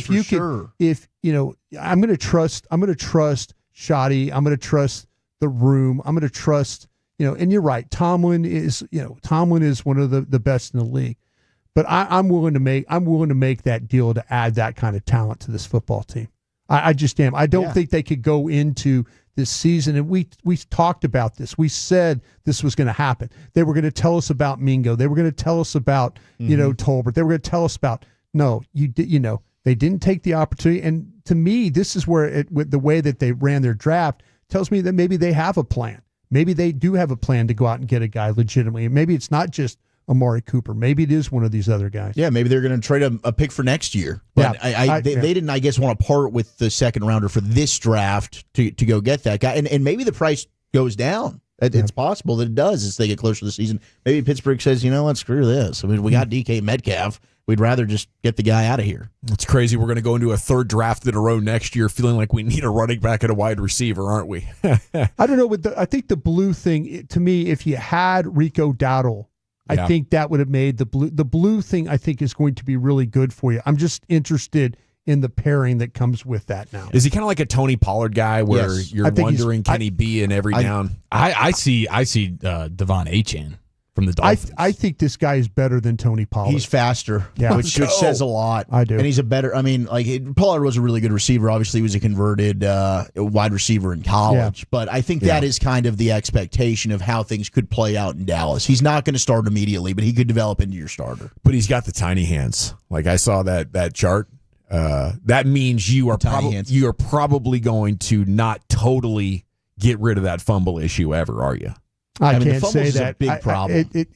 I know that it's something that it's happened to him in the past. Yeah, you don't want anybody to fumble, but the explosive plays that he can make, I'm willing to take that chance. And I think the Cowboys are too. All righty. It is the G-Bag Nation here on 105.3 The Fan, and it's time now for Krusty's Corner here with Broaddus. Where are you taking it, sir? Yeah, let's get into these guys a little bit deeper than we just have. We'll do that next. Okay. Well, let's chat about Men's Tea Clinic. I would love to tell you about the greatness of Men's Tea.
Okay, in order to remember something, you have to forget something else.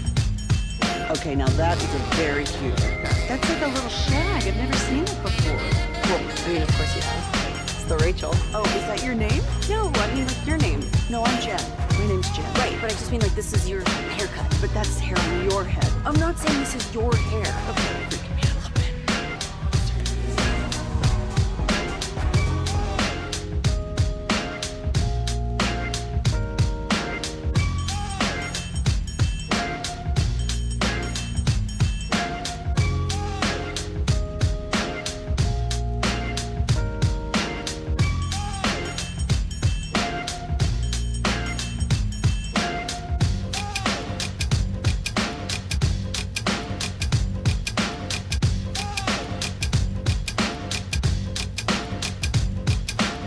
It's true that you've got to forget something else to remember that Uber Eats has groceries. No, that's absurd. Hey, remember when you used to be a, what was it, pepper lady? Wasn't it Cinnamon Sisters? Major lady. Saffron Squad? Nutmeg Megan? Paprika? No. I'm Donovan from Garland. What I love is how friendly the fan is with each other and the fans themselves, all the Tolos. They try to make everything as comfortable as possible for people to listen to. They try to have as much fun as possible, and that never gets old. Turn it on and leave it on. 105.3 The Fan. If you're in the market to upgrade your vehicle, get to Classic Chevrolet in Grapevine. Back-to-back #1 Chevy dealership in the world. They've got more new Chevys than anyone, and they're all priced to sell. Silverados, Tahoes, Blazers, Malibus, Equinox, and more. Visit ClassicChevrolet.com. This is Texas. This is Classic Chevrolet. Together, let's drive, relax, and enjoy the difference. Based on new Chevrolet registrations 2023 and 2024. Yes, sir. Thank you, Lucius. It's the G-Bag Nation here. A post-draft Cowboys Monday for the ages. And you've hit the lottery here because it's time now for Krusty's Corner with the former Cowboys scout, Super Bowl champ Brian Broaddus. Brought to you by Reliant Air Conditioning, gimmick-free AC repair and replacement. Here's the king himself, Brian. Thank you very much, Joe. Appreciate that. Also, thank you to Reliant for hanging out with us. Really appreciate them as well. I was going through the draft, and we were talking about grades and stuff like that for the draft. It's always one of those times where I always see those. I'll never forget when we ran the draft in Philly, and Rick Goslin from the Dallas Morning News at the time, he gave me a C for the grade. And I've never appreciated a grade more from somebody, even though it was a C, just because he was like, listen, hey, you did your job, the execution of it, the picks, da-da-da-da-da. And I appreciate that because Rick was a really, really hard grader. And it's funny how he came back a couple of years later and said, listen, this was an A draft, you know, and after he goes back after like 2 years. And so when these grades, it's always funny because I think I've told this story probably where a guy named John Goler, and John's no longer with us. John was he was a scout for the Colts, and then he took over and came to Philadelphia. And when I was there, he came to Philadelphia to kind of take over our job, mine and Mike's job. And he says, you had the worst draft in the history of the NFL. He said that. You sure? He was coming. Sure about that? Yeah, he was coming in. We haven't even seen the guys play. At least he didn't do it like anonymously to a media member. Well, John's no longer with us. He did it right to your face. He did it right to my face. And it's so At least funny. he had the balls to say what he told Jeffrey Lurie to get you fired. Exactly. Well, the thing was that Mike and I, when Tom Modrak was coming in, and we were like, Mike looked at me and goes, man, we're done. I mean, he goes, I'm done because Modrak and I don't get along. And then Modrak tried to offer me this East Coast scouting job, and then I left to go to Jacksonville. But John Goler said, you just had the worst draft in the history of the National Football League. And I looked at him. I said, you want to give that a couple of years? And he goes, no, I know. So every time it always reminds me when someone grades a draft, when they say, well, that draft was a D, that was an F, that was an A plus. I guess it's not always as great as it is, and maybe it's not always as bad as it is. Yeah. So, but I always remember those things we get to this time of year. I mean, be humble for a while, right? No matter what you say, you can't quite be sure what another evaluator sees in a guy. Yeah, it's crazy, but like he went on record, not record, but I guess he went on record to my face and told me, and it's the first time I've ever met him. Like he literally comes into the building there in Philadelphia. And I just looked at him. I'm like, okay, fine. Well, they got to stay, and then they got fired 2 years later. That kind of thing. But anyway, this draft, Zach, when I was looking at this, and I don't know, like, I'll focus. We've talked a lot about like the first 3 picks. Sure. But where are the picks like in like the day 3 that you liked? I mean, and because I have a couple of different spots, and I know we've talked about these guys a bunch, but I was thinking something different at running back. I absolutely love the pick of Blue. Yes. That to me I think that was an outstanding get. I just didn't understand the Maffa one. And I think that maybe they have a different idea about the player than what I like I say, I see a guy that's really kind of straight line. I see a guy that doesn't have a lot of movement to him. Yeah.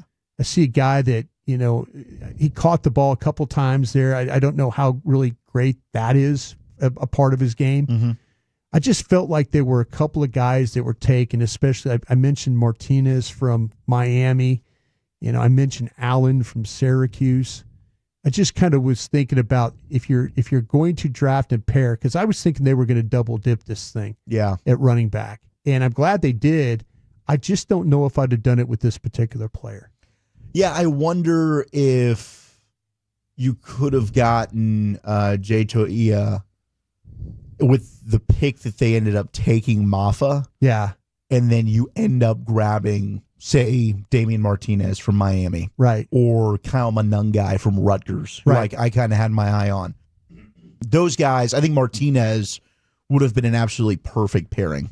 Yeah. But I do, and then going back and watching Maffa a little bit more, hearing the press conference, and then Shadi talking about, why they liked him and fitting into some of the stuff that, Clayton Adams did with James Conner in Arizona. You can't, I can kind of see the vision for the player. So you're right. if you squint, you could see, Like in Maffa, you could see James Conner. Like, not he's not as elusive as James Conner. I didn't think so either. But how they just ran him like inside zone between the tackles, up the field, one cut, go. He's not a guy that I don't think that can create and has the breakaway type of ability like James Conner does. But just as a compliment to a Jadon Blue, a big back, short yardage. Yeah, there were other running backs I liked more. I mean, heck, Ja'Cory Krosky-Merritt from Arizona. Yeah, I think is a more complete back than what Phil Maffa was. Yeah. So, yeah, I mean, and he went to the Commanders right behind you. He did. And that was a guy that, yes, absolutely went off the board right after. I mean, I was hoping for like Taj Brooks out of Texas Tech. I would have loved another guy. Taj Brooks would have been a great pick. Devin there. Neal went really late out of Kansas in the 6th round. Like, I think all those, Ollie Gordon, that went to the Dolphins in those 6, like all those guys would have, I think, been excellent compliments that I thought were better than Maffa. But I'm hopeful that Phil Maffa comes in and does fill the role that they have in mind for him. Were you surprised, and I know on my board I looked at it, were you surprised at guys like Nash from San Jose State and then also Hudson from Central Florida didn't get selected? Stunned. I mean, I had Isaiah Hudson as a 4th-round guy. Yeah. Nick Nash, another guy, 4th, 5th round. Yeah. I mean, these were players that I liked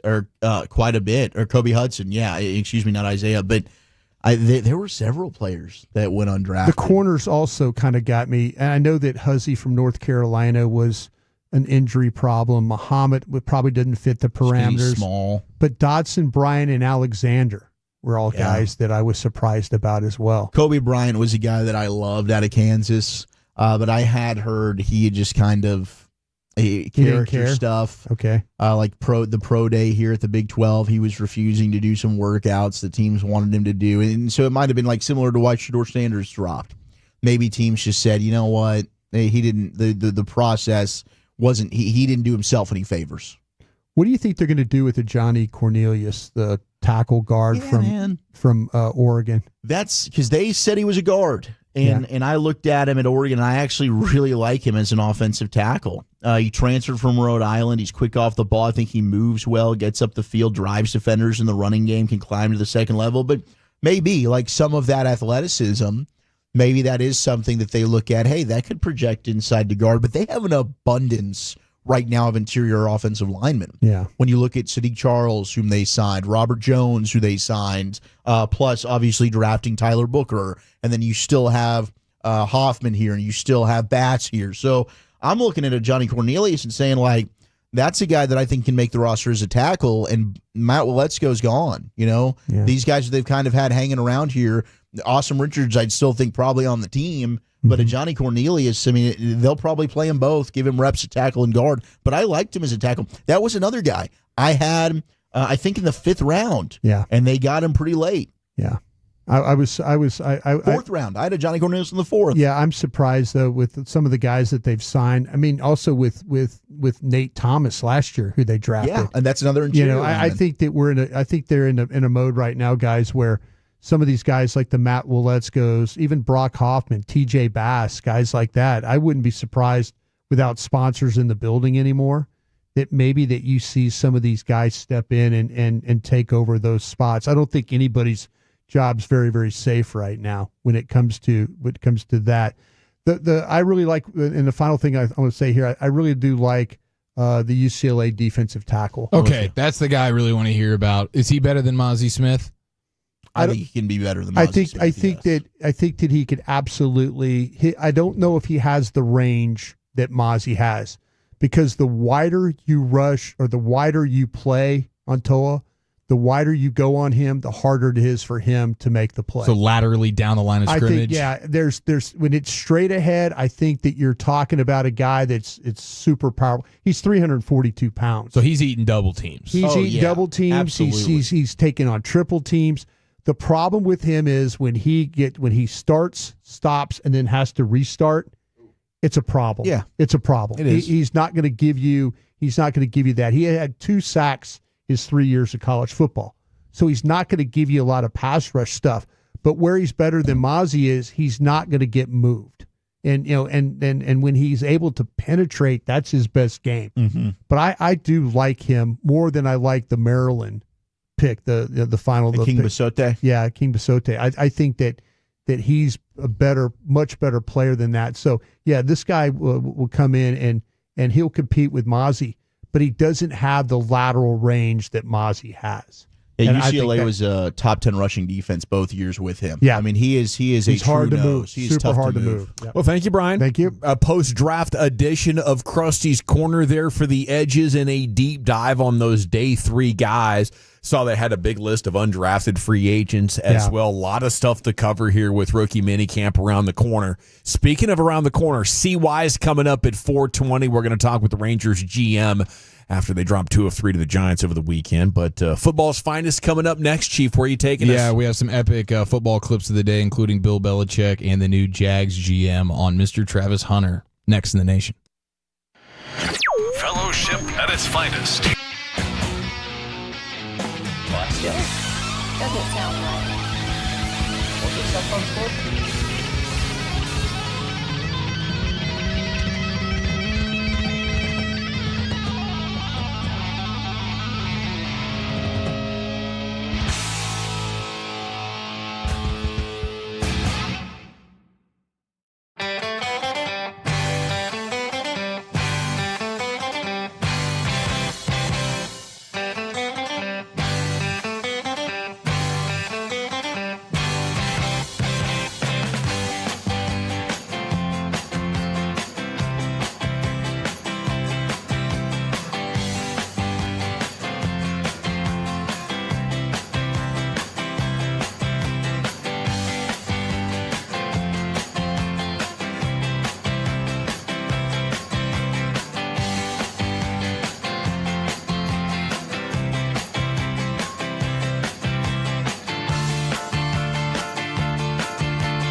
than by our D&M Leasing Studios. You're rolling with the G-Bag Nation on 105.3 The Fan. Here we go, Hour 3, G-Bag Nation, 105.3 The Fan, going to 6:30 tonight.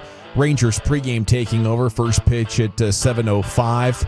It's like a proper Cowboys Monday, though, with all this football chatter going on and in reaction to the draft. And for more on that, here's Eric Chiafalo in football's finest.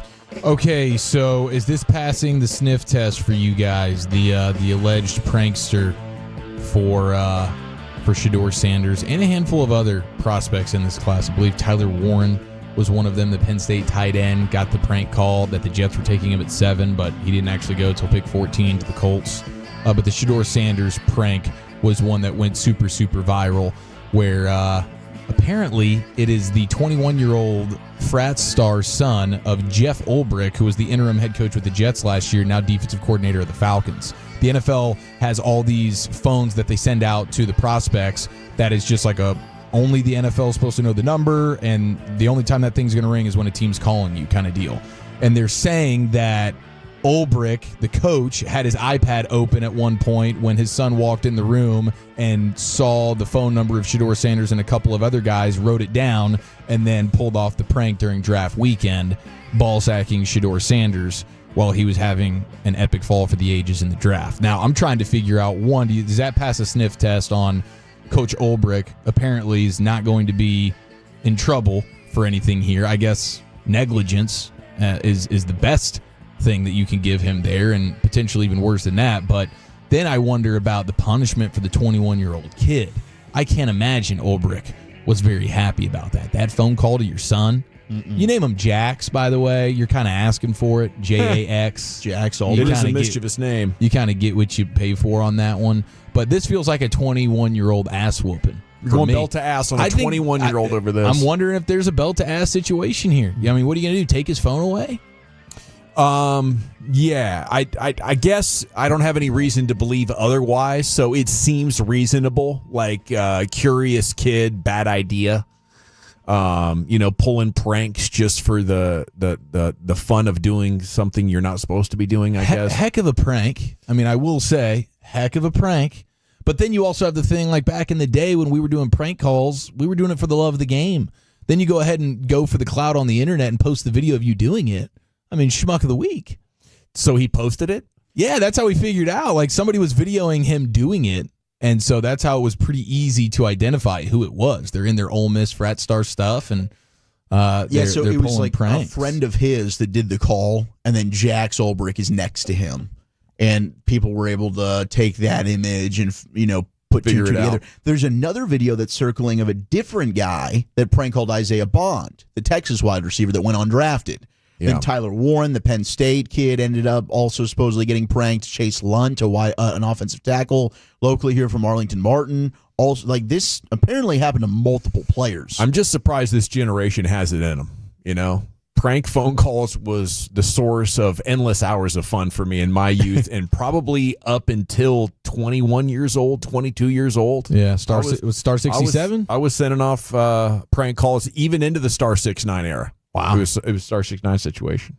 Yeah, I mean, the prank was pretty... I wish they would have taken it a little bit further, though, and like actually done it right, pass the phone around. Hey, this is our head coach. Everybody has a turn talking. Get the owner, really do this fired thing up right. to have your man real fired up. We'll have our HR lady on the phone with you in about 5 minutes to get those the flights scheduled. We'll see you in New Orleans with the Taints here very, very soon. The Taints. I mean, Saints.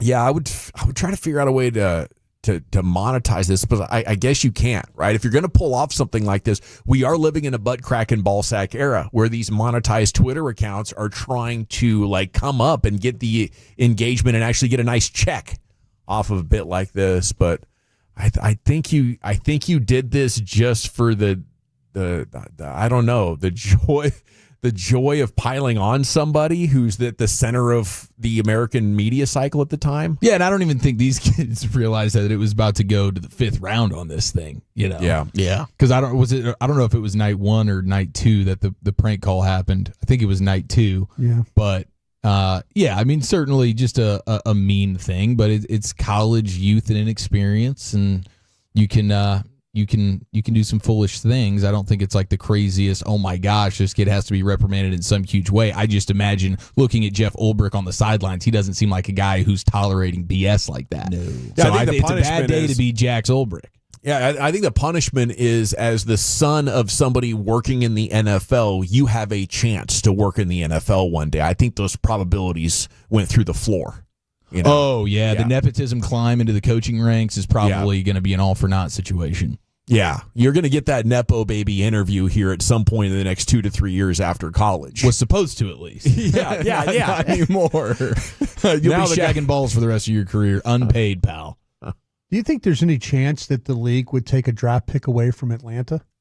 I think that's going too far. I really do. I don't think you can put any blame on the guy who, accidentally leaked the numbers. And I think you're taking responsibility.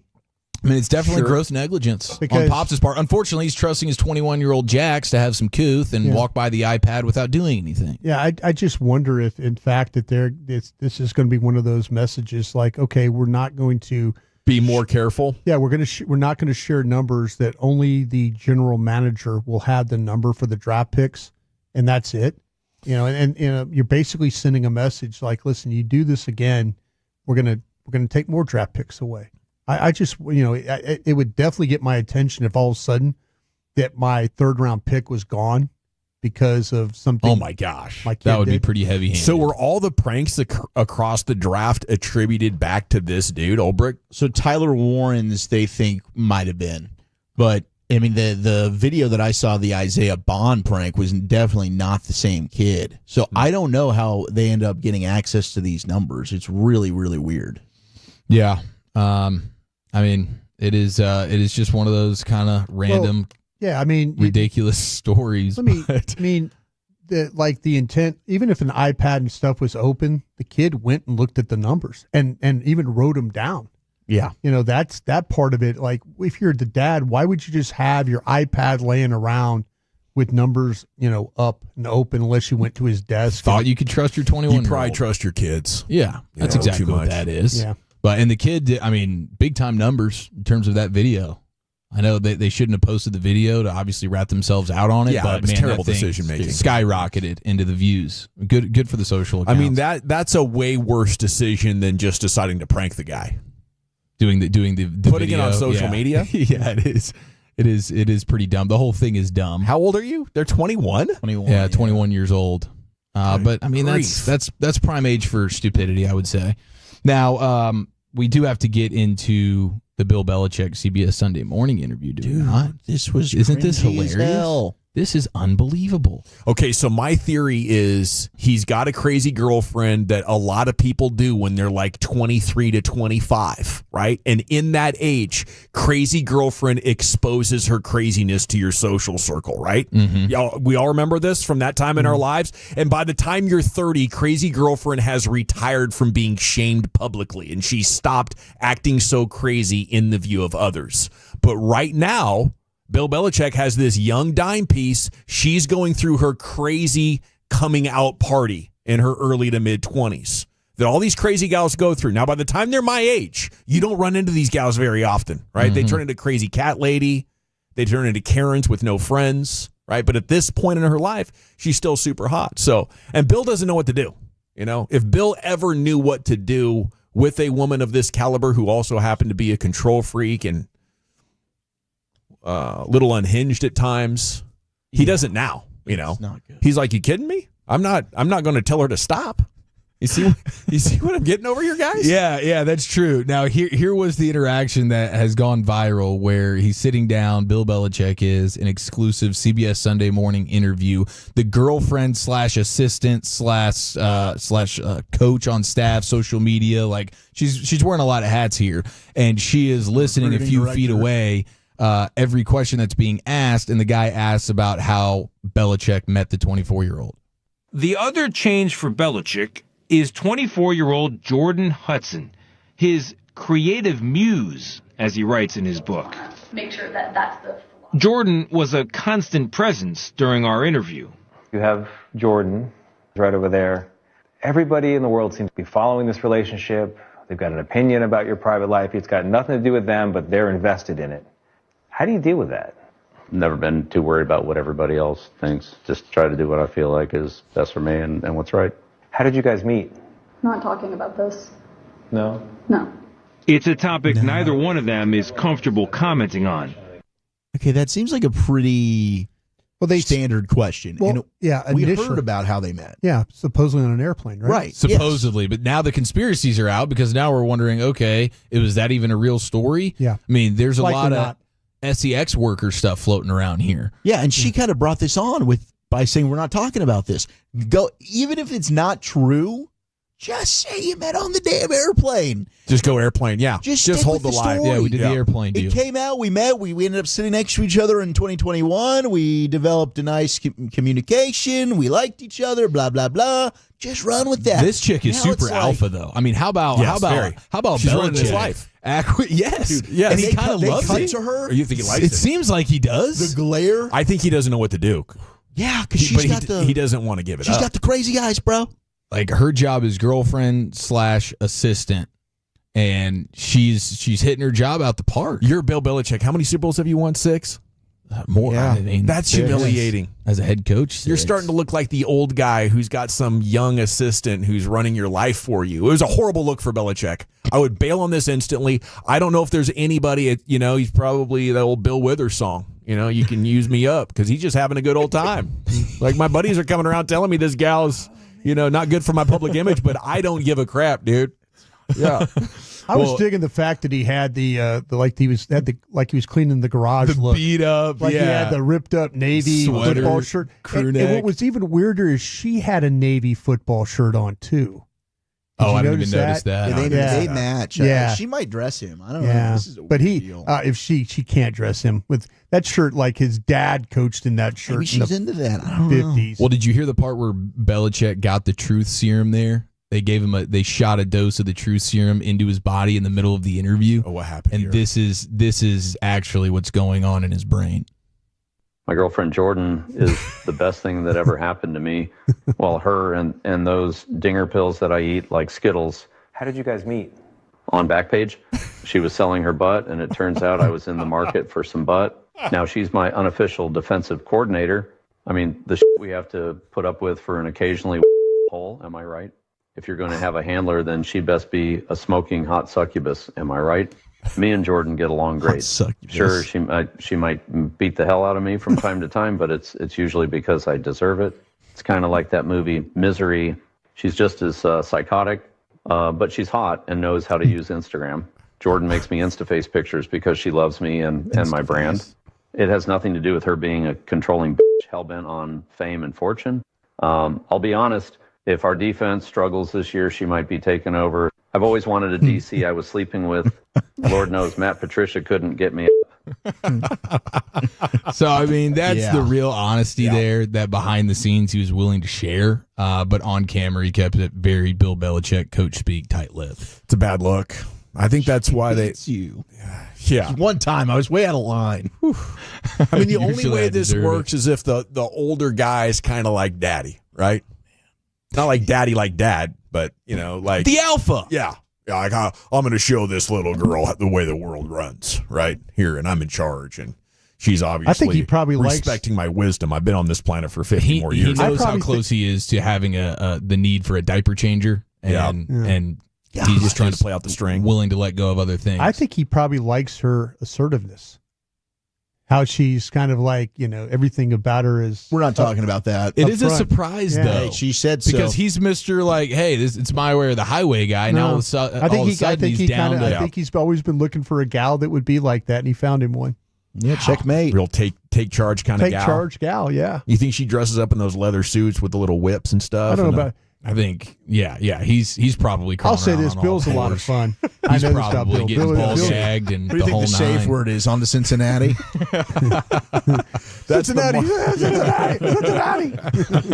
Hey, we got the Chris Young Show every Monday at 4:20. Let's get his okay? thoughts on this. Let's get serious and sportsy, and we got CY coming up next here. It's the G-Bag Nation and the Fan.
remember that. You know, they say in order to remember something, you have to forget something else.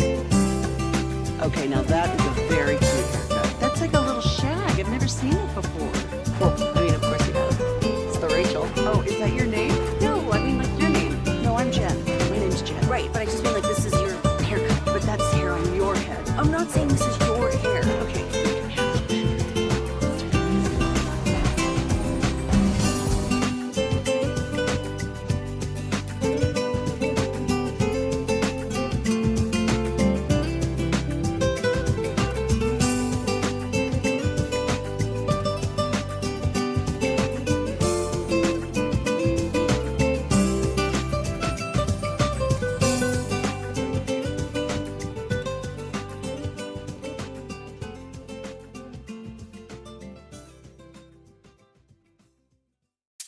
Do you think it's true that you've got to forget something else to remember that Uber Eats has groceries?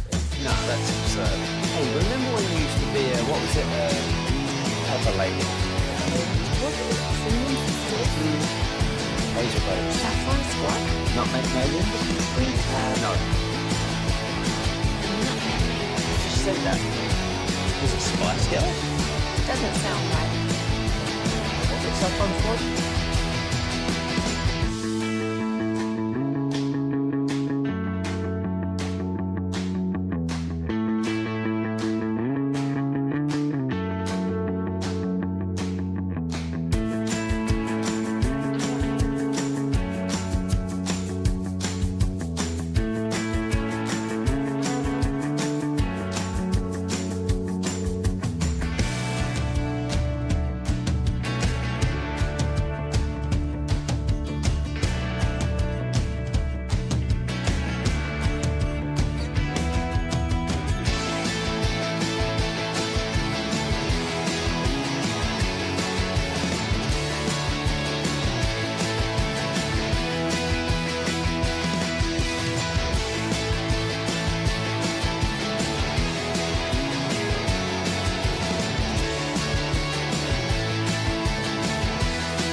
Here we go, G-Bag Nation, home of the Rangers. It's time to talk with Chris Young here, the Chris Young Show every Monday at 4:20.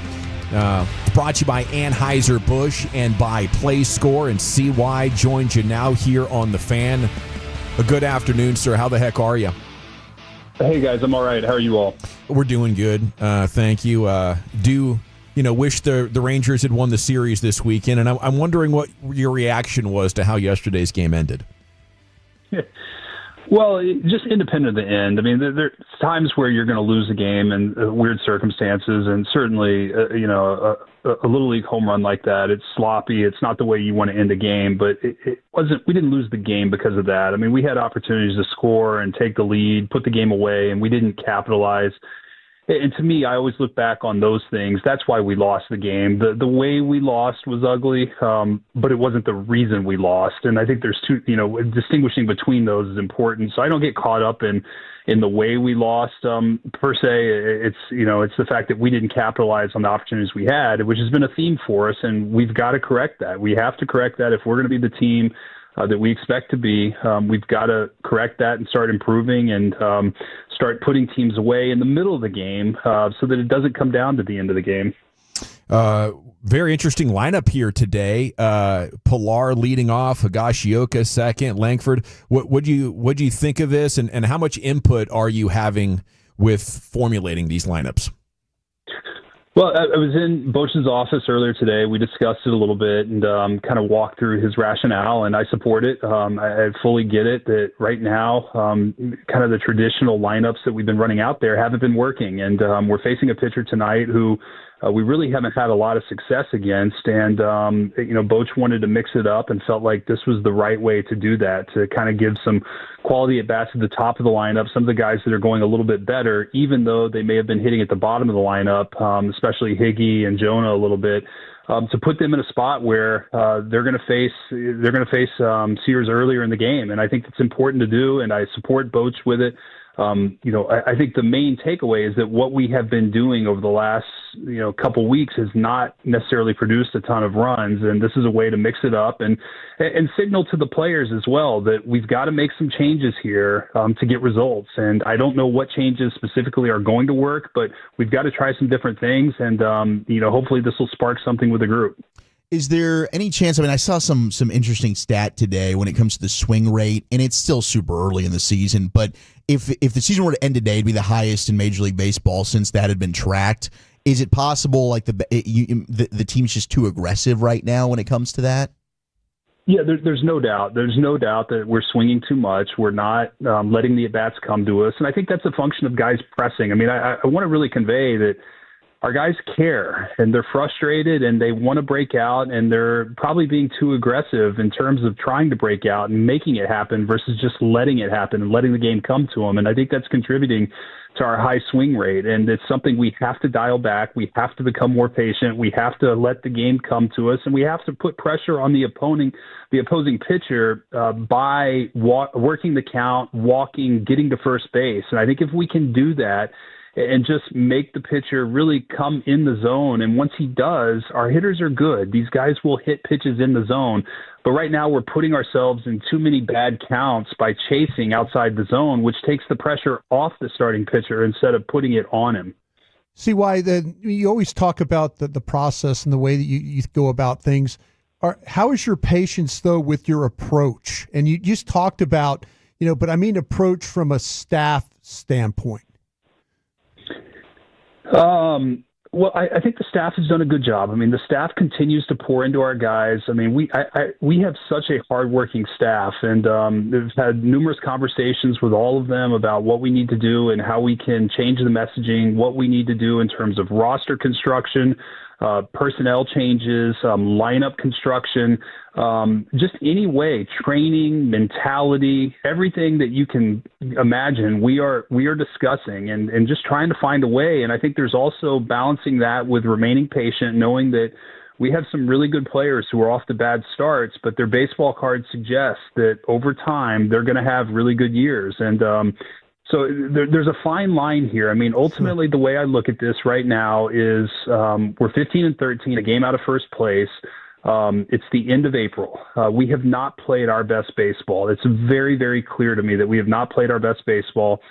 Yet here we are in a pretty good spot. The goal for us is to continue to get better and better as the season goes. And by the end of the year, we are a complete team that is clicking on all cylinders and playing our best baseball. And, that hasn't happened. We haven't let the season get away from us right now, but there's some major things that we have to correct if we're going to become the team that we expect to be. And that's the goal here, and we're working towards that every day. It's the Rangers president of baseball operations, Chris Young, here with you on your home of the Rangers, 105.3 The Fan. Updates here on situations that are evolving. Jack Leiter, 37 pitch first inning in his return, but then pitched pretty well. Are you guys happy with how he settled down after that first inning? Yeah, he did settle in, and, we wish Jack had been able to go a little bit deeper in the game. Part of that is just being a young pitcher, and it was his first time really coming off the IL and jumping back in there. His first two starts were so good, and I think we were hoping that he could resume where he had left off in Cincinnati before he got hurt. But he just a little jittery out there and wasn't dialed in the first inning, and the pitch count caught up to him. So we knew we had 75 to 80 pitches in the game. Unfortunately, the pitch count got so high in the first that he wasn't able to really get deep into the game. But he did settle down, and now the key is going to be that he's feeling fine and that he, next outing, it's more competitive and he gives us a better chance to win.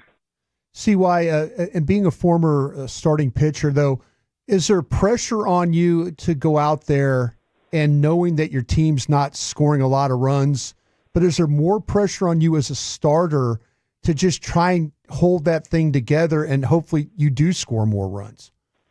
Yeah, guys, this is a great question because, I kind of go back to my mentality when I pitched, and that was that external circumstances did not matter, that my job was to make one good pitch after the next. And if I do that 100 times in a row, it's going to be a good game. There's going to be a good result. The reality is that we're human and that we have natural thoughts that, hey, I don't want one run to beat me. One run here may beat me.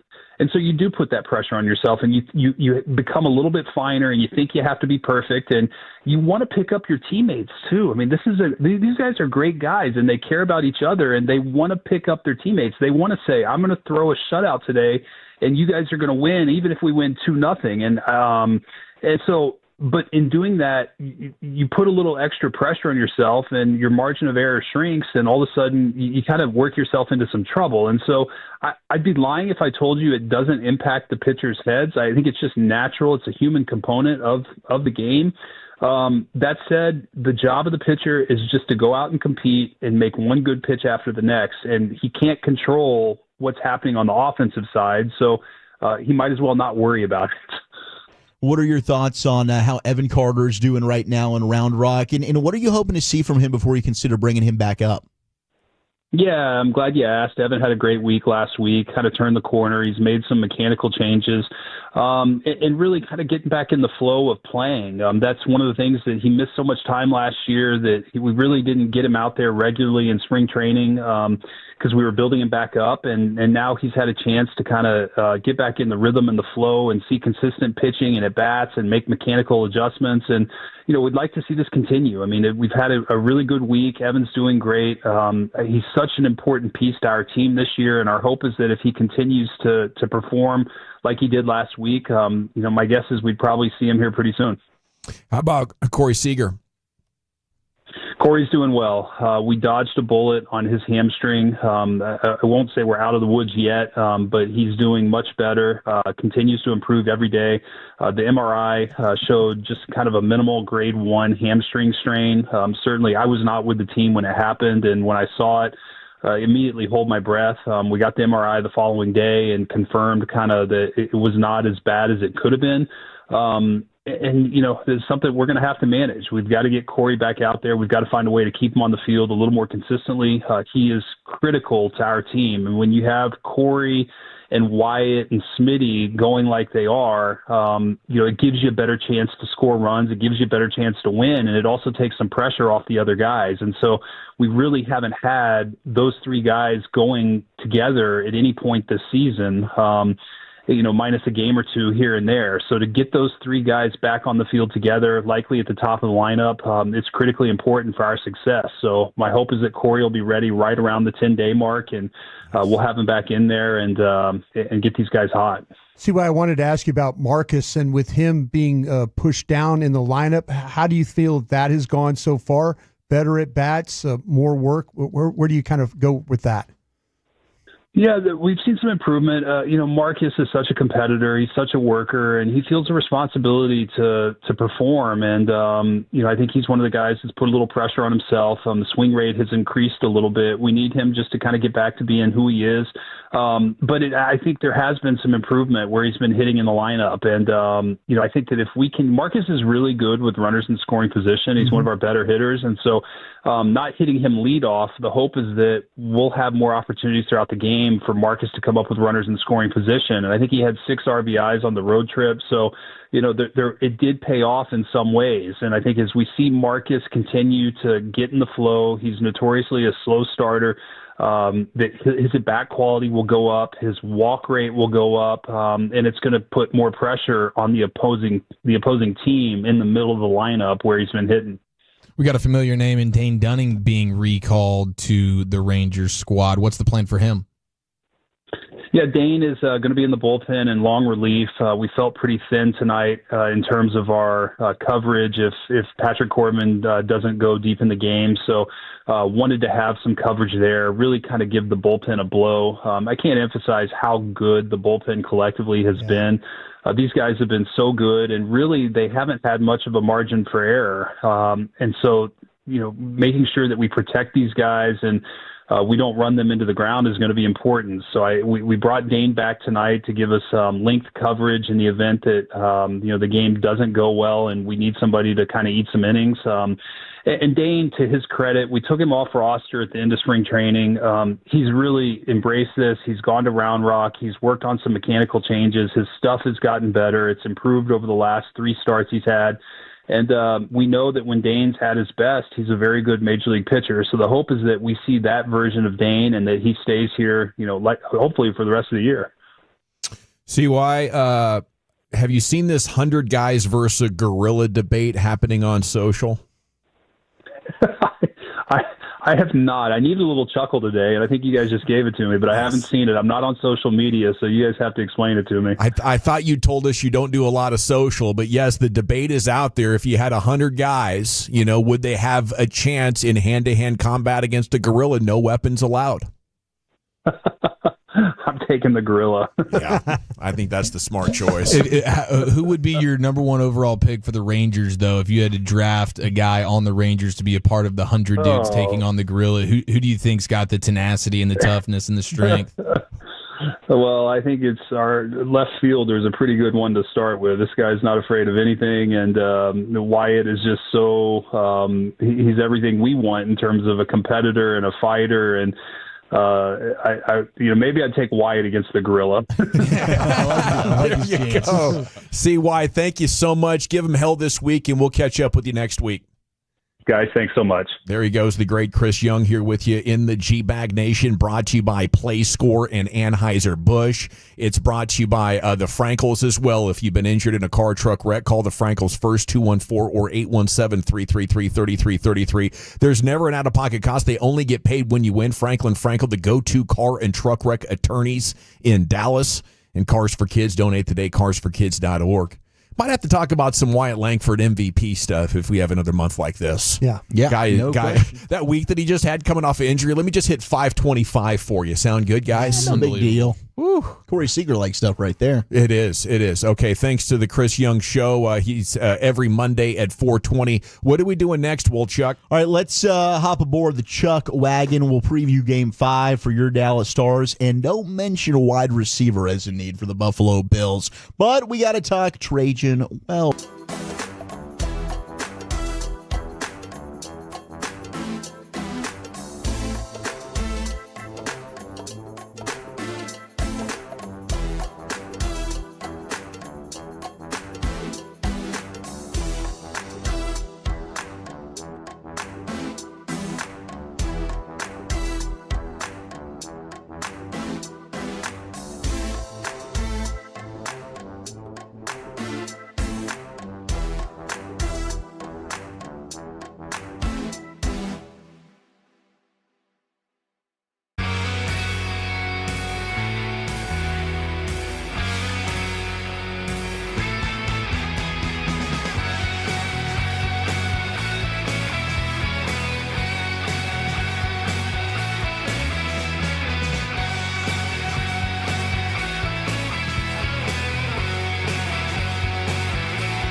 Eats has low-of-fee products? I gotta remember that. You know, they say in order to remember something, you have to forget something else. Okay, now that is a very cute haircut. That's like a little shag. I've never seen that before. Well, I mean, of course you have. It's the Rachel. Oh, is that your name? No, I mean like your name. No, I'm Jen. My name's Jen. Right, but I just mean like this is your haircut. But that's hair on your head. I'm not saying this is your hair. Okay, freaking me out a little bit.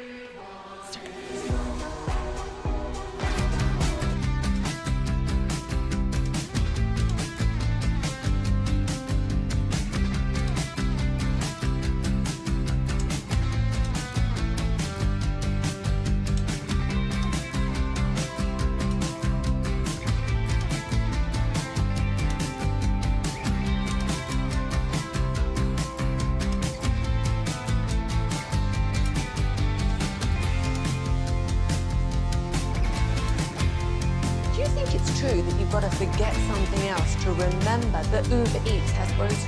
No, that's absurd. Hey, remember when you used to be a, what was it, Pepper Lady? Pepper Lady? Wasn't it Cinnamon Sisters? Razor Babes. Saffron Squad? Nutmeg Maidens? Pre-curve? No. Nutmeg Maidens. I just said that. Was it Spice Girls? Doesn't sound right. Was it Saffron Squad?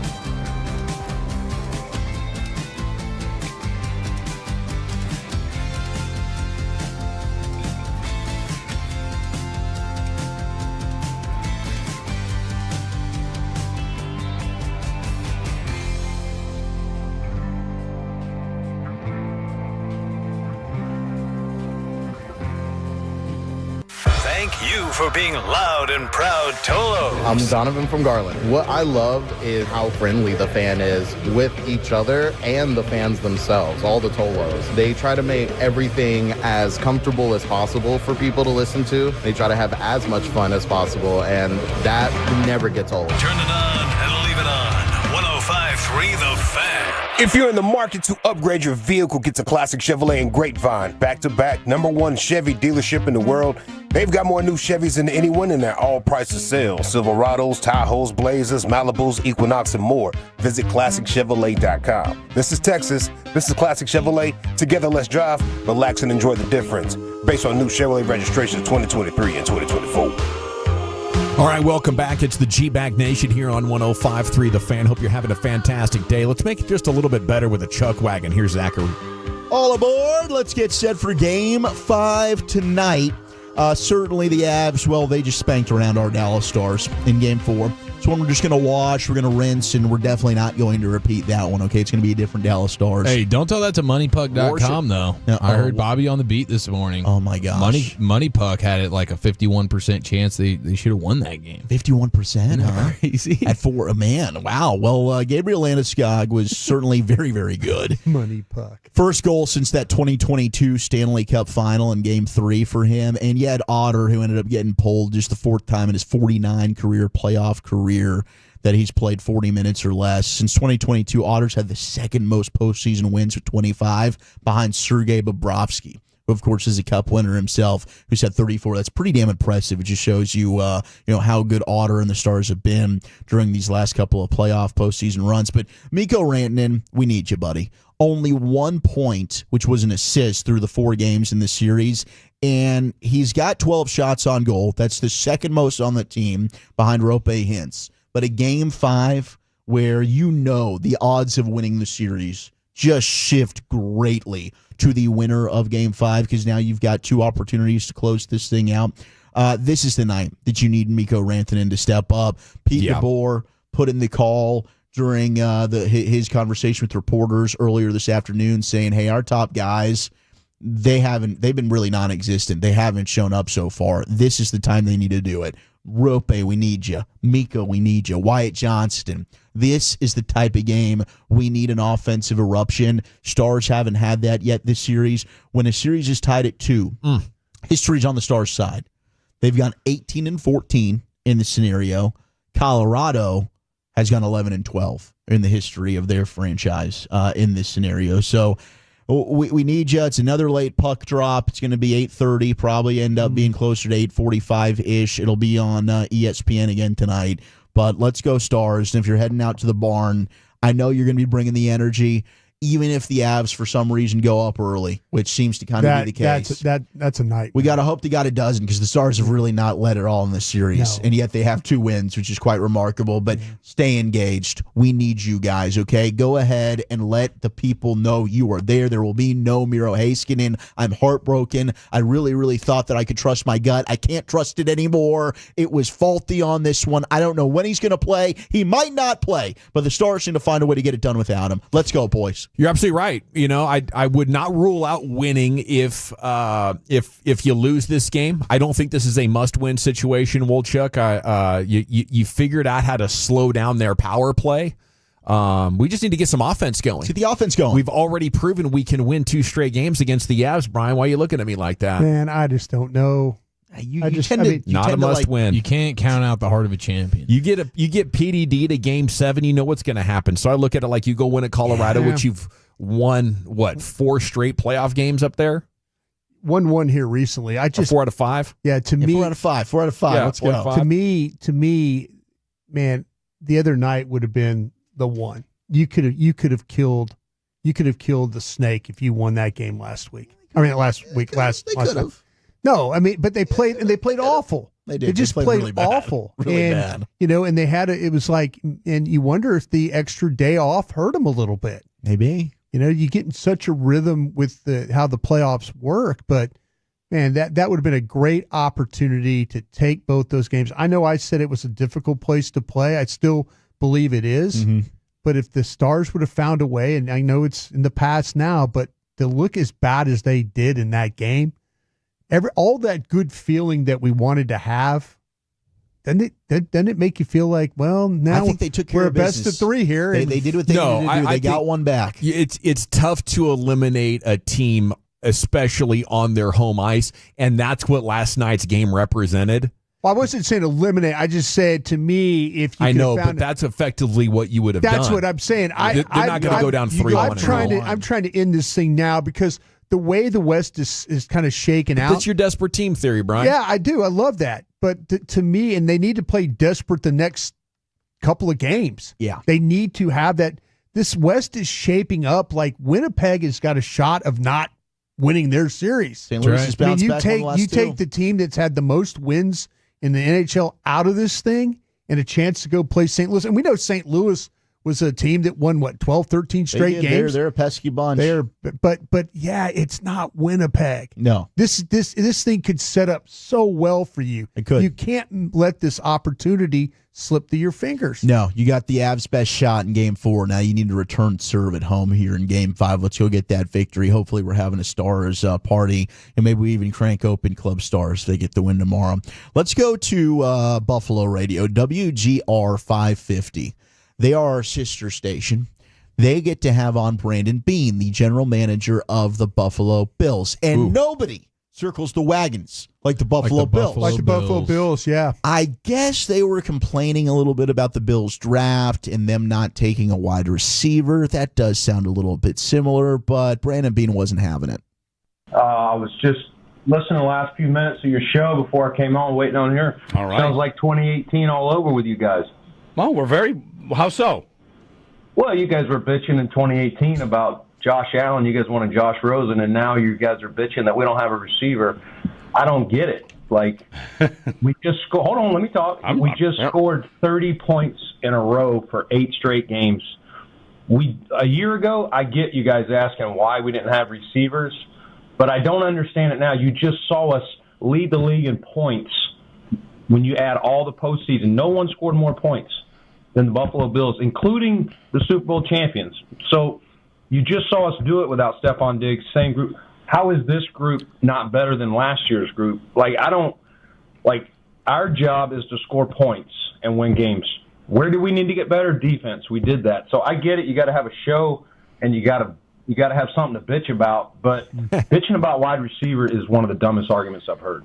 He wasn't having it. He wasn't having it. He brought the spice, baby. That is strong right there. I actually think they had a pretty damn good draft, and they did go defensive heavy. There's no question about that. I mean, they got some players we liked quite a bit. Maxwell Hairston, the Kentucky corner. They double dipped at corner. They took Dorian Strong, the Virginia Tech guy that we thought maybe Dallas would be interested Probably in. a good nickel there, yeah. What was the reply there by the guys? I would have. Is there an extended audio clip? No, I didn't hear that part. Man, that would be so awesome if they were listening to your criticisms and came on and started like retorting to you. Yeah, because it would open it up for debate. It would. It's like, okay, cool, gloves are off, right? Now we're gonna have a really perhaps tense 2 or 3 week interview series here before this thing totally breaks down. I don't think it's long-term sustainable, but when you get a moment like that, I think as a broadcaster, it's an amazing day. Yeah, you got to say, so you think you're fixed by signing Joshua Palmer, Brandon? Yeah, I mean, that's fixing your wide receiver needs? So, the premise of it is we were right about Josh Allen, so you can't have any opinions about football again, right? In a sports radio world where opinions are, the content. That's the format. It's opinions about sports. So, I'll go ahead and, continue to do my job. I respect the job that you do. But, I mean, everything that happens in sport is up for opinions. Of course. Right? That's absolutely. Sounds what like we're he's doing gone here. soft on us. I could be wrong about the next 100 players that you take, Brandon Bean, and I'm going to have a fire-ass take on number 101. That's what you got to do. Okay. You got to have the fire-ass takes, man. Keon Coleman, Khalil Shakir, Curtis Samuel. Yeah. Josh Palmer. I guess that's going to get it done. It is pretty cool how they're scoring so many damn points without good receivers. Yeah, it's amazing. That's the Josh Allen effect right there. Wrapping up the Chuck Wagon, Commanders have agreed to a nearly $4 billion deal to build at that RFK Stadium site. They might get themselves a Super Bowl out of this whole thing. That'd be kind of fun. Super Bowl in D.C. Did you say $4 billion? $4 billion. Yeah. That is out of this world. Unbelievable. Some of the renderings look pretty gorgeous. I think it's a little bit more expensive building those stadiums in the East Coast. Maybe. Yeah, I mean, I could think be right. Didn't the the Vikings have a really impressive new stadium, and I think that was like $2 billion. Yeah. So I mean, this is probably going to be as state of the art as anything you've ever seen. Yeah, look what happened to that stadium in New York. The cost for that, and stuff like that. Yeah, that MetLife was a pretty penny. And then we're going to have the new schedule release. We're looking forward to that. That's going to be coming up here Wednesday, May 14th. We'll get to look over and go through the win-loss. We did pretty well last year. We went 9-8. 9-8. They ended up sucking way worse than that. Oh, no, we suck again. Yeah. We'll see what we do this year. Yeah, the Titans have a new stadium coming in 2027, $2.1 billion. The Bills' new one in 2026, $2.1 billion. Yeah. And this one's going to be nearly $4 billion. Wow, I can't imagine. I guess the real estate's going to be worth a lot more. Maybe that. Maybe that RFK site may be. Union jobs and stuff like that, maybe. Yeah, it sounds like those contracts are maybe a little inflated. Inflated a little bit. Yeah. There's a part of the taxpayers' expense. There's a part of us still hope all the money they spend and it still ends up urinating on their customers. Are you kidding me? Absolutely. I hope it's sewage infested. Full FedEx Field. That's a lock. Okay, how'd the Cowboys do? Are they going to go bring back a former star receiver? Plus, we'll look at stars and abs a little bit more for you tonight as that face-off approach is coming up next in the G-Bag Nation. I want to chat about Window Nation, though. Now is the perfect time to level up the look and feel of your home, and Window Nation has an amazing way to do it.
D&M Leasing Studios, you're rolling with the G-Bag Nation on 105.3 The Fan. It's hour 4 of the G-Bag Nation here on 105.3 The Fan. Welcome into the show. The Expressway's coming up in 20. G-Bag of the day at 5:30. LA Live at 5:40. Every day at this time, we take a look at the breaking news stories of the day. Let's take a look. The Warriors are expecting Jimmy Butler to return tonight against the Rockets in Game 4. Participated in a light walkthrough with the team shoot-around. Listed as questionable with a pelvic and a deep gluteal muscle contusion injury. He's doing everything he can to return. I don't know if the Warriors can pull this off even with him. Houston is quite a tough matchup for them, but at least they're getting Butler back tonight. Gives him a shot. Steph was otherworldly the other night. Yeah. I mean, he was scoring or assisting on over half of their points, and he was just in assassin mode. Yeah. Calling for the ball. Give it to me, give it to me, give it to me. Going dancing on dudes. So good. It was great. He is perhaps still the most entertaining player to watch because of his ability to get red hot. Totally. And what he does, he increases the entertainment value as he gets more scorching. Mm-hmm. And once he's up there, then it's so audacious that, I mean, it's just, you know you're watching basketball history. Now, speaking of basketball history, we may have seen the last of Damian Lillard as a star-level player, as the 35-year-old last night had one of those non-contact Achilles. Kind of remind me of Dre Greenlaw, actually. But torn Achilles has been confirmed. So the 2025-2026 season is obviously very much in jeopardy. Okay, to what extent is the Dallas Stars run in jeopardy here at 877-881-1053? Sports fans, we want to hear from you here in the G-Bag Nation. Leave your name and city you're texting from. Pete DeBoer reminding his team after this game that, hey, it's a 7-game series, just as Jared Bednar did to the Avs. But, I mean, we need to see them play a stretch where they're in control of a single game to believe they could control the series. The best thing we have right now is that, in that period, it looked like they were more in control, or they got more shots on goal in that period, but man, either way, if you could figure out a way to win this game, your chances of winning the series go absolutely through the roof. So I don't want to, totally dismiss the idea that you still the entire series. That would be incredible to pull that off. You have Ottinger. You have a number of guys who can figure out a way to get goals. I just think the probabilities of that happening 2 more times seem low. And objectively at this point, guys, I mean, I don't want to pick a fight with the Stars fans at all. Objectively, you were lucky to be up 2-1, and now you're in a dogfight, and Miro's not coming back tonight. I feel like the clear choice would be to say, oh, yes, the Avs have been the better team in this series. They were unlucky to go down 2-1. That was a huge wake-up call, and you got actually the best version of the Avs on Saturday, and you're about to get more of that here tonight. I think you definitely got the best version of the Avs on Saturday. They were in must-win mode because of everything you talked about previously, Brian. Like, you can't go down 3-1. Can't go down 3-1. If you do, it's basically church. Good. Yeah, 100%. Against a team like Dallas. Yeah. I mean, I know the Stars did go on that run where they lost, 8 straight getting into the playoffs, but before that, they really hadn't lost 3 in a row under Pete DeBoer. So the likelihood of coming back from 3-1 down against the Stars is not very high. The Stars just did not get their offense going at all. They were just dominated in neutral ice, and they were playing on their heels. They've got to get back to what they did so well, really from the third period on in Game 2. And that is, as we talked with Eddie Olczyk, your offense is the best defense. Yeah. You've got to find a way to maintain puck possession, get the forecheck going, have your defenders chip in there, get offensive, make sure they're keeping the pucks in the zone, try and hold Colorado in there. And then Otter also needs to get back to being sensational, which for the most part he was in the first 3 games. So, hey, they do need their top guys to produce. I like what Pete did, challenging guys like Mikko, Wyatt. Hey, we need you here, Rope. Like, you are our best guys for a reason. It's time for you to get going here. They need the offense to find a way to generate some goals. Can they finally do that back at home, where they've been really, really good for them the majority of the season at the AAC? Yeah, you just can't randomly flip pucks into the zone and then not go and get them. You can't let them, it just seemed like to me that every time that, that's why the fourth line has been so good for the Stars, is their ability to forecheck. They get down there, they get into, they battle on the boards in the back, and then, it kind of opens up some things up front. Mm-hmm. And they just randomly, and, for some reason have been, especially in game 4, just, taking the puck, flipping it down there and not making anything happen in the Colorado end. So, yeah, you got to create more opportunities, and, and the puck possession has always been huge. But, man, I mean, if you're just going to allow, Colorado to do what they do, and they're going to punish you. They have speed, they have skill, and they have goaltending that at times has been very, very good. And that's a bad combination. And I was really hopeful that Dallas could have played better. Did I expect them to win? No. Did I expect them to lose as badly as they did? No, not They either. got whipped. I mean, 4-0 doesn't tell the story. And and that to me is shorthanded goal. Yeah, you have got to find ways when you can put a team away. And again, that would have been one. If you win that game, you're now in a situation where you put them away tonight on home ice. But you've made this a best of 3, and Colorado has won. You've won one on their ice, and they've won one on your ice. So we'll see how this thing plays out. I picked Colorado in 6.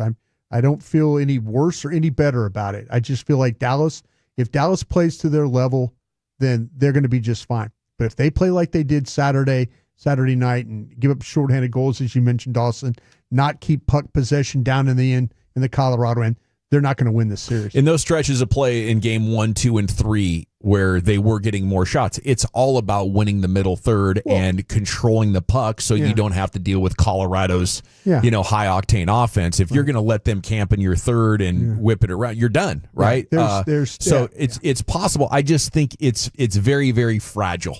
The amount of passes that they can make in a row. So much of it has to come from that back line who has the vision and the passing accuracy and the puck control to play under pressure. Right now we're waiting for the Stars forwards to show up here, and we're wondering why they can't get more quality shots on net.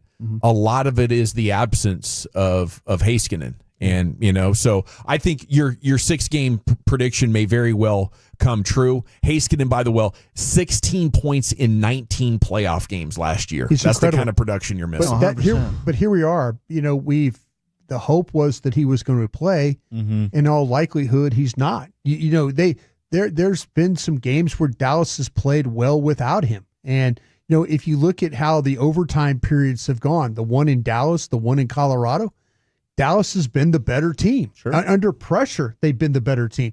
That's the team that needs to show up. The teams that have played in overtime. The win here down the road from us, the win in Colorado. There were more shots, better defense. They were killing penalties. They were more in sync of how their defense, their structure needed to be. There weren't guys wide open. Their structure in those overtime wins was so much better. And they were a better team because they got shots and took advantage of that. But they've got to play at that level. That's the level you have to play at to beat Colorado. Yeah, 561 made a good point. Cut the bad penalties out. Like Mason Marchman's been guilty of several of those in this series. They got to stay out of the penalty box. They're putting themselves in a bad spot. They're going to call every time your stick gets near someone's skates. They're going to call that. The damn tripping calls. The tripping calls. Those are the ones where you're loose with the stick. You're loose with your technique. You're tired.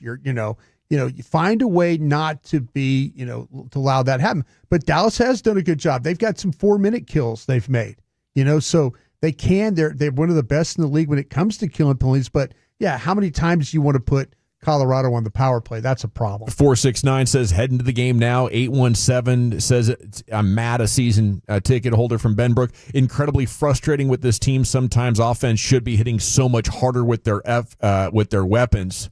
It should be. The offense has been very disappointing. Yeah, I think the offense has, and I think a lot of these defenders are maybe just a little outmatched. Well, the guys that always seem to take the brunt of our disgust is Ben and Sagan, and they've been actually the two guys that have played pretty well for you, though. You know what I'm saying? They're the guys that are like, oh God, he looks slow. He's not doing this. He's not doing. Oh, Sagan looks like this. Those are the guys that actually look like, they are playing with some desperation because they know this might be their best chance to get a cup. Shouldn't be the case. Yeah. You need Rantanen and you need Wyatt Johnson if we're going to talk about him like he's the next superstar that's coming through. It's like, all right, let's go make a name for yourself. And McKinnon guy over there is giving you a pretty good look of, what it takes to be considered amongst the best. And I'd love to see it. It'd be right on time right about now. Okay, how'd the Cowboys do BPA versus needs during the draft, Brian? I personally, people will argue, well, they needed a right guard. They needed, this. They needed, Yeah, you could make. They had a lot of needs, some more pressing than others. I think, though, the way that they're board, I think that they set their board because they could have very easily, when the thing pivoted away, when they lost the opportunity to get McMillan, they very easily could have said, okay, got to have a wide receiver. Let's just draft Golden. Let's draft Burton. Let's draft Ibuka. But we talked about this. They obviously had guys between where, say, McMillan was and whoever their last receiver was in the first round. They had players and they drafted their board. It just happened like, okay, we really do like Booker. Boom, plug him in at right guard. There's things that they did. I think they did a great job of drafting their board. I think they set their board up in a way, and when it was their turn to pick, I think they were totally comfortable with the players that were there. It's going to be really interesting to see how good McMillan is and how much, maybe that fate, took away your opportunity as much as it gave it to you with CeeDee Lamb. So, but they didn't get a wide receiver at all, really. Was it because they had an eye on Amari Cooper? The report today from Nick Harris, there is building team interest in bringing Amari Cooper back for a reunion. Yeah, I think some of these receivers kind of went before they had an opportunity. I think you're getting back to, okay, and maybe it happened too with some of the running backs. I think they were absolutely sitting on Judkins at 44. Yeah. And then he went, and then they had to pivot from that. So there were a couple of times they had to pivot, but to your wide receiver question, I just don't think that they had guys in position. I know there were a lot of wide receivers that we liked. Maybe they didn't like those guys as much as we did, or were talking about them or wanting to bring those guys. Maybe the whole thing with Golden wasn't as strong. Maybe it was that they liked, Ibuka better or liked Burton better and stuff better than Golden. We'll see how it goes. Well, Chuck, anything to add to that? No, I mean, I've just seen, like, talking with Nick, that Jaden Blue, some offensive staff members had him as the third best running back in the draft. Yeah. They loved him. Yeah. And Judkins, I agree. That's why I was pushing him so hard on Friday. I believe they had a first-round grade on Quinshon Judkins. I think he would have probably been the pick. But he would have, I believe. When he goes off the board, to the Cleveland Browns, then it's like, all right, who's next up? And it's Donovan Ezerike. And, it's one of those things where every single year your needs, they're not always the same. And you make a pick now, and maybe that ended up being a need for you next year. But now you filled it by taking Donovan Ezerike, right? Like Sam Williams was going to be a free agent. You just lost DeMarcus Lawrence. He just left, right? You've lost Dorrance Armstrong's another guy last year. So you can't ever, drafting line of scrimmage to me, always a smart bet. And they hit that pretty heavily this draft. Yeah. I was happy to see it. I'm so glad they didn't reach for a running back in round 2 because they thought the need was so great. And you pass on an edge rusher, like that would be crazy. Yeah. If the better player, especially at the more premium position, is there, you go there. Same with the corner in the third round. Like, you don't have to reach for a running back there when you have a corner that they may have had a first-round grade on, second-round grade on. That's a premium position. It could really end up being an amazing draft with 3 good starters with your first 3 picks. And we look very much forward to tracking that. Ride with us all spring through the summer and all the way to camp as the rookie mini camp, the OTAs, and we'll be out there getting an eye on these guys as quickly as we can. Now, Cowboys aren't done yet. As Jerry teased before the draft, other things are cooking. The Amari Cooper rumor is out there. Do you want to see that happen? Is this undrafted free agent who came to Austin to try to improve his draft stock still a possibility? We'll hit that for you as well coming up, then get the G-Bag of the day next in the nation. I want to chat Frankels with you, though, because, hey,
Uber Eats has low V products? I gotta remember that. Well, you know, they say in order to remember something, you have to forget something else. Okay, now that is a very cute haircut. That's like a little shag. I've never seen it before. Well, I mean, of course you have. It's the Rachel. Oh, is that your name? No, I mean like your name. No, I'm Jen. My name's Jen. Right, but I just mean like this is your haircut. But that's hair on your head. I'm not saying this is your hair. Okay.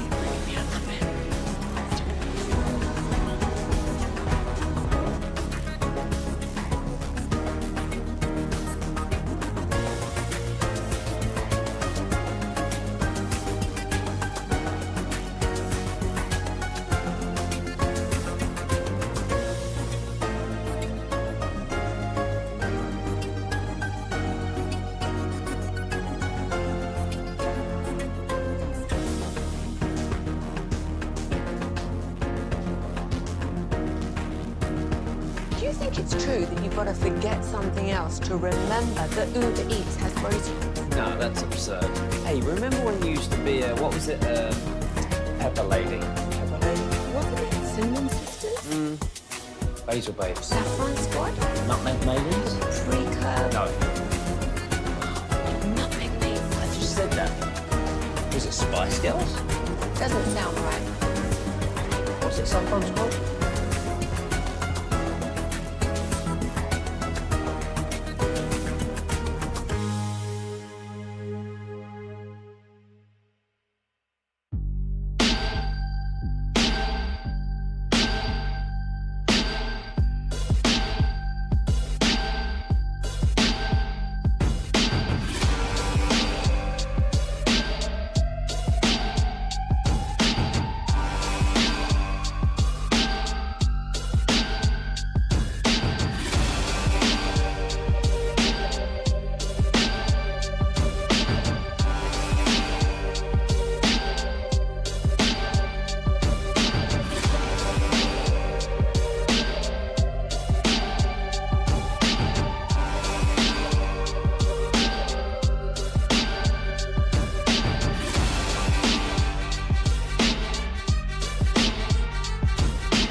Yeah, buddy, welcome back. It's the G-Bag Nation here on The Fan. The G-Bag of the day coming up in just over 6 minutes. Segments brought to you by Cars for Kids. Donate today, carsforkids.org. It's brought to you by the On-Time Experts.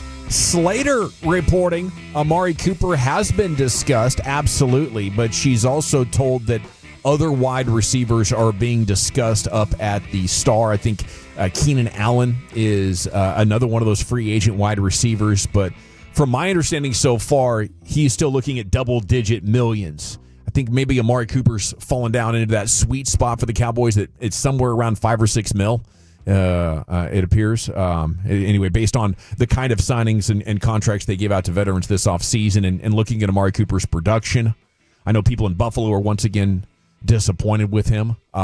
So I don't know. I think Amari Cooper would be an upgrade, but I hope it's somebody better than Amari. And I think Keenan Allen's the only player out there. They could be working in, maybe even a trade situation after the draft. Some people are probably looking at their team and they're thinking, well, maybe Dallas has always shown a willingness to give up picks for receivers. So maybe this is, or give up picks for players though too. You talk about the quarterback and then also the wide receiver. So I would, if I had a wide receiver that I was interested in, I know Zach, we were talking about Tampa's room looks pretty. Yeah, sure do. I mean, Jalen McMillan was a dude from Washington that I absolutely loved. I don't know if they'd part with him, but I'd certainly give them a ring. Green Bay's room's pretty crowded. Yeah. I mean, it depends on grade. I wonder what they had on some of these guys and how the grades looked. They clearly like to base it off of that. So there are some other teams. I mean, with Tampa Bay having drafted Emeka Egbuka, signing Tez Johnson, right? Maybe they do feel open to parting with a guy. So yeah, I think I don't think this is closed just by Amari Cooper. I think Amari Cooper's the first one that we've kind of heard about here. It would be, I think Amari Cooper's a different kind of guy, and maybe he's, willing to forgive the Cowboys for trading him over the COVID thing. But, I would also imagine that it's possible that Amari Cooper would not want to come back here. He'd be like, screw that. Yeah. I don't know. Maybe he liked being in Dallas so much. Okay. Yes. He and Zach's right. He had a huge problem with Mike McCarthy. Yeah. So that's kind of where all that stems from. And now that Mike's no longer in the building, maybe that's. So the jab thing wasn't a Jerry deal; it was a Mike deal. Yeah, I think there's a lot going on with Amari. There was a lot, and the practice stuff I think really ticked Mike off. Yeah, that's the thing that bothered him the most, I believe. All right, so there were several prank victims during the draft. Very unfortunate. One of them was Shador Sanders. Another one was Isaiah Bond. He might have had a worse draft experience. Well, as a matter of fact, I would guarantee, considering things that are playing out in his personal life. But I thought that was interesting that he was totally undrafted, considering other guys were drafted. Maybe there was the recency and the severity of the accusations. Again, he has said, it's 100% false. And I don't know, was this a situation like Lyle Collins where maybe the agent said, listen, if he's not going to be drafted where he should be drafted, just nobody take him, and we'll address this in free agency after we get everything cleared up. But I would be interested in Isaiah Bond. What do you guys know about his story right now? He's dealing with a lot of legal stuff off the field. Yeah. And honestly, his play did not get better. It was one of those things Brian, we were talking about it, like every receiver we would watch, Isaiah Bond would just go down and down and down. Like the film wasn't awesome. He continues to find himself in trouble. Trouble seems to find him. I don't know, one or the other, but I think it's also very telling now. It's Monday afternoon. I think if he had a high market, somebody would have signed him already as an undrafted rookie free agent. So I hope for Isaiah Bond, he's able to continue his football career. So you think nobody wants him? It's not a deal where he's like, no, I'm not signing for $10,000. I think teams clearly have him off their board. Wow. Yeah. So do they believe that maybe there's something to these accusations and they're just going to... I think there's more than the acquisitions there. I really do. I think there's a lot more there. Wow. That's tough. Well, best of luck to him. How about what do we have with Josh Young here? Ranger third baseman lacerated finger in yesterday's game, but I guess he's still in the lineup. He's playing third. Not a bad laceration. I guess, that's good. It was another one of those weird, fluky, here we go again with Josh Young. We got a broken bat situation, and I was waiting for him to be out for a while, but glad to see he's not. All righty. Well, Rangers baseball is coming up here in an hour. You'll have the pregame as the host the A's of California tonight. It is time to go into the Pimp Cup where Lucius Alexander has a Monday edition. Your G-Bag of the Day. Check. Yeah. All right. Hello, Lucius. What's up, bro? How you feeling, man? How's everybody feeling? Awesome. Good. But you? Doing fantastic, brother. Doing fantastic. All right, when we last left off, our winner and champ of G-Bag of the Day is Walt the Barber. You might be familiar with him. Yeah. He's been coming around events, I think, for 13 years. Yeah. He's out here, man. Now he's got his own thing going. Yeah, he's got his podcast studio with the barber chair in there, so you can get faded up and drop some hot takes about your team at the same time. Walt the Barber went viral for asking Paige Beckers this question at the Dallas Wings presser. You're probably the hottest thing in Dallas right now. I mean, I would say the weather's probably hotter than me. Different in Connecticut and Minnesota, so I'm excited for that. You're probably the hottest thing going in Dallas right now. Yeah. Apparently, he's doing a one-on-one interview with Paige today. Oh, good for him. Yeah, Walt. That's awesome, cannot wait. dude. He's going to tag TMZ Sports and everybody in there. ABC News is going to get tagged in it. 60 Minutes is getting tagged in it. Shout out to Walt, baby. It was a brilliant play. Like in Gotta the first interview, you get that, you break the ice, first impression, and now hopefully she's here for a very long time, and he's going to be right there getting all the scoops. Yeah, I seen him after practice the other day. Was it today or yesterday? I don't know when it was, but I seen him after practice. Shout out to you, brother. Nice. All right, right here, another one. Let's go to the third round coverage of the draft here on the Fan, I guess it was. Or were you guys online only? The third round. It was both. A little bit of both? Constantly streaming on the Fan side. Both. Okay. I think this is rich because my man said the 69th pick and then said taint. He did. Yeah, he did. A Freudian slip. Come on, bro.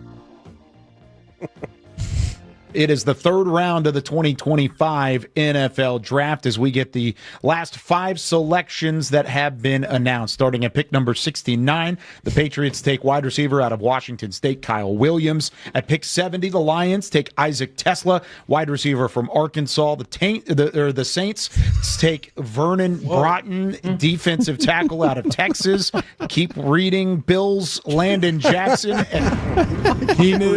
You could see his face. He wanted to smirk. I know you guys were all making faces. Shout out to Kyle. What would that logo look like if you had the New Orleans Taints? Let's get Chat GPT to make one. Yeah, we should. Of course, it'd be all sweaty if it was down there in New Orleans. Yeah, dude. Swamp Ass is real. Man. You talk about logos, man. Every time the Browns picked up a kid, their little logo, their bone, it's like balls, bro. Yes. The kid is getting teabagged. What's going on, bro? Yes. I mean, if you're getting picked up by the Browns, you basically are. But that bone kept bouncing. Yeah, I was like, dude, wow. Get this off my screen. Dropping the hammer. Just some little hairs on it, little squiggly hairs. Yeah, it's all vein. Crazy. Let's see what else we got for you boys. You seen it, bro? Just go Google that joint. Rocky Mountain noise. And they kept moving, dog. Yeah. I was trying not to pay attention to the draft. Balls was bouncing. Wow. I was like, whoa, who created this? Crop out, cameraman. All right, let's go to WFAN in New York. This is call our sister station, right? Are we still related? I think we're still brother and sister. There's been a lot of changes in different marriages and divorces and everything. I don't know where we at as family right now. Good call. Boomer and Gio. Gio was crashing out over the Giants taking Jackson Dart. Well, I'll just let you hear it. Hey, good morning, guys. Gio, I got a bone to pick with you this morning, Gio. Yeah. Is everything okay this morning? Because you've done nothing but rip the Giants since 6 o'clock this morning. Okay. How many Ole Miss games have you actually watched all year? Damn. Okay. I've sat there and watched how many. No. If the Giants like a quarterback, you go out and get him, Gio. Oh. Okay, Mike. Hey, listen to me. Hold on for a second. Hold on a second. Yeah. For God's sakes, I'll talk to you. And by the way, I said this for dummies like you earlier, that I hated the Vikings pick of J.J. McCarthy. I said he stinks and I hated it. So that has nothing to do with it being a Vikings fan or not. And how many Ole Miss games did John Gruden watch of Jackson Dart? And I'll tell you right now, he thinks he stinks. How many times have you watched him play? How many times have you watched him play, Mike? More than you. How many times have you watched him? Seriously. You're a Giants fan, so you're going to suck off every one of their picks. You're from Ole Miss like Eli. You're probably one of those sickos who sat there and defended Daniel Jones for 6 freaking years. Yes! Yes! Get over it! Crash out, bro. He's a pudgy Utah clapper. Nice. How many games at Ole Miss? I don't need to watch any games at Ole Miss. How many games at BYU did I watch Zach Wilson play? 0, and I knew he was going to suck. And he did. He did. NFL draft passion. Gio. How many games you watch Gio? Stop it. Stop. God, this is his snap count. He's a system quarterback in Lane Kiffin's offense. Well done. That's a great take. That was awesome. Jeez. He stood up out of his chair for that one. Yeah, man, I like that. He crashed on out, bro. What do you call him? A pudgy Utah clapper? Yeah. He's a pudgy Utah clapper. That's a scout's eye right there. That's some Alex. Wow. Some Utah bias coming in there. Zach Wilson bias. I don't know. Perhaps, yeah. Pudgy Utah Not a clapper. fan of the That's good. soaking. Man, shout out to L. Duncan on my television, bro. I mean, did they put like the that little 1940s little film over her face or something? Because it makes when you turn to her, it's like she's glowing. She glows. What's going on? It's the old classic movie. I don't know. What, you don't think Michael Wilbon's glowing right now? Different kind. Yeah. Lick your lips, Michael. All right, let's see here. Yesterday was a church day. I pray you got your blessing. Shout out to my Reverend Dr. Pastor Freddie Haynes. Luke. This pastor right here, he's preaching about overeating.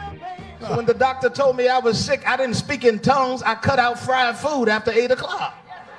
It wasn't the devil. It was Haagen-Dazs ice cream at 4 o'clock in the morning. Some of y'all binding the devil. Throw away your ice cream. The blood is going around the house. The blood right now. I plead, Shadapadadabaka. You throwing all of the stuff. It's not Satan.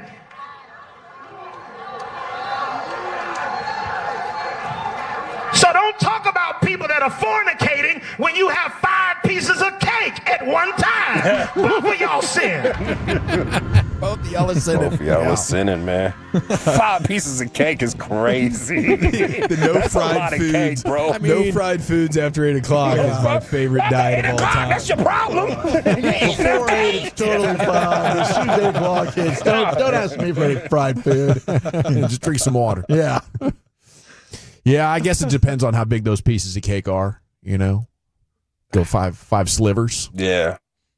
5 slivers. 5 slivers of cake. That's what you do. I'm just cut it real thin, but I'm going to eat 8 of them. Have you ever just sat down and ate it right out of the tin?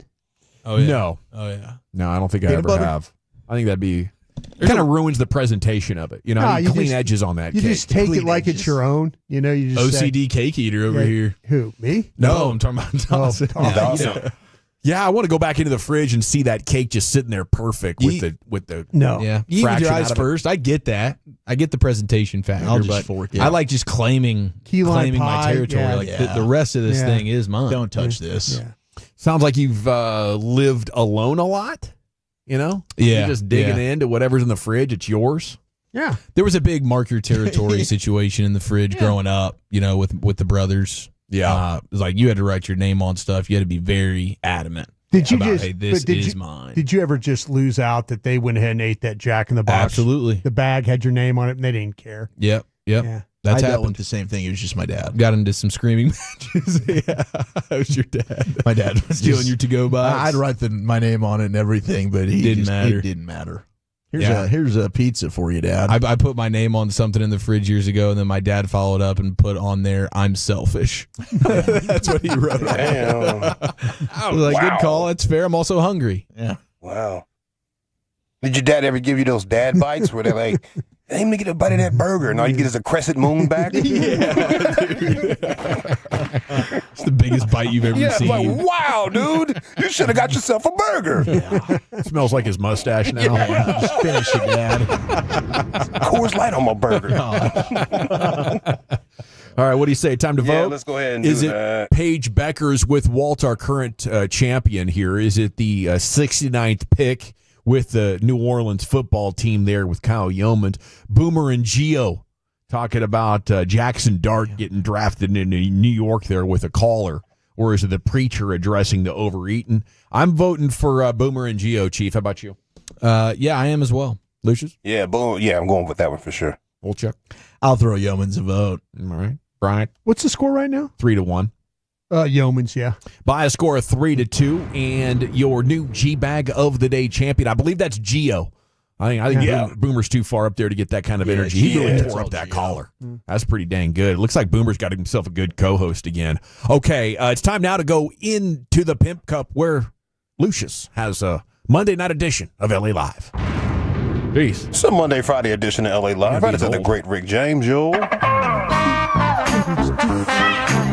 Well, all right, you squares. Time to smoke. Fire up this phone. It'll make you dance to some of everything. Everybody get high. Frank Sinkowitz, the 1942 Heisman Trophy winner from Georgia, died early today at his Athens home. He was 70 degrees. Sinkowitz is the first Georgia Bulldog ever. And a correction, Frank Sinkowitz, who died early today at his home in Athens, was 70 degrees. Wow. God, dog it, bro. Wow. Tough, man. Cut. Tough. That's going to be me real soon. I feel you, dog. This is LA Live for Monday, April 28th, 2025. It is a Monday, Friday here in LA Live. Welcome in, Tolos. Welcome in first-time listeners. Welcome in last-time listeners. See you later. And welcome in long-time listeners. Hope you had a restful weekend. Shout out to the now disbanded Dallas hip-hop group PPT for naming today. And LA Live is sponsored by Greystone Roofing and Construction. That is greystone-roofing.com. Monday, Friday vibes in LA Live is just where I go over some things I've seen this weekend. Starting with this. Have y'all seen that alleged leaked audio of Matt Barnes saying that Shaq was hungry for some info on Shannon Sharpe and was willing to pay for it? I've seen, reports of this, yes. Yeah. This is news. That's the rumor. Yeah, no, I've seen this. The rumor. Yeah, the internet is saying that it goes back last year when Shannon insinuated that Shaq is envious of the Joker. The big man thing, you know what I mean? Oh, okay. Yeah. I've heard that. Yeah, then Shaq made a long Instagram post telling Shannon to Google him. He's got 4 rings and 3 MVP finals, you know. The Google me. Yeah, the Google me. Anyway, Matt Barnes dropped this audio. He's in the audio, and I don't know how it came out, but he's in the audio. And just listen to this real quick. I was in a group chat the other day, or actually just yesterday, and Shaq said he's paying top dollar for any information on old boy. So, again, I don't know if you're on that kind of time or not, but Shaq is known to throw large sums of money around, so just want to put that out there. Staying quiet. Hey, he said, please keep it quiet. He said that Shannon did some back to him a while back, and he's been off him. So that's why he's doing this, but please keep his name quiet. Yeah, he says Shaq is known for throwing big sums of money around like people know this. You really think Shaq is out here trying to get dirt on folks or throwing money around about it? Shaq, you think Shaq doing that?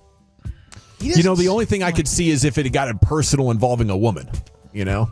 I think then who knows, right? Yeah. Anything could happen with a man. I think it might be some female involvement there. Yeah, like Shaq was also into this OnlyFans chick. Well, not this OnlyFans chick. I think Shaq was looking for him way before this even popped up. Got it. I think Shaq was probably rubbing his hands together like Birdman, like, ha, I'm going to get you. It happened. Talk about me like that. Put a private investigator on you. Yeah, I wonder if Shaq is really moving like that. I know he's locked in with the cops. Yeah. Yeah, he is. Who knows? Be a little disappointing. Yeah. But in matters of passion and romance, sometimes, weird things happen. Yeah. Uncle Shay Shay did confirm that him and Shaq do have some type of misunderstanding or beef or anything. Have you guys talked? We haven't. Shaq feels the way he feels, and he's perfectly fine to feel that way. I said what I said. I still think Shaq is a phenomenal basketball player, even though, he minimized my career. I'm fine. He minimized my career. I'm fine. They're not. Kevin Sharp was dang good. Yeah. Kidding me, one of the best tight ends ever. I mean, maybe Shaq's out here fighting crime, trying to save these girls from getting choked. This is Good Samaritan Maybe Shaq. he heard This some isn't stuff. petty, sensitive Shaq. This is petty Shaq. This is Good Samaritan Shaq. If Shaq is really doing this is the Shaq from Orlando. Yeah. This is the Shaq that Kobe was telling us about. Yeah, it's all coming full circle. If this is true. This is toothpaste in the sphincter. Yeah. Shaq. Yeah. Oof. Ooh, yeah. Or toothbrush. My bad. And what the hell is going on, Matt Barnes? What's happening here? I don't know. Why is Even Matt if it's Barnes- not true, something is happening right there because that is really Matt Barnes. That's not AI. Yeah. I mean, there's always something going on with Matt Barnes, though.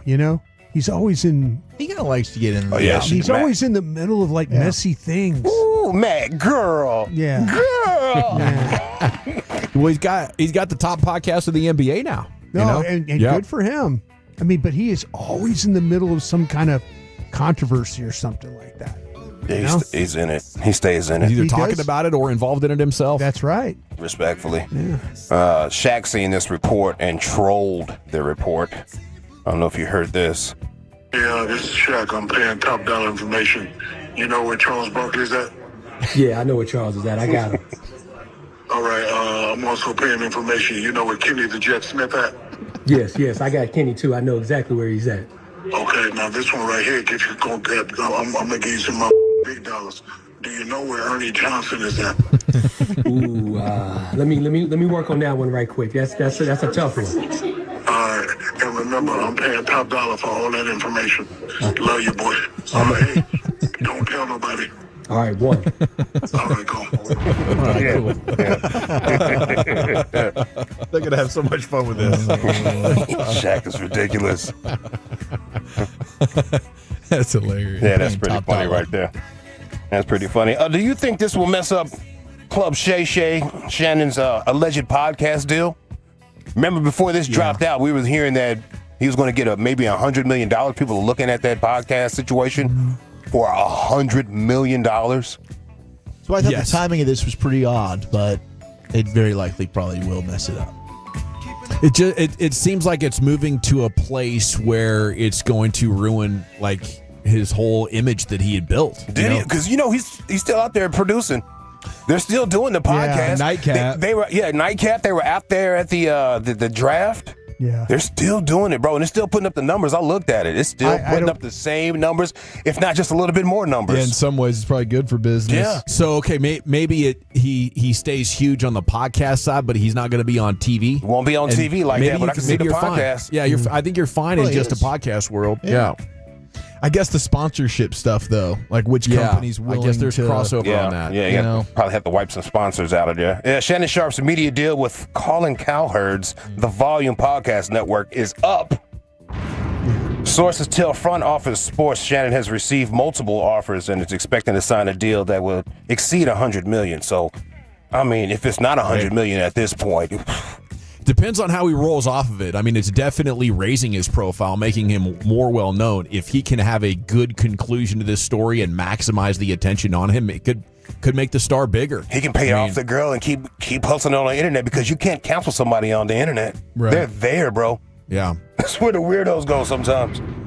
Shay Shay Network, not just Shannon Sharp's, currently includes Club Shay Shay, Nightcap, Club 520 Podcast, The Bubba Dub Show, our very own Bubba Dub, and Humble Baddies. Humble Baddies, which is an oxymoron. The Humble Baddies. Humble Baddies. Great name. Yeah. NHL ratings are down 22%. Anybody know why? No, why? The way the games, how late they are. Well, for us at least. Just overall, I mean, I think on the East Coast they've had some crazy start times for like Vegas and like 10 some other o'clock, thing. I 11 think maybe o'clock. that's something to do with it. I don't know, man. I'm just asking. Okay. I remember when the NBA ratings were down, it was a big thing to do. And when you seen all these big NBA greats coming out there and shooting their golden goose, you just don't see that with the hockey. No. You don't see the big people going out there and shooting their golden goose. In fact, you don't even hear the ratings being down like that. And we're not trying to fix the game. Yeah, all the series have actually been pretty good. You know, they've all been. I think it has to do with scheduling that they have. Just a lot of their games, the East Coast fans just can't stay up and go to work the next day when a game starts at 11:30 at night. You know, in New York or one of those cities. I think the Blackhawks are down like 78%, some crazy number like that, man. Dang. Yeah. Oh, that's wrong. Well, they did stink this year. Just want to put that out there. NHL ratings down. Are they shooting too many threes? Rockets and Warriors, Game 4 is tonight. Keep an eye on Jalen Green and Draymond.